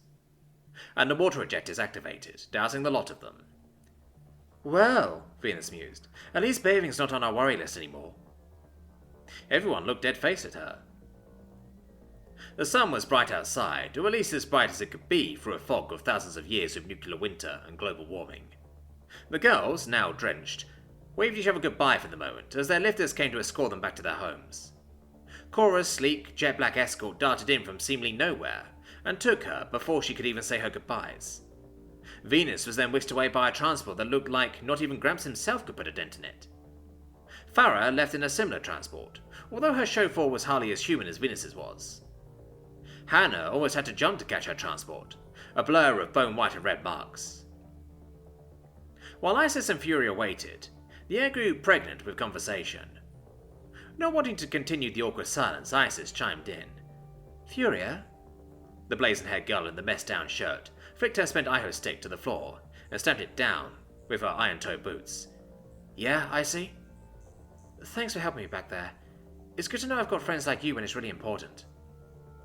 She let out a ghost of a smile, as if the genuine expression were alien to her. Don't think about it, Icy. It's a good sign of a friend when... She was cut off by the blare of a horn, like something primal cut loose from a cage of eons, like a death scream that never ended. Suddenly, like a blazing dagger, a jet bike swooped down, nearly crushing Isis, who was saved only at the final moment by Furia, who tossed her to the side. As she picked herself up, she was met by a leering, horned face that spoke of unrivaled brutality and horror. Fortunately, it was just a helmet. The helmet spoke with a voice that came from a throat that must have swallowed molten copper a second before. She's cute. What's her name? Furia clicked and got the helmet's attention. Eyes here, Khan. She's off limits, got it? The helmet moved, if with some reluctance. Yeah. Hop on, babe. We've got us a party to crash over near Sakaris. Furia looked at her. But Khan, I promised the girls I visit them this weekend. The helmet spoke again, this time with threat pure and unfiltered in its voice.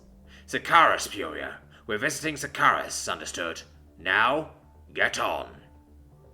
The helmet's arms patted the extra seat that seemed to materialize from nothing behind him, although the seat itself looked just about as uncomfortable as the helmet.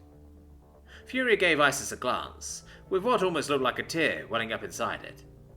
She seemed to almost say something when that horn, like dying angels and cackling devils, blared out and silenced any further communication. Sorry, Icy, I've got to go. Sakaris, you know. Isis didn't respond as she saw Furia ease herself onto the painfully spiked seat and wrap her arms around the helmet's torso, with no small amount of reluctance. It sped off in a trail of flame and disappeared behind some Munitorium complex. Isis barely had time to register this, when a modest grey transport hovered nearby, its door sliding open with a comforting hiss of hydraulics. As she entered the lifter and felt the pressure of takeoff, she then felt a hand, massive and calloused, but soothing and supporting at the same time, pat her on the head. Father, she said, with a twinge of disorientation, school is a weird place. The test. Professor Azer Karaman, former first captain of the Thousand Suns, master of the manipulation of the Great Ocean, and now one of the foremost scholarly minds of the Imperium, quietly read through the test and warp storms he had planned for that afternoon's lesson. A long time before he remembered telling a remembrancer that when the Great Crusade was over, he and his fellow Thousand Sons would retire to write scholarly texts and memoirs and make fine wines. He still made fine wines. His wines were famous across the Imperium, even if he hadn't been back to his Grows and Prospero for many years. No.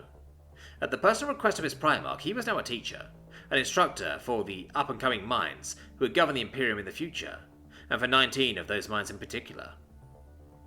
He remembered back to that meeting, shortly after the great triumph at Angelus, on the very rim of the galaxy, when the Great Crusade was finally declared over.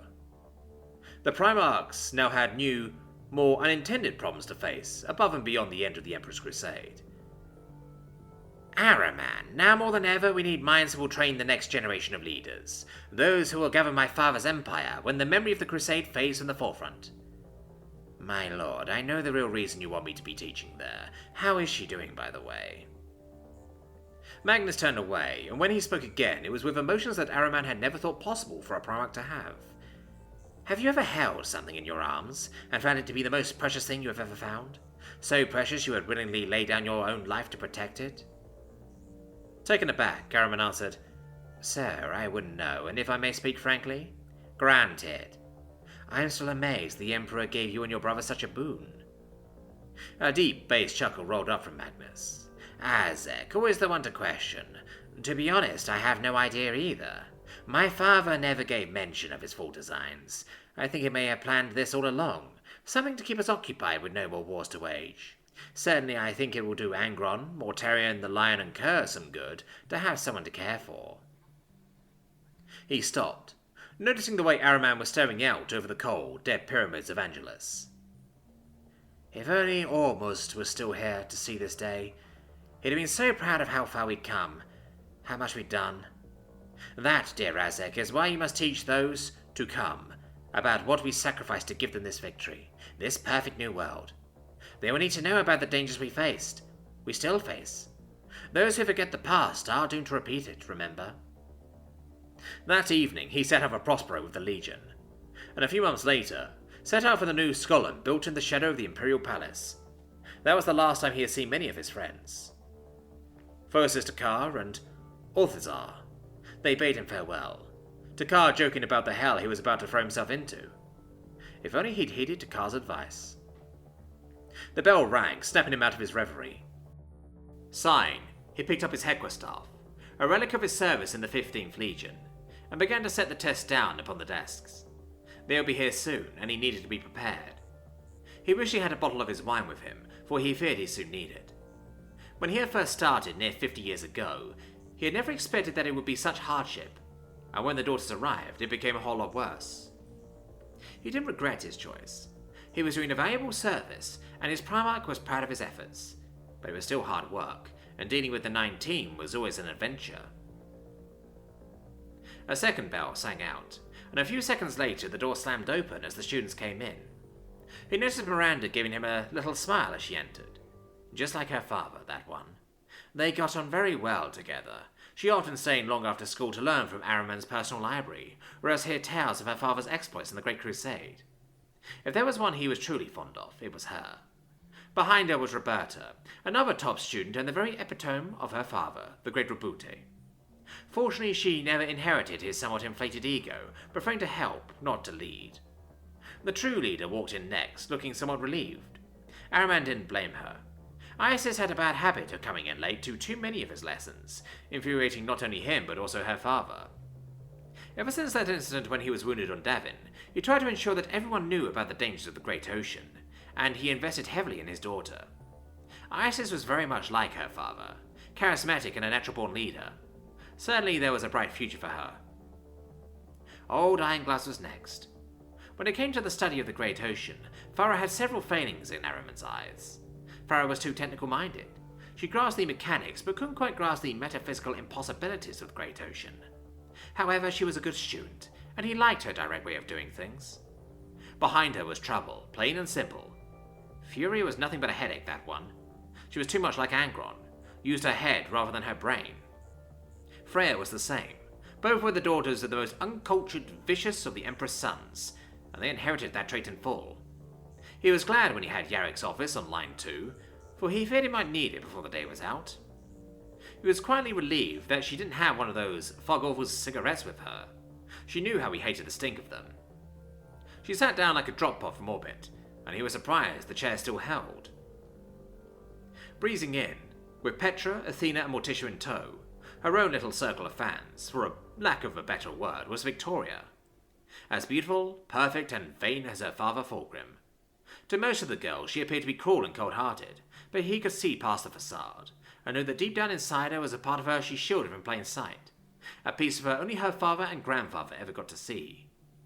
If the others knew what he knew, they wouldn't be so quick to judge. More and more flowed in.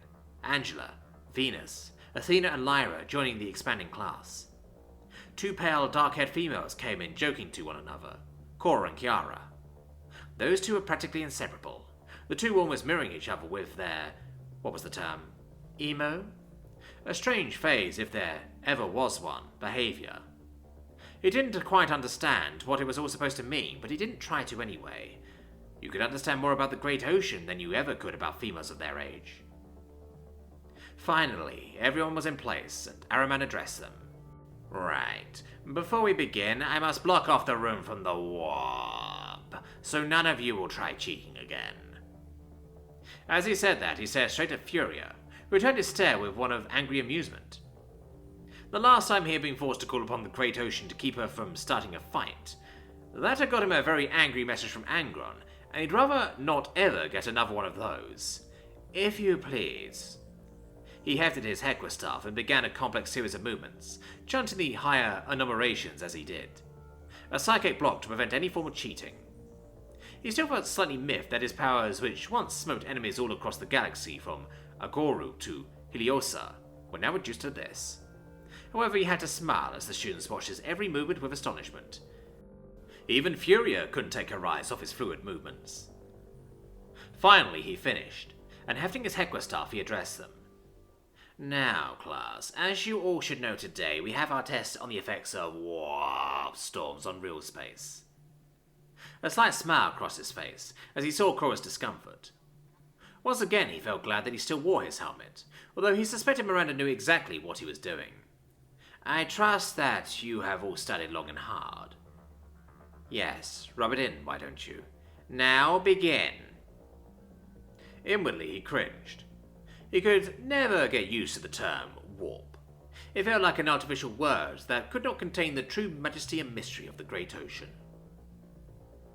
For nearly an hour, there was nothing but silence, along with the scratching of nemoquills. For once, everything went well. No hint of cheating, tampering, or trying to worm out of it.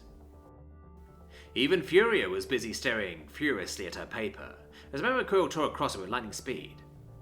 After his latest report to her father, Furia was actually doing some work for a change. Her slipping greys taking a turn for the better. Araman could only guess at the confrontation that must have happened between Angron and Furia, and even that guess made him wince. Already Miranda sat back, a small smile on her face as her test completed before her. Araman didn't need to check to know that she would get yet another A+ from him. A few minutes later, both Isis and Roberta were also done, and one by one the others finished. As the clock ticked on the final few still yet to finish, became more and more worried, Cora and Morticia in particular. Finally, the bell rang, and straight away the silence was shattered by the scraping of chairs and rustling of paper, as everyone hastily packed up and exited. Cora scribbled down several last-second sentences before exiting with Chiara. He hoped for her sake those final sentences would boost her score a bit. As she left, Miranda looked at him, and words bred inside his mind, asking if he was staying late that evening. He shook his head regretfully. Replying in the same manner, he told her he now had 30 tests to mark, and that would take all night.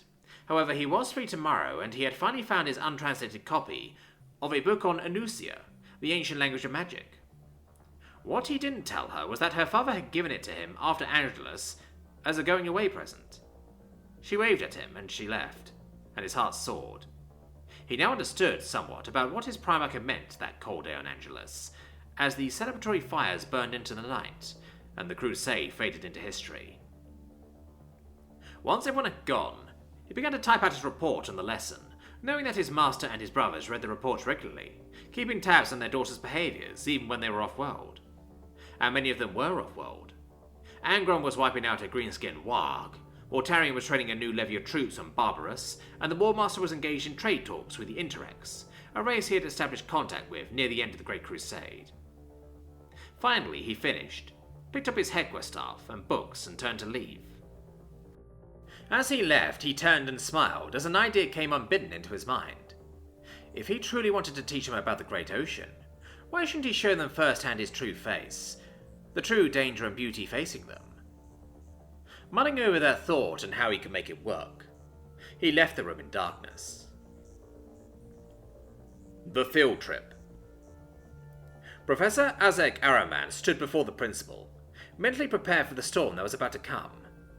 He had researched and planned for this for several months, ever since the idea came into his head after a long day at work, but he also knew it would be a long shot.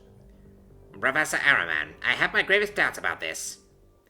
Sir, with all respect, I was instructed by my Lord Primarch to teach them about the dangers of the great ocean, and what better way to do it than to show them the single most important example of how powerful and deadly it can be.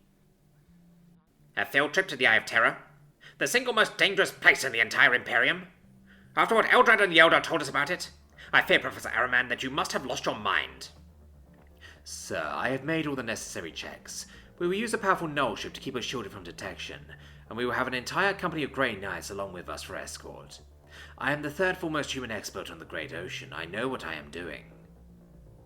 There's still a gargantuan risk that I will not be prepared to take. Imagine what the Primordial Annihilator would do if it could get its hands on one of the daughters of the Primarchs. Maelstrom has none of the risks attached. Surely it would be a better plan to go there. They need to know, sir. Knowledge is power, and if it wasn't for Eldrad, then we would never have known until it was too late. Can you imagine if the Primordial Annihilator had turned one of the Primarchs? The principal grimaced. I admit that is a truly scary proposition. Fine. You will have to talk it over with the Emperor and the Primarchs, but you have my blessing. But if anything happens to them, it will be on your head. Got me? Understood. Araman turned away, hiding a look of triumph. And yet as he left, a cold chill crept up his neck. Was he truly doing the right thing? Trying to show them the face of the great foe that they were forever opposed to? And would they truly be safe from the temptations of the great ocean? Tales of Victory. Professor Azek Araman cleared off his desk and smiled as he pulled out the bottle of wine. It was one of his own wines, M31.260 vintage, one of the best known wines across the entire Imperium. He had been waiting for it for several months, and the latest bulk order from Prospero delivered. He felt it would be good company for his afternoon plans, and the tale he was about to tell.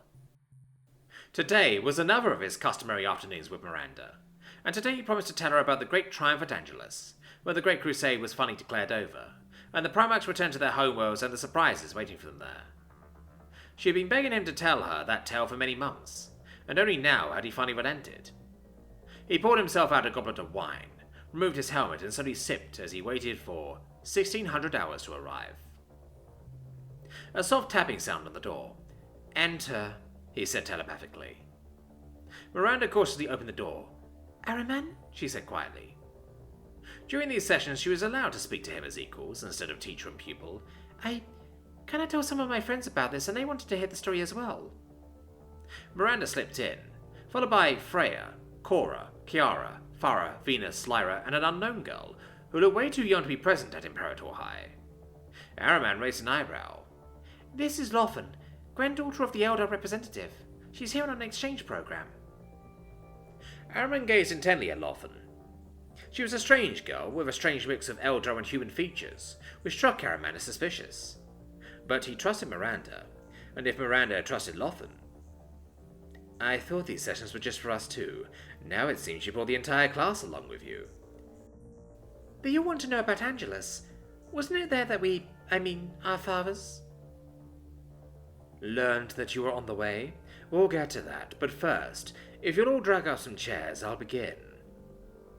There was a scraping of chairs as the girls sat in a tight semicircle around Araman. He pulled out several more goblets, filled them with wine, and offered them around. Lyra, Chiara, and Miranda were the only ones to accept. Araman hefted his trusty headquarstaff. Usually he liked to use the power of the Great Ocean to share his memories with Miranda in a more intimate fashion, but in this case the others wouldn't get to see anything, so he would have to tell it the old-fashioned way, with a little warp magic added for effect. He took a sip of wine, cleared his throat, and began. "It all starts with Angelus, star system XCV-103, a dead world once inhabited by an ancient civilization far more advanced than our own." "The Necrontyr." It wasn't Miranda who said that, but Lothan. Araman replied, surprised. "Exactly.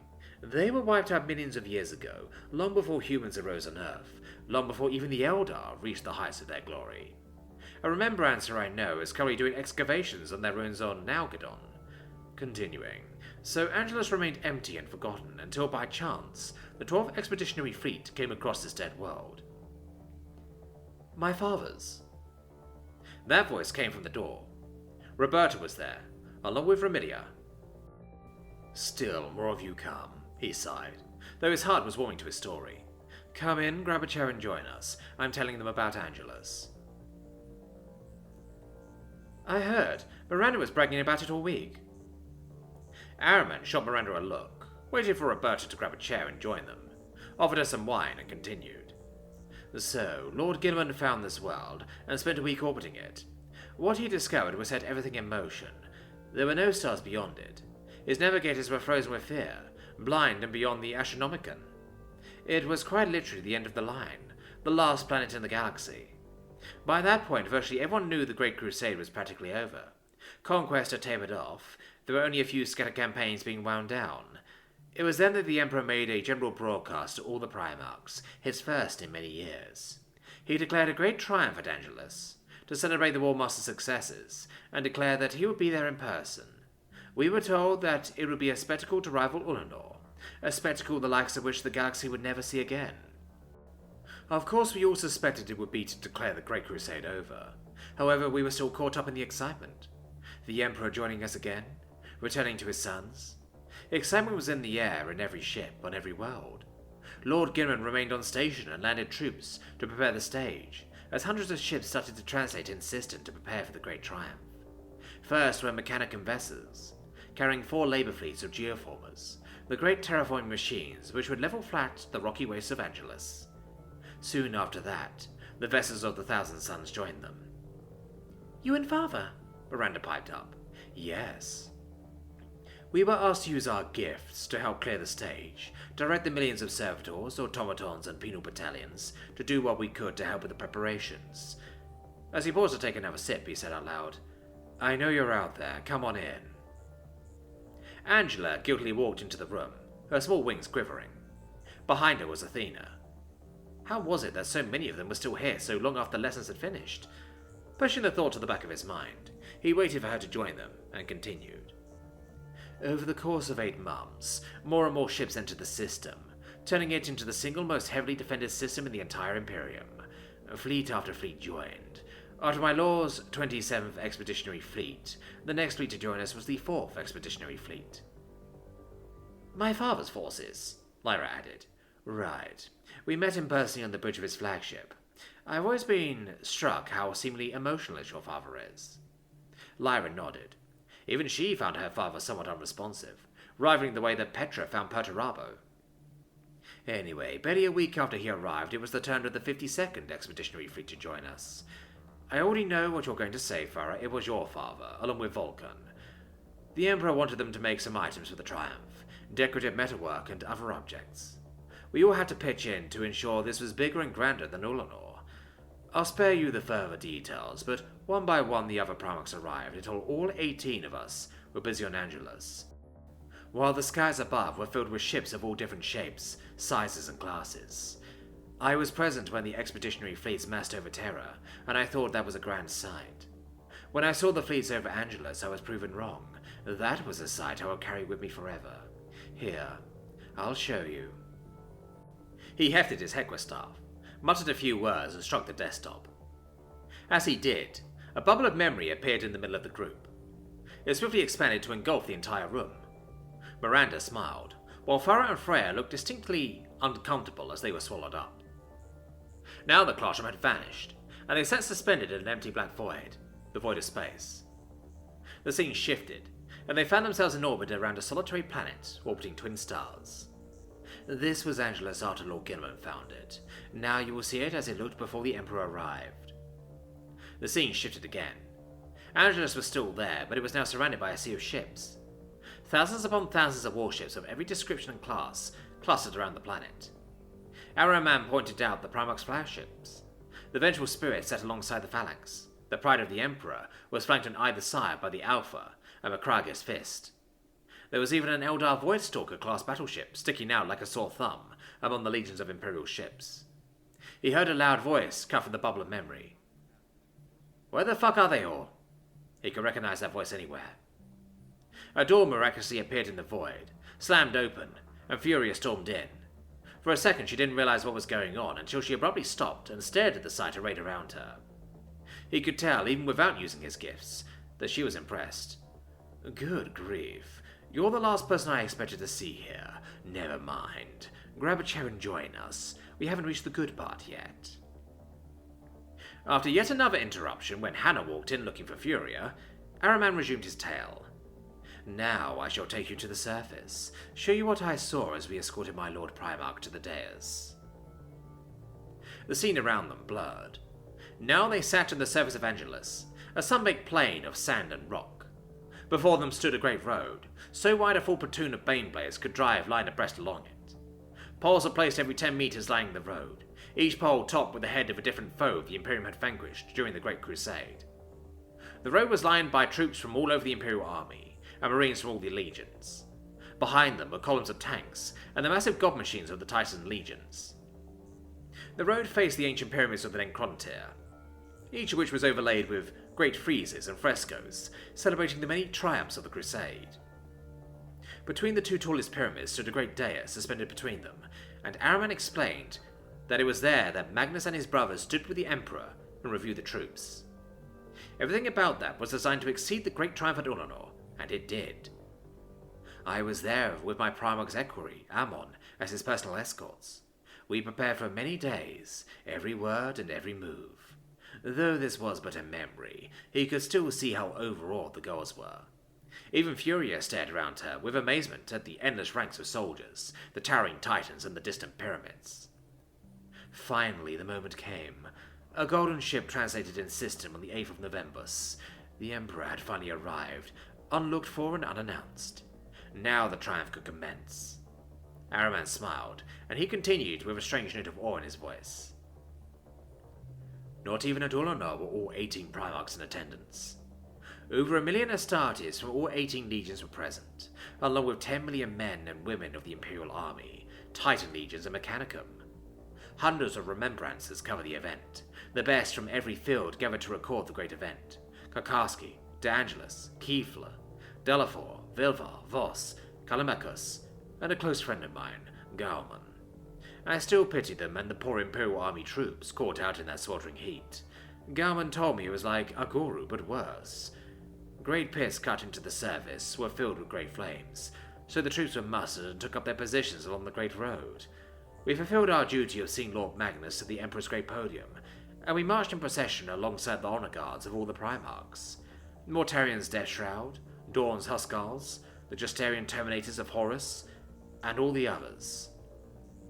After all 11 million men and Astartes had paraded before the Emperor, he stood up to the edge of the podium and made his announcement. It was as epochal as when he relinquished control of the Crusade at Ullanor. The Crusade was over. The galaxy had been won. With the aid of the Eldar, the primordial annihilator had been driven off, and apart from the omnipresent threat of Orcs and the Eldar's dark kin, there were no more enemies left. The Imperial army was to be demobilized. The legions returned to their homeworlds to await further orders. I heard that Lord Angron kicked up quite a fuss about that. You got that right. That was Furia, lighting up a cigarette. Araman's eyes narrowed. He hated them. He hated their stink, but he chose to ignore her action. But what about us? Weren't you there when our fathers learned that we were on the way? Araman was so engrossed in telling his tale, and sustaining his memory field, he had failed to notice that Isis had joined them. When did she show up? Araman paused to refill his goblet. You make a relevant point, Isis, and by the way, it seems you're late again. Isis blushed. Actually, I arrived before Furia. You've just been so focused on your tale, you never noticed me. Uh-huh, Araman answered. To answer your question, alas, I wasn't there. It was a private moment, with only the Emperor, his sons, Lord Valdor and Malkador. I will finish. A mighty figure screeched through the door, a red giant clad in a cloak of feathers. Father! Miranda squealed, as she ran over to embrace Magnus. Yes, he addressed the other girls. I was sent to fetch you all and take you home. It's nearly 2000 hours, and my brothers were getting worried. It seems they needn't have bothered. However, I will conclude my first captain's tale. Magnus poured himself a goblet of wine and began. After the triumph, my father called me and my brothers over. While he was working on the Terran Web-Bay portal, he had also been working on another project, a special one just for us. He knew that we would be without purpose with the Crusade over, and so he resolved to do something which would keep us occupied, give us some joy and help create the next generation of leadership, who would rule the Imperium far into the future. He knew that there would still be conflict with the Eldar's dark kin, the Orc, Rud, and many other enemies, and he wanted the legions always ready for action. Of course, that was before Brother Guilliman's infamous chapter plan. It was shortly after that Lord Guilliman revealed his chapter plan, creating autonomous chapters of 1,000 Marines each, which would act as fast response units capable of responding to any crisis, either defeating enemy threats on their own or else holding up the enemy long enough for a legion force to come to their aid. Most of these chapters came from Guilliman's own legion, as the others were not quite as enthusiastic about the idea of chapters as he was. Ahriman smiled to himself and watched the somewhat guilty looks on Freya, Cora, and Romilia's faces as they remembered hearing the arguments and fights over the chapter plan. Even now it was still a hot topic. And so my father presented us with a strange golden cylinder each, covered with wars and sigils, and filled with the power of the great ocean. That was us? Yes. You weren't to be created the way we were, for the primordial annihilator would doubtless try to snatch you away again. No, you were to be born of women, each chosen by one of us. That way you would be safe from the primordial annihilator, and have a more human entry into the world. So each of us took our cylinder, our unborn child, and we returned to our homeworlds, there to search for good mothers, and await your births. If I may ask, how did those cylinders work? There was an unnatural silence, so suddenly and abruptly, it almost broke the strange smell. Ahriman saw that Magnus wasn't looking any of them in the eye. Finally he said, My father said he would tell you all himself, Percy, when you are ready. Until then, I consider that matter closed, and that is the story. Magnus finished. The memory bubble faded, revealing the classroom again. Ahriman saw the varying expressions on the faces of the girls, and knew that the Primarchs would have some rather awkward questions asked of them. He was glad he wouldn't be there to hear any of those. As the girls put their chairs back, Lyra commented, The twins are going to be so pissed they weren't here for this. But we were. As they said that, they got up from hiding behind a desk. Ahriman facepalmed, while Magnus chuckled. Freya and Miranda. When the ether opened itself to Miranda, she found that she would rather not be anywhere else but within it. Father had warned her, strongly, against so much as visiting the plane of souls, but after her first time glimpsing the indescribable majesty of the other universe, Miranda found that anywhere else was little more than a hovel, created for the sole purpose of binding her to limitations, and fears, and wants she cared nothing for in the ethereal. Stars gave birth and died before her in the time it takes someone to blink. Seconds of time stretched out for millennia in the grandeur of the ether, and she relished it. The sea of spirits was calm, eddying in tides of joy and surfs of joy. She was sprayed with blasts of sorrow and confusion, intermingled with lust and fear, although these were trifling descriptions to what she felt as her soul self drifted aimlessly through the great ocean. Suddenly the waters of consciousness began to tremble, as if some great fissure were causing them to bubble and ripple. Miranda tried to make sense of the incident, but found that she was little more than a passenger on the trip. Her control over her coming and going no longer existed. She watched a great dark star, pitilessly heinous, be born in the blackness of the void. It swallowed other stars, bright, but not as bright as the anti-light of this new constellation. Star after star was sucked in, and she felt as if the very sea of thought itself was being pulled in, like a vicious tide away from shore. As soon as she was about to panic, her thoughts exploded with light. A new star, small but incomprehensibly bright, was birthed next to the pulsating, morbid solar body.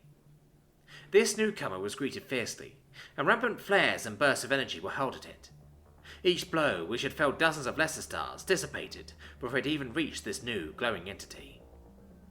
She almost wanted to venerate this new star when it split. No, it didn't split, because it was never just one. It was many stars.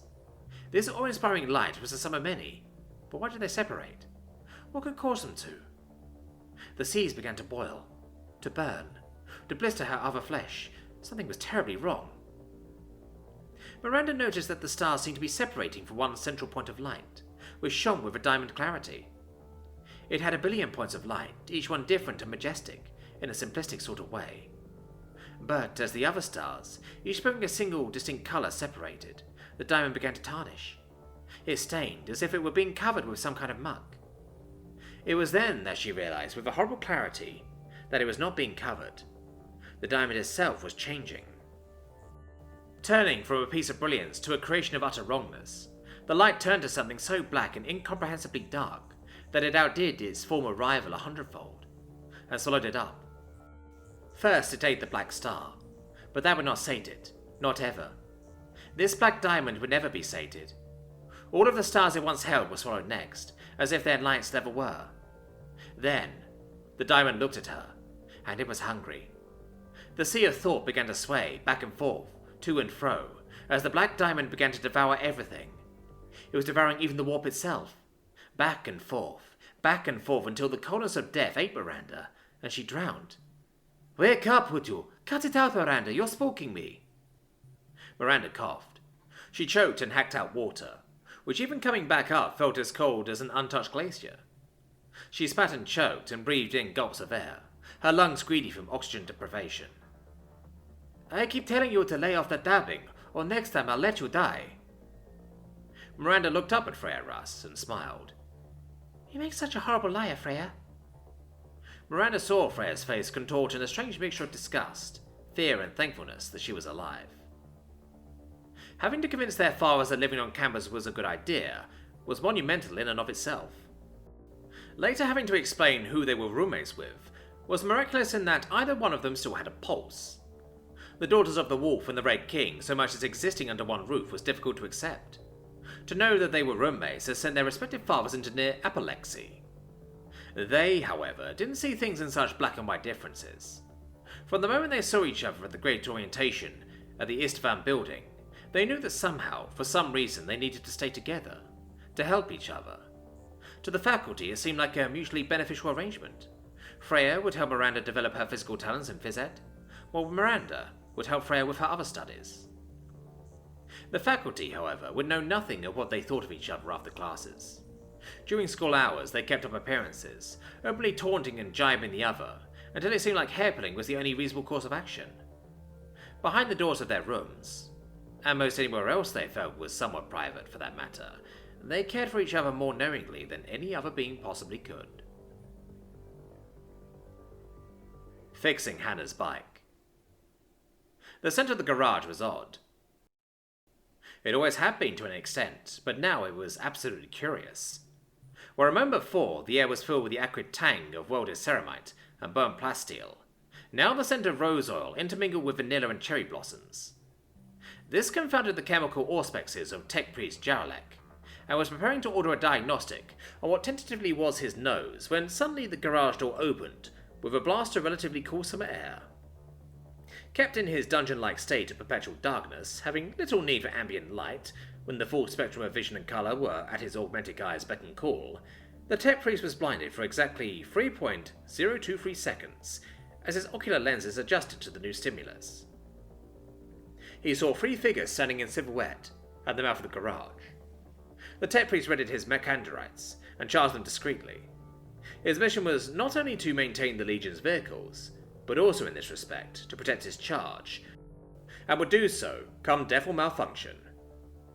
As the figures approached him and entered the din of his workstrobes, he immediately deactivated his lethal array of vibro whips and neural disassemblers. It clicked a few times, his vocoder activating with slowness.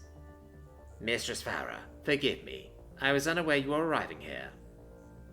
She offered the polished chrome faceplate a warm, disarming smile. "No problem, Jerry. We just came to fix a couple of things." The tech priest had always been confused as to why Farah Manus had opted to give him such a pseudonym, but filtered it away for processing. To even try to understand females of her age was like asking for a complete cogitative meltdown. "I see, mistress. And what is it that needs consecration and soothing?" Farah pointed over her shoulder to the tall, imposing girl in the middle, with a strangely familiar 2-wheeled apparatus slung over her shoulders, its white and red paint marred black in a number of places by smoke and poorly anointed unguent. He reached out his partially biological hand towards it. "Of course, Mistress Farah. I shall offer the Omnissiah's blessings to—" A vice-like grip registered on his subdermal neurotransmitters. Focusing, he saw the girl, whom he now cogitated with some embarrassment and fear, as Hannah Khan, daughter of the Great Khan. She leaned in and whispered loudly. "Listen. Farah and Venus help me fix Jaghatai, but nobody." She pulled him even closer for added effect, Not an easy task considering his augmented bulk. And I mean nobody touches Jaghatai but me. Understood? The now terrified adept nodded the pistons in his faceplate and let out an assuring blurt of machine code. Good. Ladies, she said, with an air of an aristocrat, we have work to do. Torque drive? Neural hammer? Plasma torch? Swab? Hannah was working at a furious pace, but with the precision of a chirurgeon. She repaired the damage from this morning. Venus handed her the proper tools without even having to look, and Farah observed, ensuring the proper rites had been initiated. Jangi was in pain. Hannah could feel it. Not perhaps as acutely as Farah did, but Farah felt a general empathic feeling from nearly everything from lumen strips to battle titans. But she wasn't bound to Jaghatai, not like Hannah was.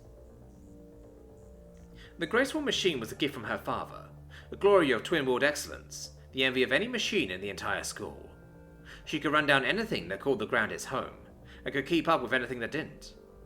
True, Zhang Yi wasn't exactly the artisan-crafted masterpiece Moondraken, but she understood it would be rather awkward if she were to accidentally gun down 5 of her classmates each morning in a hail of bolter fire. As it was, the school had her coming to the office nearly every morning for disrupting some solemn lecture with her blaring engines. Engines that also had a bad tendency to want to erupt on her. That, however, wasn't Jagni's fault.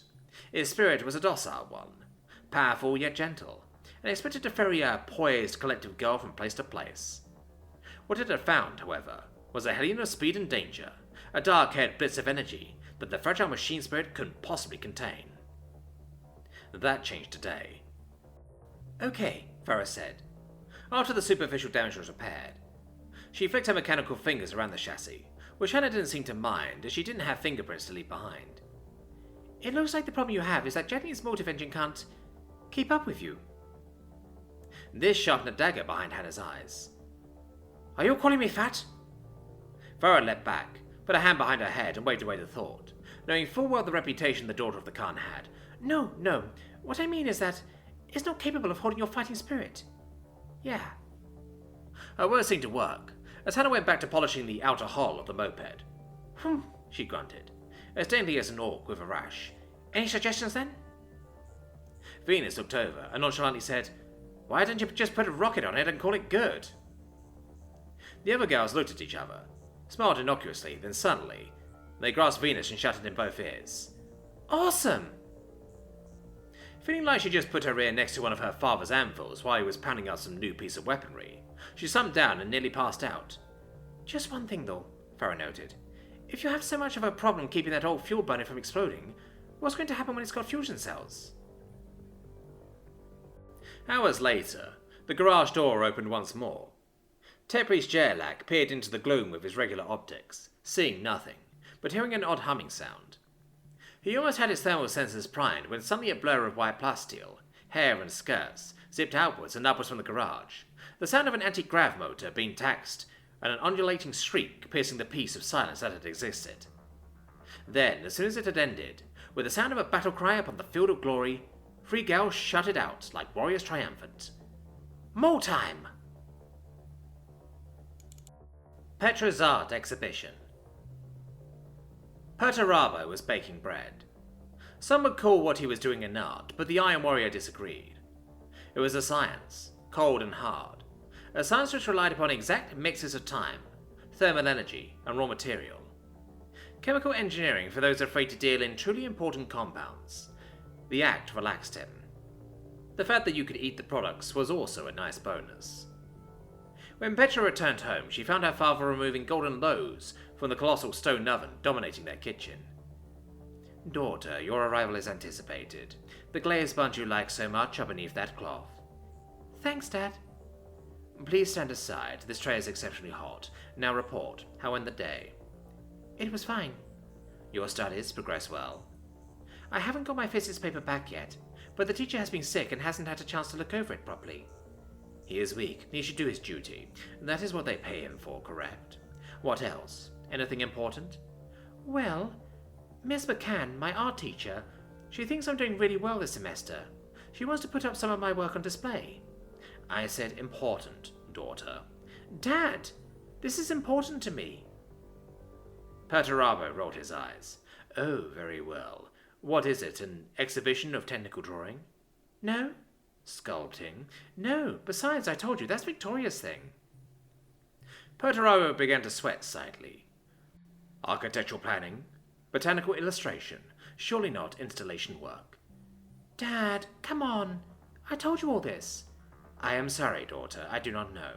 Gosh, you never listen. You never take any interest in me. Petra, wait. Don't storm off. Perturabo moved to intercept the girl, but thought better of it at the last moment. As he heard the sound of the front door slamming, he noticed the flyer his daughter had left behind on the table. The school art fair was less than 2 weeks away. The Primarch studied the paper for a few moments more, before walking purposely to his office. There he took a diary from his desk and wrote in small, neat letters, Petra's art exhibition. Important. Alternate ending. Well, Miss McCann, my art teacher, she thinks I'm doing really well this semester. She wants to put up some of my work on display this weekend. Your work, rumbled the Primarch like stone on stone. An exhibition of technical drawing? No. Architectural planning? Botanical illustration? Sculpture? No. Besides, I told you, sculpture is Victoria's thing. Perturabo turned, facing her fully. In one long glance, he took in a snapshot of Petra and ground methodically through its contents. His daughter's face, hopeful but dejected. Her fingertips, dusted almost indelibly with graphite and lead. Her notebooks, carefully ordered by subject. The tiny, detailed sketches along their margins. Petra coughed uncertainly. It's not going to be a big deal anyway. Victoria and Venus always come up with better art anyway. She started out of the room. Head still oriented towards the doorway, Perturabo's gaze took in the rest of the stonework kitchen. The grand marble countertops, the unadorned cut of the entryway arches, the walls he built himself, buttressed by heavy I-beams or plasteel that carried the weight of his new life. The flat, featureless panels he'd rasped clean of his carvings. Daughter? Petra halted, poked her head back into the kitchen. Perturabo paused, longer than he'd done in years. I shall be there. Math class with Petra. Petra was feeling something, although she wasn't quite sure what. It was one of those emotions that you had to examine and unpack bit by bit to really understand. Today was the first day of the new university-level math class their school had set up for those students who, like her, wouldn't have learned anything new from high school-level mathematics. Petra had hoped that she would be feeling happiness and genuine interest right about now.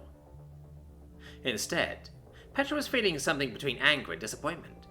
She loved math, and had been so looking forward to a math class that actually challenged her, not something as easy as this. Gah. Deep breaths, Petra thought. Araman was going on and on about integrals of all things. Integrals? Petra scanned the rest of the class. Roberta and Miranda seemed focused. How were they not bored out of their minds too? Petra started absent-mindedly doodling on her paper, hoping it would keep her sane. So many integrals. Petra started drawing integrals, one after the other on her page. They kind of looked like a spiral, one next to the other. Petra drew them closer. Now they kind of looked like rope, so Petra decided she'd roll with that and kept drawing lengths of rope. When that got boring, she started drawing knots in the ropes, each knot being more intricate and complicated than the previous. Knot theory is mathematics, right? Knots were fun to draw, because they always ended up working. You just had to draw a squiggle, follow the line, and alternate between going over or under at each intersection. It also worked with more than one squiggle, or a squiggle that split at a point. Petra drew knots out of other things besides rope, like flowers or ribbon. She even drew 2 three-headed hydras, crawling around each other. She'd give the drawing to the twins when she saw them next. They'd probably like that. Oh wow, are they still talking about integrals? Well, there goes all the chances of this class being interesting. Petra went back to drawing knots, before actually taking the shoelace out of her left shoe, and actually started tying some of the knots with it. She wondered what the physics of the knots were, how they pushed on themselves and held together, and what part of the knot was the weakest and the most structurally important. Physics was really more Ramilla's thing, but Petra wasn't inept at it. So the drawing of knots transitioned smoothly into calculating tension in the string and forces exerted by each loop of the knot. That's weird. Her shoelace knots tended to take a different shape than what the equation said. She probably had to account for the shoelace not being an ideal string. The shoelace was itself just a really long knot made of 16 smaller segments, which gave it a natural tendency to resist being twisted. Once that was accounted for and the equations updated, Petra was pleased to see that the math and the shoelace gave the same answer. From there, the rest was easy. She multiplied the tension of each curve of the knot by the number of curves it supported, and a value based on whether it was exposed or buried deep in the knot. Testing with the shoelace was incredibly successful. She could now deduce which curve was the weakest link, and could cut those ones easily with a penknife. "Yes, it works," Petra exclaimed in her mind. "I wonder if this is how Dad felt whenever he broke a siege." Petra felt content, and that feeling stuck with her for a whole 12 seconds, before class ended, and she realized that she cut her shoelace into tiny little pieces, and was now down 1 foot. "Hey, Petra, what are those?" asked Roberta, as she passed by Petra's desk, judging to the equations that covered a full 2 pages of a notebook and a good portion of the desk. Petra grinned. "Oh, those? They're just some math class doodles."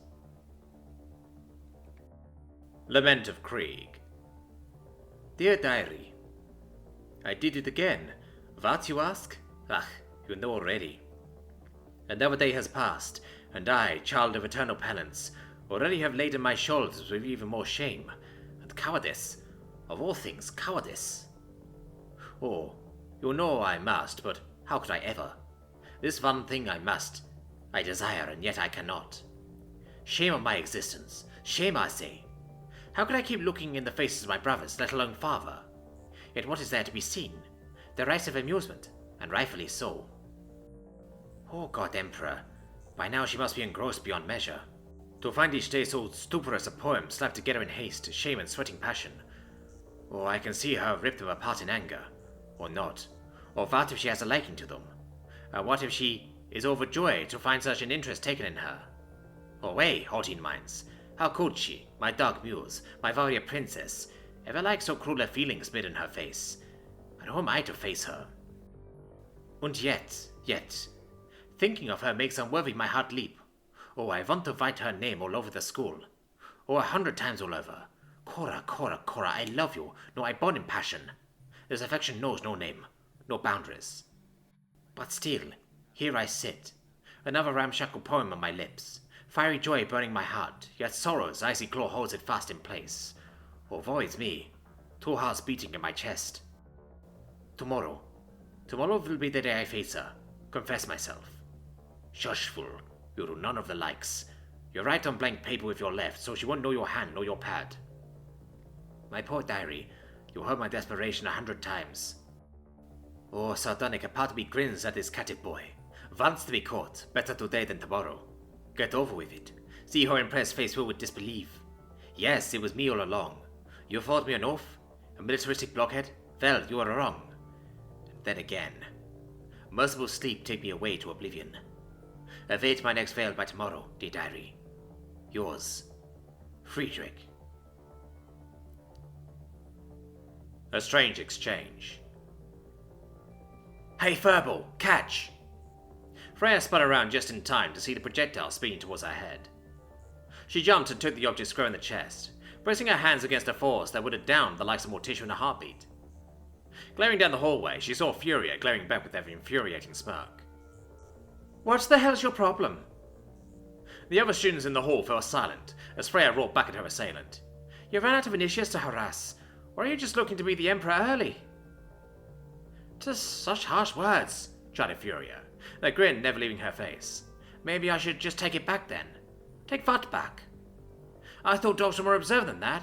You said you needed those accelerator parts for your bike, right? My dad had a spare in the garage, so here you go. Freya finally looked at the thing she caught.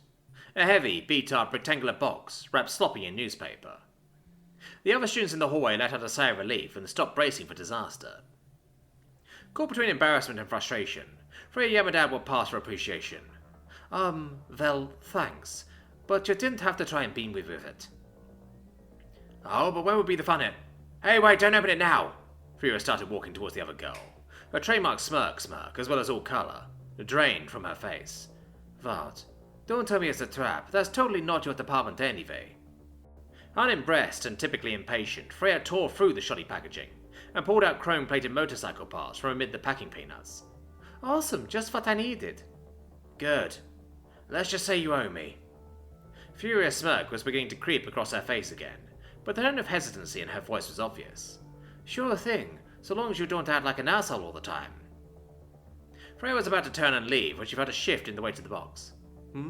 Something else at the bottom. Digging deeper, she found another, smaller box, poorly wrapped in red paper and adorned with a paper flower cut from red construction paper. What in the Emperor's name is this? Furious' face was as white as Konrad Kurze's butt reflecting a full moon. She could only stutter a pathetic opposition, as the contents of the secret passage were revealed to the world. Chocolates? Did you pack something by mistake? I got it. They are probably filled with catch and death sauce. You almost had me. Yeah, exactly. Go choke on a few, the blonde bully mumbled, her fists clenched and knuckles white. You almost got me. Here, take them and try to get on someone else. I bet you can catch that stuck-up bitch Lyra if you play your cards right. No, just take them, Furia snapped back between grinding teeth. The other students began to scatter or take cover again. What for? Just fucking take them, okay? Furia shoved the sweets back, trying to cram the already dented gift back into the box of machinery. Now, Freya is the type of lass that is easily confused when familiar people exhibit strange, new behaviours. This event was no exception, and so she started to push back. Her confusion was only heightened when she found herself plastered to the lockers, with her arms pinned above her head. Furia's body was centimetres away, eyes glaring intently, one hand around her wrists, and the other holding the box against the wall.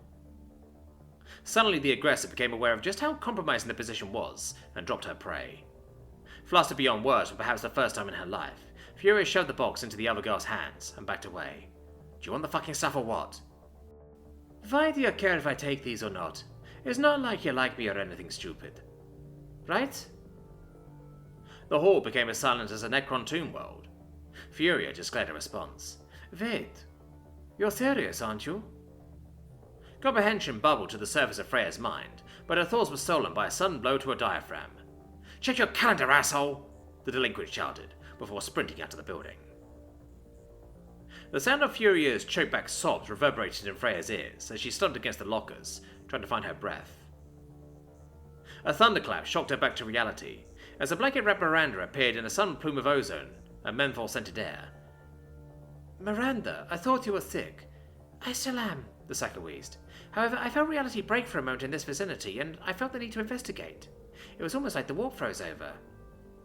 Really? Hey, Miranda, what day is it? Day? The 14th day of the second month of our year of the Emperor, 298.M34. Why? Riposte. Fulgrim once had a saying he was fond of quoting to his officers. There is no finer way to find the true worth of a person than in a duel. A duel is the ultimate expression of one's skill and prowess, a mirror to reveal their true essence. Nobles have been fighting duels since the earliest days of human existence, and nothing had changed in all the thousands of years since then. That saying was one that the Primarch had picked up from the sons of the noble houses of Europa, and the Primarch had popularized it within his legion, which then spread back to the houses of Terra eager to emulate the legions that were winning them the galaxy. That legacy had now made its way here, to the mighty educational bastion that crowned Hive Tetra. The school that trained the leaders of the future was also seeking to teach those that wished to learn how to wield a blade. The sanctioned dueling room had been specifically built into the main block, and was one of the hidden highlights of the marvel that was Imperator High. It resembled an amphitheatre, or more darkly, a fighting pit. The seats were smooth stone, while the flat, stage-like fighting floor was polished wood, with soft mats lying upon it. Weapons racks wrapped around the walls full of duelist rapiers, foils and épées, longswords, scimitars, gladiuses, and other, less identifiable weapons. Abdamon, Lord Commander of the 3rd Legion, Master Duelist, Destroyer of the Katara, and now the sword instructor for Imperator High, crouched silently upon one of the soft fighting mats in a meditative pose. It had been taught to him long ago by Captain Hathor Mapt of the Thousand Suns during a joint campaign, and Abdamon had been taken by how it helped him cleanse, clear and sharpen his mind. It had supplemented his many other methods of finding his Zen, as the ancient wisdom of Terra called it. It was always helpful to have when dealing with his students. In a single fluid blur of motion, he rose to his feet, drew his sword, and executed a single perfect cut and thrust with the blade. A Maruskara, a killing cut. There was only a small handful of beings that could pull off a perfect Maruskara. Abdomen was one of those. Nodding his approval, he sheathed his blade and turned around. There was a figure standing on the topmost steps, gazing down upon him. "You are early today, Funisha." His voice, as smooth and sharp as a forged blade, cut the air. "Of course I am, Abdomen. I didn't want to miss that." Her voice was friendly, even as she addressed him so informally. "No matter how many times I see you pull off a Maruskara, it never fails to amaze me." Clad in the standard fencer's uniform of a padded body glove in the school colours that only barely concealed her enhanced stature, Victoria, Funisha, daughter of the Third, came up to the son of her father's legion, respectfully bowing her head at him as she entered the ring. "Train enough, and one day you'll be able to do the same," he replied. "So you keep telling me, and yet I have trained for a long time, and yet every time I try, it's always a second too slow, a strike through water instead of air." Her rich, elegant tone could not entirely hide a sense of frustration that bled through. Abdomen shook his head. "No amount of extra time can rush perfection. It will come to you when you are ready, not after, and certainly not before." Victoria gave an annoyed sigh. "I have trained with the sword since I was a child. My father, Captain Lucius, and yourself were my tutors. How is it that, with all of that, I still can't make a perfect Maruskara?" She shook her head to dispel the flicker of anger, a few strands of her ivory tresses shaking loose from her cap. To those who did not know her, and there were many, the notion of Victoria, the perfect, pampered princess, standing firm with a blade in her hand, would have seemed inconceivable. Yet only a very few among the other daughters could match her in a sword fight. She treated dueling as a family vocation, and had delighted her father when she took up the blade herself, and it had changed her, though not in ways that were readily apparent. Outside this room, her persona was that of the queen bee, gossip gun and ethereal beauty, the centre around which the cutthroat social scene seemed to revolve. Inside, another side of her, one Abdomen wished she used more than this one room, emerged. "We have 10 minutes until the rest of the class arrives. May I have a chance to warm up?" Victoria asked. "Of course, Venetia. I'd be delighted to see your progress." He took a few steps off the stage and sat down on the lower stone bench.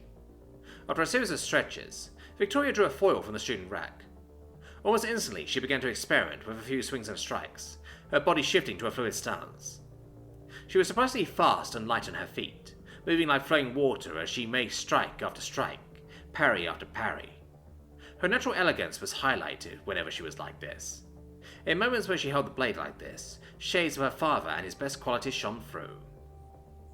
In an instant it was over, and she was back to standing still, blade now hanging from her side. Her head turned towards him to see his reaction. "Impressive as always, Funisha," he said, and she brightened visibly, "although you do tend to linger on your right heel for a second too long when executing a reverse swipe." In an instant she was deflated. The corners of her smile dropped, some of the sparkle fading from her eyes. "Every little improvement begets more improvement. Take pride in where you are and in where you're going." Before she could say anything, he swiftly changed tack. "The Terran yearly dueling competition is this month. I have no doubt you will be entering the junior division." "Of course." A hint of arrogance tinted her voice, along with a clear hunger. "What better way to display my skill than against my peers, and before all the nobles of Terra?" "It will not be that easy," Abdomen countered. "Not only will you face bladed fops and glory-hungry nobles' children, but also bodyguards in training, and those who have devoted as much of their lives to the blade as you have." She gave a dismissive gesture of her head. "They may try, but they lack my drive, my perfection in form and technique." Abdomen was stung by the arrogance in her words. It reminded him too much of Captain Lucius. No finer swordsman was there to be found in the Legion, which even Abdomen had to admit, much as it galled him to do so. But his unweaning conceit and pride won him few friends. That side of the Legion was the one Abdomen had always struggled against, and did not want Victoria to ever fall to. "And of course, what about the others, your bloodkin?" At that she paused. She could not laugh them off as easily. After a second, a note of seedy resolve entered her voice. "I can still beat them." "I have seen Libricol fight. She is as instinctive, measured, and yet unbridled as her mighty father. Can you defeat her?" With bravado, she declared, "The question is, can she defeat me?" "Yes," Adamant said bluntly and directly. The answer to that, Phoenicia, is yes. She wheeled on him. Do you have no faith in me? I have plenty of faith in you, Phoenicia, but not if you let your pride blind you. You will not defeat her if you let that attitude rule. Adamant rose to his feet. Come over here, he gestured, as he went up the stairs to one of the weapon racks on the walls. Victoria joined him as he drew a beautifully forged Charnabal sabre from one of the racks. Illumination. The sword with which I struck down Hamya. Adamant said the name reverently, as he gently caressed the blade with a single finger. I fought him with the fate of an entire world on my shoulders alone. But I did not fight him with pride, or with blind hubris. I did not declare that I would defeat him.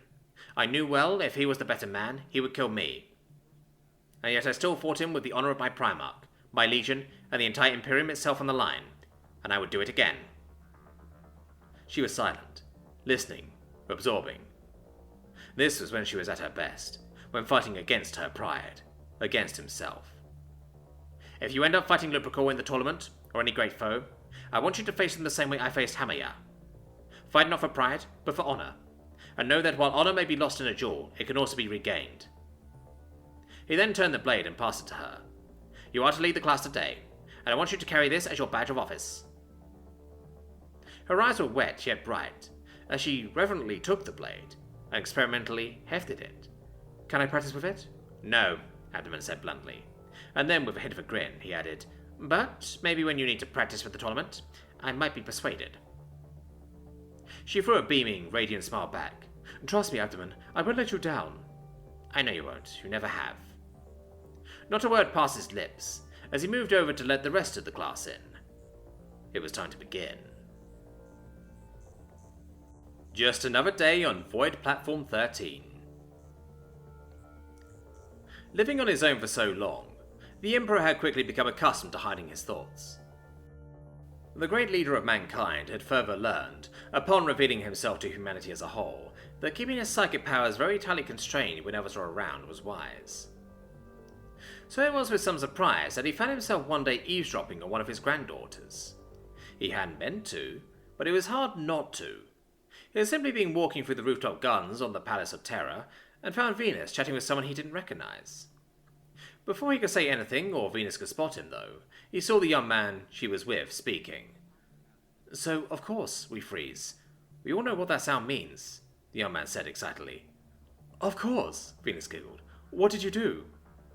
Well, the young man said, sighing dramatically, I tried to maintain order, but, panic sets in so fast. Oh, I know, she replied flatly, a smirk tugging her lips. The young man didn't notice her sarcasm. Well, I'm frantically voxing the rest of the squad, trying to keep them in line, when the crazy son of a bitch rounds the corner in person. He's getting from head to toe in varnish, naturally enough, and I was lucky enough to have a soap grenade handy, so I tried to use it. It works, and he comes bum rushing in, going all vengeance this and honk honk that, the young man said, apparently making a conscious effort to keep his voice down. Venus spotted her grandfather out of the corner of her eye, and waved while the young man paused for breath. Wait, you can make soap weapons? She asked, returning her attention to her boyfriend. Sure, if the assistant isn't being a shitheel and off bothering the miners or something, the young man said. It's all on the net. Anyway, he's coming at me with a mad-on, and I'm backpedaling like crazy, hoping the rest of the squad can stop him before he gets me. And did they? Venus asked, struggling to hide a grin at her boyfriend's enthusiasm, and grandfather's mounting confusion. Hell no. I gave it a good try, but he was just robust with me. Anyway, I'm dead as a doornail at this point, ghosting around like a silent fart in a crowded elevator, watching the whole server go to hell as the varnish singularity spreads, and the security guys finally managed to down the stupid clown, but the damage is done, and nobody alive has hope is. So the captain calls in the shuttle, and the survivors crowd around the bay, when someone asks if the vents are sealed. He leaned forward to her, his face grim. Dead silence. Nobody thought to seal the vents. Fuck! Venus giggled. No kidding.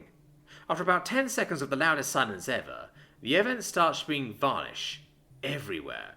The crew is freaking out, trying to get the hell away from it, but it just didn't work. The shuttle was 50 meters from the station when the pressure wall gives, and the whole freshly varnished crew just launches into the black. Venus clamped her hand over her mouth to stifle her laughter, while her companion didn't even bother with that, slapping his knee and doubling over in his chair with mirth. Finally he turned back to his girlfriend and sighed contentedly. You had to be there. The Emperor very quietly backed up a few steps, then shook his head and walked back into the building. "Kids these days," he muttered. Bike ride. Ramilla nearly cried out as the bus pulled away from the curb. She knew she wouldn't catch it, but that didn't stop her frantic waving and whimpering as she was left at the curb. It didn't help that it was raining and that she didn't bring an umbrella with her this morning, or that the curb itself was dangerously slippy, which she had forgotten as she ran for her bus. Maybe she would be able to catch it if she took a shortcut. All thoughts of such interception, however, left her mind as she slipped and fell onto her ass. She didn't move. She was cold, wet, exhausted, and slightly in pain. She was worried people would notice the tears at her eyes, but her face was too wet to tell. Her day wasn't going as planned. She knew the next bus was in 15 minutes away, but the bus stop had little to no shelter to hide under until then. She almost lost all hope of arriving home without being sick, when suddenly a bike pulled up in front of her. Ramilla looked up, making out the details as they came to her. It was a black sports bike, ordained with decals of feathers throughout the hull. The rider was similarly decorated, wearing a black jacket with a modified Cadian helmet with a visor. On the back of the jacket was a white symbol of a blade in between two wings.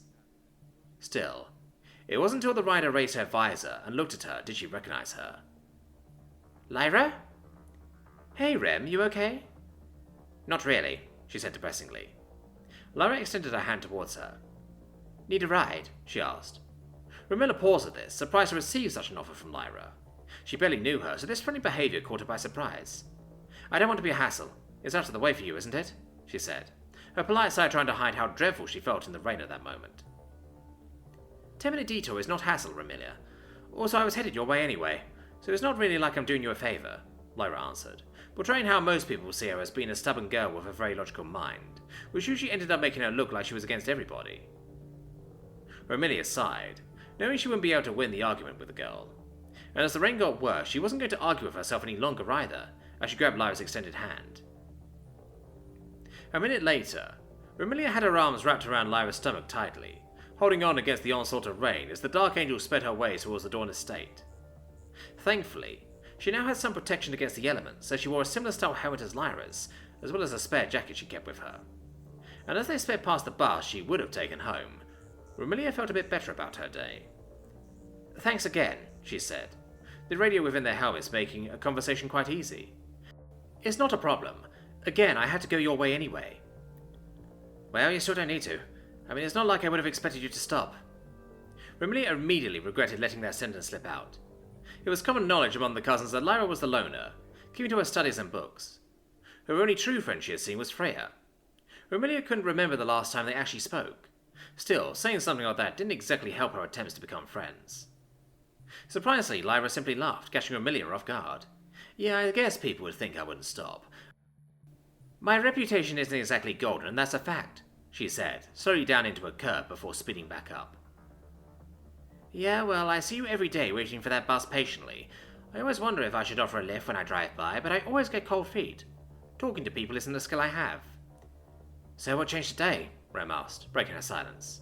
They were about 5 minutes now from her house. "It was raining. I don't want you to be sick because I'm being an idiot." Ramilla paused briefly before smiling to herself in her helmet. She could only think now that there might be more to the mysterious girl than she originally believed. The bike rode on, finally coming towards the Dorn stronghold. It was a flat clear land in every direction, with the fortress in its centre. The Primarch had planned the area as if he was expecting an attack.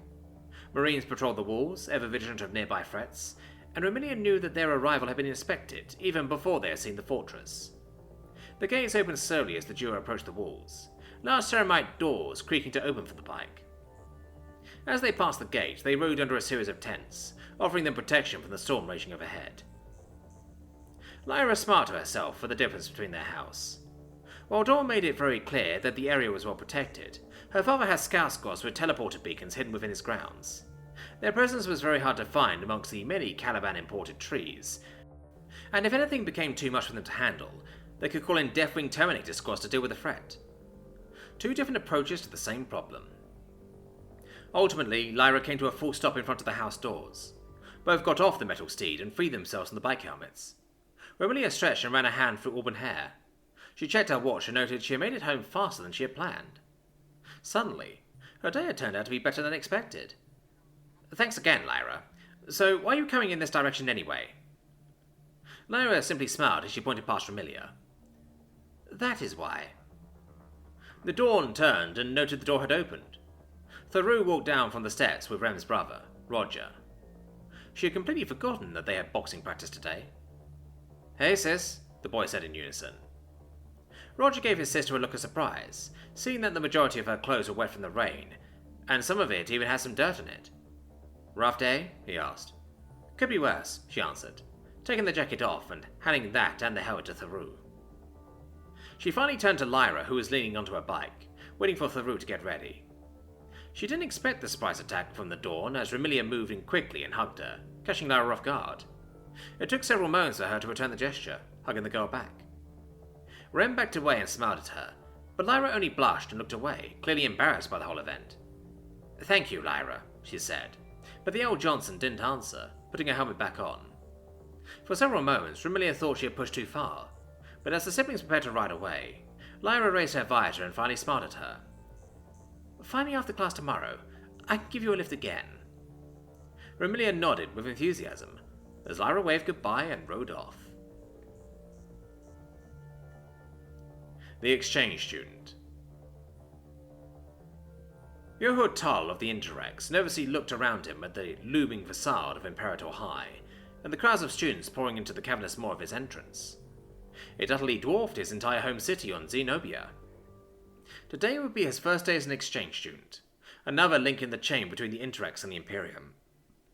His father, Mithras Tull, was a close friend to the famous Captain Garviel Loken of the Morning Bull, and he suspected that he had pulled some strings to allow him to be the first Interex exchange student to the wider Imperium.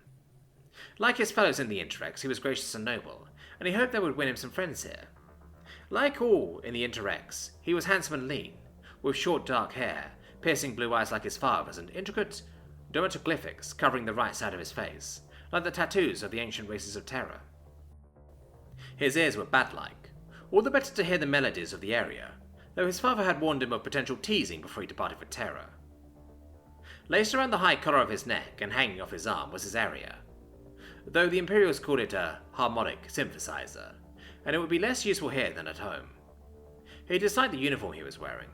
It wasn't anything like the robes or metal armor uniforms he was used to. He heard that if he was successful, then others would follow. There was even a rumor that the Elder Ambassador was also watching, and he was also considering an exchange program at Imperator High. So much rested on him, and he chafed at the burden. Everything was so strange. Taking a deep breath, he clambered out of the hold of the airspeeder, shouldered his new pack, and joined the throng heading into the Skolum. Trying to keep himself as hidden and unnoticeable as possible among the crowds, he kept his head down, and used his ears to listen to anyone or anything coming around him. It was an imprecise art at the best of times, and this was the worst of times with so many sounds assailing his sensitive hearing. With a loud whack, he bumped into someone, sending them flying. Instinctively, he bent down to help. Are you alright? He asked, a faint melody covering his words from his aria to reinforce his sincerity. Or would have us die hard. As the girl collected up her books, he suddenly got a gut-wrenching feeling as he recognized who it was. Isis Lupercal, the War Master's daughter and first student at Imperator High. He instinctively bowed his head, his aria beginning a muffled, majestic tune. She reached up and grabbed his fingers before he could play any more, hauling herself to her feet. You must be new. No one ever does that. It was her turn to be astonished. Her gaze shifted from his ears to his dermatoglyphics, then back again. You're that Interex student Uncle Loken was talking about. Yoho Tull of the Interex, at your service, ma'am. His words were accompanied by the music of the aria, as his fingers played along it. Is that your harmonic synthesizer? Aria, and yes. They all said it would be useless here, but no Interex is complete without his or her aria. Isis smiled at him, a smile so infectious he thought not to smile as well. You obviously know who I am, and vice versa. I presume you'll need someone to show you around, teach you the ropes, as my father put it. Follow me. Before he could get a word in edgeways, she grabbed his other arm and hauled him off. He noticed that she kept on peeking at his dermatoglyphics as they glided around the corridors. She pointed out certain rooms. He remembered he had to find his new locker, and she took him past endless rows to where the high-profile lockers of the top students were, where Johor was surprised to find that his locker had been located. He swiftly stashed his books away. A few lockers over, a black girl talking animatedly with a boy. Isis all but dragged him up to her. Venus, Jake, this is Johel Toll of the Interex. Now she turned and stared at him, a fiery red eye scanning over his unusual features. The boy with her spoke first. You're a real Interex? If looks could kill, then poor Jake would be deader than if he'd been hit by the Life Eater. Venus quickly spoke. Jay didn't mean it that way. Welcome to Terra, Johor of the Interex. She shook his hand. Her grip was firm but soft. He remembered that she was the daughter of Vulkan of the Salamanders, but this time he kept his cool. Slowly but surely he was adjusting to the unusual inhabitants of the Scrollum. Soon he was answering questions about the Interex, showing them his area, which Jake found fascinating. As they talked, another joined them. Wow, is that an area? I've always wanted to see one of those. Your ears are so cool. Is your hearing better than a Space Marine's? The person firing the barrage of questions is Manus. Please excuse her. Curiosity may have killed the cat, but not her. Farah offered a hand, and with trepidation, Johor shook it. As he feared, his hand was nearly crushed, and Farah apologized profusely as he nursed his throbbing hand, the digits still plying over the area. As if things were not already too complicated, Isis ran up and embraced the boy with short dark hair. She then turned to Johor. Johor Toll of the Interex. Julius Pius. He looked at him morosely, as if he expected him to comment. When he didn't, Julius crooked an eyebrow. Isis nudged him. His father is the greatest non-Astaris war hero in the entire Imperium. We don't hear too much about the wider Imperium in the Interex. It is hard to shake the stain of old night. Julius sighed in relief. That is a blessing. You know how many people want to ask me about how my father took out that Orc Gargant on Quentask, or fought those demons on Morosis Prime? I wish they'd just leave me alone. As you can see, Julius here is a bit melancholic. She pecked him on the cheek, and he blushed deeply before promising to meet her at lunch and departing. She laughed as she watched him go. We go very well together. Sometimes I don't know what I'd do without Julius for support. There were so many responsibilities on my shoulders, just like my father. Her voice dropped to a whisper so low his aria sounded deafening. One of Farah's metal hands rested on her shoulder, and she visibly brightened. Enough of all that. We have classes, so let's get to it. As luck would have it, they both had the same class, Professor Araman's Warp Studies. Asar Karaman was the former first librarian of the Thousand Suns, and famed as the greatest scholar in the entire Imperium. To his credit, he made the usually impenetrable topic of the warp understandable. He took copious notes, the area still sounding ever so softly in the background. If Araman heard, he did nothing. The class spilled out of the room when the lesson finished, and Johor went with Farah, Venus, and Jake, as they made their way to the canteen. As they walked, Johor swore he heard someone mention Isis. He paused. He could hear someone speaking in a low whisper, and he distinctly heard Isis mentioned. He focused, and swiftly it sounded like he was there beside the plotters. Do you know anyone named Victoria? He asked. Yes, why? She is planning an ambush, wants to humiliate the Golden Girl in her words. Isis stared at him, as if seeing his massive ears for the first time. She nodded, and whispered something to Venus and Farah. They continued along the corridor, chatting as if nothing was wrong. Suddenly, a lush girl of amazing beauty rounded the locker she was using as ad hoc cover. Several other girls were behind her, and Johor recognized Petra and Lyra. She shifted her gaze away from Isis to Johor. And who are you? She asked in an icy tone, staring at his distended ears. Johor Toll of the Interex. And you? Victoria, daughter of perfection. Nice music, by the way. Is that all the famous Interex can do? Play some B-grade music? Johor gritted his teeth as the area reflected his mood. Her posse smiled at his discomfort, but they didn't realize what he was doing. Johor had been told many times never to overcharge the area, and never to combine that with a hypersonic setting. But it seemed to be a rite of passage for all young Interex to try that out, with nasty consequences. He, however, had practiced, making his area into a weapon as much as a tool of music or communication. Isis, cover your ears, he commanded, and he raided the area, and aimed it at a stupefied Victoria. The sonic blast threw Victoria over, blowing her skirt up. Johor blushed at the sight, and Isis giggled.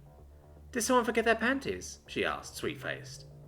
Victoria scrambled to her feet and all but ran, her cohort following close behind. Isis whooped loudly as they ran, reaching over and hugging Johor. I never knew the area could do that as well, Ferrus said breathlessly.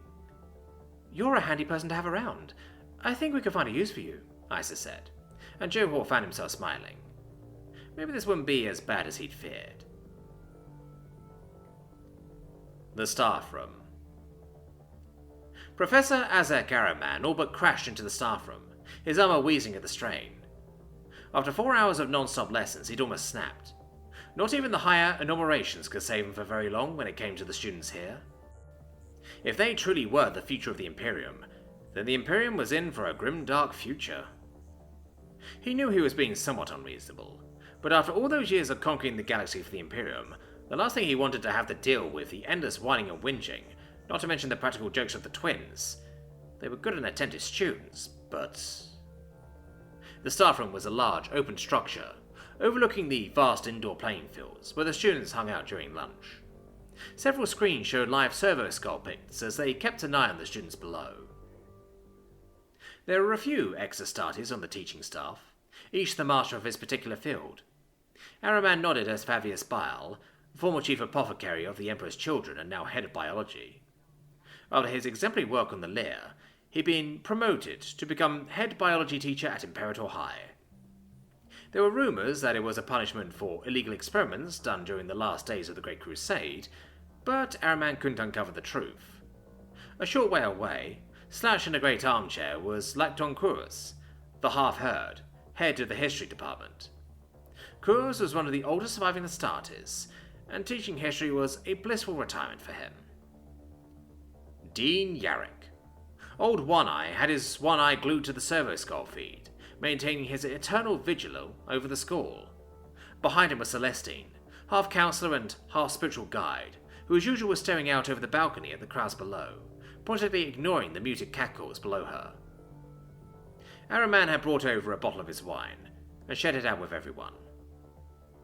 After the drinks and the usual pleasantries, once again the topics of the conversations moved, as they always did, to the students, and 19 students in particular.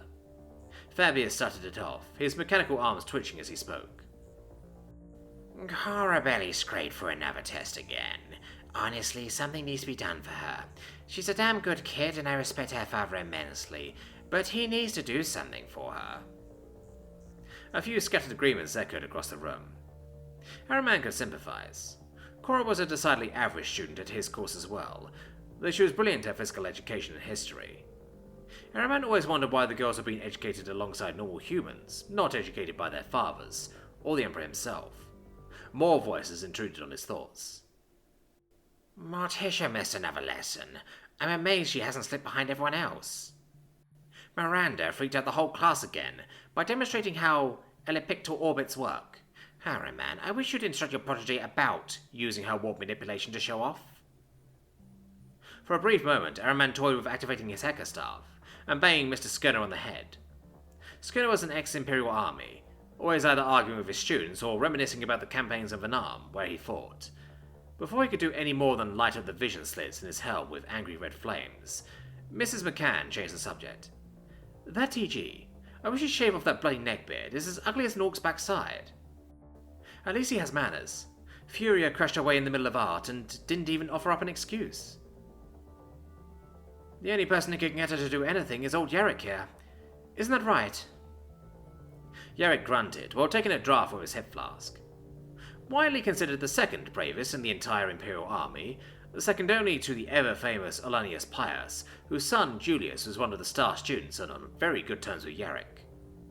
All of a sudden, Araman saw a flash in his mind of two students fighting. He couldn't tell who they were, but he immediately voiced it to Yarrick, who nodded and started attaching his battle claw. Sure enough, a few seconds later, the servo-skull monitor started to whine. One of the screens showed a group of students clustering around a fight. The picture blurred as the servo-skull approached closer. After a few seconds, the picture sharpened enough for them to see who was fighting. Furia and Hannah. Of course, it would have to be them. Furia was a near-permanent headache for all of them, and only Yarrick could keep her in a semblance of line. From there, they couldn't tell what they were fighting over this time, but it hardly seemed to matter. Those two were either the thick as thieves or else fighting like Groks and Squitoffs. Dean Yarrick slowly hauled himself off his chair, flicking the controls off his battle claw. A scowl cut across his ruined features. Need any help? Ahriman asked. They often worked together, Ahriman using the Great Ocean to support Yarrick as he did his work. No need. This one won't take long. And with that, he was gone. Ahriman sure didn't want to be either Fury or Hannah. They were in for it. An afternoon with WD. Lyra rolled her sleeve up to glance over her watch and huff with impatience. Late. There's a shock. She glanced down the winding street in front of her house, waiting for the yellow aircar limo that Ramilla always used. Finally. It slid to a hole next to the mouth of the Dark Angel's house, and the gull-wing door popped open. Ramilla waved Lyra in from her seat. Hey, there you are. Sorry I'm late. Hi. Lyra tossed her bag into the open door, then turned to WD, standing patiently next to her. All right, little guy, I'll see you later. WD waved his tiny arm as Lyra climbed into the car and the door slid shut. As the car lifted and shot off in the direction of the mall, WD turned around and waddled back into the house. He still had a lot of work to do, and who knew how much time to do it?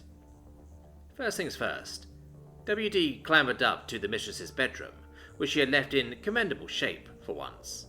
Still, to a trained eye, there were so many little things to improve upon. WD hefted the pile of clean laundry outside the door and hauled it in, dropped it on the table next to the dresser, then waddling back out to retrieve an errant sock. He opened the drawers in her dresser one at a time, meticulously depositing each article of clothing in the proper drawer.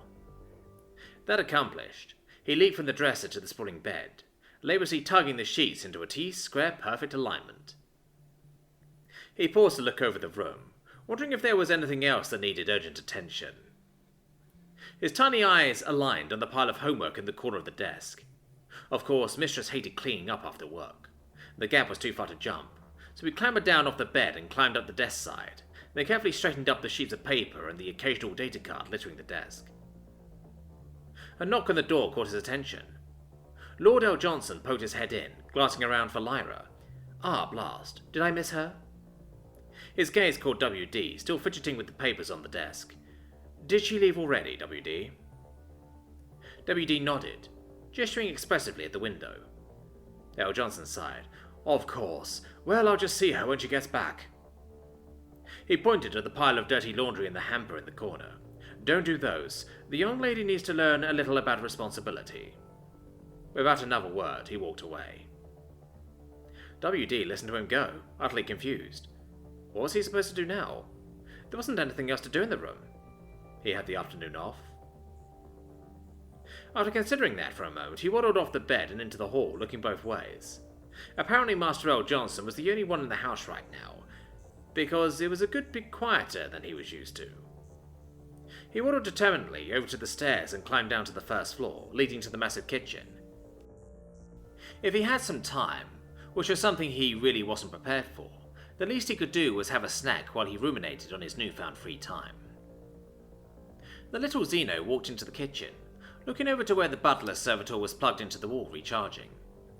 The cook was absent too, apparently, because her coat wasn't on the peg. Did everybody have the day off? WD climbed up the little set of stairs next to the prep counter, and started to open the cabinet that had the food he had set aside for himself, and paused. After a long moment he glanced over at the human food refrigerator.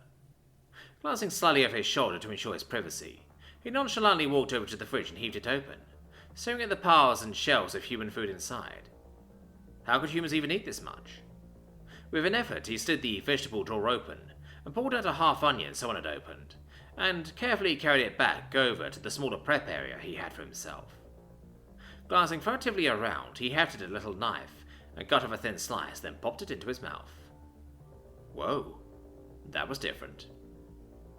He wholly wrapped the onion back up and replaced it in the veggie drawer, and closed the fridge with a thump.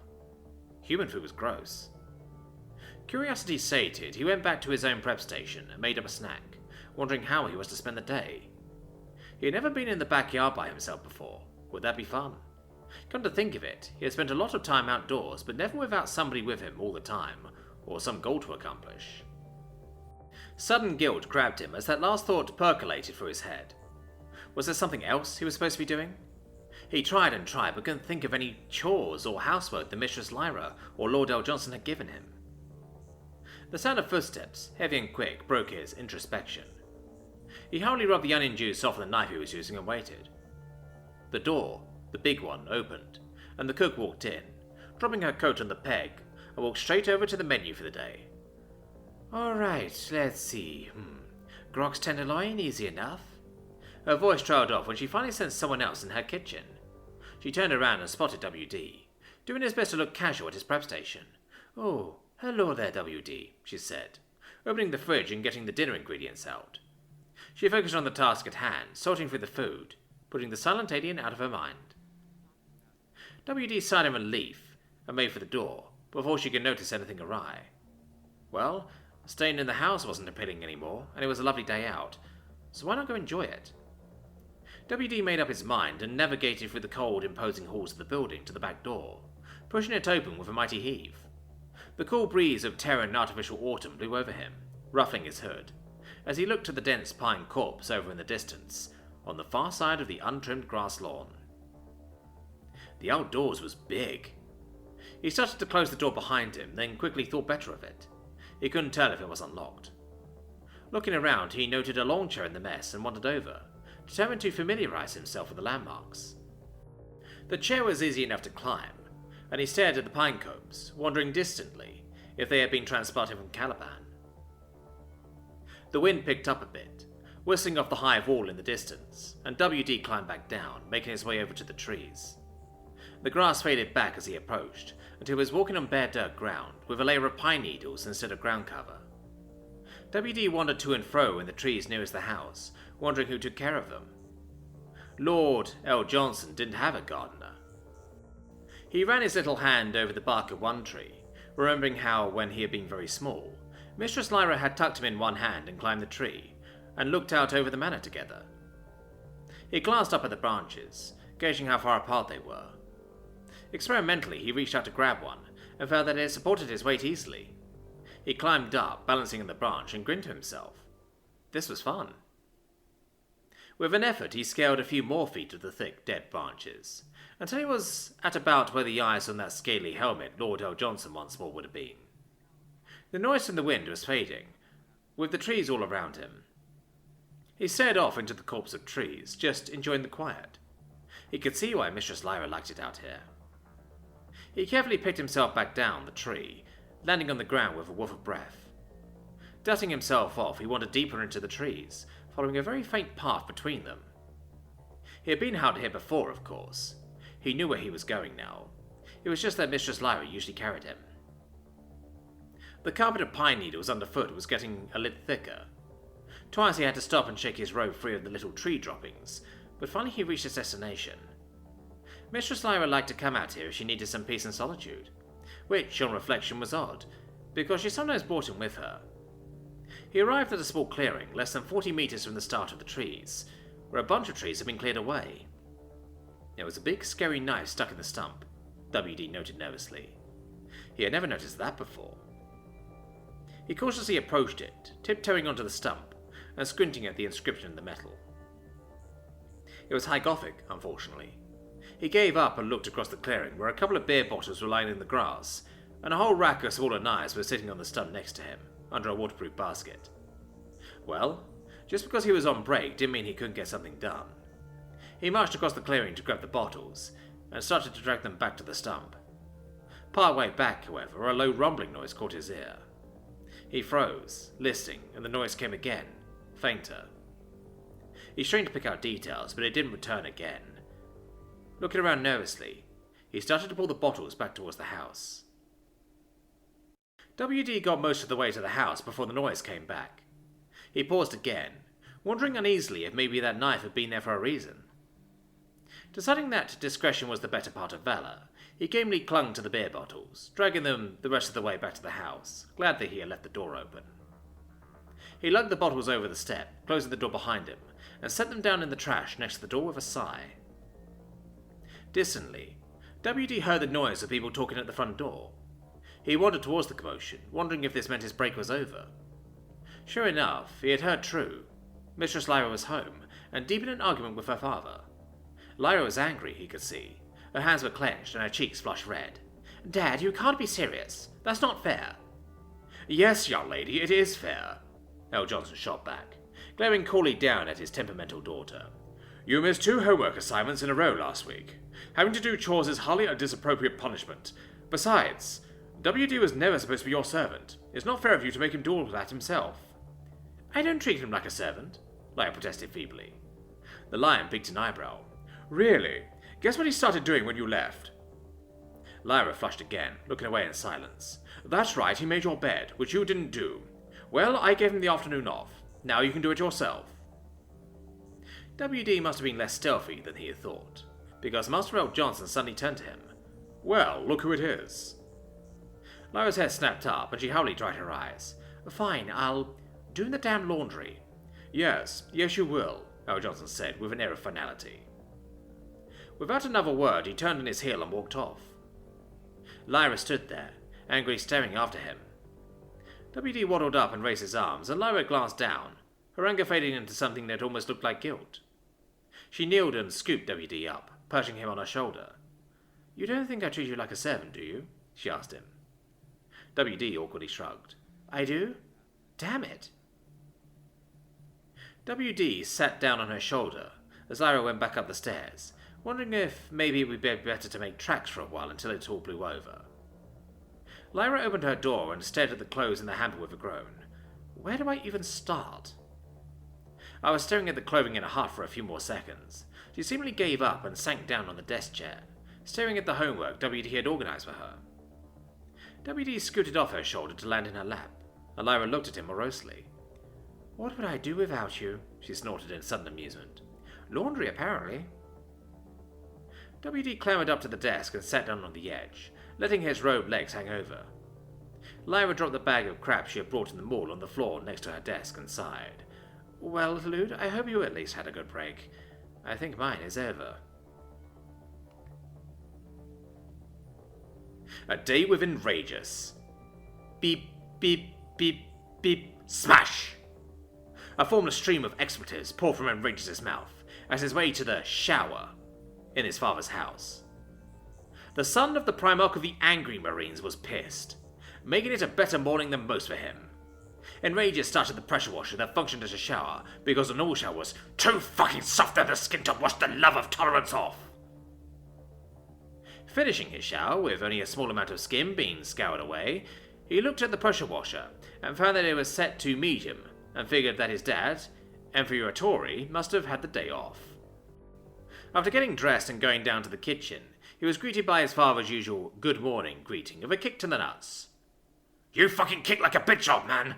I was going to eat on you, you little shit! Don't make me get out the belt! Enragus knew it was no empty threat and shut up. Inferior's belt was made of barbed wire and had a power-filled generator attached to it, in case he needed to show those biatches saggy pants who's the fucking boss. Imperator walked over by the jury-rigged melter gun that served as their stove and shouted, The fuck do you want for breakfast, you shit? Enragus thought for a moment and said, Get me some goddamn eggs, old man. Fine, help your fucking self, bitch. Imperator picked up and whipped the carton of eggs at Enragus's face. He caught them in midair and started breaking them into his mouth. When he was finished, he threw the empty carton of eggs into the garbage, screaming, I'm going to school now, old man! And kicked the door out of the frame, onto the huge pile in front of their house. As Enragus approached the end of the driveway, his father's head jutted out the door yelling, If you don't beat up someone, I'm going to make you wish you were never born! Fuck you, Dad! I always fuck someone up! Freya was walking to her first class of the day, English, one of the many subjects that she hated. Come to think of it, the only subjects she liked were gym and lunch. She walked to her locker and retrieved her copy of Low and High Gothic, 6th edition, from the pile of accumulated refuse that she kept in the bottom of her locker. If she was lucky, her English teacher, Tigress, wouldn't give her a quiz on the chapter she was supposed to have read last night, but she doubted it. He seemed to have a strange love of giving out excessive amounts of quizzes that made her think he was compensating for something. She spotted Furia walking to class, all the other students parting around her to stay out of her punching range. Then someone she had never seen before, a boy wearing a shirt with a stylized red frowny face with angry eyebrows, broke through the safety bubble and stopped directly in front of Furia. Freya stopped and watched, thinking, This new kid is going to get the lesson of his life. Freya's face took on a look of annoyance and said, "Move, fresh meat." And to Freya's surprise, the boy looked back to her and screamed at the top of his lungs, "No, you move, dyke wagon!" All the students in the hall stopped moving and looked at the two, waiting for the inevitable. Furia's face took on a look of utter shock, which quickly faded to an anger that could have melted through a Baneblade. She took a deep breath and screamed, "The fuck did you say to me, jackass?" A vein bulging in her forehead. The new kid's face turned beet red with anger, an anger that so far surpassed Furia's, that hers seemed calm by comparison, and screamed with a voice that seemed impossibly louder than Dean Yarrick's, "You fucking heard me, you fat fuck nugget!" Furia hesitated for a moment, the only time she had done so since she had come to the school. Then her usual anger reasserted itself, and she lifted her steel-toe boot high in the air behind her, and brought it whistling forward towards the vulnerable crotch of the new kid. Freya looked away at the last moment, as while she enjoyed a good fight now and then, she knew firsthand just how nasty Furia's kicks were. Freya heard a loud snap and thought that Furia must have broken his hips. After all, she had done it twice before to other boys. But nothing could have prepared her for what happened next. She heard a startled shout, which must have come from the new kid, but then, alarmingly, she realized that it was in fact Furia's voice she heard. She looked back and couldn't believe her eyes. The new boy was standing in exactly the same position as before, but Furia was standing on one foot, holding her other in shock and pain. Then the boy did something that Freya will remember forever. Without another word, he stepped forward and struck Furia in the sternum. Not with his fist, or his foot, or his elbow, or knee, but with his head. The new boy delivered a headbutt that not only produced a slapping sound that echoed down the dead quiet hall, but also knocked Furia to the ground a good distance from where she was originally standing. The boy then walked calmly over to her and said, "You have a damn fine kick there, but I've got balls of steel, bitch. Never forget that." And then walked to class. Freya walked over and carried the gasping and thoroughly confused Furia to the nurse, when the medical staff confirmed that Furia had broken almost all the bones in her foot on the new kid's nads. The Journal. Sergeant Kate Gunner. September 8. 3:10 M34. 68 degrees Fahrenheit. Overcast. We're up against tough shit here, and the LT told us to write our wills, so I guess I'll use this old journal I picked up somewhere. Funny. Can't remember where I got it from now that I think about it. Whatever. We're going over the top tomorrow morning at first light. Last will. Feels fucking strange thinking about it. Never thought I'd end up here. Grandad sure as shit didn't predict this the last time I spoke to him. I don't even know if this Durble has a name besides its official administratum alphanumeric code. No fucking idea how to get this back home if things go plane-shaped either. Haven't had much of a paper trail the last years. Or any trail at all, really. Fuck. Let's just get this over with. My name is Kate Gunner. I'm a sergeant in His Imperial Majesty's Guard. 210th Dimhair Rifles. I come from a lot of places, but then the Vist and Nuceria could be called my homes. Fuck. This isn't going to cut it, is it? Not if I want the right people back home to get this, if I bite it here. There was another girl years back. A scared and very angry girl with no place to go and no choice but to leave it all behind. Someone that did a lot of stupid shit and hurt the ones that cared about her. Someone that couldn't live a lie or risk going to prison. I don't think I want to go back to being her again. Not when Kate Garner manages so well without her. And Maria Eristrom, and Jane Stills, and Trisha Stubbs, and all the other aliases I've gone through all these years. Keep going back to Kate Gunner, though. Still think it fits me quite well. I was never one for this bleeding heart stuff. Shit. If this is to find its way to the right person if I bite it out there tomorrow, I have to at least take a short hop down memory lane. Don't want to leave Icy waiting around for me. Icy. I wonder what she's up to now. Hope Treasury didn't go too hard on her. Hope she still keeps my jacket safe. I like that jacket. Let's start over. My name is Furia Angron. I'm the daughter of Angron, Primarch of the 12th Legion, the World Eaters. My home is Star City, Terra, Sol System. There. It's out. I'm gonna have to burn this if I survive tomorrow. Can't have someone reading this shit if I'm not 6 feet under. Okay, last will and shit.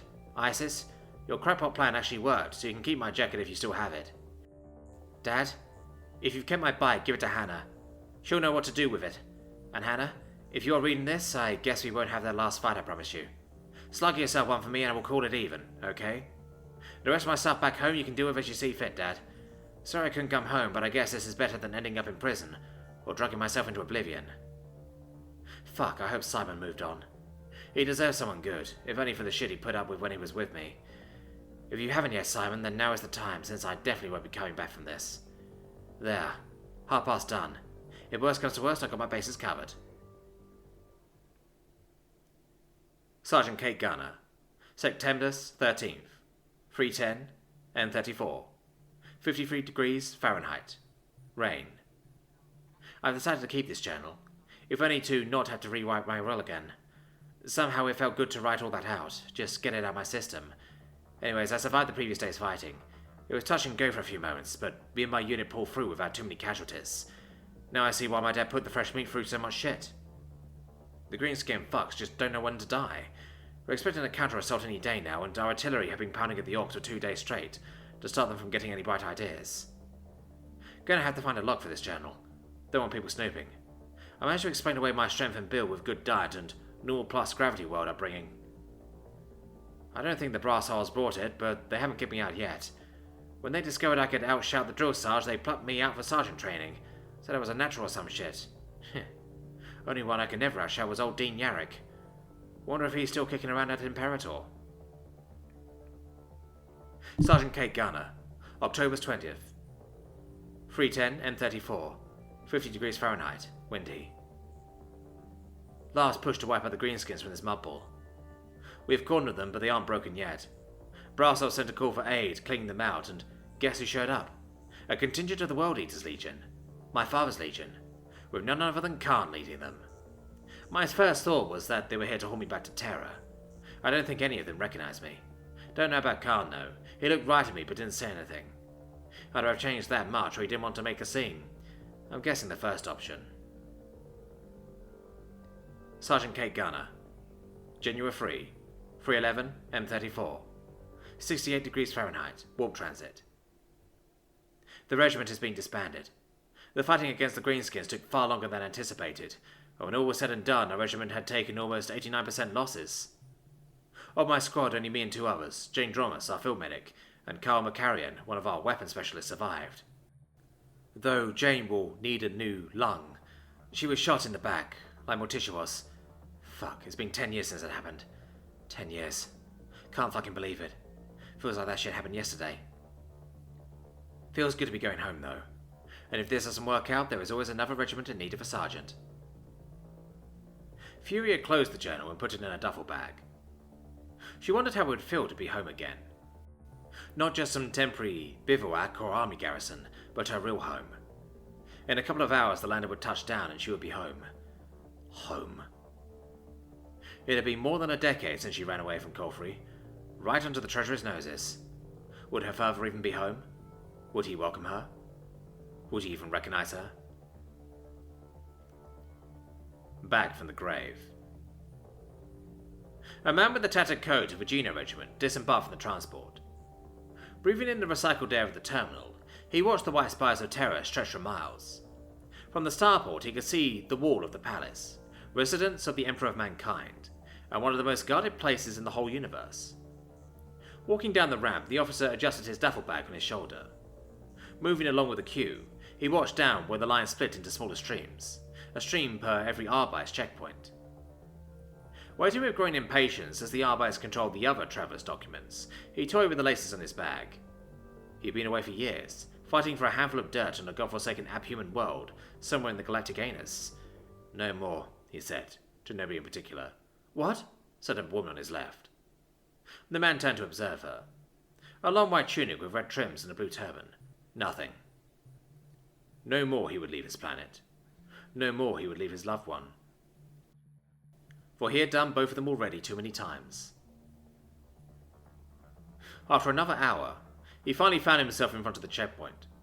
Extracted the documents from the pocket in his coat, he handed them over with his scarred hand. The arbiter examined the documents with a blank expression. Suddenly, his jaw dropped. "Citizen, are these your documents?" "Yes, they are," responded the man. The lawman moved a hand under the table. "Any problem, officer?" "Ah, yes, for you." The sounds of boots on the stone floor alerted the man. Turning around, he saw a squad of Arbites and enforcers moving towards him. Impersonating a dead man, or simply using a false identity during an interrogation is a crime, informed the Arbiter, standing up and placing a hand on the holster on his hip. What? I'm not impersonating. Silence! You violated the law, commanded the Arbiter. Follow us quietly, or do it in a body bag. Is this the way to treat a veteran? Asked the soldier, eyes wide in confusion. Make your choice, creep. I'll follow you. Good then, said the Arbiter. Like he had a choice. You're smart, he added, voice oozing sarcasm. The ex-soldier stared at the interrogation block he was in. The walls were made of ferrocrete, with micro-recorders on the walls. The local was simply decorated. A wooden table and 2 wooden chairs. What worried the man were the blood spots on both of them. Not the return he had hoped for. The hours passed. Eventually, after a long time, the door opened, and the same Arbiter that had arrested him entered the room. Taking one of the chairs, the other was already occupied, he sat and stared at the man. He was hoping for a confession. The veteran knew that. So, if you think this will unnerve me, you're wrong. The Arbiter opened a little paper folder he was holding in his hand. I'm not trying to unnerve you, I'm just waiting for some information. The soldier seemed confused. Then he understood. Yes, the gene verification. Look, friend, this is a piece of advice you better take. Let me go now, and nothing will happen to you. The Arbiter simply laughed in his face. And this is a piece of advice for you. Become a comedian, after your time in jail. The door pommel moved. An enforcer stepped inside the room. The blood had left his face. The Arbiter, not worried one bit by his colleague's appearance, took the documents from his hands and waved it onto the nose of the soldier. See you, little punk. This is the proof you've lied to me. He took a sit, staring at him and at the photo in the documents. So, let's see. The lawman started, while the other one left the room. The man you've been impersonating had short, cropped black hair, he said, comparing the man to the picture. Check. Brown eyes, check. 5'9", more or less, check. Satisfied with his inspection, the man took the other paper, the one his associate had brought in. But even with the physical resemblance, there's no way to cheat this test, he stated, examining the paper. And it says you're Julius Pius. The Arbiter's jaw dropped. The colour drained from his face. Sir, I'm sorry, but... Julius sprang on his feet, throwing the chair away. Yes, you fool, I'm Julius Pius, son of Alanius Pius, and future husband of Her Majesty, Lady Isis Lupercal, daughter of the fucking War Master of the whole fucking Imperium, he yelled. And now tell me, do I look dead to you? If a person could wish himself away, in that moment, the Arbiter would have. Looking at the face of the umpire, well, sir, the news of your death by enemy fire... I can't understand when you stutter. By enemy fire reached terror some weeks ago. He looked at the built-in chrono in his gauntlet. You are being buried in this very moment. The lawman was considering to shoot himself. Now, officer... Oh, good God, Isis, he said suddenly, staring at the door. He looked at the Arbiter. Arbiter, I will forget to punish you if you give me a car and let me go free, he proposed. The Arbiter stood up. Yes, sir. Yes, as you wish, he said, opening and keeping the door open for Julius. 5 minutes later, Julius was already travelling towards the city of Starsilite, where his loved one lived. He had to reach her as fast as possible. He couldn't imagine what his future wife was going through. Using the code the Arbites had provided him, he accelerated on the airway, heading towards the surface. Dead? How weird, he thought in his mind. Starsilite was a 4-hour drive from the spaceport, so he had quite a long time to think. Autopilot engage. The car machine spirit took control of the vehicle, leaving Pius free to relax and process what happened. He'd always considered himself a man-at-arms, a warrior. How else could it have been? His father was Alanius Pius, hero of the Imperium, and one of the few non-enhanced humans to obtain the glory usually reserved for a Primarch. And now what? This was his last tour with the Genos. He was a simple citizen now. He could re-enlist again, sure, but did he really want to? He had seen enough for not only one life, but for 10. He had fought in the mud of the trenches, in the narrow corridors of the hives, in the boiling hot of the jungles. He had fought terrible enemies, and he remembered them. All of them.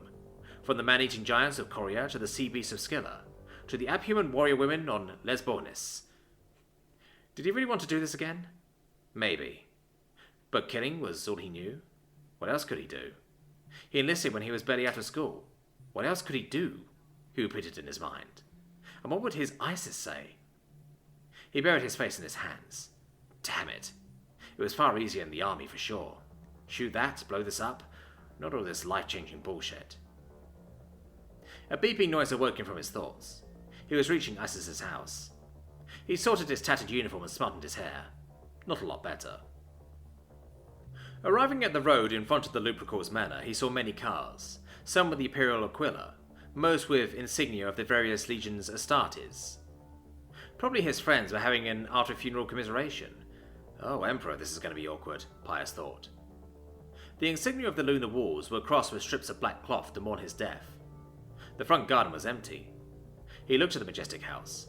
The windows, shutters and curtains were closed, and he couldn't see a thing of what was happening inside. Oh, this is not good, said Julius, walking down the paved path in the grass. When he was near the steps, he started hearing voices from inside. He was a good man. Someone, maybe Jake, but Pius couldn't tell with certainty. We will all miss him. He rang the bell on the door. As voices picked up, the scared soldier could hear someone walking to the door. A girl with metal hands opened the door. Hello, Farah, saluted Julius. The daughter of Ferrus Manus stared at him, silenced by what she was seeing. Is this for me? He said, pointing at the glass of wine she was holding in one hand. Very nice of you. She didn't move a muscle. He grabbed the glass of wine from her hand and emptied it in one go. Thank you, I'll need it. He moved past her and turned left, walking down the corridor to the living room. He looked at the people in the room. Freya and Thangir were sitting in a corner of the room, speaking quietly with Marilla, Miranda and Nate. Venus and Jake were comforting Isis, who was sitting on the couch, her face buried in her hands. Ramilla was with them, standing behind the daughter of Horus. Angela and Michael had been chatting with Farah, before she left to open the door. Well, this looks like quite a celebration. What's the occasion? Julius started. The room became silent. The eyes of every person turned to him. Isis became white as a bedsheet, eyes wide open. She stared at him with those orange eyes. Jake's jaw dropped. Venus simply stared at him, eyes wide, hands over her mouth. The other had similar reactions. Guys, come on guys, you're scaring me. Say something, Julius said. Nobody spoke. It's like you've seen a ghost, he joked. Nobody moved. Leaving the glass on the small table, he walked over to Isis, squeezing her hand. Hun, come on, he tried. He dragged her onto her feet, hugging her in the process. Isis, come on, say something. The firstborn touched his cheek with one hand, to check he wasn't a ghost. You're alive, she whispered, so low that even Freya had trouble hearing her. Yes, I know, he admitted. Amazing, isn't it? The others were starting to recover. You're alive, she repeated. Yes, and he kissed her. Her eyes closed, overwhelmed. Jake was the first to recover. So, why? How are you alive? Julius separated himself from his soon-to-be wife. I honestly don't know. This was too much for Isis. She fainted, falling in his arms. The daughter of Horus woke up half an hour later. All the occupants in the room were staring at her, a worried look on their faces. She groaned, raising herself to sit. A hand was touching hers. A man she once thought dead crouched at her side, alive, if a bit worn out. Are you all right? He asked. Yes, I think so. She was starting to recover. She was shaken but happy at the same time. The only man she loved was alive. They could live together again. She snapped, hugging him, hard enough to hurt. Tears washed her eyes. They kissed again. The others who were present let out a sigh. After a while they were sitting in the dining room, still a bit speechless. Isis was radiant with joy. She and Julius were still hugging each other, sitting in the same chair, the one Horus usually occupied when he wasn't reconquering the galaxy. They were trying to put the pieces back together, to understand why Julius was listed as KIA when he clearly wasn't. We were told that you were fighting on some abhuman world, Majuga, if I remember correctly, where you were hit by an artillery barrage, Venus explained. And they were able to identify me after a barrage? Asked Julius. Well, not exactly. They only found your sword. We didn't have a body to identify, Jake said. That I lost shortly after my departure, he informed them. Sorry, Venus, he added, turning his head to her red eyes. I forgive you, she said jokingly. Now that I think about it, I've never even set foot in Majuga, he recalled. Wait, wasn't your regiment assigned to that campaign? Isis asked. Yes, it was. We were attacked by all pirates as soon as we entered the system, he said. We defeated the green bastards, but we lost more than 8,000 men when some of the troop transports were shot down. Romilla looked at him in disbelief. In a single battle? He shook his head. This is the Imperial Army, Romilla, not the Astartes. Losing 8,000 men in a battle is deemed acceptable, he pointed out. Although not from a single regiment. He closed his eyes, thinking at just how many of his friends had died.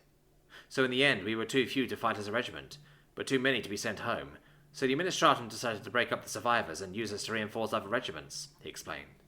A part of our forces, including my old company, but not me, were sent to our original destination. I was sent to Tulasan 5 with companies from all over the Imperium to quell a rebellion and recruit new troops. He smuggled at Isis as she snuggled closer. Those pen pushers must have forgotten to register the dismemberment of the regiment, he speculated, displaying the usual disdain of the soldier for the bureaucrat. He caressed his wife's arm. So when they recovered the sword, they must have thought I was in command of the company, while instead I was far away. Freya leaned back in the chair. Okay, that explains why you are here, she said. But what about the sword? Julia straightened a bit, starting to unbutton his shirt. Well, during the battle with the Greenskins, I had a bad encounter with a smaller orc war boss, he said. When I tried to cut his arm off, he grabbed my sword with his power claw, snapped it in half, and punched me in the stomach. He revealed his chest, covered in one big bruise. Thangir observed the wound. That looks bad. Yeah, that hurt like a bitch, Julius confirmed, making the other laugh. He buttoned up the shirt. Anyway, after the blade was broken, I sent it to the smith to be repaired. He probably sent it to the one commanding my company, he explained. Hey, he said, what happened to my sword anyway? Venus looked down while Farah twisted her hand nervously. Phineas and I melted it and reforged it for Andrew. Julius stared at her. Okay, he said after a while. The two girls looked at him, unsure of having heard correctly. Are you sure? You always loved that sword more than the one you used to swing it. We can forge another one if you want, offered Venus. Julius moved his head to her. Sure. I won't be needing it, or a different one though. What? Miranda asked. You heard me, Miranda. This was supposed to be my last tour with the Genos, he stated. Even without my funeral. Isis stared at him. And this whole thing made me even more willing to retire. She was speechless. Isis, my love, I've seen you before there, sitting on the couch, when you were mourning me, he explained, looking at her straight in the eyes. This time was a mistake due to bureaucratic incompetence, but next time it might not. I won't make you suffer like that again. She was about to say something, touched, but the food servitor came into the room carrying a platter full of delicious-looking food. They started eating with gusto, enjoying the flavours of the dishes, especially Julius, who hadn't eaten something that had a taste in the last couple of years. They started to chat about the changes that happened in their lives when Julius was fighting the Emperor's wars. In the end, they rested quietly, reveling in the company of friends and lovers, while Julius narrated his story. After a toast of the warrior, they moved back to the living room, waiting for the weariness brought by the food to fade. Without anyone noticing, a poker set appeared. While preparing the game, Jake felt Venus's stare burn the hair on his neck. What is wrong with you? She exclaimed. Bringing poker cards at a funeral? They're not mine, Jake defended himself. And when your soul hurts, you need to distract yourself in some ways. Nate laughed at the statement. Your words bring wisdom, my friend, said Thangir, raising his cup of wine. The game went on for a few hours until only Jake and Julius remained. Michael set his hands on the table. Thangir leaned against his chair. Nate remained silent, being a mind reader. He decided to not participate at the game. The two remaining players remained silent, scanning each other over the cards. Julius looked his cards, 3 aces. All in, he said, challenging the other to match him. All in, said Jake, moving all his chips. The veteran tapped the table with his fingers. Maybe the Hiver had a poker, maybe he had made a mistake to go all in. Gentlemen, lower your cards, Nate said, observing the two titans fight. Julius showed his hand. 3 aces and 2 figures. Jake smiled. Oh no, thought Pius. Jake threw his cards on the table. A king, a queen, a jack, a 10, a 9. All of the same colour. God damn it, cursed Julius. The others laughed. I've come back from the dead and I still can't beat you. Angela looked at the ornate watch in the corner. It's time to go, she said, squeezing Michael's shoulder. He stirred. All right, time to turn in. We have to go too, sweetheart. Oh, come on, Venus, I was enjoying myself, joked Jake. Well, Farah, do you want to go too? Asked Remilia. The iron-handed girl yawned. Yes, it's sleepy time. Freya, time to go back to the wolf then, said Frangir. Nate and Miranda understood each other without speaking. Time to leave Julius and Isis alone. When the room was empty, Julius and Isis started cleaning up the mess. She cleaned and took away the wine glasses, whilst he had the poker set. I'll send this to Jake tomorrow, he said. But if it was his, why would he have left it here? To uphold the lie, he smiled. She put the wine glasses on the small table.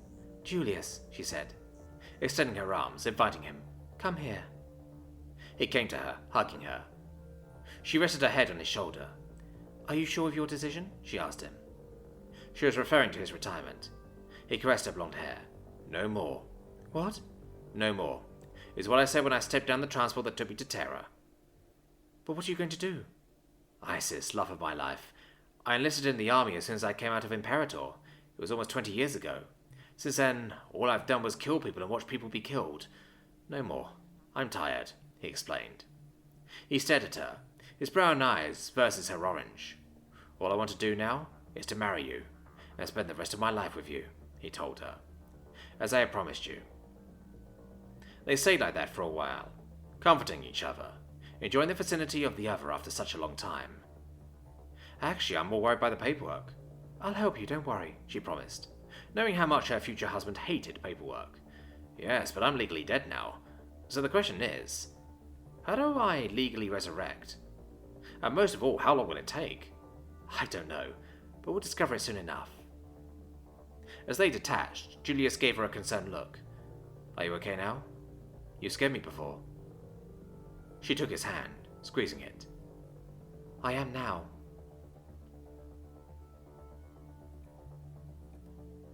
A night in the Dorn's fortress. Everything was burning around her. Her home, her school, her friends, her family. Everything Remilia ever knew was aflame, and everyone she ever loved was burning to death around her.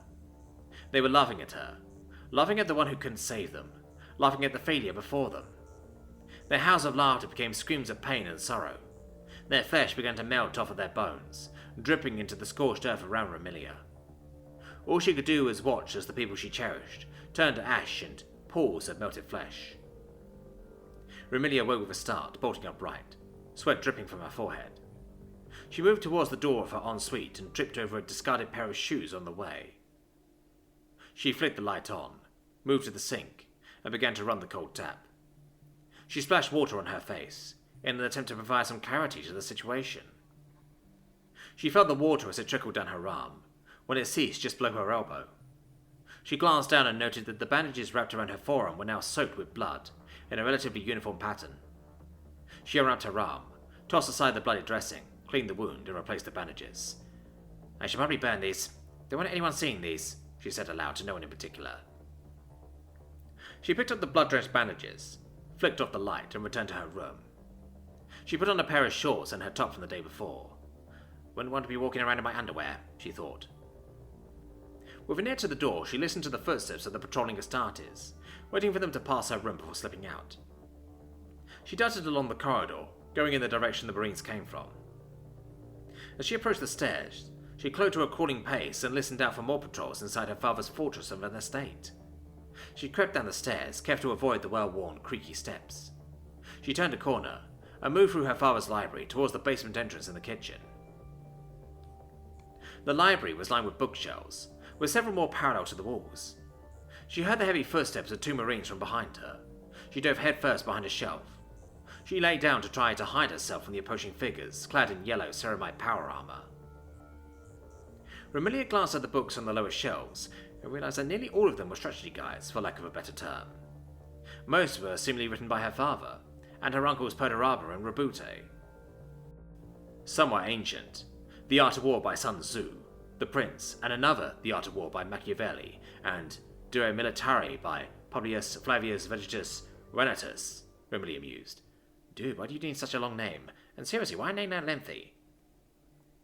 However, hidden amongst these tomes of military strategy, a trio of books stood out like three Astartes in a room full of squats and rattlings. men's cooking manual with no accredited author, supposedly penned by one Kirill Sinderman. One was titled The People's Guide to Speechcraft. Romilia did a double take before realizing that it was clear what she thought it was. A book written by the greatest of iterators, instructing people as to communication. The third was simply titled Parenting for Idiots, making it clear that her father wanted to be a better at this role. So, the great Rogal Dorn, king of the arrogant, actually admits that he's lacking something and failing elsewhere. Okay, why did no one tell me that the apocalypse had begun? She thought. The patrol moved past her chosen hiding place, with little more than a cursory glance above where she lay. She crept along behind them, and followed the hulking figures through to the dining room. The walls were decorated with banners from the many banners and trophies obtained by the Imperial Fists over the course of their existence under her father and that name. Two ornate adamantium doors stood opposite each other, in equally ornate yet defensible door frames. A third, comparatively bland wooden door was ajar, showing two ostentatious chairs and an array of tablecloths, neat stacks of placemats and coasters, and trays of literal silverware. That could be useful to hide in. Looks like a serf forgot to close it, she thought. An over-elaborate oak table ran the length of the room with 8 more equally ostentatious chairs. The room was lit by a set of electronic chandeliers, evenly spaced apart above the dining table. When the Assorted turned right, out for a room that can only be described as an amalgamation of a conservatory and a military checkpoint, Romilia turned left into the kitchen. Pure white, marble work surfaces topped cupboards, presumably filled with various cooking utensils, baking trays and dried ingredients, lined the walls with a similar work surface stretching down the middle. The outer workstations were occasionally broken up by various different oven styles, some bread ovens, some conventional ovens, and a singular pizza oven at the back. Above the central workstation, racks of pots and pans hung from the ceiling. A small steel hatch to the left of the door led down into the basement. Romilia crept over to the hatch and delved down into the basement. The Dorn's basement was divided into 3 different sections, attached to a small, dimly lit atrium of sorts. Through one of these doors lay the wine cellar, with a biometric lock to ensure that no one could access it, beside her father, mother, the various chapter serfs and servants. So, anyone that is related to the Imperial Fists, but not me. She realized this a few months ago, when she tried to access the wine cellar to grab a few bottles for a party. Through another lay the fortress's armory. Locked in a similar fashion, Romilia assumed. However, her target lay ahead of her, the far door that led to the incinerator, because having an industrial-grade container for a ball of fire in the basement is totally safer than traditional disposal services. Strangely, this was the only door not biometrically locked. She passed through the door and made her way to the incinerator hatch at the front of the machine. In one swift and smooth motion, Romilia opened the hatch, threw in the bloody bandages and closed it, before the room felt more like the core of Nocturne, rather than the core of terror as it actually did. She made her way back into the kitchen, ducking down as she got closer to the door so as not to be seen by any of the patrolling Astartes. Listening out for any groups approaching, she turned the corner, diving into the storage cupboard when she heard their loud footsteps. Once they had passed, she made her way back to her room with very little in the way of close encounters, and barely any more patrols. Well, that's enough one night, she said aloud, almost forgetting about the self-help books her father kept, amongst his most valued and valuable books.